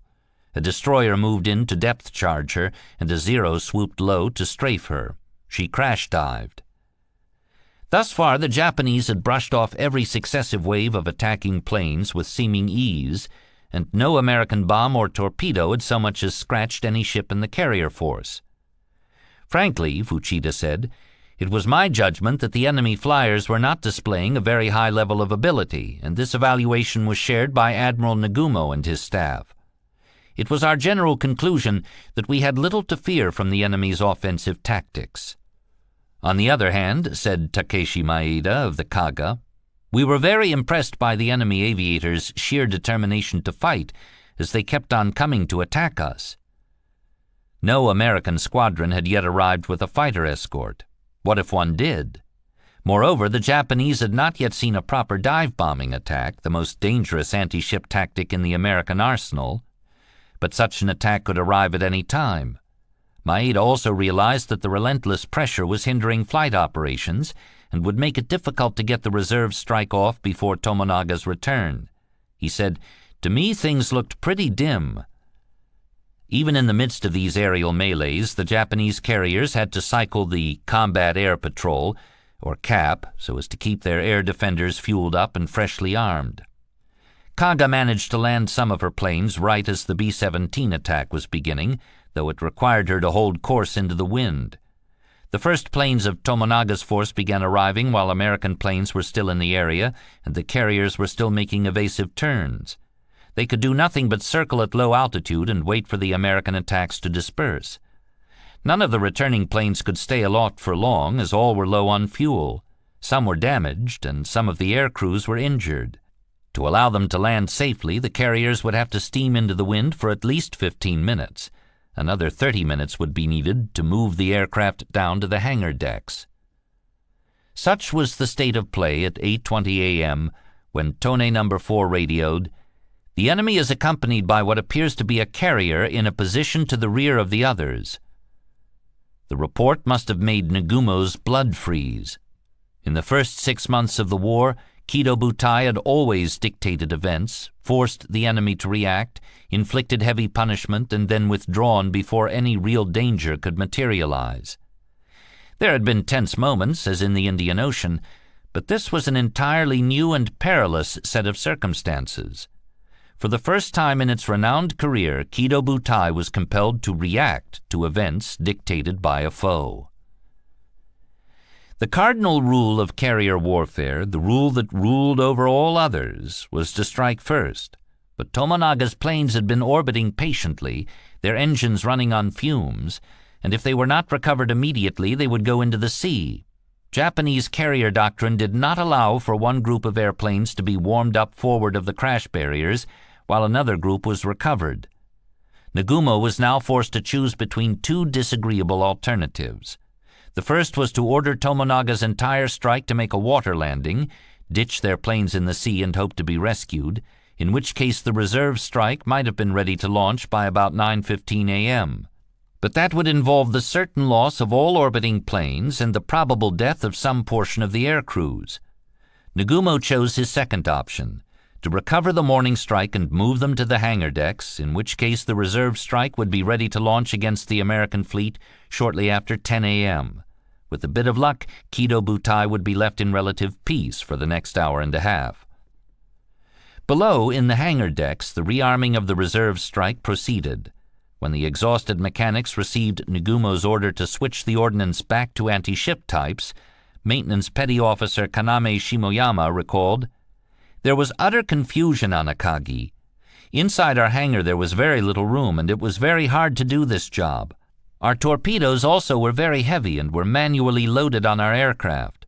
In general, there were two groups of men. One group worked on the torpedoes, while the other group had the specific job of loading the torpedoes on the aircraft. When I looked at all this confusion, even though I was a low-ranking person, I thought, is it really wise to be doing this?" According to Lieutenant Suzuki, also on the Akagi, "It was very difficult to do this job while our ships were under attack, and there was a lot of noise around us." Ensign Maeda recalled that their work was interrupted by the steep heeling of the deck while the Kaga was under air attack. Loading torpedoes onto planes was intricate work and demanded to be done with care. but a voice on the loudspeaker ordered, "Speed up the loading of the torpedoes." In the rush to complete their job, bombs removed from the airplanes were stored in racks on the hangar deck rather than lowered back into the magazine on hoists. That oversight would pose a mortal hazard if the ship should be hit by an untimely enemy airstrike. At 8:45 a.m., Tone No. 4 radioed a new contact. "Sight what appears to be 2 additional enemy cruisers in position bearing 8 degrees, distance 250 miles from Midway." Amari's plane was now emerging over the edges of the second American carrier group, Task Force 16. Though Nagumo did not immediately realize it, these fragmentary reports were pointing to the presence of 2 separate enemy carrier task forces, both within striking range, offering the specter of a large and coordinated air attack on the Japanese flat tops. Though his little float plane was running low on fuel, Amari was ordered to remain on station above the American fleet and gather additional information about its composition. He was to turn on his radio transmitter and leave it on, so that Kido Butai's radio receivers could use it for direction finding. This left Tone No. 4 vulnerable to interception by American planes, but the survival of one cruiser float plane was not a priority in the big scheme. Amari did as he was told. At 8:55 a.m. he radioed another update. He had sighted 10 American torpedo bombers on a heading that would take them directly to the Japanese fleet. For the American task forces, pushing north from Oahu through rough seas and biting winds, the first 3 days of June had brought cold, wet air and a gray, dirty sky. Throughout the long hours of daylight, the ships zigzagged prodigiously, a measure against enemy submarines. They steamed at 20 knots, rising and plunging through white-flecked chop, heeling sharply as they turned in unison every few miles. On Wednesday, June 3rd, the word was passed that Japanese carrier planes had attacked Dutch Harbor in the Aleutians. Admiral Spruance's dispatch to Task Force 16 had forecast that the battle would pit 4 or 5 enemy carriers against the Enterprise, Hornet, and Yorktown. Robert Casey, a passenger on one of the task force's faithful cruisers, did not like the odds. "I knew our limitations a couple of days ago," he confided in his journal, "but it didn't look then as if we should be called upon to monkey with more than 3 carriers. Our present position is what you might call interesting but unpromising." That night, on the Hornet, the aviators of Torpedo Squadron 8 filed into their ready room and sat for Lieutenant Commander Waldron's final briefing. "The approaching battle will be the biggest of the war and may well be the turning point also," he told them. "It is to be known as the Battle of Midway. It will be a historical and, I hope, a glorious event." Waldron projected an air of relaxed confidence, but Ensign Mears detected an undertone of cold realism. The skipper knew that his squadron was unseasoned and undertrained and would fly into battle in slow, outdated airplanes. In all likelihood, they would arrive over the enemy fleet without a fighter escort, leaving them at the mercy of a swarm of deadly Zeros. Waldron's closing speech sounded unnervingly like a valediction. "We have had a very short time to train," he said, "and we have worked under the most severe difficulties, but we have truly done the best humanly possible. I actually believe that under these conditions we are the best in the world. My greatest hope is that we encounter a favorable tactical situation, but if we don't, and worst comes to worst, I want each one of us to do his utmost to destroy our enemies. If there is only one plane left to make a final run in, I want that man to go in and get a hit. May God be with us all. Good luck, happy landings, and give 'em hell." Waldron urged them all to get a good night of sleep, but few aviators of any American squadron slept soundly that night. Ensign Gay recalled feeling a little bit nervous, kind of like before a football game. Warrant Officer Tom Cheek, one of the Yorktown's fighter pilots, lay awake in his bunk and listened to the faint vibration of machinery through the hull and the swish and hissing surge of water past the skin of the ship.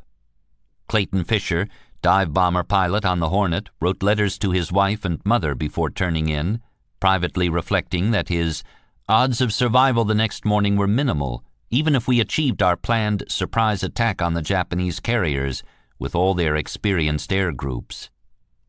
The flyboys were shaken awake and sent to flight quarters in the small hours of the morning. Reveille for the torpedo air crews was at 3 a.m. They pulled on their flight suits and filed down to the mess hall for coffee and breakfast. On the Yorktown they were served steak and eggs, much better than the usual fare, and one torpedo airman was overheard joking that it was a feast for condemned men. After eating, they drifted back to their ready rooms where the flight rosters were grease-penciled on the plexiglass schedule board. Each aviator worked on his own navigational plotting board and entered new data forwarded from AirPlot by teleprinter. He constantly checked and rechecked the position, course, and speed of the enemy fleet and of his own ship. He added corrections for the strength and direction of the wind and for the magnetic deviations on his compass readings. He reckoned flight times and fuel consumption and plotted his return course to Point Option, where he was to find his carrier at the end of his flight. Hours passed. New data churned out of the teleprinter, including a report of the PBY attack on the troop transportation group southwest of Midway. Clarence Dickinson, executive officer of Enterprise's Scouting 6, recalled that the mood of his fellow aviators varied widely as they prepared to fly into battle. Some were quiet, replying briefly, even curtly, to any questions. Others were chattering. A few behaved, and with no pretense, as if this were just another day at sea. Some dozed in their comfortable leather reclining chairs, while their colleagues sipped coffee and tinkered with their navigational solutions. The waiting seemed endless, and tension rose. 5 o'clock, 6 o'clock, 7 o'clock, wrote Dickinson. Never, as during those 3 hours, had the men in those 7 rows of chairs been so quiet. Yet the confidence was something one could feel. The squadron believed that when the carriers were found, our group was good enough to put them on ice. Before first light, the F-4Fs of the combat air patrols took off, and 10 scout bombers were sent off the Yorktown to fly search patterns to the north. The main airstrike was kept on deck, however. Fletcher had decided to close the distance on the enemy and wait for a definite sighting report before sending the attack planes on their way. At 5:45 a.m., the task forces received word that a Midway-based PBY had sighted a small armada of Japanese planes winging in toward Midway from the northeast. From that moment until they climbed into their cockpits, Mears wrote of Torpedo 8, the pilots gobbled every sentence off the teletype. They were on tenterhooks, awaiting a sighting report pinpointing the location of the Japanese carriers. Finally, the order came, blared through the Enterprise and Hornet's loudspeakers. "Pilots, man your planes." The morning was fair, with fresh, cool air and a beautiful blue sky dotted with small, fleecy clouds. Visibility was superb. Task Force 16 turned southeast into the soft morning breeze and poured on speed to get wind across the deck. The air crews filed out of their ready rooms in their flight suits, hands gloved, goggles pushed up on their foreheads, parachutes bouncing on their rumps, and made their way through the maze of close-parked gray-blue airplanes, each to his assigned deck spot. The Enterprise plane pushers had spotted 10 F-4Fs to fly cap and 22 SBD dive bombers to sortie against the enemy. The Wildcat engines were fired with explosive cartridges rammed into the starting system by a mechanic. The pilot hit the starter switch and the cartridge fired, bringing the big Pratt & Whitney radial engine to life. It was allowed to idle for several minutes at 1,000 RPM, warming itself. The pilots put on their oxygen masks and taxied forward in obedience to a hooded figure on deck. Upon receiving the signal for wind up, each fighter pilot pushed his throttle forward to the limit while holding foot pressure on the brakes to keep the plane rooted to its spot. A haze of blue exhaust fumes wafted toward the stern. A deck officer lowered a flag, and the pilot released the brakes. The takeoff run began with a lurch, and the plane accelerated toward the bow, its wheels rattling noisily along the teak planks. Its nose lifted, then its tail, and it was airborne. The screening cruisers and destroyers turned with the carriers and matched their speed, knifing into the oncoming waves, plunging and rolling, dropping their rails into the foam, kicking up spray at their sterns. The intersecting wakes of the fleet left intricate patterns on the sea. "It would seem that the carriers are sending up all they've got," wrote Casey, as he watched from the deck of a nearby cruiser. "The sky over toward the starboard horizon is filling up with little black crosses. It's all spectacular and beginning to be thrilling. Few men, after all, have had a chance to look upon a spectacle like this. In the nature of things, few will look on anything like it again." The Enterprise dive bombers got aloft quickly, but the carrier's plane pushers were inexplicably slow to spot the next deck load, which would include the torpedo planes and 10 Wildcats to fly with the outbound strike as a fighter escort. During each minute of the ensuing delay, the orbiting SBDs were burning precious fuel and progressively shrinking their flight radius. Meanwhile, the Enterprise Radio Shack intercepted Tone No. 4's message to the Japanese fleet, revealing that the enemy was probably now aware of the presence of the American task forces.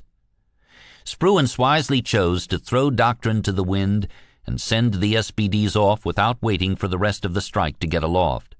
The carrier signaled Lieutenant Commander Clarence Mac McCluskey, Jr., the air group leader, by blinker light. "Proceed on mission assigned." The dive bombers coalesced into a single large formation, bombing 6 and scouting 6, 33 planes in all, and set out on heading 231 degrees, where McCluskey expected to find the enemy at distance of 142 miles. They flew in stepped-down, wedge-shaped sections of 3 planes each, with the sections stacked in a single integrated V of V's formation. Being dive bombers, they climbed and climbed until they reached their cruising altitude, with the highest planes in the formation at 20,000 feet. "The visibility was excellent that day, as good as I have ever experienced," wrote Lieutenant Dickinson. "Except for big fleecy clouds, there was nothing to mar it. We saw Midway Island while we were 100 miles away. As we were flying almost 4 miles high, there was a marvelous breadth of ocean within our view, and it was blue as a dye of indigo." The Hornet's launch went more smoothly, and the entire air group, under the command of Commander Stanhope C. Ring, was aloft by about 7:40 a.m. Traditional accounts held that Ring led the Hornet's 59-plane strike group away on a heading of 240 degrees, the base course of the task force. But a convincing body of evidence suggests that he flew a heading of 265 degrees, almost due west, a course that would take the Hornet's strike far north of the last reported position of the Japanese fleet. The issue remains controversial, and perhaps the truth will never be known. However, it is irrefutable that only one of the Hornet's squadrons managed to find the enemy that day, and that squadron, Torpedo 8, was annihilated. No battle report was filed by Ring, in violation of standing regulations. The omission was likely deliberate. Ring did not want to admit he had flown so far north of the last reported position of the enemy fleet. Earlier that morning, Yorktown had parted ways with her 2 sisters to recover her returning scouts at Point Option, some distance to the northeast. The diversion took her out of striking range of the enemy, and she had to steam southwest at 25 knots to rejoin Task Force 16. As a result, Fletcher did not begin launching his planes until 8:38 a.m., when the Enterprise and Hornet strikes were well on their way. Yorktown launched 35 aircraft, including 6 fighters, 17 dive bombers, and 12 torpedo planes. The SBDs of Bombing 3 launched first, followed by the Devastators, which needed a full deck run to lift their heavy Mark 13 torpedoes into the air. The torpedo planes had orders to continue immediately on their outbound course toward the enemy, followed by the SBDs, and at last the fighters. The launch went smoothly, and all her planes were in the air by a few minutes after 9. The Yorktown Air Group was ordered to fly a course of 240 degrees to a distance of 150 miles. If they had not located the enemy, they were to turn north and fly the reciprocal of Kido Butai's known inbound course toward Midway. If all went well, the faster SBDs and fighters would overtake the torpedo planes and perhaps even arrive over the enemy ships simultaneously, allowing for a coordinated attack. The American strike, for better or worse, was airborne. By contrast with the Japanese carrier operations of that morning, it had been a chaotic and discombobulated process. Lieutenant Tomonaga's 108-plane Midway attack force had required only 15 minutes to rise en masse from the 4 flight decks of Kido Butai, and once aloft they had rendezvoused quickly and flown toward Midway in one huge integrated formation. In June 1942, such a feat was simply beyond American capabilities. The Hornet and Enterprise had required a full hour to get their strikes in the air. Once aloft, they did not attempt to rendezvous. They did not even fly off in the same direction. Each air group took a different course according to their leaders' independent and sharply varying navigation solutions. To confuse the picture further, none of the outbound groups managed to stay together. Many of the American planes would fail to find the enemy at all, and others would arrive over the Japanese fleet in small, splintered formations, rendering them vulnerable to the concentrated attention of the Zeros and the enemy anti-aircraft gunners. For all of that, the American strike was in the air and on its way to the enemy. The enemy had not yet replied. As it would turn out, that single fact mattered more than any other. The Hornet's Dauntlesses began a long, slow climb to altitude, straining to lift the weight of their 1,000-pound and 500-pound bombs. The SBD air crews, wearing lightweight summer flight suits, shivered as the temperature in their cockpits dropped. Ice accumulated in their oxygen masks. The 15 Devastators of Waldron's Torpedo 8 cruised far below at 1,500 feet. They did not have the fuel to make the climb while carrying their even heavier Mark 13 torpedoes, and at any rate, they would attack the enemy fleet at low altitude. The entire air group had left the Hornet on an initial course of 265 degrees, but Waldron had disagreed with Ring's navigational solutions, and shortly after departing the carrier, he broke radio silence to urge Ring to turn south on heading 240 degrees. Ring either refused the request or did not copy the transmission, and Waldron banked to port to follow his own nose to the enemy fleet. His squadron turned with him. They flew in formation for about 100 miles. Waldron signaled the squadron to spread out in a scouting line to increase their chances of sighting the enemy fleet. At about 9:15 a.m., several of the pilots saw black smudges against the sky on the horizon. In a few seconds, the gray figures of Japanese ships came into distant view. Waldron altered course and crossed the Japanese fleet in a shallow glide. Ensign Gay recalled that Waldron had urged his men, before they climbed into their cockpits that morning, not to worry about our navigation but to follow him as he knew where he was going. And it turned out just exactly that way. He went just as straight to the Jap fleet as if he'd had a string tied to them. To the Japanese lookouts, the squadron first appeared as a constellation of black specks, low on the northeast horizon, sunlight occasionally glinting off their wings. Their low altitude gave them away as torpedo planes.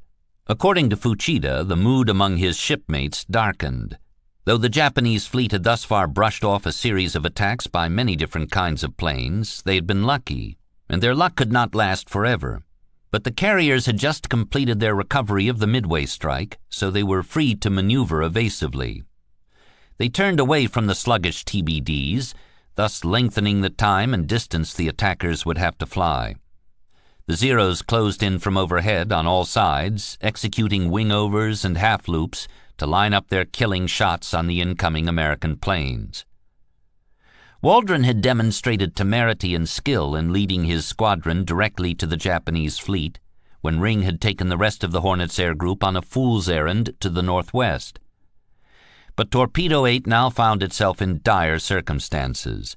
Obsolete planes flown by unprepared pilots were approaching a powerful enemy fleet in clear visibility with no fighter escort and no dive-bombing attack to divert the attention of a swarm of superbly handled Zeros.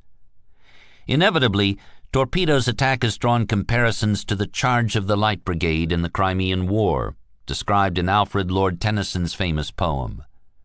Both would be celebrated as exhibitions of supreme valor against desperate odds. Both were tactically rash, a waste of young lives to no good purpose, and both would be blamed on inept decisions up the chain of command. Was there a man dismayed? Not though the soldier knew. Someone had blundered. Waldron's parting words in the Hornet's ready room the previous evening were still fresh in Ensign Gay's mind. "My greatest hope is that we encounter a favorable tactical situation, but if we don't and worst comes to worst, I want each one of us to do his utmost to destroy our enemies. If there is only one plane left to make a final run in, I want that man to go in and get a hit." Worse had most definitely come to worst, but like Tennyson's light cavalryman, it was theirs not to make reply, theirs not to reason why, theirs but to do and die. The Zeros fired well-aimed salvos with their 20mm cannon, punching holes in the cockpit canopies, fuselages, and wings of the underpowered Devastators. One by one they caught fire, broke in pieces, blew up, or cartwheeled into the sea. "The Zeros that day just caught us off balance," Ensign Gay later said in his debriefing. "We were at a disadvantage all around." Waldron's plane was struck in the fuel tank and burst into flames. Gay glimpsed the skipper as he stood up in his cockpit and tried to climb out, but there was not enough time, and his plane tumbled into the sea. Gay's plane was hit several times, and Gay himself was struck in the arm by machine gun fire, but he somehow survived the approach long enough to fly into range of the anti-aircraft fire, and the Zeros peeled off. On Akagi's flight deck, Fuchida recalled, "All attention was fixed on the dramatic scene unfolding before us, and there was wild cheering and whistling as the raiders went down one after another." Gay bore in on the Soryu, launched his torpedo from 800 yards, and kept his aircraft headed right toward the fantail of the big carrier, into the teeth of heavy anti-aircraft fire. The tracer lines reached up and past him, but his aircraft, he believed, was not hit. He cursed his feeble .30 caliber machine gun, a pea shooter, then pulled up and over the ship, narrowly missing the superstructure. He later recounted that as he flashed past the bridge, he could see the little Jap captain up there, jumping up and down, raising hell. He dropped down on the other side of the ship and flew low, hoping to beat a lucky retreat, but another group of Zeros pounced on him and shot my rudder control and ailerons out, and I pancaked into the ocean. The hood slammed shut. I couldn't keep the right wing up. It had hit the water first and snapped the plane in, and bent it all up and broke it up, and the hood slammed shut, and it was in the sprained fuselage. I couldn't hardly get it open. That's when I got scared. I was afraid I was going to drown in the plane. Gay managed to climb out onto his TBD's one remaining wing, clutching his rubber life raft and seat cushion. He tried but could not pull his rear gunner out of the back seat before the sea closed over his airplane. Then he dropped into the water and concealed himself as best he could behind his seat cushion. Soon the eagle-eyed Japanese lookouts spotted another group of black specks in the south on Kido Butai's port beam. This was Torpedo 6 of the Enterprise, led by Lieutenant Commander Eugene Lindsay. As it flew into the outer circumference of the Japanese fleet, the squadron separated into two divisions and advanced on the bows of the nearest flat top, the Kaga. The four carriers turned in unison to starboard, north, presenting their sterns to the slow-approaching Devastators. "A stern chase is a long chase," was a centuries-old naval adage, and in this case it held. For although the slowest airplane could outpace the fastest ship, these particular airplanes were only about 4 times faster than the Japanese carriers. To execute an anvil attack on the fleeing flat tops, it was not enough merely to catch them. The torpedo planes had to overtake their prey, to loop around them, and approach on both bows simultaneously. This stern chase would be a long and deadly chase, but the obsolete torpedo planes of VT-6 would have it easier than their colleagues of VT-8, for 2 reasons. First, the Zeros had bunched up on the northern perimeter of the fleet where VT-8 had attacked, and had to fly about 30 miles south to intercept VT-6. And second, some of the Japanese fighters had apparently expended most of their 20mm ammunition on Waldron's group and would have to shoot more deliberately in this round. Even so, few of the hapless Devastators of VT-6 would survive the attack. 2 aircraft of the division sent to the Kaga's starboard bow managed to release their torpedoes, but the carrier easily dodged the incoming tracks. The 2nd Division, led by Lindsay himself, flew into a group of 9 Zeros that swooped down and shot down 4 planes, including Lindsay's. 5 VT-6 planes survived the retreat. 4 landed safely on the Enterprise, while 1 ditched at sea. The air crew was rescued some days later by a PBY. As the lucky few survivors of VT-6 sped away, the Japanese officers and crewmen must have felt relieved and at least relatively confident. Since 7 that morning, they had seen a virtual air show of American warplanes, 6 different kinds of aircraft, including 4 different single-engine carrier-type planes, a twin-engine medium bomber, and a 4-engine heavy bomber. Though the Japanese did not know it at the time, they had been attacked by airmen representing 3 branches of the American services: Army, Navy, and Marines.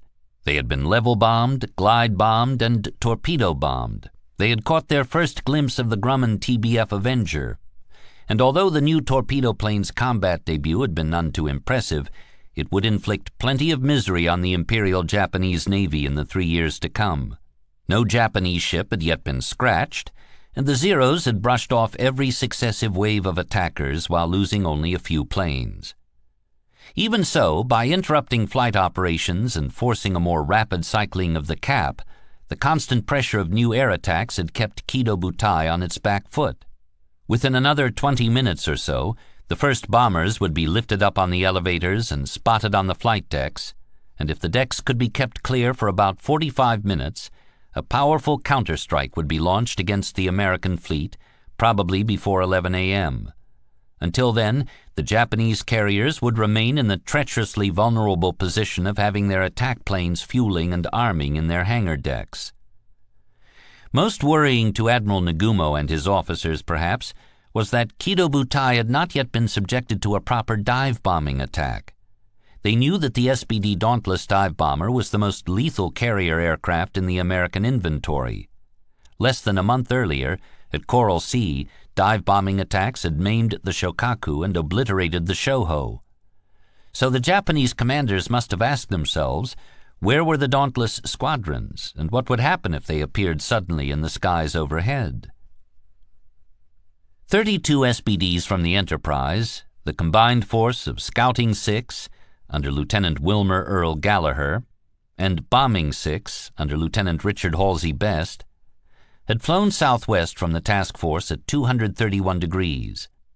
After 100 miles, the air group leader, Lieutenant Commander McCluskey, concluded he had passed the line of Nagumo's advance on Midway. McCluskey surmised that he was most likely to find the enemy to the northwest, and the 2 squadrons executed a right turn. Half an hour later, there was still no sign of the Japanese fleet. Fuel was low, and the risk was growing that none of the planes would make it back to the American task force. Shortly before 10 a.m., the squadrons turned again, this time to the east. Sharp-eyed pilots and gunners searched through the gaps in the clouds below, looking for ships or wakes, any telltale sign of the Japanese fleet. They were at 19,000 feet. Ensign Fred Mears of the Hornet later described the art of stalking an enemy fleet across a vast and unvarying seascape. Sometimes the carrier stack will stand out as the tiniest of regular smudges on the horizon. Sometimes the wake of a large vessel or the combination of several wakes, forming straight white lines, strikes the eye. A flash of sunlight reflection may give the force away, or the ships may suddenly emerge as small gray slivers on the water. Whenever there is a straight line or regular form on the water, it can be taken as something more than the sea itself. At about 5 minutes to 10, McCluskey spied a destroyer, later identified as the Arashi. She was south of Kido Butai, having chased and depth-charged the U.S. submarine Nautilus. She was knifing through the sea on a northward course, throwing mighty waves off her bows and leaving a long, frothing wake astern. Apparently her lookouts did not spot the bombers soaring far above. McCluskey turned to follow her line of advance. 5 minutes later, several pilots saw wakes in the sea about 40 miles ahead. Thin white lines, mere threads, chalk white. They flew on above the cumulus ceiling for a few minutes. As they approached a break in the clouds, the entire enemy fleet came into view beneath them like a collection of toy boats on a pond. Among those ships I could see 2 long, narrow, yellow rectangles, the flight decks of carriers, wrote Clarence Dickinson. Apparently they leave the decks either the natural wood color or possibly they paint them a light yellow, but that yellow stood out on the dark blue sea like nothing you have ever seen. Then farther off I saw a 3rd carrier. Each of the flight decks was marked with the red Hinomaru, the red rising sun disk, and Dickinson made a mental note to use it as a bullseye. McCluskey radioed the Enterprise. "This is McCluskey. Have sighted the enemy." He did not fly directly toward the enemy carriers, but led his 32 aircraft on a long detour around the enemy fleet to the northeast. He intended to attack with the sun behind them, hoping that it would conceal their approach and spoil the aim of the anti-aircraft gunners. He nosed down slightly to pick up speed, and the rest of the formation followed his lead. The higher their airspeed, the better their chances against the enemy fighters they expected to encounter at any moment.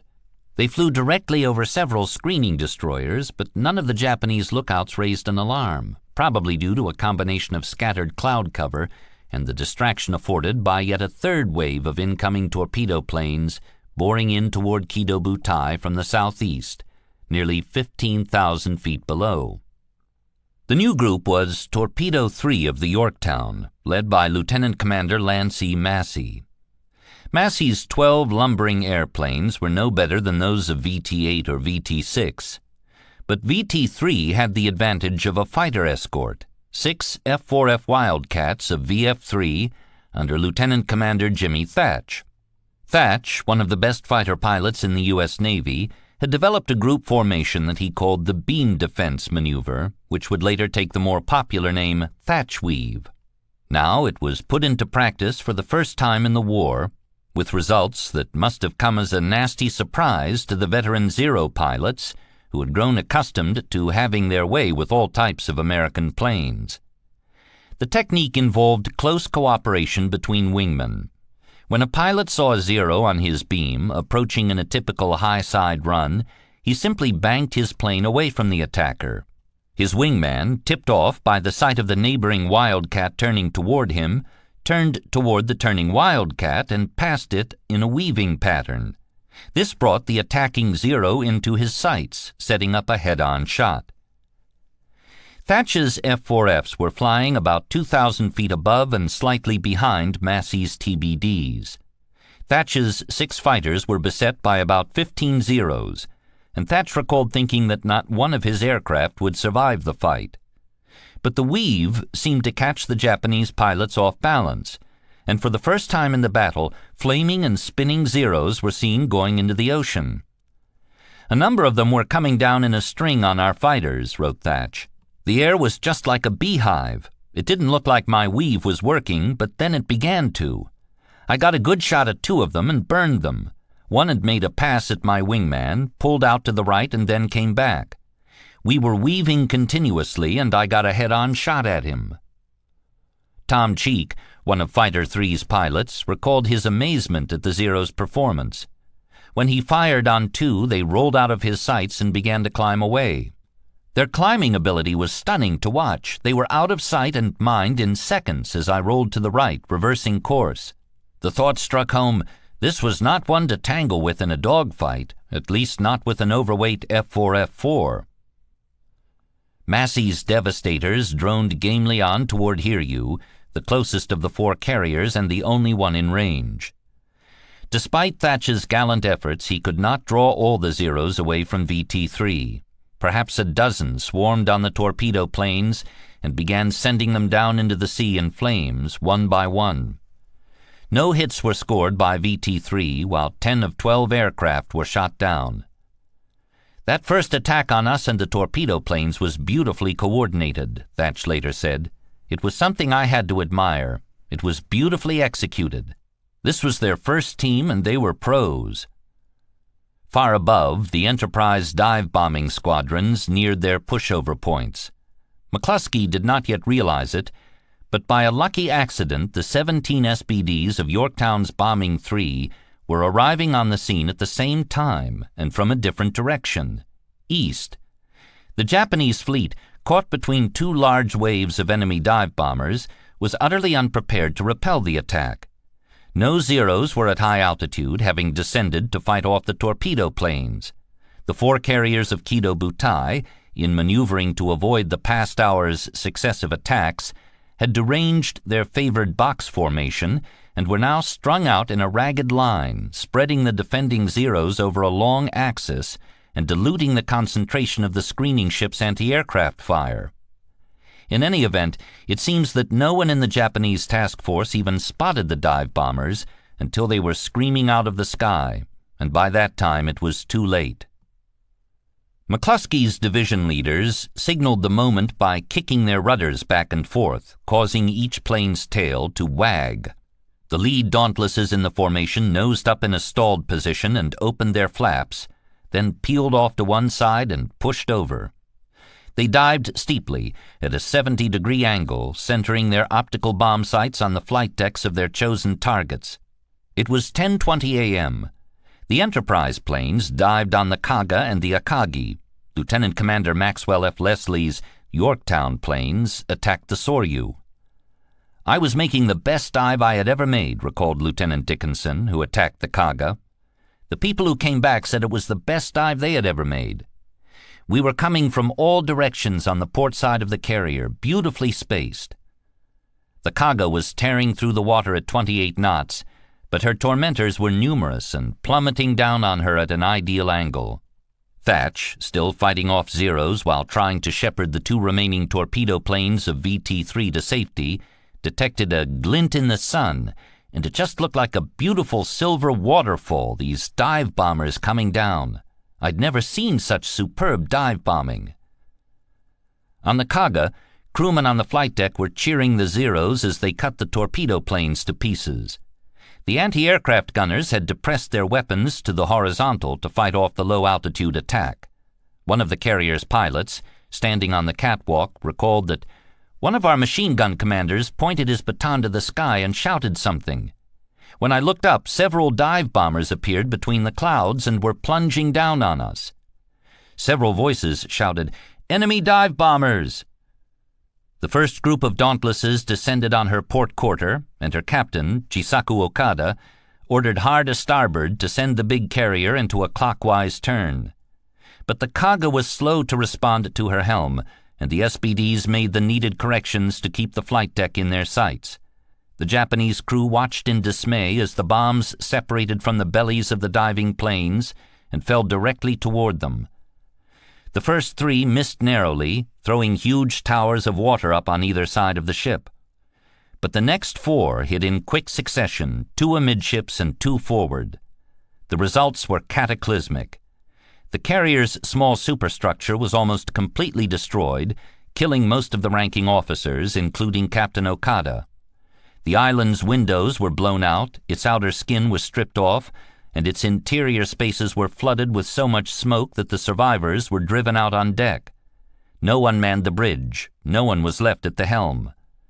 The forward elevator took a direct hit and was smashed downward, never to operate again. A bomb pierced the flight deck amidships and exploded in the crew's quarters adjacent to the hangar, killing unknown scores, hundreds, of men in a few seconds.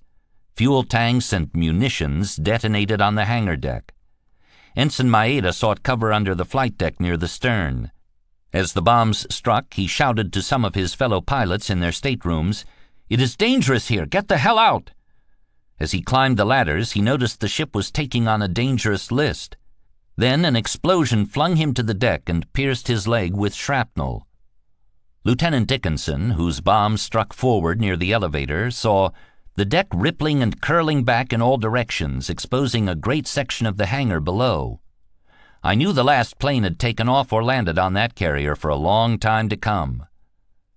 Thatch, still watching the scene from the cockpit of his Wildcat, saw pink and blue flames burst up through the Kaga's flight deck. "I remember looking at the height of the flames from the ship and noticing that it was the same as the length of the ship. Just solid flame going up, and of course there was a lot of smoke on top of that." Soryu had just begun to turn into the wind to launch Zeros, and most of the crew was still looking in the direction of the still developing attack of the torpedo planes, when lookouts shouted that Kaga was under attack. Heads turned, and stunned crewmen watched in horror as the Kaga's flight deck erupted in a chain of massive explosions. Broken cloud cover overhead apparently concealed the final approach of Leslie's Yorktown dive bombers, but now they appeared through a hole in the clouds, one by one, evenly spaced, obviously about to push over. The anti-aircraft guns were cranked up quickly, and the frantic fire director tried to set up a firing solution, But as on the Kaga, there simply was not enough time. The Soryu swung hard to port, but the diving planes turned with her, and a moment later they began peeling off the formation one by one and pushing over into steep dives. The first bomb struck on the starboard side, forward, and caused the ship's entire hull to lunge violently to port. Another landed almost dead center amidships on the flight deck and passed right through the wood and steel skin to detonate in the hangar deck. A third struck aft on the flight deck and made a blinding flash. Many of the men on deck were killed outright or blown overboard by the blast.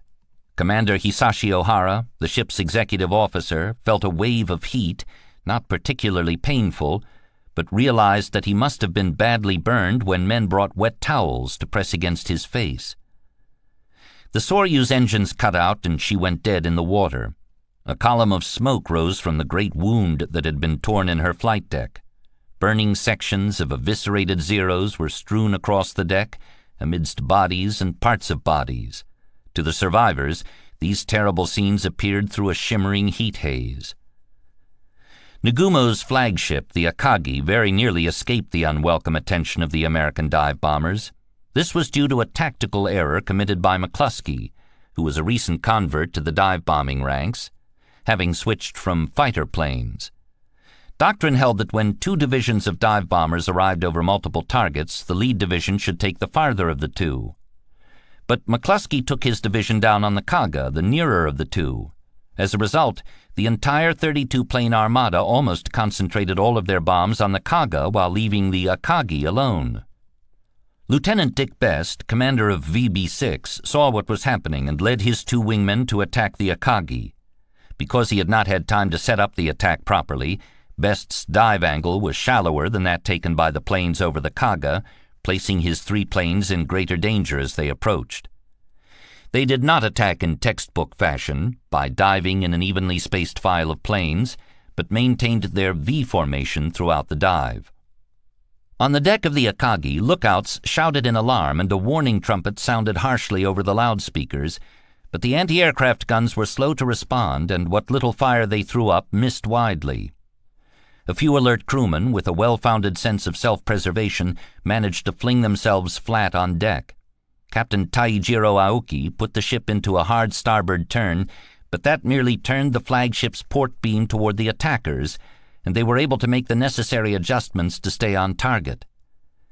The first bomb to drop struck the water close to the hull, sending up a towering geyser that came down near the island and soaked the officers stationed there to the skin. Though it had missed, its blast force was strong enough to throw men to the deck, and its heat sufficient to blacken their skin. Only one bomb struck the Akagi near the center of the flight deck. That hit, probably the 1,000-pound bomb dropped by Best, hit on the middle elevator. Had it missed, the entire course of the battle might have been turned, because the Japanese might have dealt a more severe retaliatory attack on the American carriers. But not only did Best's bomb hit the target, it penetrated through the Akagi's flight deck to the upper hangar deck, where its destructive force was amplified and multiplied by secondary explosions among the fueled-up strike planes, the fuel in the fuel lines, and the hastily stored bombs and torpedoes. Fuchida saw a huge hole in the flight deck just behind the amidships elevator. The elevator itself, twisted like molten glass, was drooping into the hangar. Deck plates reeled upward in grotesque configurations. Planes stood tail up, belching livid flame and jet-black smoke. Kaname Shimoyama, stationed in the Akagi's hangar deck, described the chain of devastating explosions. It all happened so quickly, he recalled. The hangar was very dark, but engulfed in a sea of fire. I thought that our carrier would sink at any moment. I saw some men who could not keep their composure, and they lost all self-control. They just went crazy and tried to escape. A few Zeros spotted on the flight deck were picked up and flung into the sea. Hiroshi Suzuki remembered that the fire blew the fuel tanks of several of the parked Zeros and also ignited shells in their 20mm guns, which began to fire. Due to the intense heat, he recalled, the rivets from the steel plates started to pop out like they were bullets. One of my classmates was wounded because he was hit by some of these lethal rivets flying through the air. The third bomb, a near miss off the Akagi's stern, detonated close enough aboard to wrench the flight deck up and jam the rudder at 20 degrees port, forcing the stricken flagship to travel helplessly in a wide turn until she came to a dead stop. Tom Cheek, one of the F-4F pilots in Thatch's squadron, had dived down to sea level to escape pursuing Zeros. When he leveled off just above the wave tops, his plane's nose happened to be pointed directly at the carrier force. Spread out across the horizon above his engine cowling, Cheek could see Kaga, Akagi, and Soryu, and was able to confirm that they were traveling at speed by the size of their bow waves. Almost at once he saw a brilliant orange flash on Akagi's deck, followed by waterspouts indicating near misses. A few seconds later came a rolling greenish-yellow ball of flame that seemed to open the bowels of the ship. His peripheral vision registered a series of explosions that seemed to envelop the full length of Kaga's flight deck, which erupted with bomb bursts and flames. Beyond and to the right of Akagi, the Soryu was pouring out a column of black, oily smoke. He also noted that all three ships had lost propulsion as their bow waves had diminished markedly. By 10:26 a.m., all three carriers had suffered terrible blows. None would land or launch an airplane ever again, and by the following morning all would be abandoned by their surviving crews and sent to rest on the bottom of the sea. As the three stricken carriers burned, the American air groups fled the vengeful Zeros and anti-aircraft gunners. All of the retreating aircraft were now at low altitude. The TBDs because they attacked and launched their fish from low altitude, the Wildcats because they had accompanied the torpedo planes, the SBDs because they had pulled out of their dives a few hundred feet above the sea. The dive bombers and torpedo planes, rid of their bombs and torpedoes and low on fuel, were lighter, faster, and more maneuverable than they had been. Many escaped safely through gaps in the screening vessels. As Lieutenant Dickinson pulled out of his dive on the Kaga, he was less than 100 feet above the sea. Looking back, he saw 3 Zeros on his tail. A destroyer lay dead ahead, and her anti-aircraft batteries opened up on him. Flak bursts blossomed above and below him. He dived or climbed to avoid the anticipated range corrections. 2 or 3 miles farther, when he had shaken the Zeros and flown out of range of the gunners, Dickinson looked back and saw 3 columns of fire and smoke, marking the positions of the Akagi, Kaga, and Soryu. Tom Cheek, of Fighting 3, separated from his wingmen in a wild aerial melee, heard a command shouted through his radio, "Group rendezvous, rendezvous!" But he could see none of his squadron mates through his windshield, nor any friendly planes of any squadron. The prearranged rendezvous point was 20 miles north of the Japanese task force, but in that direction lay more enemy ships, and Cheek was too low on fuel to take any but the most direct route home. He chose a heading that seemed likely to take him back to Point Option, where he was to find his carrier, the Yorktown. The American air groups were spread out all over the sky, flying alone or in small groups. Some of the flyers had been shot or taken shrapnel and were bleeding under their flight suits. The environment in the cockpit grew punishing. The men struggled with heat, sweat in their eyes, mental and physical fatigue, improperly functioning gas masks. No airplane had gas to spare, and many did not have enough left in their tanks to reach home. From the time they left the scene of battle, the American aircrew's entire effort was bent to the task of navigating back to their carriers with their limited fuel reserves. Each pilot had to make continuous corrections for a host of variables: his position, airspeed, compass headings, wind direction and velocity, the imputed speed and heading of the carrier. He had to monitor perhaps a half a dozen different instrument readings, including fuel, time, RPM, airspeed, manifold pressure, and the needle and ball. Calculating wind velocity was more art than science. Flyers studied the sea beneath them, judging the play of wind on waves, noting whether spray was being blown from the whitecaps. In theory, the American aircraft could follow a YEZB radio homing signal, a coded bearing transmitted by each carrier to a receiver in the radio man gunner's cockpit. If a pilot was receiving a clear signal, he could simply fly the reciprocal heading back to his carrier. but many of the American planes were returning at low altitude, beneath the line of sight horizon to the antenna atop the carriers. With their fuel tanks running dangerously low, they could not afford to climb above that horizon in search of the homing signal. They had to find their way home by dead reckoning. Lacking fuel to search for his squadron mates, Lieutenant Dickinson turned his Dauntless home and flew on alone. Even leaning his fuel mixture to the utmost limit, he would barely make it to point option. And even if he reached the task force, he doubted he would have enough fuel to make a carrier landing. Flying his easterly course in fine visibility, he caught sight of a pattern of wakes ahead in the distance. With about 20 miles yet to fly, the arrow on Dickinson's fuel gauge bounced on zero, and the engine began to sputter and miss. He was going down. He unbuckled his parachute and cleared his harness. He disconnected the radio cord from his helmet.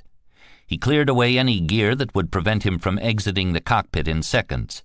With his last few drops of fuel, he turned into the wind, put down his flaps, dropped to a few feet above the wave tops, nosed up, gave the engine a last burst of throttle, and then chopped it. With his propeller windmilling, he dead-sticked his SBD into the oncoming waves. The impact was surprisingly violent, and Dickinson braced his hand against the instrument panel to protect his head. In seconds, he had unbuckled his safety belt and climbed out of the cockpit. Standing on the right wing, he pulled the lanyard of his CO2 cylinder and inflated his life jacket. His radio gunner climbed onto the other wing. They did not bother with their rubber rafts. The fleet was so close that they could expect to be picked up in short order. They stepped into the sea. Within a minute, the propeller and cowling went under, dragged by the weight of the engine. The dripping tail lifted from the sea, and the entire aircraft dived from view. A friendly destroyer was already bearing down on them, the faces of her crew staring down curiously. Tom Cheek cruised toward home at 1,500 feet, just beneath the cloud ceiling, hoping to sight the ships of the American task force. He gave up trying to raise his squadron mates on the radio. He could not find the Yorktown's homing signal. For a long while he could see nothing but the North Pacific wastes stretching away in every direction. At last, off his right wingtip, he caught sight of a faint streak of white on the blue-gray water. It was a genuine made-in-the-USA destroyer. He turned to follow her, dropping to 500 feet, and eventually caught up to the Yorktown. He entered the landing circle, cranked down his landing gear, and got a cut from the LSO on his first approach. His tailhook missed the arresting wire, and his plane somersaulted over the barrier and landed upside down on the deck. Cheek had balled himself forward to protect his head from the coming impact and was unharmed in the crash. To the crewman who came running to peer under the plane, he shouted, "Get this SOB off of me!" They lifted the tail, giving him enough room to crawl out on deck. Having seen nothing of the battle, the carrier crews were naturally eager to learn as much as they could from the returning airmen. As the pilots climbed out of their cockpits, curious deckhands, bundled in their bulky canvas life vests, crowded around them and asked questions. In the interest of keeping up crew morale, bridge officers had provided regular updates over the loudspeaker system, and the sailors had given these announcements their full attention. At one point during the battle, Alvin Kernan recalled, "An information officer on the Enterprise tried to draw a map with chalk on the huge gray side of the stack so that all on deck could follow the battle, and we were fascinated at the idea of being given information. But every 15 minutes, the man on the painting scaffold suspended from the top of the stack changed the location and size of the fleets." The truth was that no one, not even Admirals Fletcher or Spruance, knew precisely how the battle was unfolding. It was too big, too spread out. Too much was happening at once, and what little data could be pieced together may or may not be reliable. They were all feeling their way through the fog of war. For the aviators who returned safely, survival was bittersweet. They had lost many friends. Ensign Fisher, after landing on the Hornet, was shocked to learn that he was the only pilot of his squadron, VB-8, who had thus far returned, while none of the carrier's fighter or torpedo planes had been accounted for. Shortly thereafter, Ring and most of the other pilots of VS-8 landed safely. Another VB-8 pilot who returned safely, Ensign Roy P.G., was likewise shocked to learn of the losses suffered by the carrier's air group. "When I entered the VB-8 ready room," he said, "I was shocked to learn that none of VT-8's 15 TBDs, nor VF-8's 10 F-4Fs had returned, and that all the crews had been declared MIA. I went to the wardroom to get something to eat and paused to look at the empty chairs that were normally filled by my friends from VF-8 and VT-8. Lieutenant Dickinson, who was aboard the destroyer that had fished him out of the sea, studied the planes landing on the Enterprise through binoculars, trying to read the aircraft numbers so that he could know who among his squadron mates had survived. On the Enterprise, the fighters returned first, landing entirely unharmed and intact. Shortly afterward came 4 torpedo planes, all badly shot up. They were the only survivors of their squadron. One of the returning TBD pilots was so incensed at the lack of fighter support provided his squadron that he leapt out of his cockpit, drew his .45 automatic, and threatened to shoot the F-4F squadron leader, Lieutenant James Gray. Others physically restrained and disarmed him. The aviators were hungry, sweaty, and tired. They made their way down to the Admiral's pantry for coffee and sandwiches. They spoke excitedly about what they had seen and done, and as more and more airmen came aboard, it became increasingly evident that they had dealt the Japanese fleet a devastating blow. When the Enterprise SPD squadrons came aboard, the air crews were jubilant. They were shouting and laughing as they jumped out of the cockpit, and the ship that had been so somber a moment before when the torpedo planes returned became now hysterically excited, recalled Kernan, who listened to their banter with growing exhilaration. These were heroes dressed in their khaki and green nylon flight suits, carrying pistols and knives over their yellow Mae Wests, and describing with quick hands and excited voices how they had gone into their dives, released their bombs, and seen the Japanese flight decks open up in flames just below them. As more planes came aboard, eyewitness after eyewitness corroborated the story. There were 3 carriers, Cheek told his squadron leader.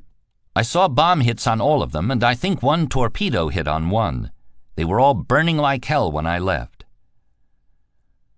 As the hours dragged on and none of the Hornet's torpedo planes appeared, the mood on the carrier grew darker. Some voiced the hope that Waldron's squadron had landed on Midway, but that seemed unlikely. All were aware of the shortcomings of the TBD Devastator, but what had happened to the Hornet's fighters? No one could say, and no one would know for days. As the truth emerged, it became evident that the Hornet's air group had had a disastrous morning.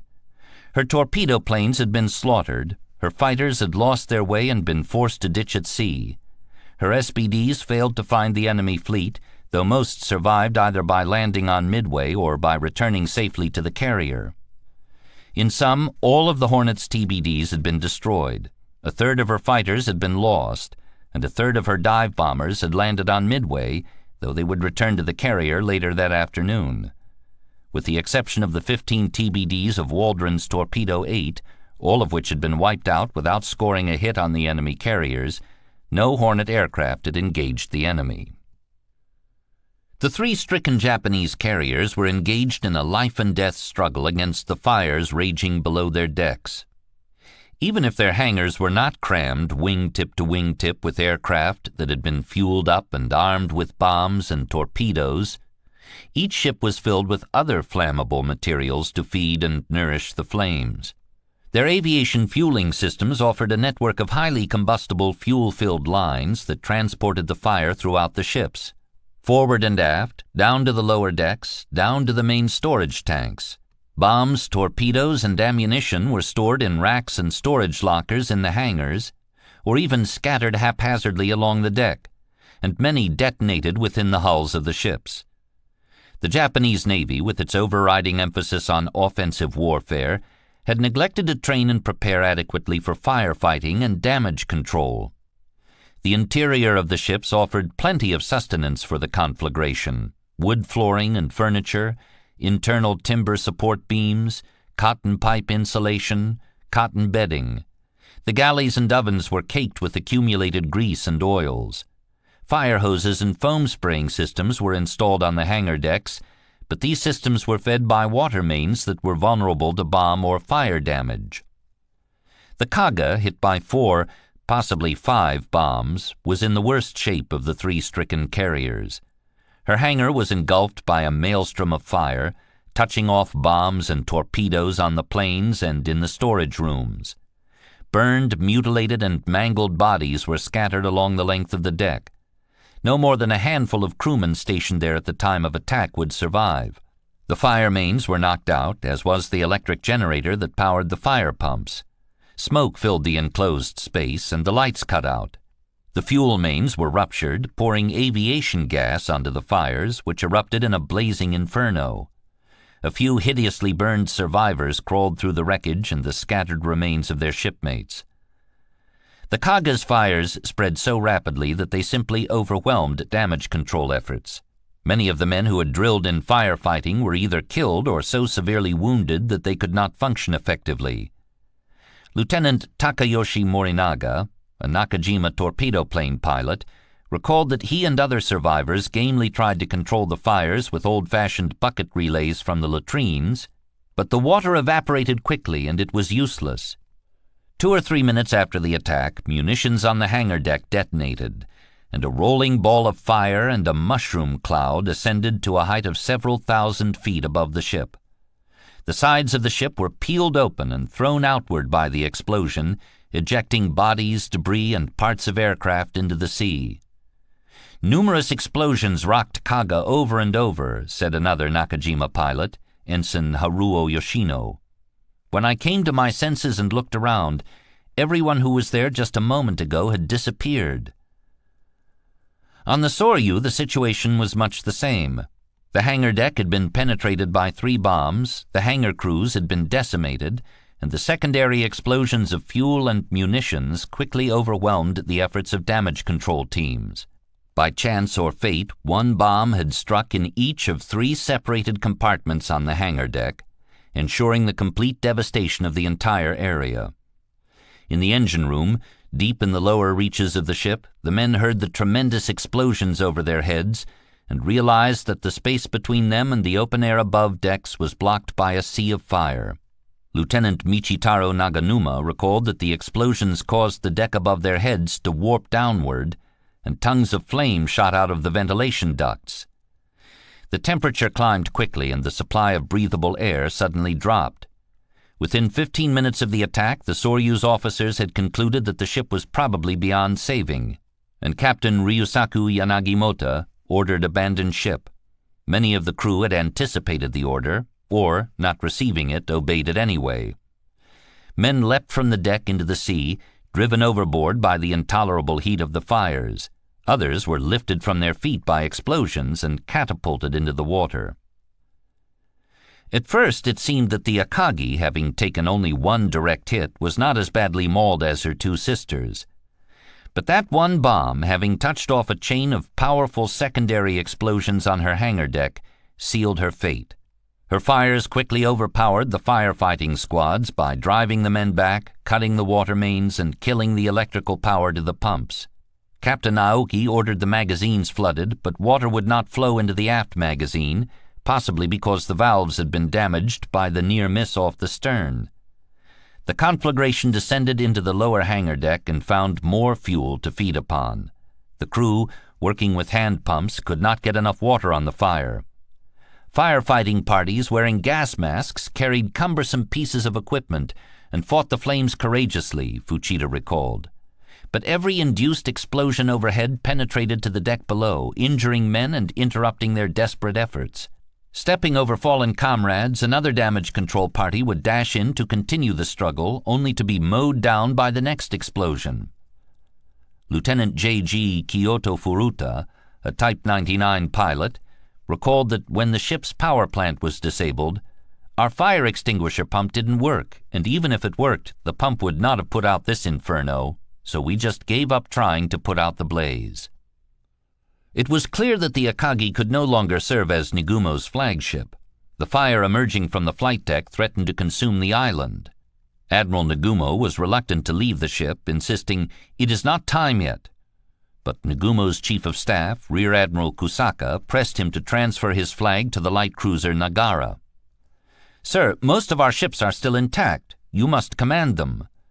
Captain Aoki added, "Admiral, I will take care of the ship. Please, we all implore you, shift your flag to Nagara and resume command of the force." Tearfully, Nagumo assented. The bridge was filling with smoke, and the lower sections were engulfed in flames. The only route of escape was to descend by rope from the forward window of the bridge down to the deck. He and Kusaka did so. At 10:46 a.m., the two admirals went down a rope ladder from the anchor deck into a waiting launch to be taken to Nagara. On the bridge of the Hiryu, flagship of Carrier Division 2, Admiral Tamon Yamaguchi and his staff watched the three burning carriers in horror and incredulity. The Soryu, second carrier of Carrier Division 2, was nearby, and her death throes were vivid to behold.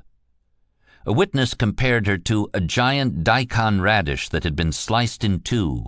Now it was possible to see right through her to the other side. Yamaguchi sent a profoundly unhelpful message. "Try to save your carrier." No reply was made, perhaps the most eloquent response possible under the circumstances. Miles astern, the two carriers of Carrier Division 1 discharged towering columns of dense black smoke. Hiryu was the sole remaining carrier of Kido Butai capable of conducting flight operations, and the entire hopes of the Japanese Navy now rested on her air group. Showing all the alacrity and resolve that Nagumo had lacked earlier that morning, Yamaguchi elected to throw everything he had at the enemy as quickly as possible, without waiting for a full deckload of planes or a balanced strike package. Getting the planes aloft was as much a defensive measure as an offensive one.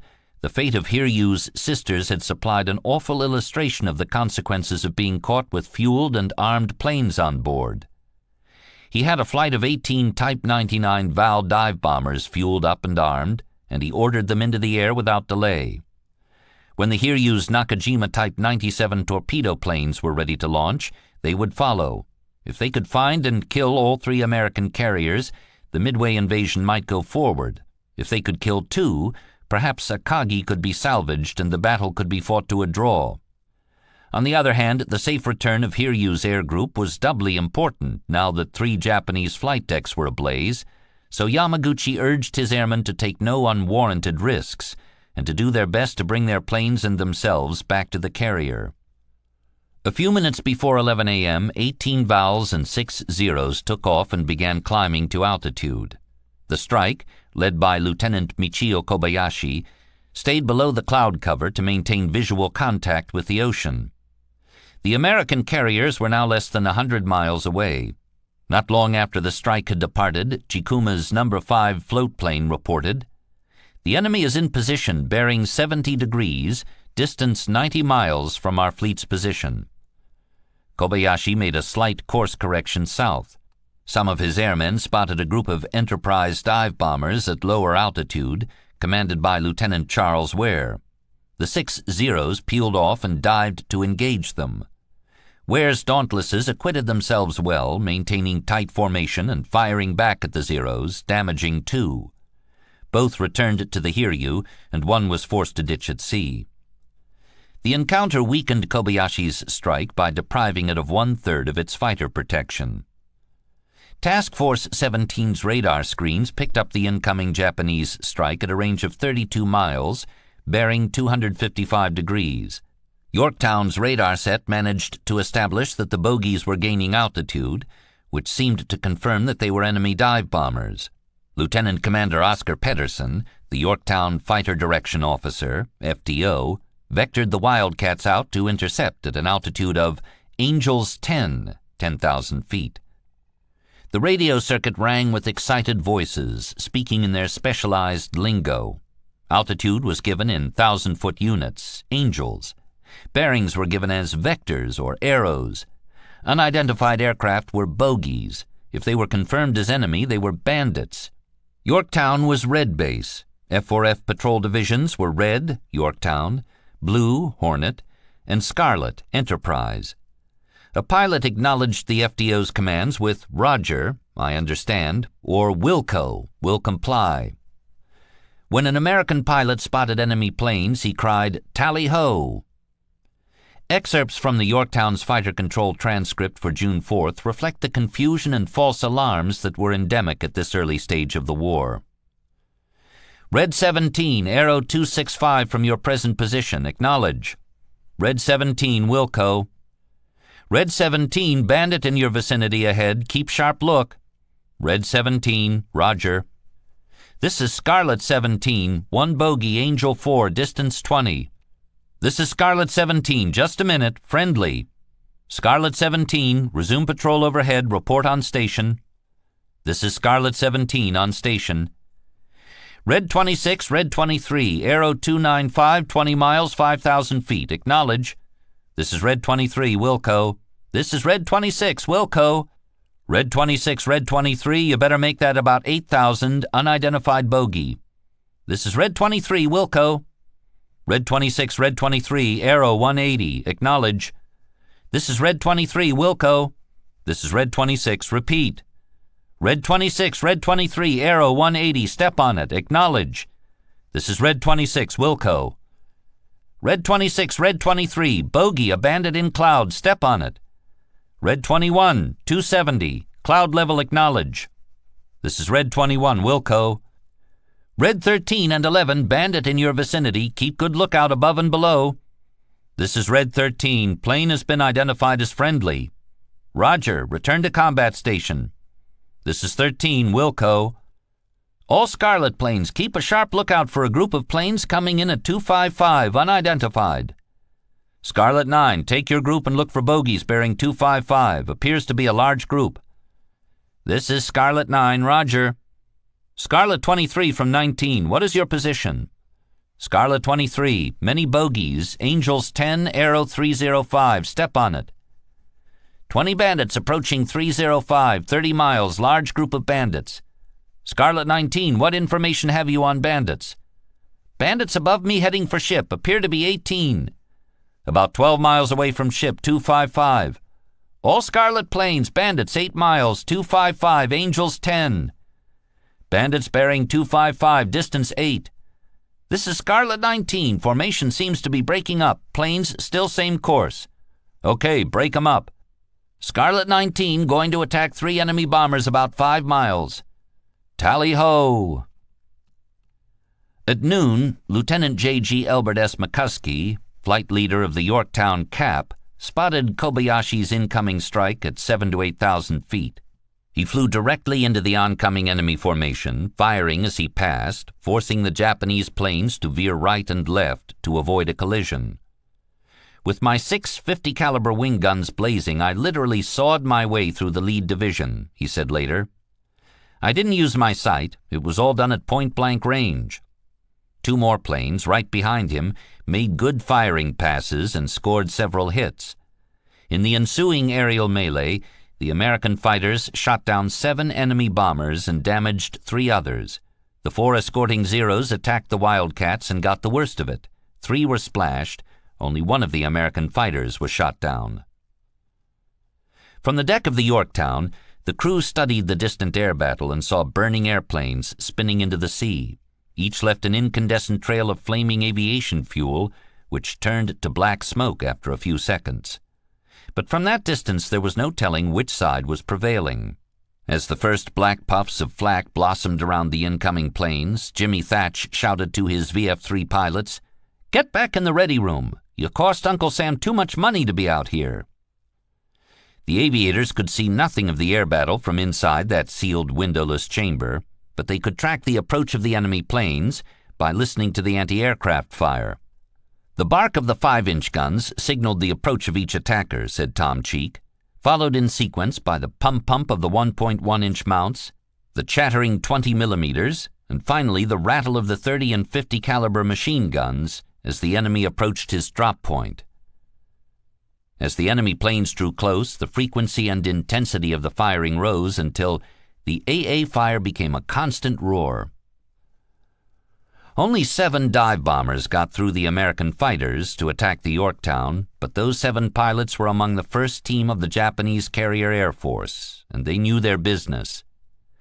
They came in from several different directions and peeled off to make steep dives, apparently unperturbed by the barrage of anti-aircraft fire thrown up by the gunners. In maneuvering to evade the plummeting attackers, the Yorktown turned hard to port and heeled sharply to starboard. The first Aichi to dive was hit by flak right as it dropped its bomb. It exploded and broke into 3 flaming pieces that splashed into the ship's wake. But the pilot's aim was true. The cartwheeling bomb struck the deck just aft of the Yorktown's island structure. The blast decimated the crew of the 1.1-inch anti-aircraft mount that had just splashed the same plane that had dropped the bomb. The explosion tore a hole in the flight deck and ignited fires on the hangar deck. The second plane was also hit and torn apart by anti-aircraft fire, and its bomb missed narrowly, exploding right at the fantail. The third came roaring down in a 75-degree dive. Its drop was another near miss, and a towering waterspout erupted just off the Yorktown's stern. Seconds later, the second Chutai, three-plane formation, came screaming down on the starboard side. The first plane missed again off the stern. The second, piloted by Iwao Nakazawa, parked a 250-kilogram bomb near the center of the ship. The blast punched a broad hole in the flight deck. The third and final blow, delivered by a plane that had dived at a shallower angle off the Yorktown's starboard bow, hit and disabled the forward elevator. Raging fires on the hangar deck threatened to consume the aviation gasoline tanks and perhaps even to spread into the magazine, which would put the Yorktown in the same unenviable position as the three Japanese carriers hit that morning. But the Yorktown's hangar deck was better fireproofed than those of her Japanese counterparts. Importantly, the fueling hoses had been drained and filled with CO2 gas. The first bomb had penetrated into the ventilation system and flooded the bridge and other island spaces with acrid black smoke and noxious fumes. Admiral Fletcher and his staff were compelled to leave their battle stations and seek fresh air on the deck, and the admiral immediately considered the need to transfer his flag, saying, "I can't fight a war from a dead ship." He made arrangements to transfer with several members of his staff to the cruiser Astoria. Tom Cheek and his fellow airmen of VF-3 were forced out of their ready room. Gasping and teary-eyed, we looked around in the fresh air on the open flight deck.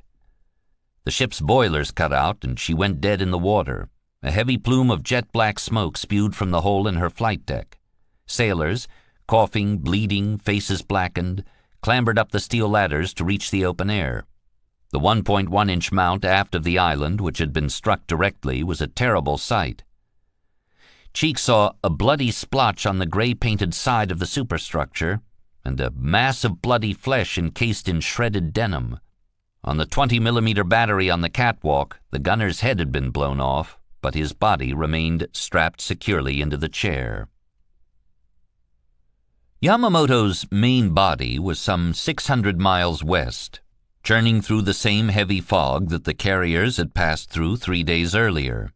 Operating in fog conditions with radio silence required that the ships of his force slow their progress and post sharp-eyed lookouts to guard against collisions. The foghorns sounded constantly. Yamamoto had passed the last few days in his customary stoic silence, standing on the Yamato's spacious bridge and gazing out into the wet gray gloom. He had been suffering a stomach ulcer and was pale and queasy. The need for radio silence limited what Yamato and his staff officers could know about the progress of the battle, but they monitored the Japanese aviators' radio chatter. Confidence remained high on the Yamato's bridge, even after the sighting of the American carriers. But at 10:50 a.m., a signal officer handed the commander-in-chief a radio message from Rear Admiral Hiraoki Abe, commander of the screening force. Fires raging aboard Kaga, Soryu, and Akagi resulting from attacks by enemy carrier and land-based planes. We plan to have Hiryu engage enemy carriers.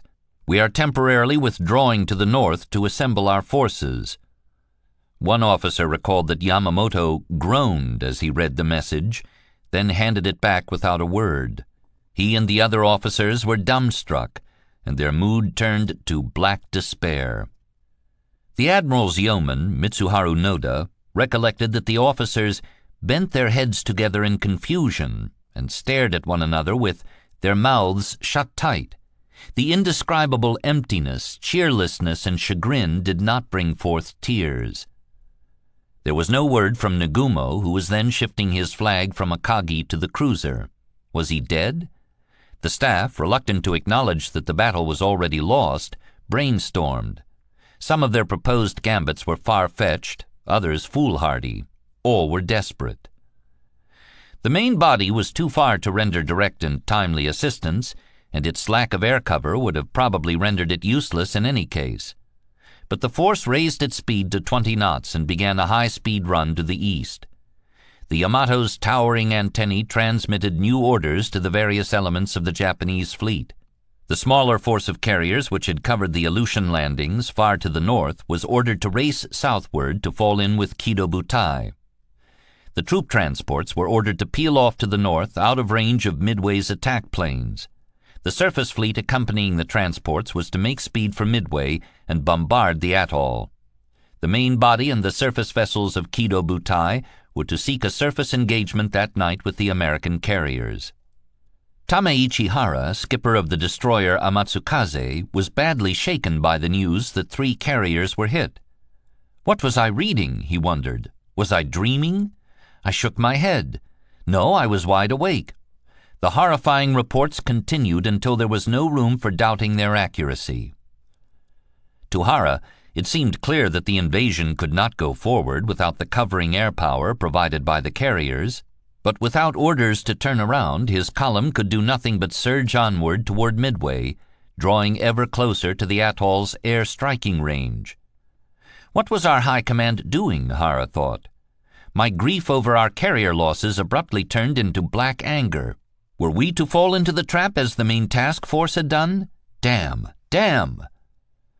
Not until 9:20 a.m. on his clock did they receive Yamamoto's orders for the transports to withdraw to the northwestward temporarily and for the destroyers to attack Midway. 5 surviving dive bombers returned to the Hiryu, where the exhausted hangar crews had been racing to prepare the carrier's torpedo planes for another sortie against the American fleet. Admiral Yamaguchi came down to the flight deck and spoke to the pilots before they climbed into their cockpits. By about 1 p.m., scouting reports had confirmed that there were not 2 but 3 American carriers, correctly identified as the Hornet, Yorktown, and Enterprise. There are 3 enemy carriers, you got that, he told them. The Kanbakutai, dive bombers, hit one of them, so there are 2 left. Try to hit a new carrier, which was not damaged if you can, as a priority. If you do that, we can do a 1-to-1 fight. The new strike lifted off the flight deck. 10 Nakajima Type 97 Kanko, Kate, torpedo planes, accompanied by 6 Zeros, commanded by Joichi Tomonaga, who had led the air attack on Midway that morning. Tomonaga's aircraft had been shot up in the action over Midway and was leaking fuel from the left wing tank. He knew that his damaged aircraft would probably never return to land on the Hiryu, but he gallantly insisted on going nonetheless, and refused offers to exchange planes with his subordinates. The Akagi, Kaga, and Soryu were plainly visible, spread out across the horizon. This was the last opportunity to hit the American carriers, to exact some retribution for the mortal punishment suffered by the Hiryu's 3 burning sisters, and Tomonaga's aviators were conscious that the hopes of the entire Japanese Navy now rested on their shoulders. Taisuke Maruyama, an air crewman in one of the damaged planes, recalled a sense of desperation. The 16-plane formation made a long, slow climb, eventually reaching 13,500 feet. They did not have far to fly. The American fleet had been sighted only 90 miles from the Hiryu. At 2:30 p.m., Lieutenant Toshio Hashimoto, who had been scanning the sea through his binoculars, caught sight of a pattern of wakes on the sea ahead. He conveyed a sighting report to Tomonaga with hand signals, cockpit to cockpit, and the flight leader corrected their course southward to take them directly into the heart of the enemy carrier group. Fatefully, they had stumbled on the injured Yorktown rather than the Enterprise or Hornet. Her fires had been brought under control, and she no longer trailed a telltale column of smoke. She was underway at good speed. Detecting no sign of her injuries, the Japanese flyers assumed she must be one of the 2 American flat tops that had not yet been attacked. As the task force came fully into view, spread out beneath them under scattered clouds, Tomonaga radioed, "Zengun Totsugeki Seyo," the order for the 2 5-aircraft Shutais of torpedo planes to separate and begin their coordinated runs on Yorktown's bows. The carrier's radar operators picked up the incoming bogies well before they came into view. Despite the damage she had sustained, the Yorktown was still a fighting ship. Her fires had been brought under control, and the holes in her flight deck had been patched. She could still conduct air operations. When Tomonaga's planes were 45 miles off, the fueling system on the hangar was shut down and the hoses purged with CO2 gas. Only 6 Wildcats were aloft over the task force. All were vectored out to intercept the intruders. Lieutenant Scott McCuskey intercepted the incoming planes, but had to turn and dive from altitude. The Nakajimas, rendered sluggish by the 800-kilogram torpedoes fixed to their bellies, pushed their noses down in a shallow dive, trading altitude for speed, and flew through a curtain of anti-aircraft fire thrown up by the screening vessels. When they leveled off at 200 feet altitude, they were traveling at 200 knots, almost twice the speed of the American Devastators. Yorktown launched 5 more Wildcats into the teeth of this attack. Lieutenant Commander Jimmy Thatch, commander of VF-3, banked right and pointed the nose of his Grumman right into the first plane in Tomonaga's incoming Shutai.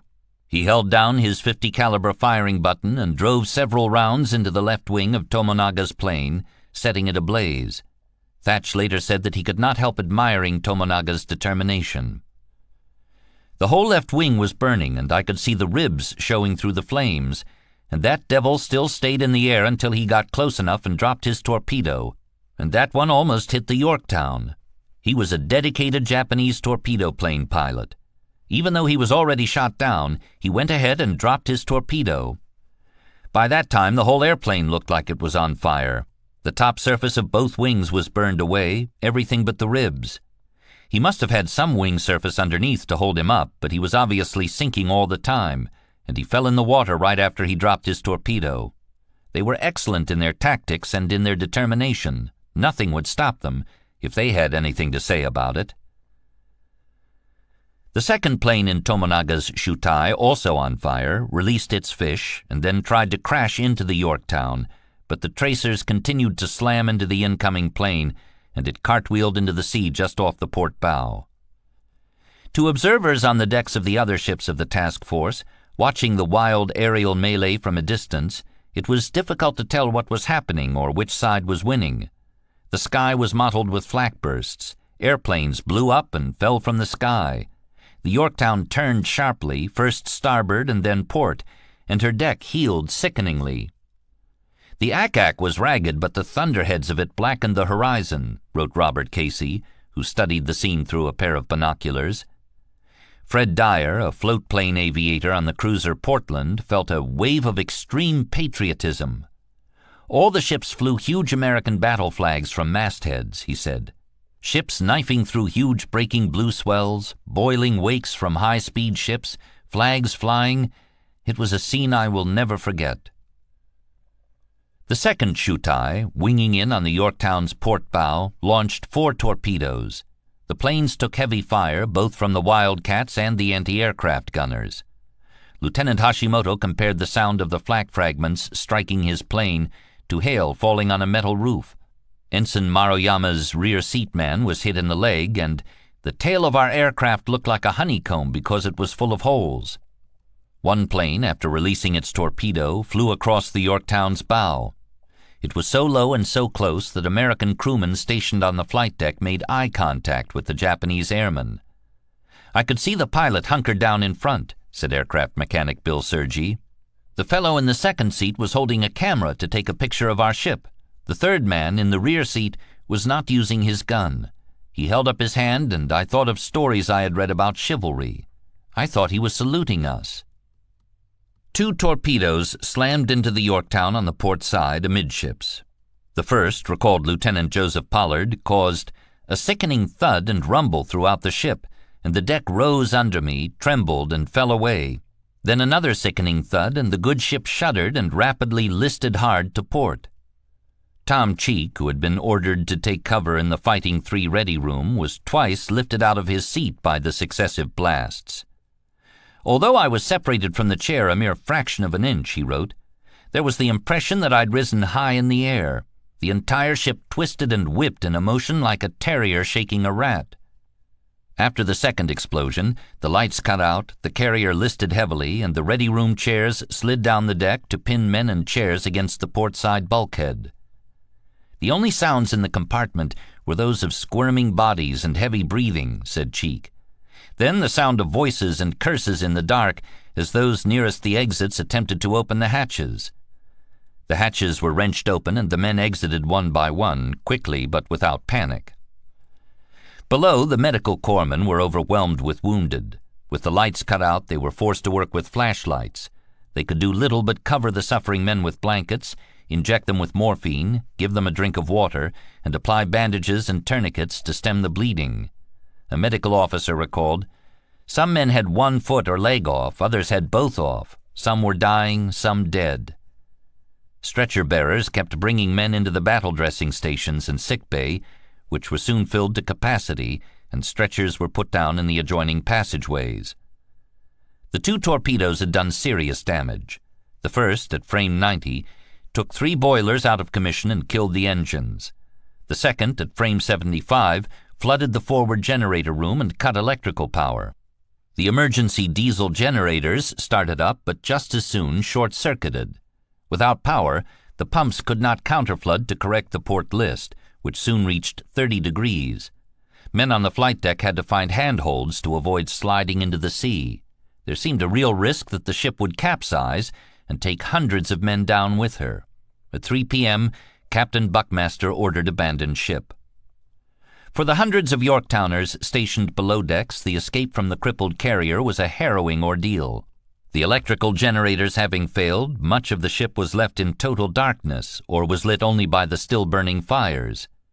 The decks were canted as steeply as the roof of a house, and men had to look for hand and footholds as if they were mountaineers, but the steel surfaces were so hot in places that they could not be touched by bare skin, and the climbers wrapped their hands with clothing or rags. The journey took them through a labyrinth of scuttles and ladders, with the voices of shipmates calling through the darkness to guide them. By all accounts, the crew behaved with great courage and self-possession, keeping their heads and working together. They made way for the medical corpsmen, who carried the wounded men out on wire mesh stretchers. Emerging onto the steeply sloping hangar deck, they took in a scene through the shimmering heat haze, the twisted, blackened wrecks of aircraft, the grisly remains of slaughtered sailors. Lining up in orderly fashion to go down the knotted lines into the sea, they left their shoes in neat rows, as if they intended to return. The sharp list of the deck was unnerving. At long intervals the ship would roll slowly to port, said Cheek, a few degrees at the most, yet each roll to port seemingly increased the angle of list in that direction. Scanning the faces of those around me, it was obvious the thought of capsizing was on everyone's mind. Hundreds of men needed to go over the side, but there were only half a dozen knotted lines. Some jumped. Many went into cargo nets, which were then lowered gently into the sea. Stretchers were winched down into the whaleboats to be taken to the supporting ships of the screening force. The torpedoes had punctured the Yorktown's fuel tanks, and the sea around the ship was covered with a 4-inch layer of bunker oil. Swimmers were pushed back against the Yorktown's hull by wind and waves. As each wave broke over my head, oil and gas vapors burned my eyes and nose, making it difficult to breathe, photographer's mate Bill Roy recalled. I was covered with bunker oil. Some sailors swallowed oil and water, then vomited trying to hang on. Wind and waves kept all of us against the rough side of the steel hull, which was tearing at our skin. It was difficult to get away. We were all afraid the Yorktown would roll over, sink, and take us down. Whaleboats and destroyers moved in to rescue the swimmers. When the boats were filled to capacity, they towed lines behind them with life jackets tied to the lines at intervals and towed dozens of floating men to the ships, where they piled into the cargo nets. As the rescued sailors fell, dripping and exhausted, to the decks of the cruisers and destroyers, each was given a cursory examination. If no medical treatment was needed, he was given a cup of coffee with the order, "Drink this." Fireman First Class Herman A. Kelly was hauled aboard a destroyer, the Benham.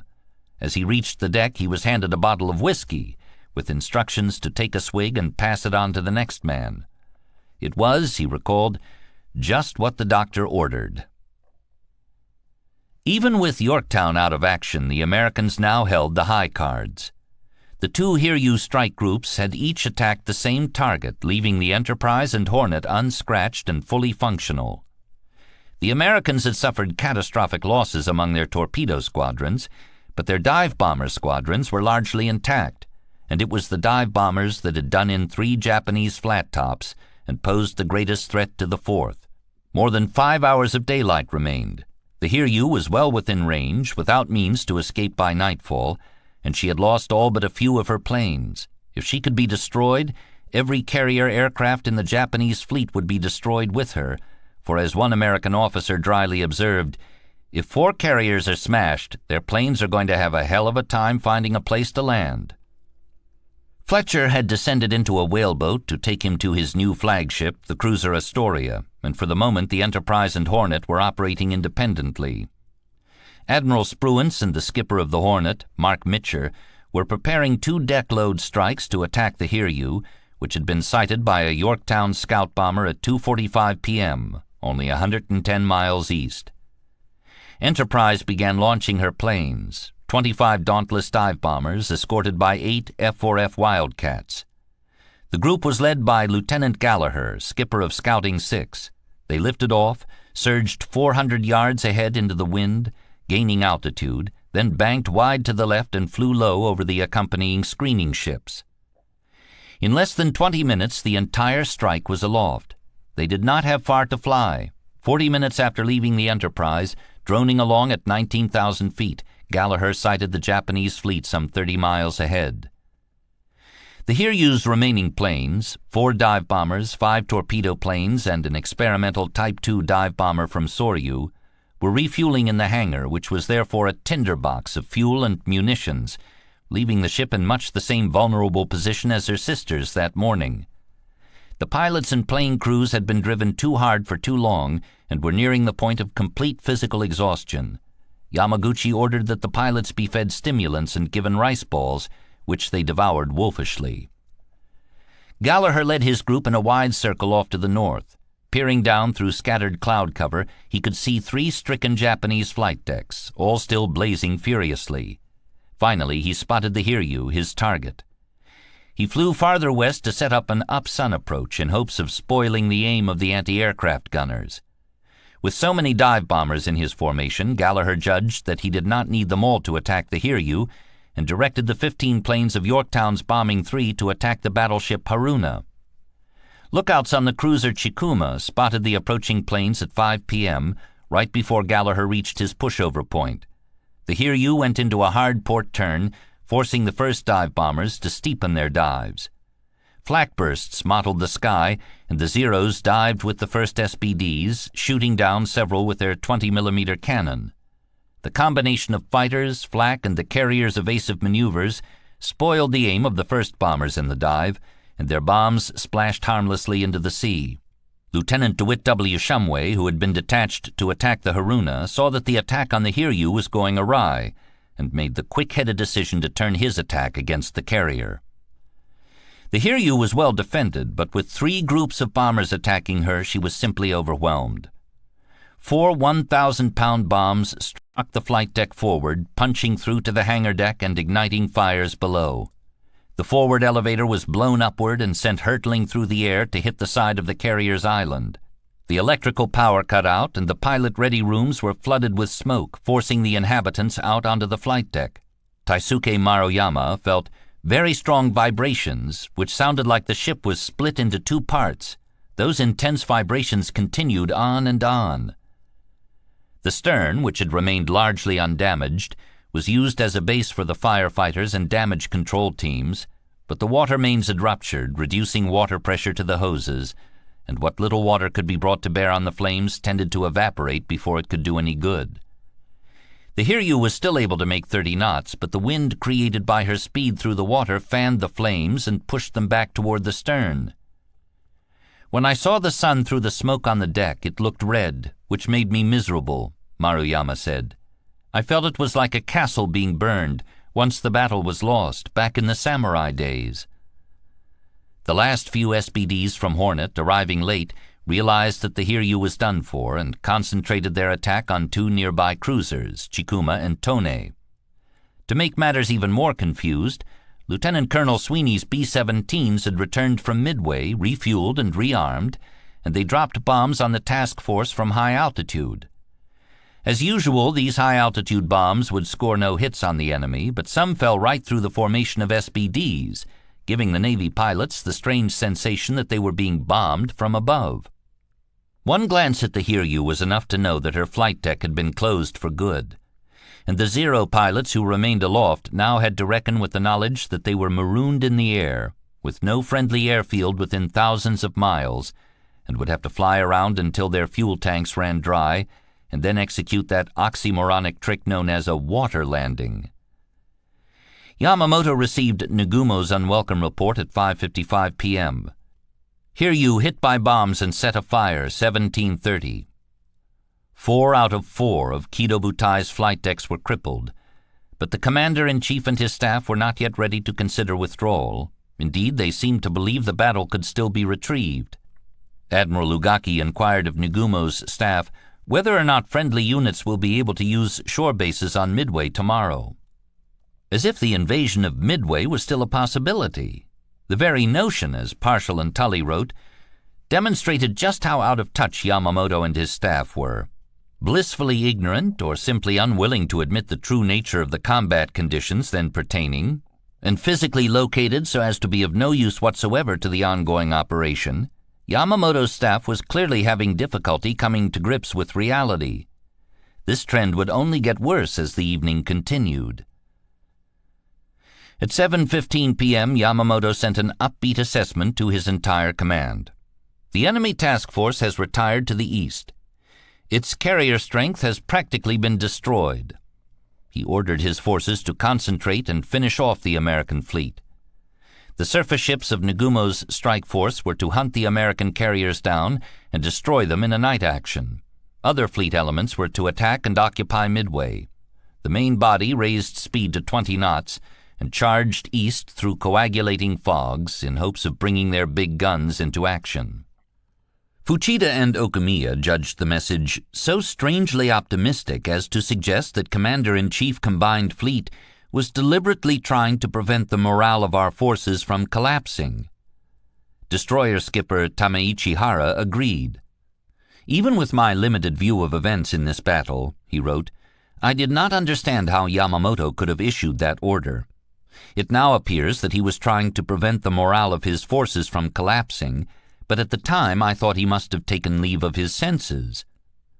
Yamamoto's staff was slightly manic, with jangled nerves and bloodshot eyes, and apparently no man wanted to be the first to warn that the Americans could use their now absolute air supremacy to wipe out the remnants of the Japanese fleet. Ensign George Gay, lone survivor of Torpedo 8, treaded water in the midst of the Japanese task force. He concealed his head under a float cushion whenever a ship came near, and rejoiced as he watched the enemy carriers burn. Gay, a Texan, compared the Soryu to a very large oil field fire, if you've ever seen one. The fire coming out of the forward and aft end of the ship looked like a blowtorch, just roaring white flame and the oil burning, I don't know how high, and just billowing, big red flames belching out of this black smoke. The stricken carriers would burn for a while and blow up for a while, and I was sitting in the water hollering, "Hooray! Hooray!" Firefighting efforts persisted on all 4 carriers, to varying degrees, but in every case the fires steadily prevailed.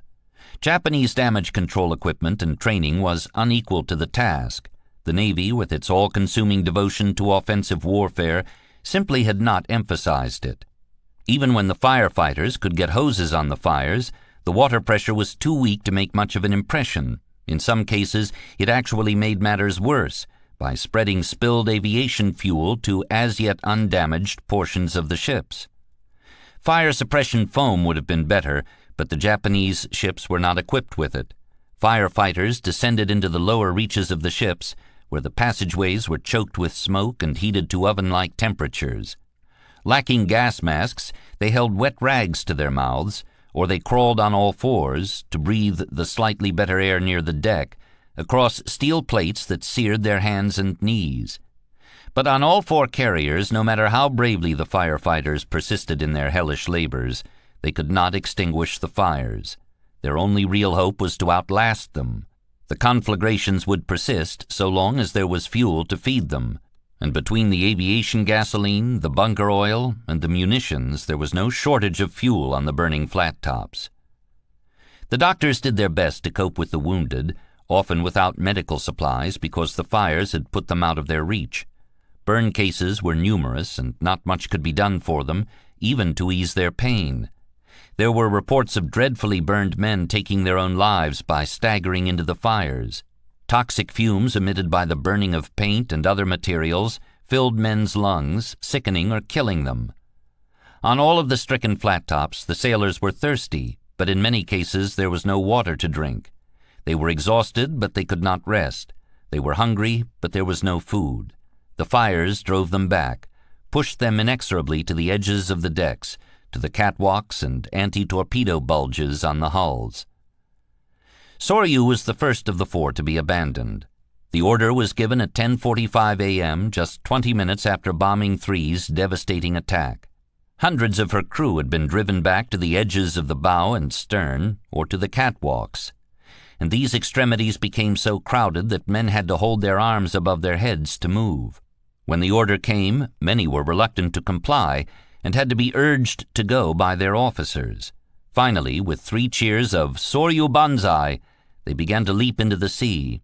It was a long drop, about 35 feet, but they felt the heat radiating from the fires, and their mates pushed from behind. Each man hit the sea hard, feet first, and was yanked back to the surface by his vest. He then had to swim away from the ship as quickly as he could to avoid being struck by the jumpers dropping from overhead. On the Kaga, fires ranged out of control, and the surviving crew retreated to the edges of the flight deck.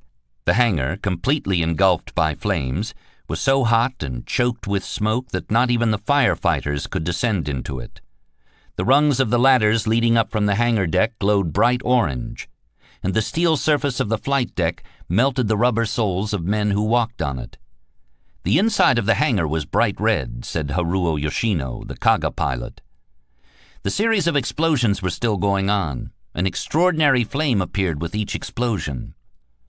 The carrier's last remaining electrical power was lost for good by 1 p.m. At 4:40 p.m., when it was abundantly clear that nothing could be done to save the ship, Commander Takahisa Amagai, the senior surviving officer, ordered all survivors into the sea. Most men leapt 30 or more feet into the oily sea and clung to oil-soaked debris until they could be picked up by one of the circling destroyers. Conditions on the Akagi were somewhat more manageable, and her crew labored mightily in hopes of saving her. At noon, with her fires still raging, her engines unexpectedly came back to life, and she surged ahead at low speed. But her rudder had been jammed to starboard by a near miss, and she could only travel in a wide clockwise pattern. The damage control parties managed to set up a pump on the bow and get it working, but the water pressure was pitiful and did little good. By 1:50 p.m. the engines had failed again, leaving the ship dead in the water. An hour later, a powerful explosion in the hangar deck caused the entire ship to shudder as if she was trying to tear herself apart. Lieutenant J.G. Kyoto Furuta recalled that the Akagi did not seem to be in her death throes, but her flight deck amidships was glowing bright red. The crew fought on valiantly, but at 6 p.m., with the numbers of dead and wounded multiplying, Captain Aoki concluded that the cause was lost and ordered abandon ship.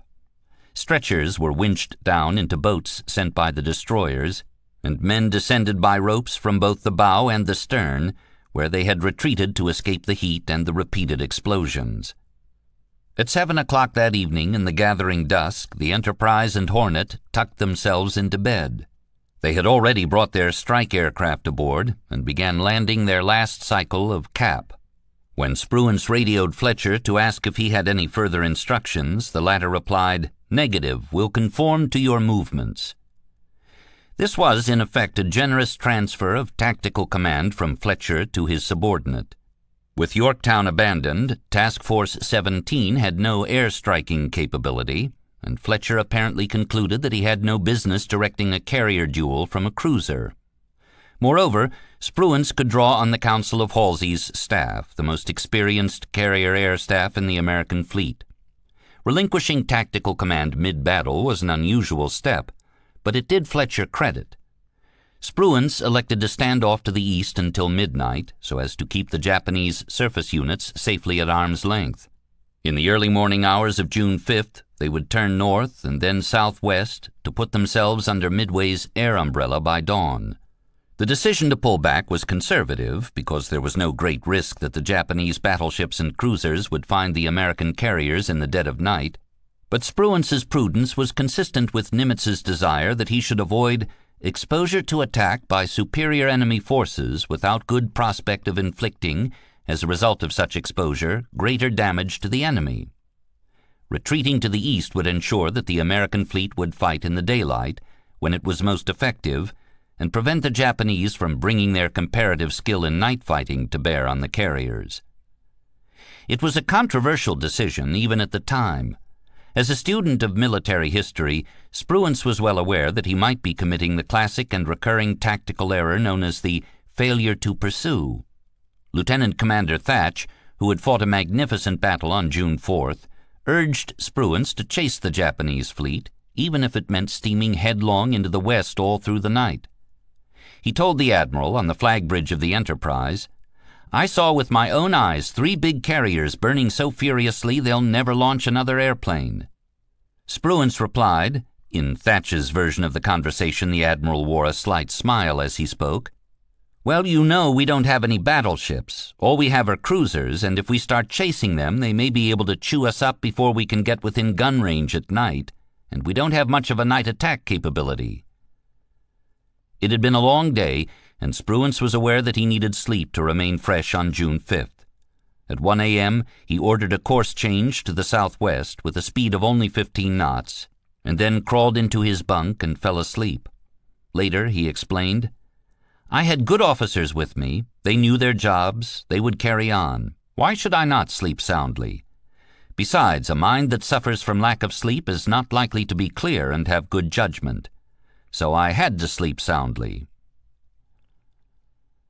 The 4 Japanese carriers blazed into the night, but none had been struck by a torpedo, leaving their hulls intact beneath their water lines.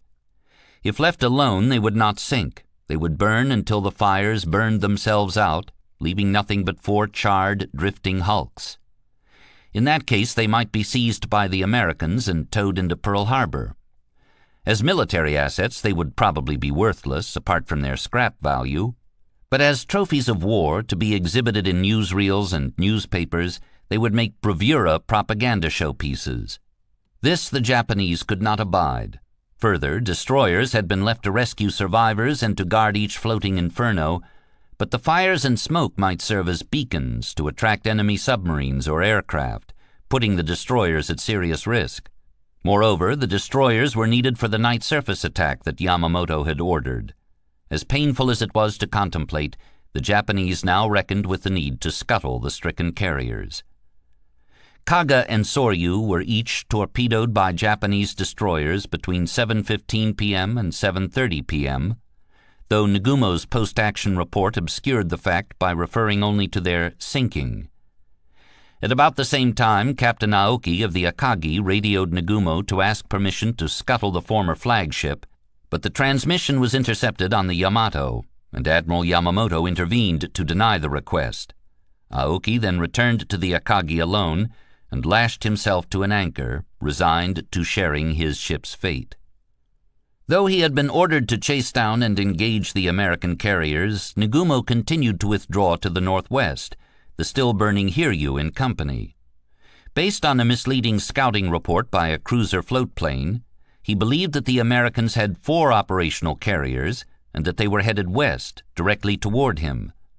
He reported as much to Yamamoto at 9:30 p.m. But Nagumo's transmission was received on the bridge of the Yamato with surprise and disgust. Other scouting reports, to which Nagumo was not privy, had correctly reported that the Americans were withdrawing to the east. Yamamoto's staff was quick to blame Nagumo for the loss of the Japanese carriers, though he had acted according to the battle plan. Ugaki thought Nagumo's decision to withdraw was entirely passive and should be corrected by a strong lashing order of the Supreme Command. Yamamoto placed Admiral Kondo in tactical command of the pending operation, a humiliation from which Nagumo never recovered. Kondo was directed to rally all available surface forces, form a battle line, and chase the American carriers into the east. With luck, they would meet the enemy in a pitched battle sometime after 1 a.m. Nagumo appears to have simply ignored the order and kept the remnants of Kido Butai on a northwesterly course. Within 2 hours, however, doubts crept into Yamamoto's mind. Dawn was drawing steadily closer, and with it the prospect of devastating air attacks on his remaining forces. No new enemy contact reports arrived. Was he sending the fleet into a trap? All the senior staff officers had gone sleepless for the better part of 24 hours. Fatigue and stress were taking a toll on the decision-making capabilities of the Japanese High Command. None wanted to acknowledge defeat, but the danger of further crippling losses weighed more heavily on their minds as the night progressed. Ugaki judged that there was little prospect of challenging the enemy with a night engagement before dawn, and worried that the continued pursuit with daylight approaching risked bringing the situation after dawn beyond control. They had ordered Kurita's cruisers to bombard Midway Atoll without air cover, but it was clear that the cruisers would have to contend with Midway's still formidable air forces before coming within 200 miles of the islands. The hunters would become the hunted. At 12:15 p.m. on June 5th, Yamamoto ordered Kurita to turn his cruisers around and retreat to the west. He instructed Kondo and Nagumo to reverse course and fall in with the main body. Plainly, these orders amounted to a declaration of defeat and must be followed by a general retreat back to Japan. But the staff, passing through the stages of grief, could not bring themselves to admit it to themselves or each other. "Everyone inwardly recognized that we were defeated," wrote Fuchida and Okumiya. Yet not a single member of the staff proposed suspension of the operation. Instead, they desperately cast about for a way to salvage something from the defeat. They were like drowning men grabbing at straws. Commander Yasuji Watanabe proposed bringing the light carriers down from the Aleutians and reinforcing their small air groups with cruiser and battleship float planes. With luck, he said, they might inflict enough punishment on the American carriers to reduce the risk of a surface engagement. Captain Kuroshima proposed throwing all available surface units against Midway Atoll in hopes of knocking out the runways and destroying the island's defenses. Yamamoto and Ugaki listened to these desperate ploys, but rejected them with increasing vehemence. They were likely only to multiply the losses the combined fleet had already suffered. Inevitably, the officers turned to shogi metaphors. "You ought to know," Yamamoto scolded Watanabe, "that of all naval tactics, firing one's guns at an island is considered the most stupid." He added, "In shogi, too much fighting causes all-out defeat. One can lose everything." Ugaki agreed, observing that the staff officers ought to have known the absurdity of attacking a fortress with a fleet. Yamamoto sealed his decision to withdraw with a bald statement. "This battle is almost coming to an end." Watanabe, chastened, left the bridge and returned with a draft order calling for a general retreat. Yamamoto glanced at it and gave his approval. Des Op Ord number 161 was radioed to all commands at 2:55 a.m. 1. The Midway operation is cancelled. 2. The main body will assemble the Midway invasion force and the 1st Carrier Striking Force, less Hiryu and her escorts, and the combined forces will carry out refueling during the morning of 6 June at position 33 degrees north, 1700 east. 3. The screening force, Hiryu and her escorts and Nishin will proceed to the above position. 4. The transport group will proceed westward, out of range of Midway-based planes. One of the officers on Yamato's bridge, with tears streaming freely down his face, asked what would become of Akagi. She was immobilized and burning. She could not be towed nor travel under her own power. No one on the Yamato was yet aware that the Kaga and Soryu had been scuttled, and the prospect of firing Japanese torpedoes into the flagship of Kido Butai was terrible to contemplate. Captain Kuroshima exclaimed, "We cannot sink the Emperor's warships with the Emperor's own torpedoes." His passionate outcry silenced the bridge, Watanabe recalled, as virtually all the members of Yamamoto's staff choked and stopped breathing. Yamamoto, a former skipper of the Akagi, was not unmoved. But there was no other alternative, he quietly replied. To allow her to fall into enemy hands was unacceptable. He added, I was once the captain of the Akagi, and it is with heartfelt regret that I must order that she be sunk. I will apologize to the Emperor for the sinking of Akagi by our own torpedoes. The message went out to Nagumo at 3:50 a.m.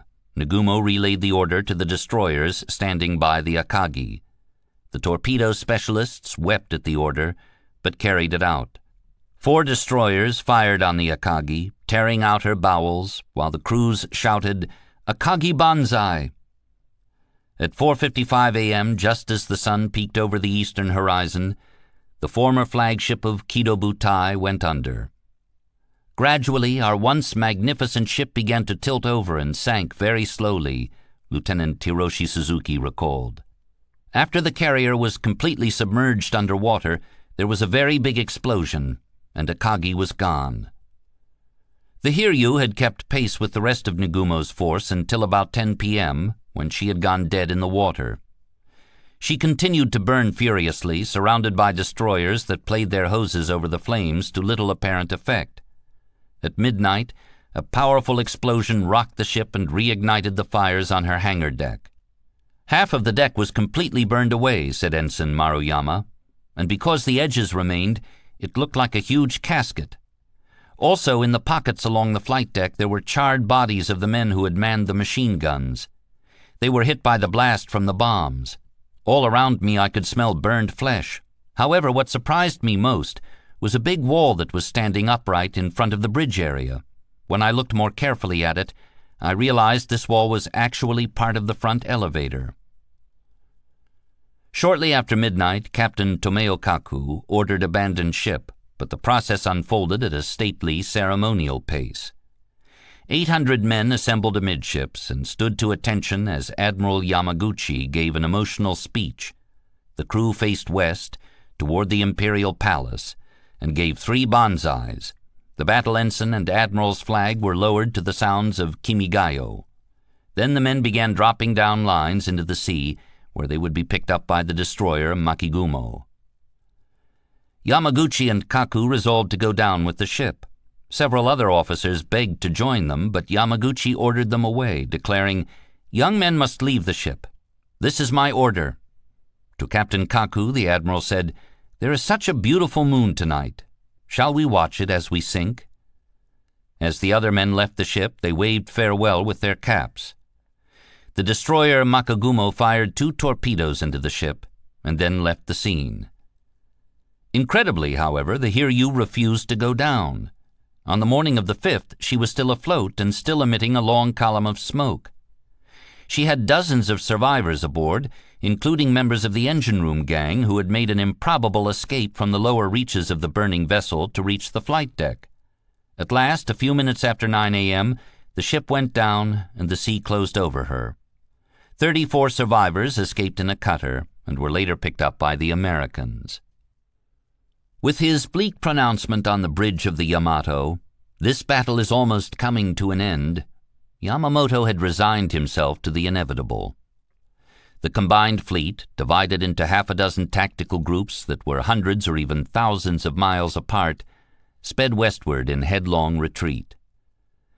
Dispossessed of air cover, the fleeing Japanese fleet units could expect to be pursued and assailed by enemy aircraft, and their overriding concern was to escape without further losses. The most vulnerable were the 4 cruisers of Admiral Kurita's Cruiser Division 7, as they had drawn to within 50 nautical miles of Midway before receiving Yamamoto's order to reverse course and make good their escape. At 2:15 a.m. on June 5th, they were sighted and tracked by an American submarine, the Tambor. Shortly thereafter, the submarine was in turn spotted by lookouts on the cruiser Kumano. The reported contact threw the Japanese column into confusion. Kumano signaled a starboard turn to avoid a torpedo attack, but the 3rd cruiser in the column, the Mikuma, turned too sharply and collided with her sister, the Mogami. Both ships exceeded 13,000 tons and were traveling at better than 25 knot speed. The forces brought into play by the collision were spectacular and catastrophic. Mogami's bow caved in and was folded over at right angles to the port side, all the way back to the No. 1 turret. The damage shortened the hull by a full 40 feet. Somehow her engineers were able to get her underway at much reduced speed. Mikuma trailed oil from a ruptured fuel tank, but her wounds were far more manageable. 2 destroyers, Arashio and Asashio, were left behind to escort the damaged cruisers, while the rest of Kurita's force surged ahead. At dawn on the 5th, the cripples were still within air-striking range of Midway. A PBY flew overhead and reported the contact as 2 battleships on a heading of 264 degrees. The cruisers were subjected to heavy air attack from the remaining squadrons at Midway, including 6 SBD Dauntless dive bombers and 6 SB-2U Vindicators of VMSB-241, and later a squadron of 8 Army B-17s. None of these attacks scored a hit, but one of the Vindicators, damaged by anti-aircraft fire, crash-dived on the Mikuma and struck a glancing blow on the ship's rear turret. Mikuma survived and limped westward. Task Force 16 stayed close to Midway on June 5th, in case a new Japanese attack on the atoll developed. Spruance did not receive definite confirmation that the Japanese were in general retreat until late morning, and by that time the Enterprise and Hornet were socked in by fog, and flight operations were suspended.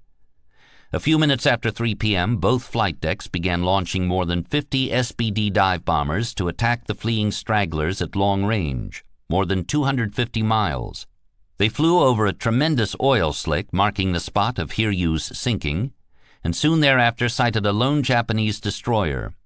That ship, the little 2,000-ton Tanikaze, had already been attacked by 4 Midway-based B-17s, whose bombs had, as usual, missed. She now endured the concentrated attentions of 4 different squadrons of SBDs, VB-3, VB-6, VS-6, and VS-5.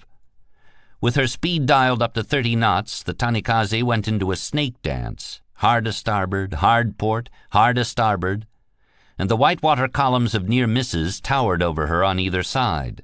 20-year-old signalman Masashi Shibata leaned out of a window on the bridge and watched the Dauntlesses as they rolled into their dives. He shouted, "Enemy bomber right," or "Enemy bomber left." The skipper, Commander Motoi Katsumi, relayed instructions to the helmsman. Near misses killed several of her crew, but the Tanikaze somehow managed to avoid taking a single direct hit. Later, after sunset, she was attacked by 5 more B-17s from Midway. Altogether, she dodged some 90 bombs, one of the most extraordinary escapes in the entire war. The Enterprise and Hornet SBDs turned back in failing light to follow their carriers' YE homing beacons home. On June 6th, the 3rd and final day of the Battle of Midway, Spruance resolved to make a last all-out attempt to finish off the Mogami and Mikuma. At daybreak, Task Force 16 launched 18 Dauntlesses to fly long search missions to the west. At 6:45 a.m., one such plane discovered the 2 damaged cruisers and 2 accompanying destroyers.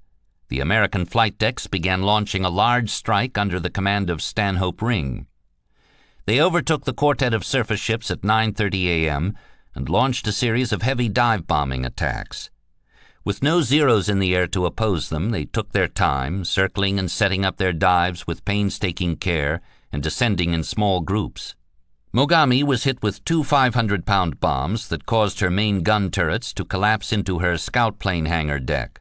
Mikuma was hit at least 5 times and suffered 2 near misses, bringing her to a dead stop.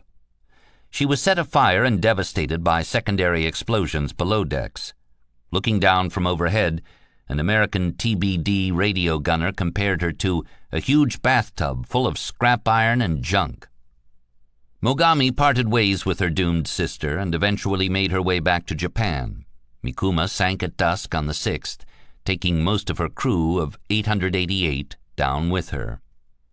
With a long return flight ahead of them, many of the American planes would again stagger back to Task Force 16 with night falling and fuel tanks running dry. At Spruance's order, the Enterprise and Hornet turned on their searchlights to guide the wayward planes home.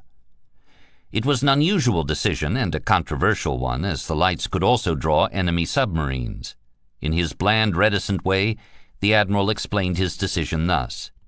If planes are to be flown so late in the day that a night recovery is likely, and if the tactical situation is such that the commander is unwilling to do what is required to get the planes back safely, then he has no business launching the attack in the first place. The returning planes arrived in small groups, descending through heavy overcast, and entered the landing circles as the band of orange light across the western horizon faded to darkness. The scene was reminiscent of a summer storm on a lake, wrote Ensign Mears, with the warm buffeting wind, the darkening clouds, and the lightning stabs of light into the night. Ensign Roy G. of the Hornet had never trained for a night landing, and doubted he could do it safely. He spied a carrier's lights in the distance and followed the tail lights of his squadron leader's aircraft into the landing circle. G. kept his head, mechanically ticking off the items on his checklist. Wheels down and locked, flaps down, tailhook extended. As he flew the downwind leg of his approach, he made out the illuminated tips of the wands held by the landing signal officer, but could not see the LSO himself. Making his final turn, he received a cut and snagged the third arresting wire. Only after climbing out of his cockpit did he realize he had landed on the Enterprise, having mistaken her for the Hornet. For 2 nights and a day, the abandoned Yorktown drifted and burned. Admiral Fletcher and the remaining units of Task Force 17 had followed Spruance east, then west, leaving a lone destroyer, the Hughes, to stand by the crippled flat top. The captain of the Hughes had been ordered to torpedo the Yorktown if the Japanese fleet should appear on the horizon. Under no circumstances would she be permitted to fall into enemy hands. But Fletcher had not entirely given up on his former flagship. As long as she floated, there was hope of bringing her back into Pearl Harbor, and the admiral had summoned a tug for that purpose. With the Japanese fleet in retreat, there seemed a real possibility that she could be saved. On the morning of June 6th, Captain Buckmaster assembled a 170-man salvage team and reboarded his blacked-out ship. The Yorktown was listing heavily to port, so heavily, indeed, that Buckmaster's party could step directly from the gunnels of the motor launches onto the hangar deck, which was normally 25 feet above the sea. One sailor recalled, "It was weird to see all those pairs of shoes lined up around the hangar deck, some with cigarettes and matches, even a wristwatch, as though they were coming back soon." The oil-smeared deck sloped as steeply as the roof of a house. Without electrical power, the lower reaches of the ship were lit only by firelight. The men inched down the ladders, probing ahead with the beams of their flashlights, as if descending into a cave. They shouted, but no one answered. Apparently no survivors had been left aboard the Yorktown when she was abandoned 2 days earlier. The men got to work stamping out the fires and restoring power to the ship. Everything that could be removed from the upper decks was thrown over the side, the 5-inch guns on the flight deck, the spare aircraft stowed overhead on the hangar deck. The destroyer Hammond came close alongside to provide water, electrical power, and foamite. At Buckmaster's order, the Yorktown's starboard fuel tanks were counterflooded with water from the Hammond's fire hoses. Gradually, the list diminished until the Yorktown was nearly on an even keel. Buckmaster presided over a burial service for 35 men who had been killed in the action of June 4th and had been left on the deck, covered with canvas sheets. By 1 o'clock in the afternoon, all remaining fires had been extinguished. A minesweeper, the Vireo, had managed to secure a tow line to the bow and was towing the carrier through the water at about 3 knots. Suddenly there was hope. Perhaps she might be brought into Pearl in one piece. Several more screening destroyers circled protectively at a distance of 2,000 yards. But the column of smoke trailed by the stricken flat top had attracted a stalker, Japanese submarine I-168, commanded by Lieutenant Commander Yahachi Tanabe. Tanabe approached skillfully and with great audacity, slipped beneath the destroyer screen undetected, and raised his periscope to discover that he was ideally positioned for a close-range attack on the Yorktown's starboard beam. At 1:36 p.m., I-168 launched 4 torpedoes. At that range, fired on a target that was nearly dead in the water, they could hardly miss. One torpedo hit the Hammond, 2 more passed under the Hammond's keel and detonated against the hull of the luckless Yorktown. The 4th fish narrowly missed both ships astern. The Hammond's lookouts spotted the incoming torpedo tracks. All at once, the destroyer's 20mm guns opened up, her alarms sounded, and men on her decks rushed to cut away all the lines, cables, and hoses connecting her to the Yorktown.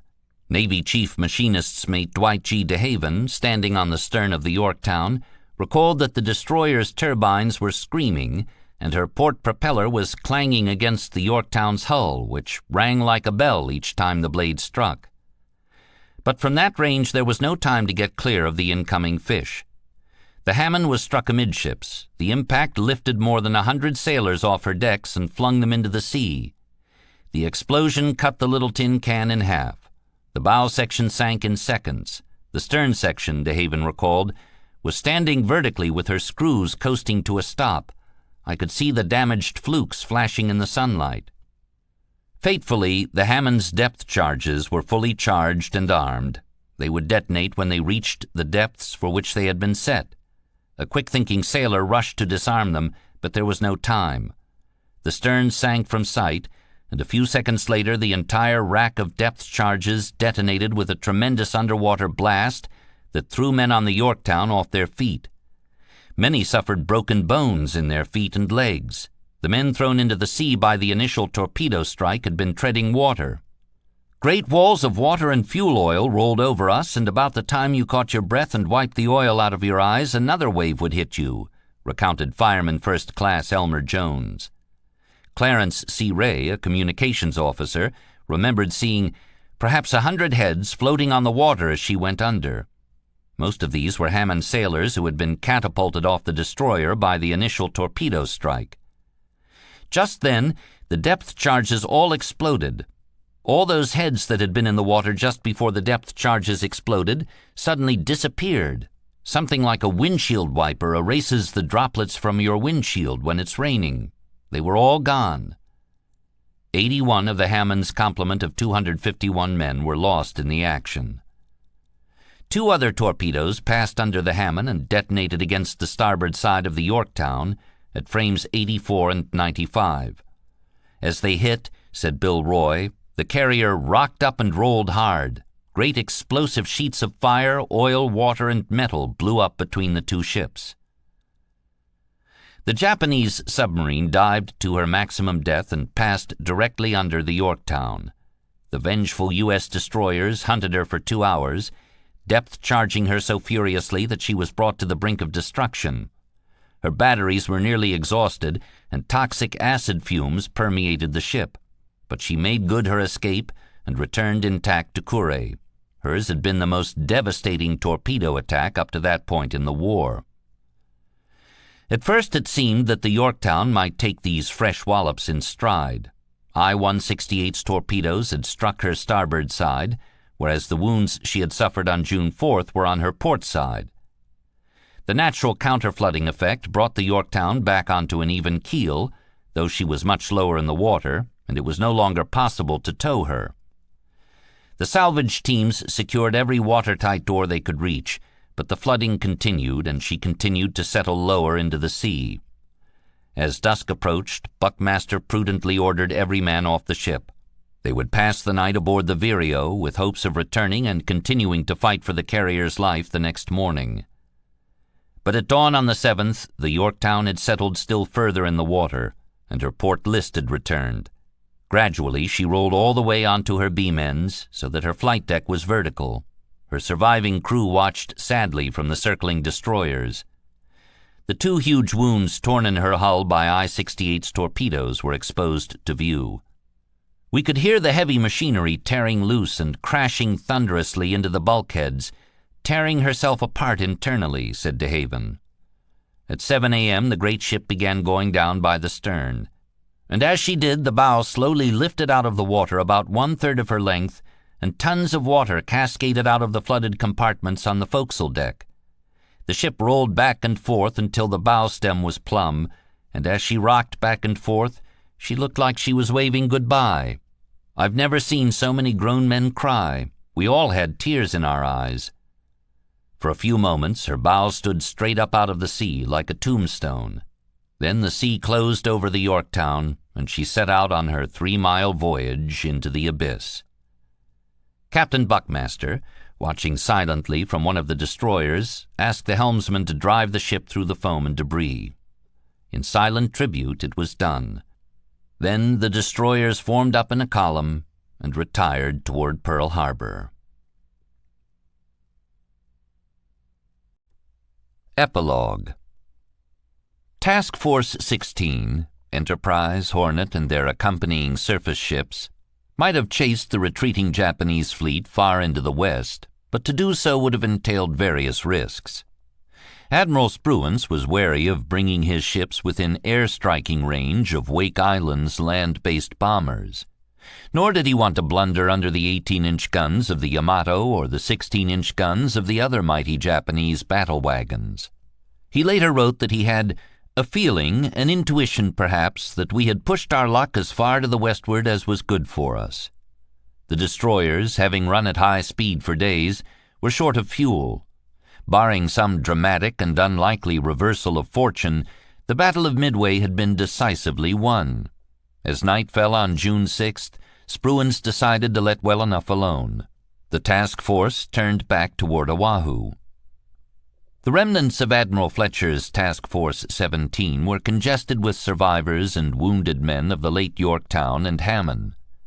These ships retired toward Pearl Harbor at high speed to foil enemy submarines, but with their engines dialed up to 25 knots, the destroyers shuddered violently and unremittingly, causing the wounded men terrible agony. The worst casualties were those who had been caught in the water when the Hammond's depth charges exploded. Many died during the 3-day passage back to Oahu and were buried at sea. When they were ready to send one over, an injured sailor on the destroyer Benham recalled, they would blow a whistle and everyone was supposed to come to attention. My stretcher-bearers set me down right in line with the dead bodies. I let them know I was still alive. When the doctors cut open some of the dead, in order to see what they were dealing with, they discovered that the intestines were perforated with tiny holes, as if filled with buckshot. They had won the battle, that much the American officers and sailors understood, but they did not yet know the dimensions of their victory, and whatever elation they felt was tempered by uncertainty, disorientation, sorrow, and exhaustion. In his journal, Robert Casey observed that the whole story of the Battle of Midway would not be told for some time to come. This was a cataclysm observed by tens of thousands of eyes, and yet a spectacle that no man saw, he wrote. Hundreds of men brought back their little bits of it, bits that sometimes fitted together and sometimes didn't, to make the mosaic in which we may one day see the picture of what happened at Midway. Ensign Mears, one of the few survivors of Torpedo 8, he had not been assigned to fly, recalled that the Hornet aviators tried to collate their experiences into a coherent account, but there remained many questions that none could answer. Bit by bit, as one fits pieces into a jigsaw puzzle, we learned from one individual and another, by rumor and hearsay, what squadrons had attacked what objectives and the results. They knew nothing of what had happened to the defenders on Midway itself, or in the Aleutians, or what the Army airmen had achieved. What did it all mean? What was the relative significance of these events? No one could say with confidence. Every carrier aviator knew, as a matter of cold statistical fact, that his profession was among the most dangerous in the Navy. From the earliest stages of their flight training, and many times since, they had been warned that they would lose friends and squadron mates. But the irrevocable finality of death, as one young dive bomber pilot put it, came as a terrible shock. There was never a body to bury. The slain airmen were simply never seen again. Their deaths were potently symbolized by the rows of empty chairs in the carrier ready rooms. The reaction of the pilots to the annihilation of their comrades was one of bewilderment, wrote Mears.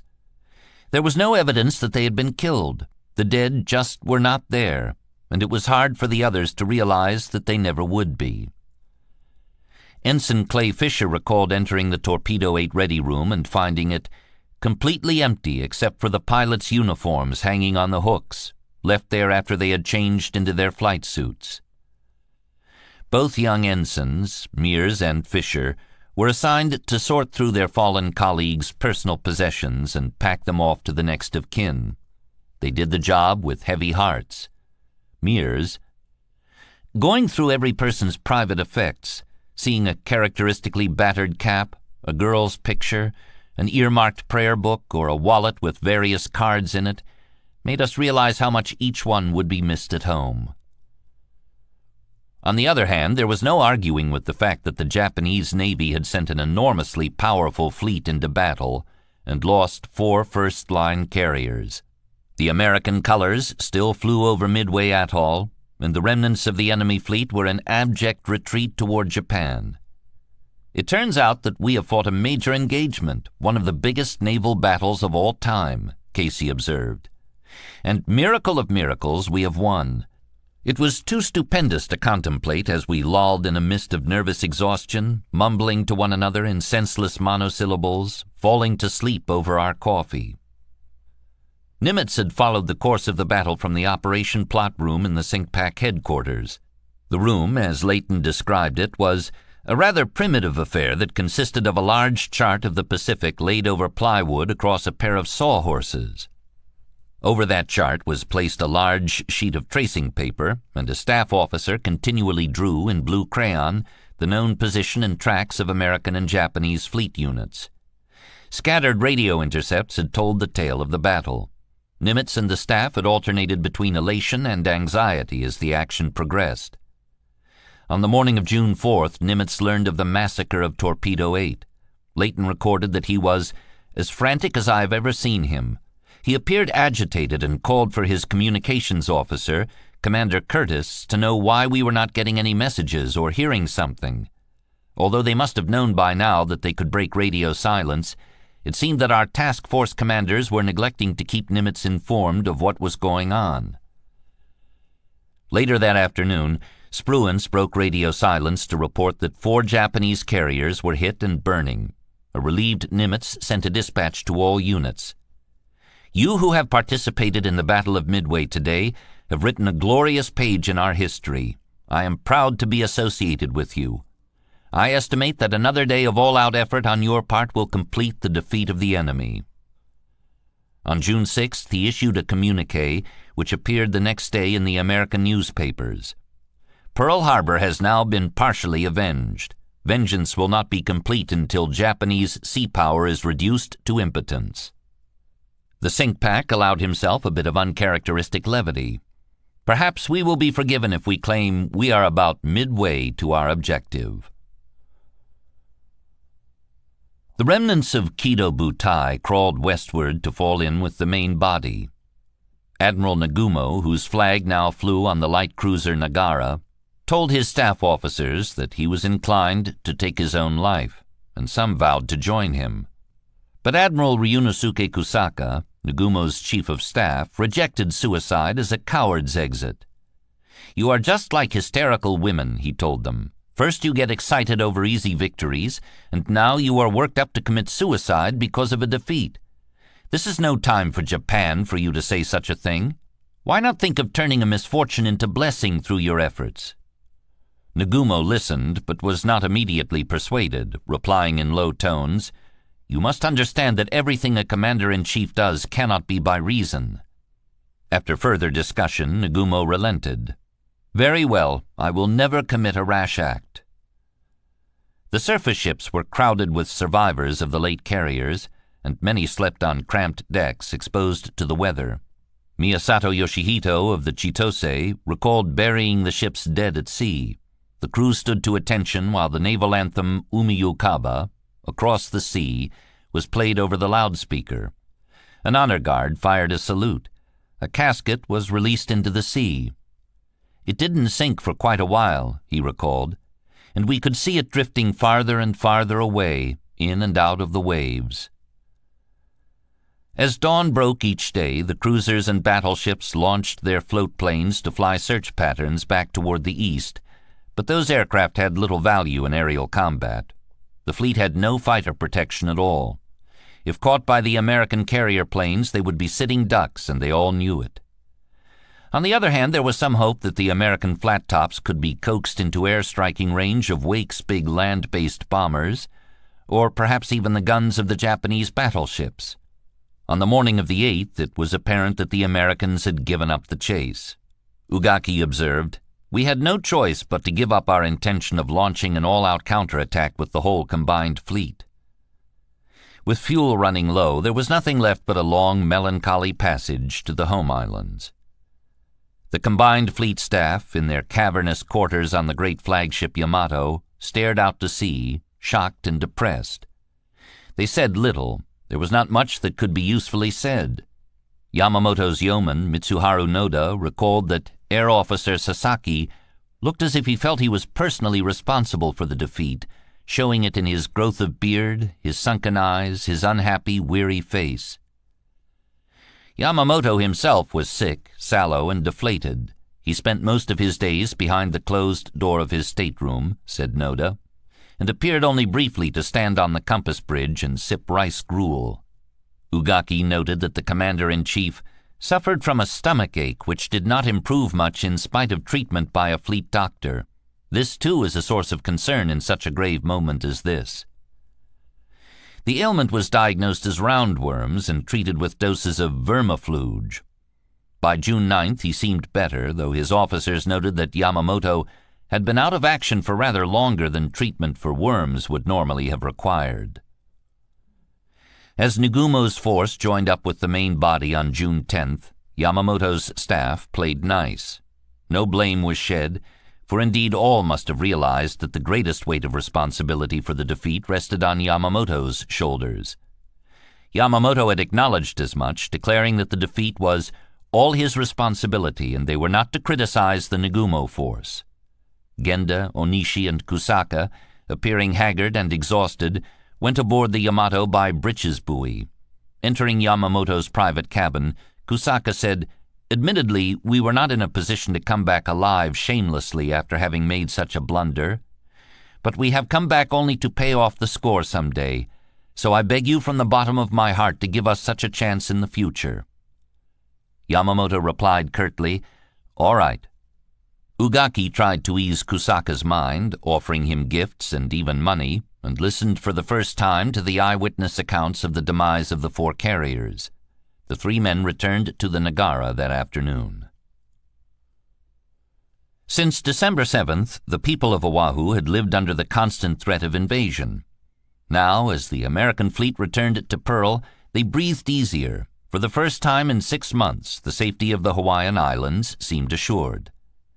Nimitz often went down to the wharves to greet returning ships. As the Enterprise and Hornet slid into their berths, the carrier air crews left their ships and checked into the Royal Hawaiian or the Moana Hotel, both on Waikiki Beach, which had been commandeered for officers R&R.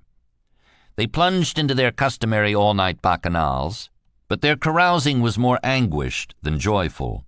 Some young men wept drunkenly for their dead friends. Others brawled or vandalized hotel property. The MP's shore patrol and hotel detectives were harassed at every turn. The routine of the returning airmen for the next few nights consisted of their tramping from room to room hunting for liquor, talking, arguing, fighting, and breaking the furniture, Mears recalled. Some few were feeling tender enough to want to find a girl, but for the most part their emotions were released in being just as mean as they could. I saw 2 boys who were good friends beating each other in the face with their fists, not trying to duck or box, until they both had black eyes and were crimson with blood. Another pilot tried to throw his smaller friend out of a window. The aviators were infuriated by press reports wrongly crediting the Army Air Forces with sinking the Japanese carriers. When airmen of the 2 services met in Honolulu, hard words were exchanged and in some cases fisticuffs. Not until after the war would it be conclusively established that Navy dive bombers had done all of the damage to the Japanese fleet. In Washington, on June 7th, reporters filed into a naval headquarters conference room to be briefed by Admiral King. It was King's first press conference since the start of the war. "In comparison with the losses of the enemy," he said, "United States losses are inconsiderable." He admitted that it was not yet clear what was happening in the Aleutians, partly because heavy fog had limited contact with enemy forces. A reporter asked if it was true that the Japanese had hurled their entire navy into the conflict. Perhaps not everything, but the bulk of it. One of their methods of doing things is not to send a boy to do a man's job.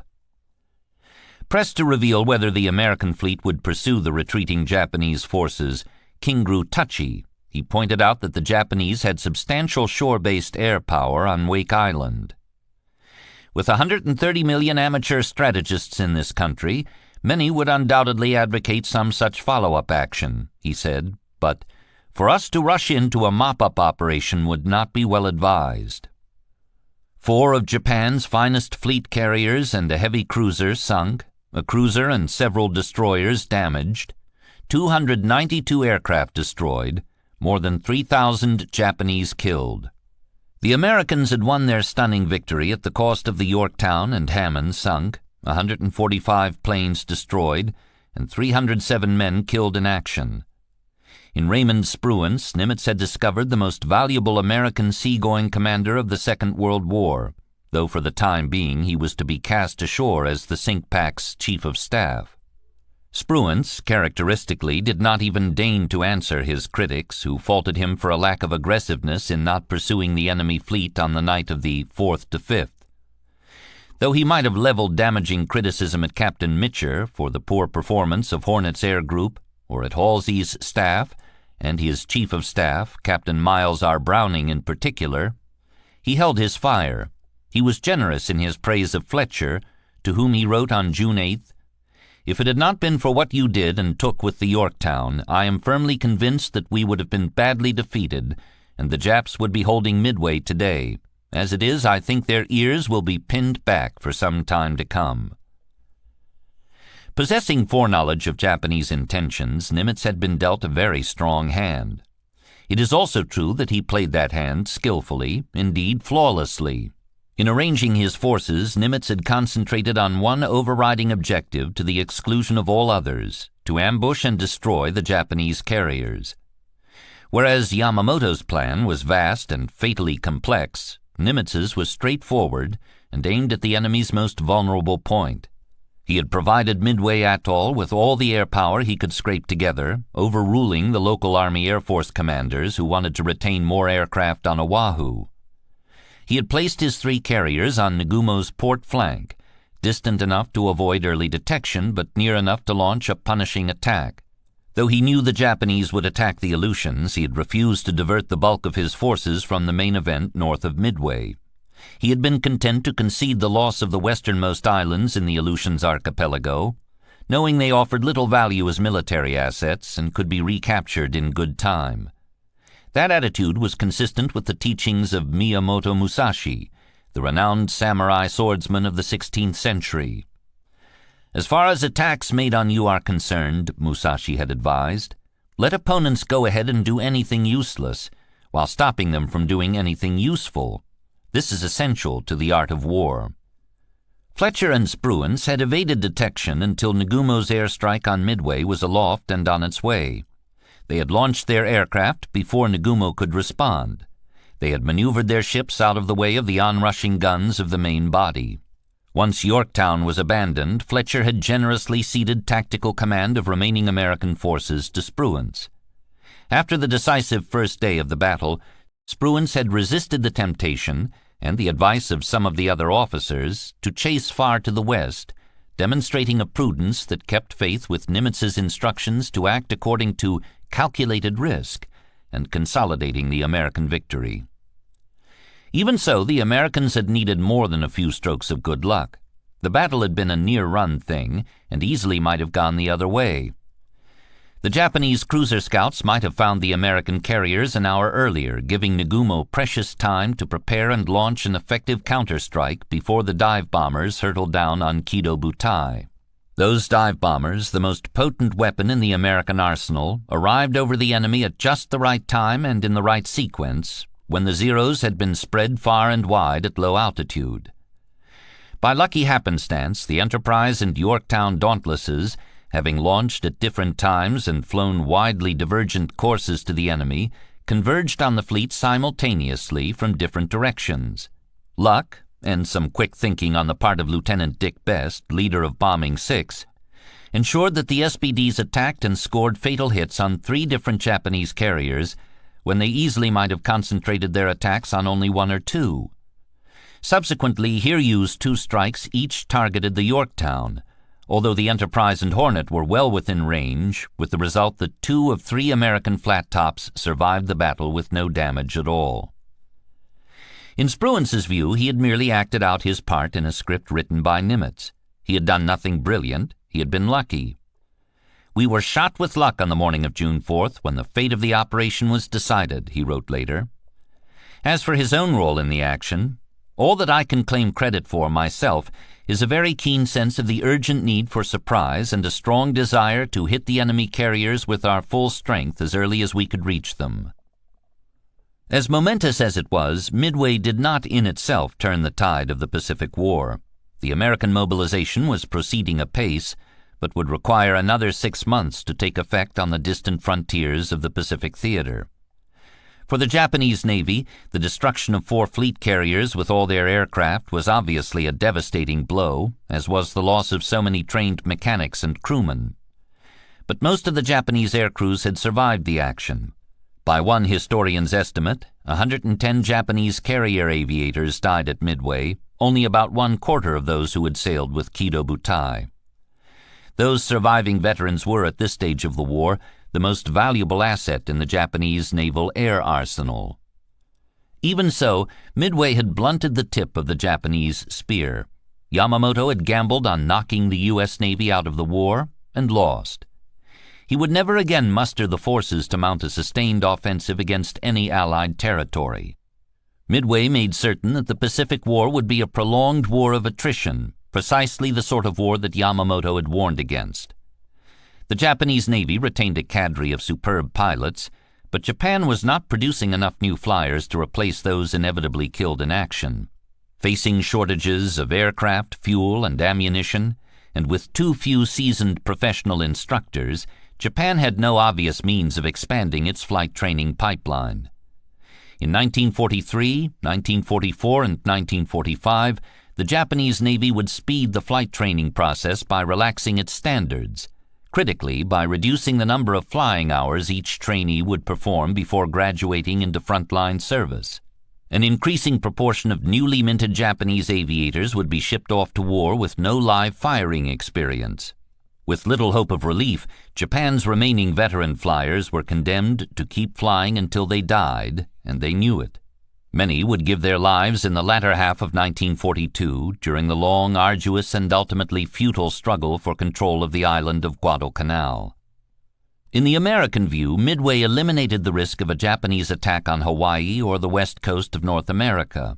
As important, it relieved political pressure on FDR to transfer a greater share of forces to the Pacific, freeing him to emphasize his greatest priority, which was to keep the Soviet Union in the war against Germany. In that sense, the Battle of Midway ratified and confirmed the vital Europe First strategy. For that reason, it ranks as one of the most essential events of the Second World War, bearing not only on the conflict in the Pacific, but on the fate of Nazi Germany. Joe Rochefort and his team of cryptanalysts had been brilliantly vindicated, but none found it easy to savor the triumph. A week before the battle, just as the Japanese fleet had put to sea, the Japanese Navy had adopted a new cipher book for its main operational code, JN-25. This changeover from JN-25B to JN-25C wiped out the codebreakers' accumulated efforts of the previous 6 months. Once again, Japanese radio intercepts were indecipherable. They would remain so until the exhausted cryptanalysts could summon the will and energy to do it all again. According to Jasper Holmes, the mood among his colleagues was gloomy. Perhaps it was exhaustion, like that of a distance runner collapsing over the tape at the end of a long, hard race, but cryptanalysis was always a manic depressive business. Each man feared in his bones that we would never again succeed in the long and difficult task of breaking a new code. Rochefort allowed his team to take a short break, and someone organized a staff party at a private home on Diamond Head. "This thing was a great big drunken brawl," Rochefort later recalled. "That's all it was, just a straight out-and-out drunken brawl." But after a day or two, they all drifted back into the dungeon and resumed their customary round-the-clock routine. Because by this time we had this new edition of the Japanese code we had to start reading as of yesterday, hopefully. Admiral Nimitz concluded that the Battle of Midway was essentially a victory of intelligence. His foreknowledge of the Japanese plan was an asset equivalent in value, perhaps, to 2 additional carrier groups. Nimitz had known when the Japanese force would sortie, and from where. He had known where the attacks would fall, and when. He had known that the Japanese would attempt to reconnoiter Pearl Harbor with seaplanes before the battle, and that they would deploy a submarine picket line to observe and intercept the American fleet. He had known when and where the enemy forces would rendezvous after the operation. The success of the American code-breaking campaign was so complete that it consolidated the field of communication intelligence within the U.S. Navy. By making believers out of the key decision-makers in the upper ranks, who had entered naval service when radio technology was in its infancy, the victory at Midway ensured that communications intelligence would never again suffer for funding, manpower, or respect. Many men had contributed bits and pieces of the breaking of the Japanese code, including those stationed in Melbourne and Washington. But it was Joe Rochefort who had taken those bits and pieces and assembled them into an accurate mosaic. Rochefort had a rare genius for the art of sifting through masses of disparate and contradictory data. He drew liberally upon his knowledge and experience as a naval officer who had served long years at sea, and also upon his understanding of the Japanese language and culture. He relied upon logical deduction. He played hunches. He developed theories and tested them repeatedly until he was sure he was right. No less important, he knew how to persuade his superiors, Nimitz especially, of the soundness of his conclusions even when he lacked absolute proof. Tom Dyer said that Rochefort's special talent was to make a silk purse out of a sow's ear. The early intercepts referring to Midway were perfectly capable of being read in a totally different way than the correct way. Knowledge of the character of the Japanese enabled him to get the right meaning. However belatedly, Rochefort's historic achievement has won the recognition it deserves. Edward L. Beach, the submarine captain turned historian of the U.S. Navy, memorably concluded, "To Commander Joe Rochefort must forever go the acclaim for having made more difference at a more important time than any other naval officer in history." In 2003, the Battle of Midway Roundtable, an online community of veterans and historians, was asked to name the single most important combatant in the battle. The result of the survey, fittingly, was a tie between Nimitz and Rochefort. Support for Rochefort was particularly strong among the Midway veterans. But in June 1942, no one outside a privileged circle knew that the Japanese code had been broken. And even within that privileged circle, few were aware that Rochefort had drawn the right conclusions while his superiors in Washington had clung obdurately to the wrong ones. Rochefort may have been vindicated by events, but he was a marked man. For proving his rivals wrong, he would pay with his career. His enemies in Washington, the Redmond brothers, Commander Wenger, and unidentified members of Admiral King's staff, apparently conspired to seize credit for the victory while diminishing Hypo's role. The conspirators, perfectly aware that strict wartime secrecy would abet their misconduct, did not merely shade the facts, but directly lied. The Redmonds falsely maintained that analysts at Op-20G rather than Hypo had identified June 3rd as the date of the initial attacks. They argued that Rochefort was unqualified to run Hypo and should be removed from the post because he was an ex-Japanese language student who was not technically trained in naval communications, and they told everyone who would listen that Pearl Harbor had missed the boat at the Battle of Midway, but the Navy Department had saved the day. When word of the code-breaking success was inadvertently leaked to the Chicago Tribune, the Redmonds maliciously implied that Rochefort had been the source of the leak.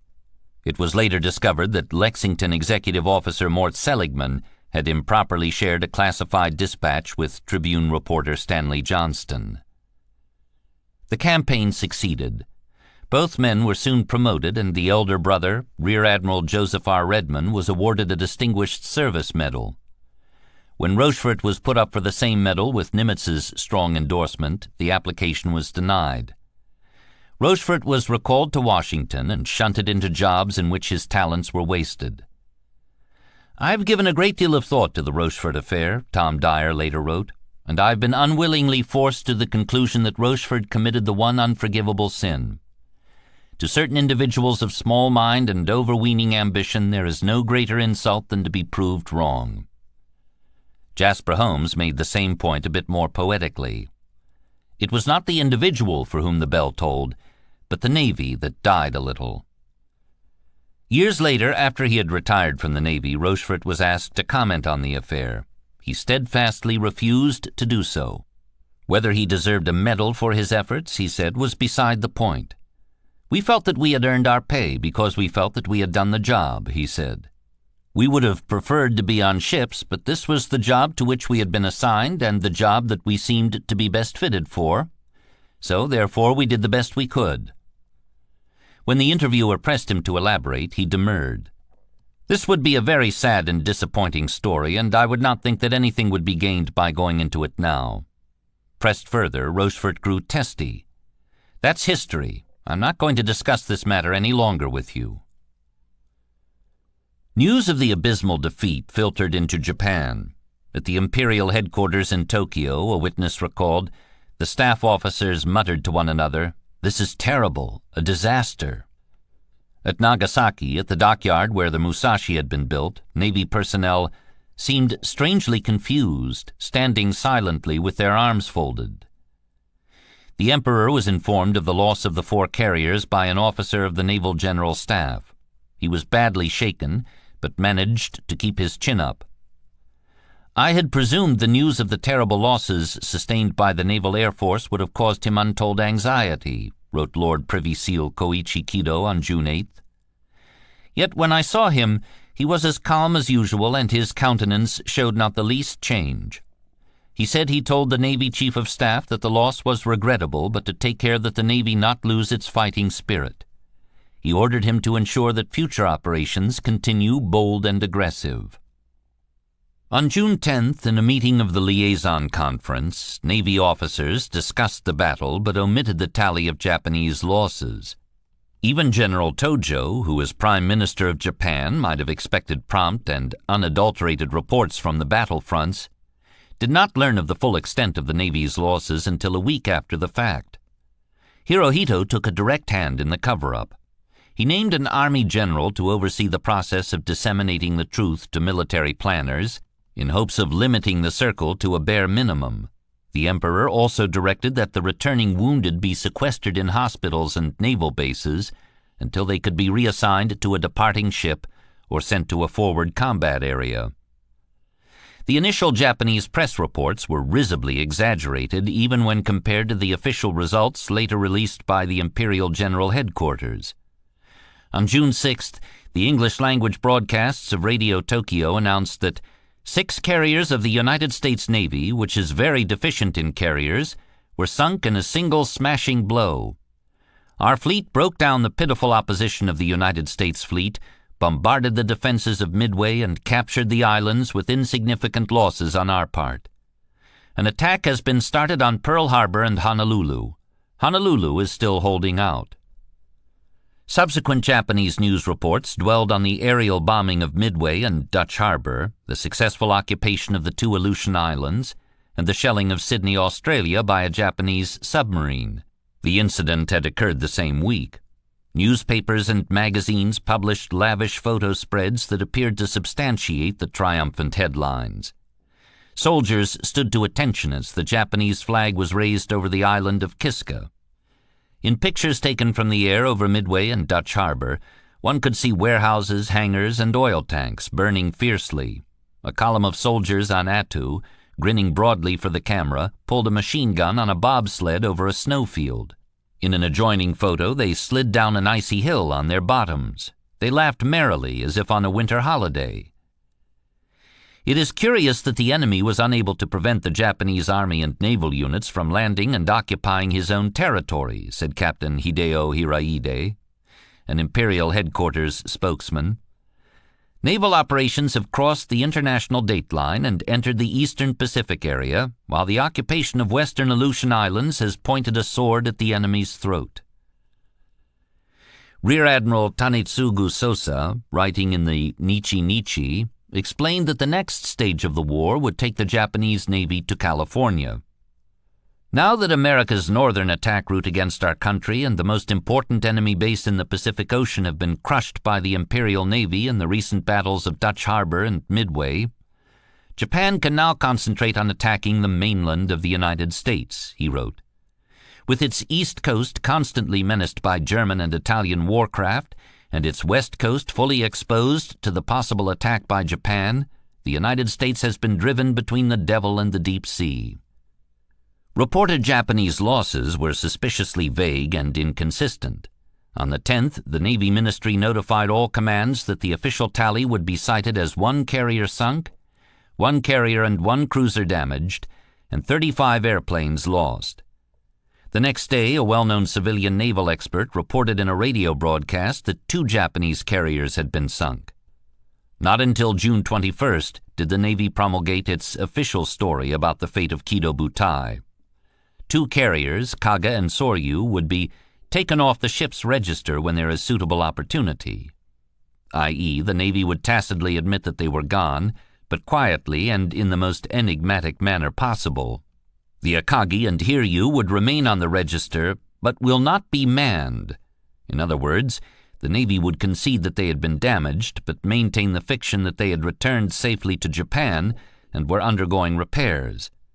It was essential that secrecy will be maintained and discretion manfully exerted. Had these accounts been intended to mislead the Americans, they might have had a valid military purpose. Indeed, the Americans had suppressed news of the sinking of the Lexington after the Battle of the Coral Sea. But the Japanese also claimed that the U.S. Navy had lost a San Francisco-class cruiser, a submarine, and 150 planes. Assertions the enemy could not be expected to believe. Mitsuo Fuchida observed that the Americans had promptly announced to the whole world the damage inflicted on the Japanese, accurately naming the ships damaged and sunk. Thus it was clear that our efforts to conceal the truth were aimed at maintaining morale at home rather than at keeping valuable knowledge from the enemy. The Japanese fleet put into Hashirajima on June 14th through Bungo Strait waters shrouded in a gray fog. Returning crewmen were shuttled from ships to bases to overseas posts where their eyewitness accounts of the battle could not seep out into civilian society. Many were confined to base, while others received brief liberty passes but were warned not to travel to Tokyo on penalty of arrest. Wounded men were carried off their ships in the dead of night, sheets drawn up over their faces as if they were dead, and quarantined in isolated medical wards. Though he was not seriously injured, Fuchida was put in a secure ward at the Yokosuka Naval Base. "My room was placed in complete isolation," he recorded. "No nurses or corpsmen were allowed entry, and I could not communicate with the outside. In such manner were those wounded at Midway cut off from the rest of the world.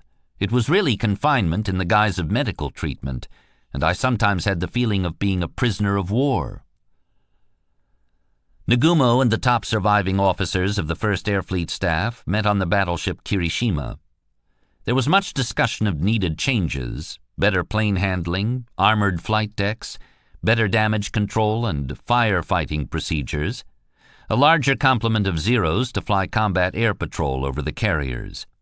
Many Japanese officers blamed the defeat on inadequate reconnaissance flights. Air Officer Minoru Genda later gave his opinion that a lack of emphasis on patrol flights and reconnaissance was the vital cause of defeat. The Japanese were fully aware of the importance of reconnaissance, and yet, in spite of that, we esteemed attack forces too highly. Admiral Nobutake Kondo agreed. "We met with fiasco because we did not get any sign of the existence of an American task force near Midway Island. The need of high-speed, long-range reconnaissance planes was badly felt. It was our great regret that we lacked sufficient measures in establishing guard screens by means of submarines both ahead and to the sides of our fleet, as well as the fact that we failed to have some submarines go to Midway Island beforehand to get some information." Japan's 2 remaining fleet carriers, Shokaku and Zuikaku, were organized as Carrier Division 1. They would remain under the command of Admiral Nagumo. Many in the fleet blamed Nagumo for flaccid decision-making in the desperate hours of the morning of June 4th, but Yamamoto refused to allow his subordinate to take the blame. Now, somewhat belatedly, the Japanese Navy acknowledged the primacy of carriers over battleships and other surface units. Hulls that had originally been laid down as battleships were converted on the stocks to new carriers. Reassured that the Navy had won another spectacular victory, the Japanese public had no reason to expect heads to roll, and no senior officer lost his post.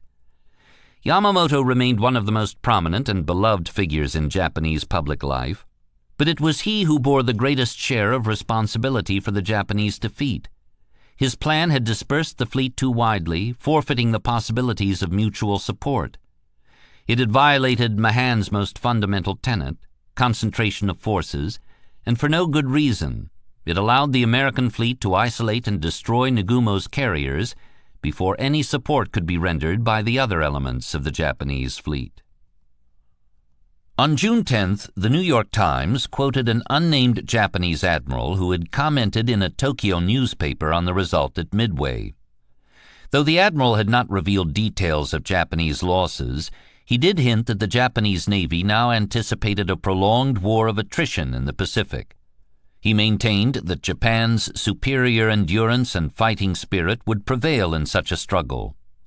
If the war should be protracted, both sides would be greatly exhausted, he said. Hence, in the long run, that side would lose that first tired of the struggle and the losses entailed by it. 2 days earlier, the New York Times had quoted Admiral King, who emphasized the importance of American material superiority. In a war of attrition, said King, the Japanese would be gravely disadvantaged because their capacity to replace their losses is all too obviously not equal to our capacity.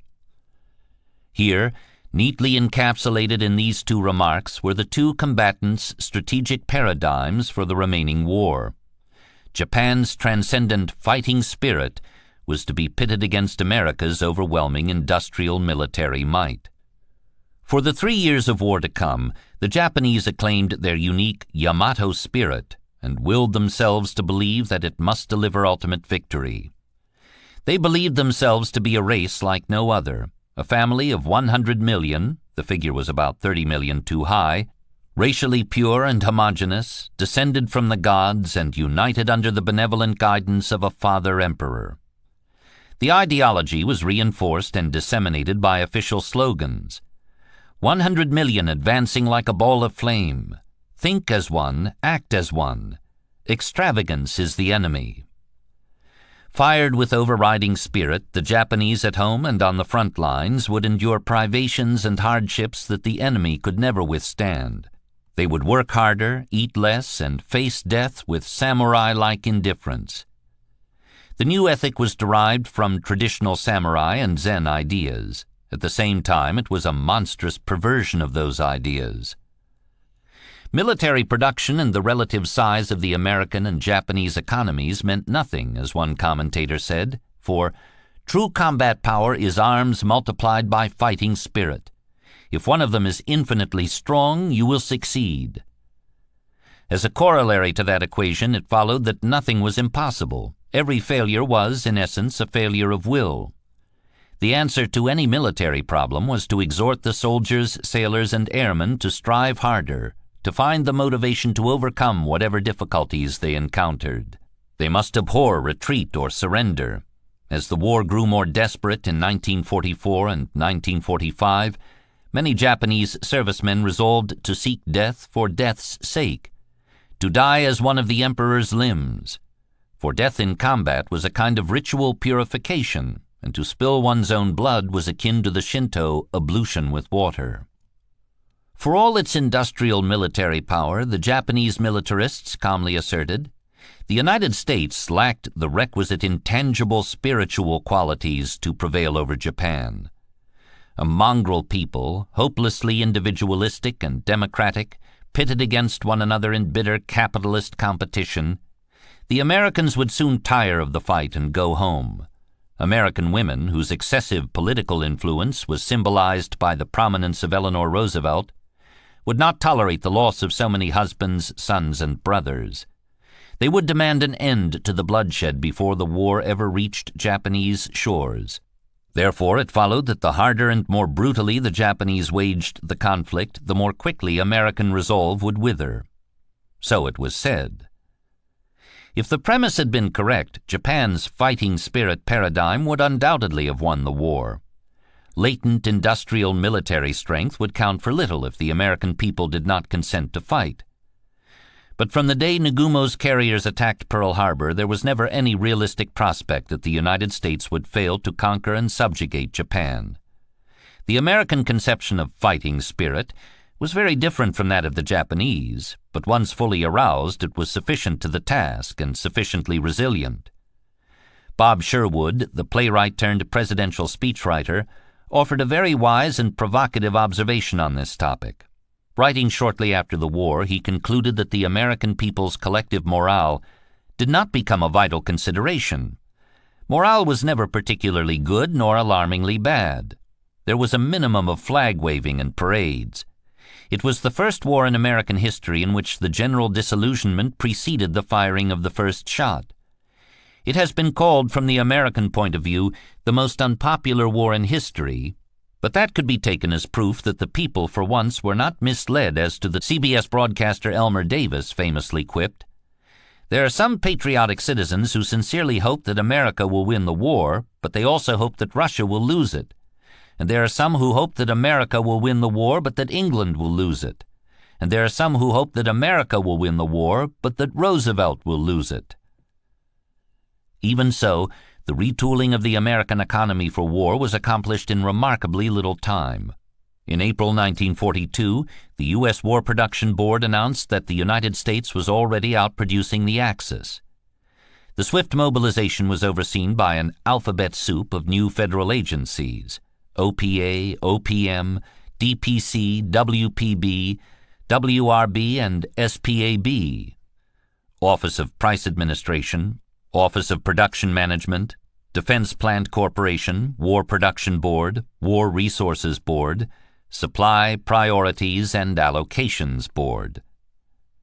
It was not enough to write new federal contracts for ships, airplanes, and tanks. To effect an overnight militarization of the American economy, it was thought necessary to control the allocation of vital materials, and even to ban private industry from serving consumer markets. William Knudsen, chief of the Office of Production Management, OPM, refused to allow scarce raw materials to be fed into Detroit's automobile assembly lines. The nation could no longer afford to manufacture automobiles for non-military uses, he said, because there was not enough rubber for the tires. The factories would manufacture weapons of war, or they would not manufacture at all. The intrusion of federal power into the private economy was unprecedented in all of American history up to that time and ever since, but the effort succeeded in spectacular fashion. Between 1940 and 1943, Britain tripled its war production, Germany and Russia doubled theirs, and Japan increased its war production fourfold. In that 3-year period, the United States multiplied its war production by 25 times.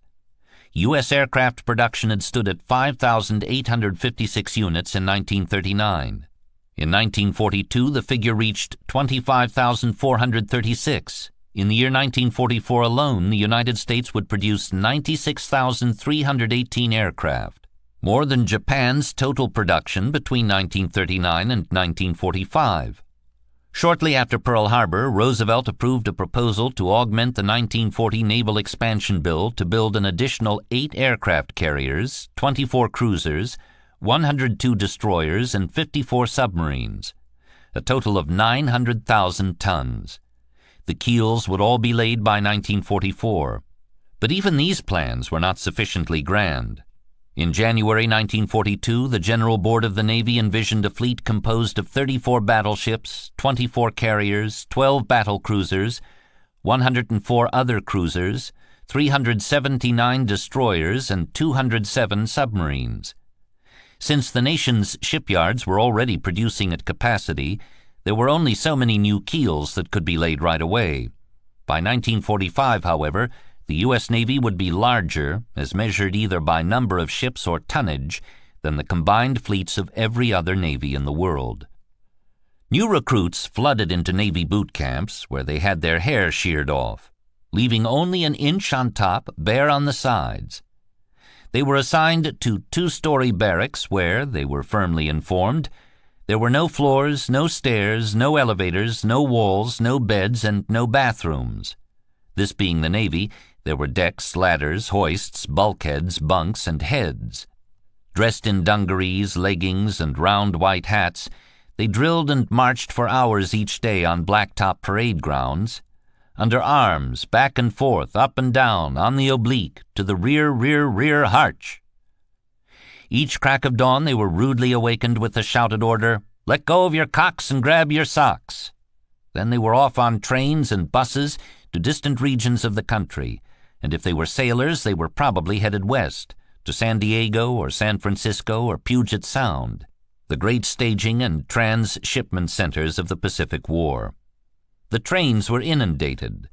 General Eisenhower recalled of that period, "Guns were loaded on flat cars, if flat cars were available, on gondolas if they could be had, and freight cars if nothing else was at hand.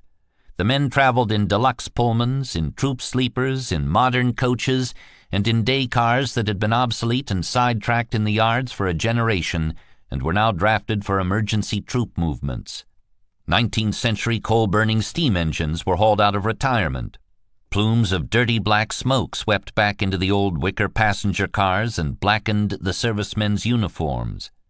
Men played cards, smoked, read, whistled at women, and watched the country roll by. When the trains ran out of food, the hungry men jostled and elbowed their way through the ubiquitous crowds, down the steps onto the platforms and into the teeming stations to raid the shops and restaurants. In 1942, it seemed as if the entire nation was on the move. Not only troops and sailors, but civilians seeking after war work. Because military personnel enjoyed priority on all buses and trains, civilians, including entire families, squatted in the stations, sleeping on benches or floors, waiting days or weeks to be assigned seats. America's train and bus stations, wrote Marine aviator Samuel Hines, were the sad places of the war, the limbos of lost souls. All those troops, far from their hometowns, and miserable-looking in their new uniforms, and the sad young country girls, pregnant or holding babies, not looking around much, just standing, waiting. Lines everywhere. There was no place you could go that you didn't have to stand in a line first. Piles of duffel bags, and MPs with their white leggings and nightsticks, patrolling, representing discipline, being discipline in their stiff postures and their sharp uniforms. War could do worse things than this to plain people, but for a sense of the ordinary outrages of life in a country at war, the stations were the place to go. Reaching California, many of the Pacific-bound servicemen were caught in limbo, waiting for a ship, and that suited them fine. No one doubted that the route to Tokyo would be long and bloody, and they were in no hurry to travel it. The sweating malarial jungles of the South Pacific, the infinitesimal atolls of the Central Pacific, all those obscure islands with their alien names, Efate, Espiritu Santo, Maleta, Guadalcanal, Emirau, Tarawa, Majuro, Kwajalein, Eniwetok, Ulithi, Palau, Saipan, Morotai, Mindanao, Iwo Jima, Okinawa. They would see them soon enough. Golden Gate in Fort Audible hopes you have enjoyed this program.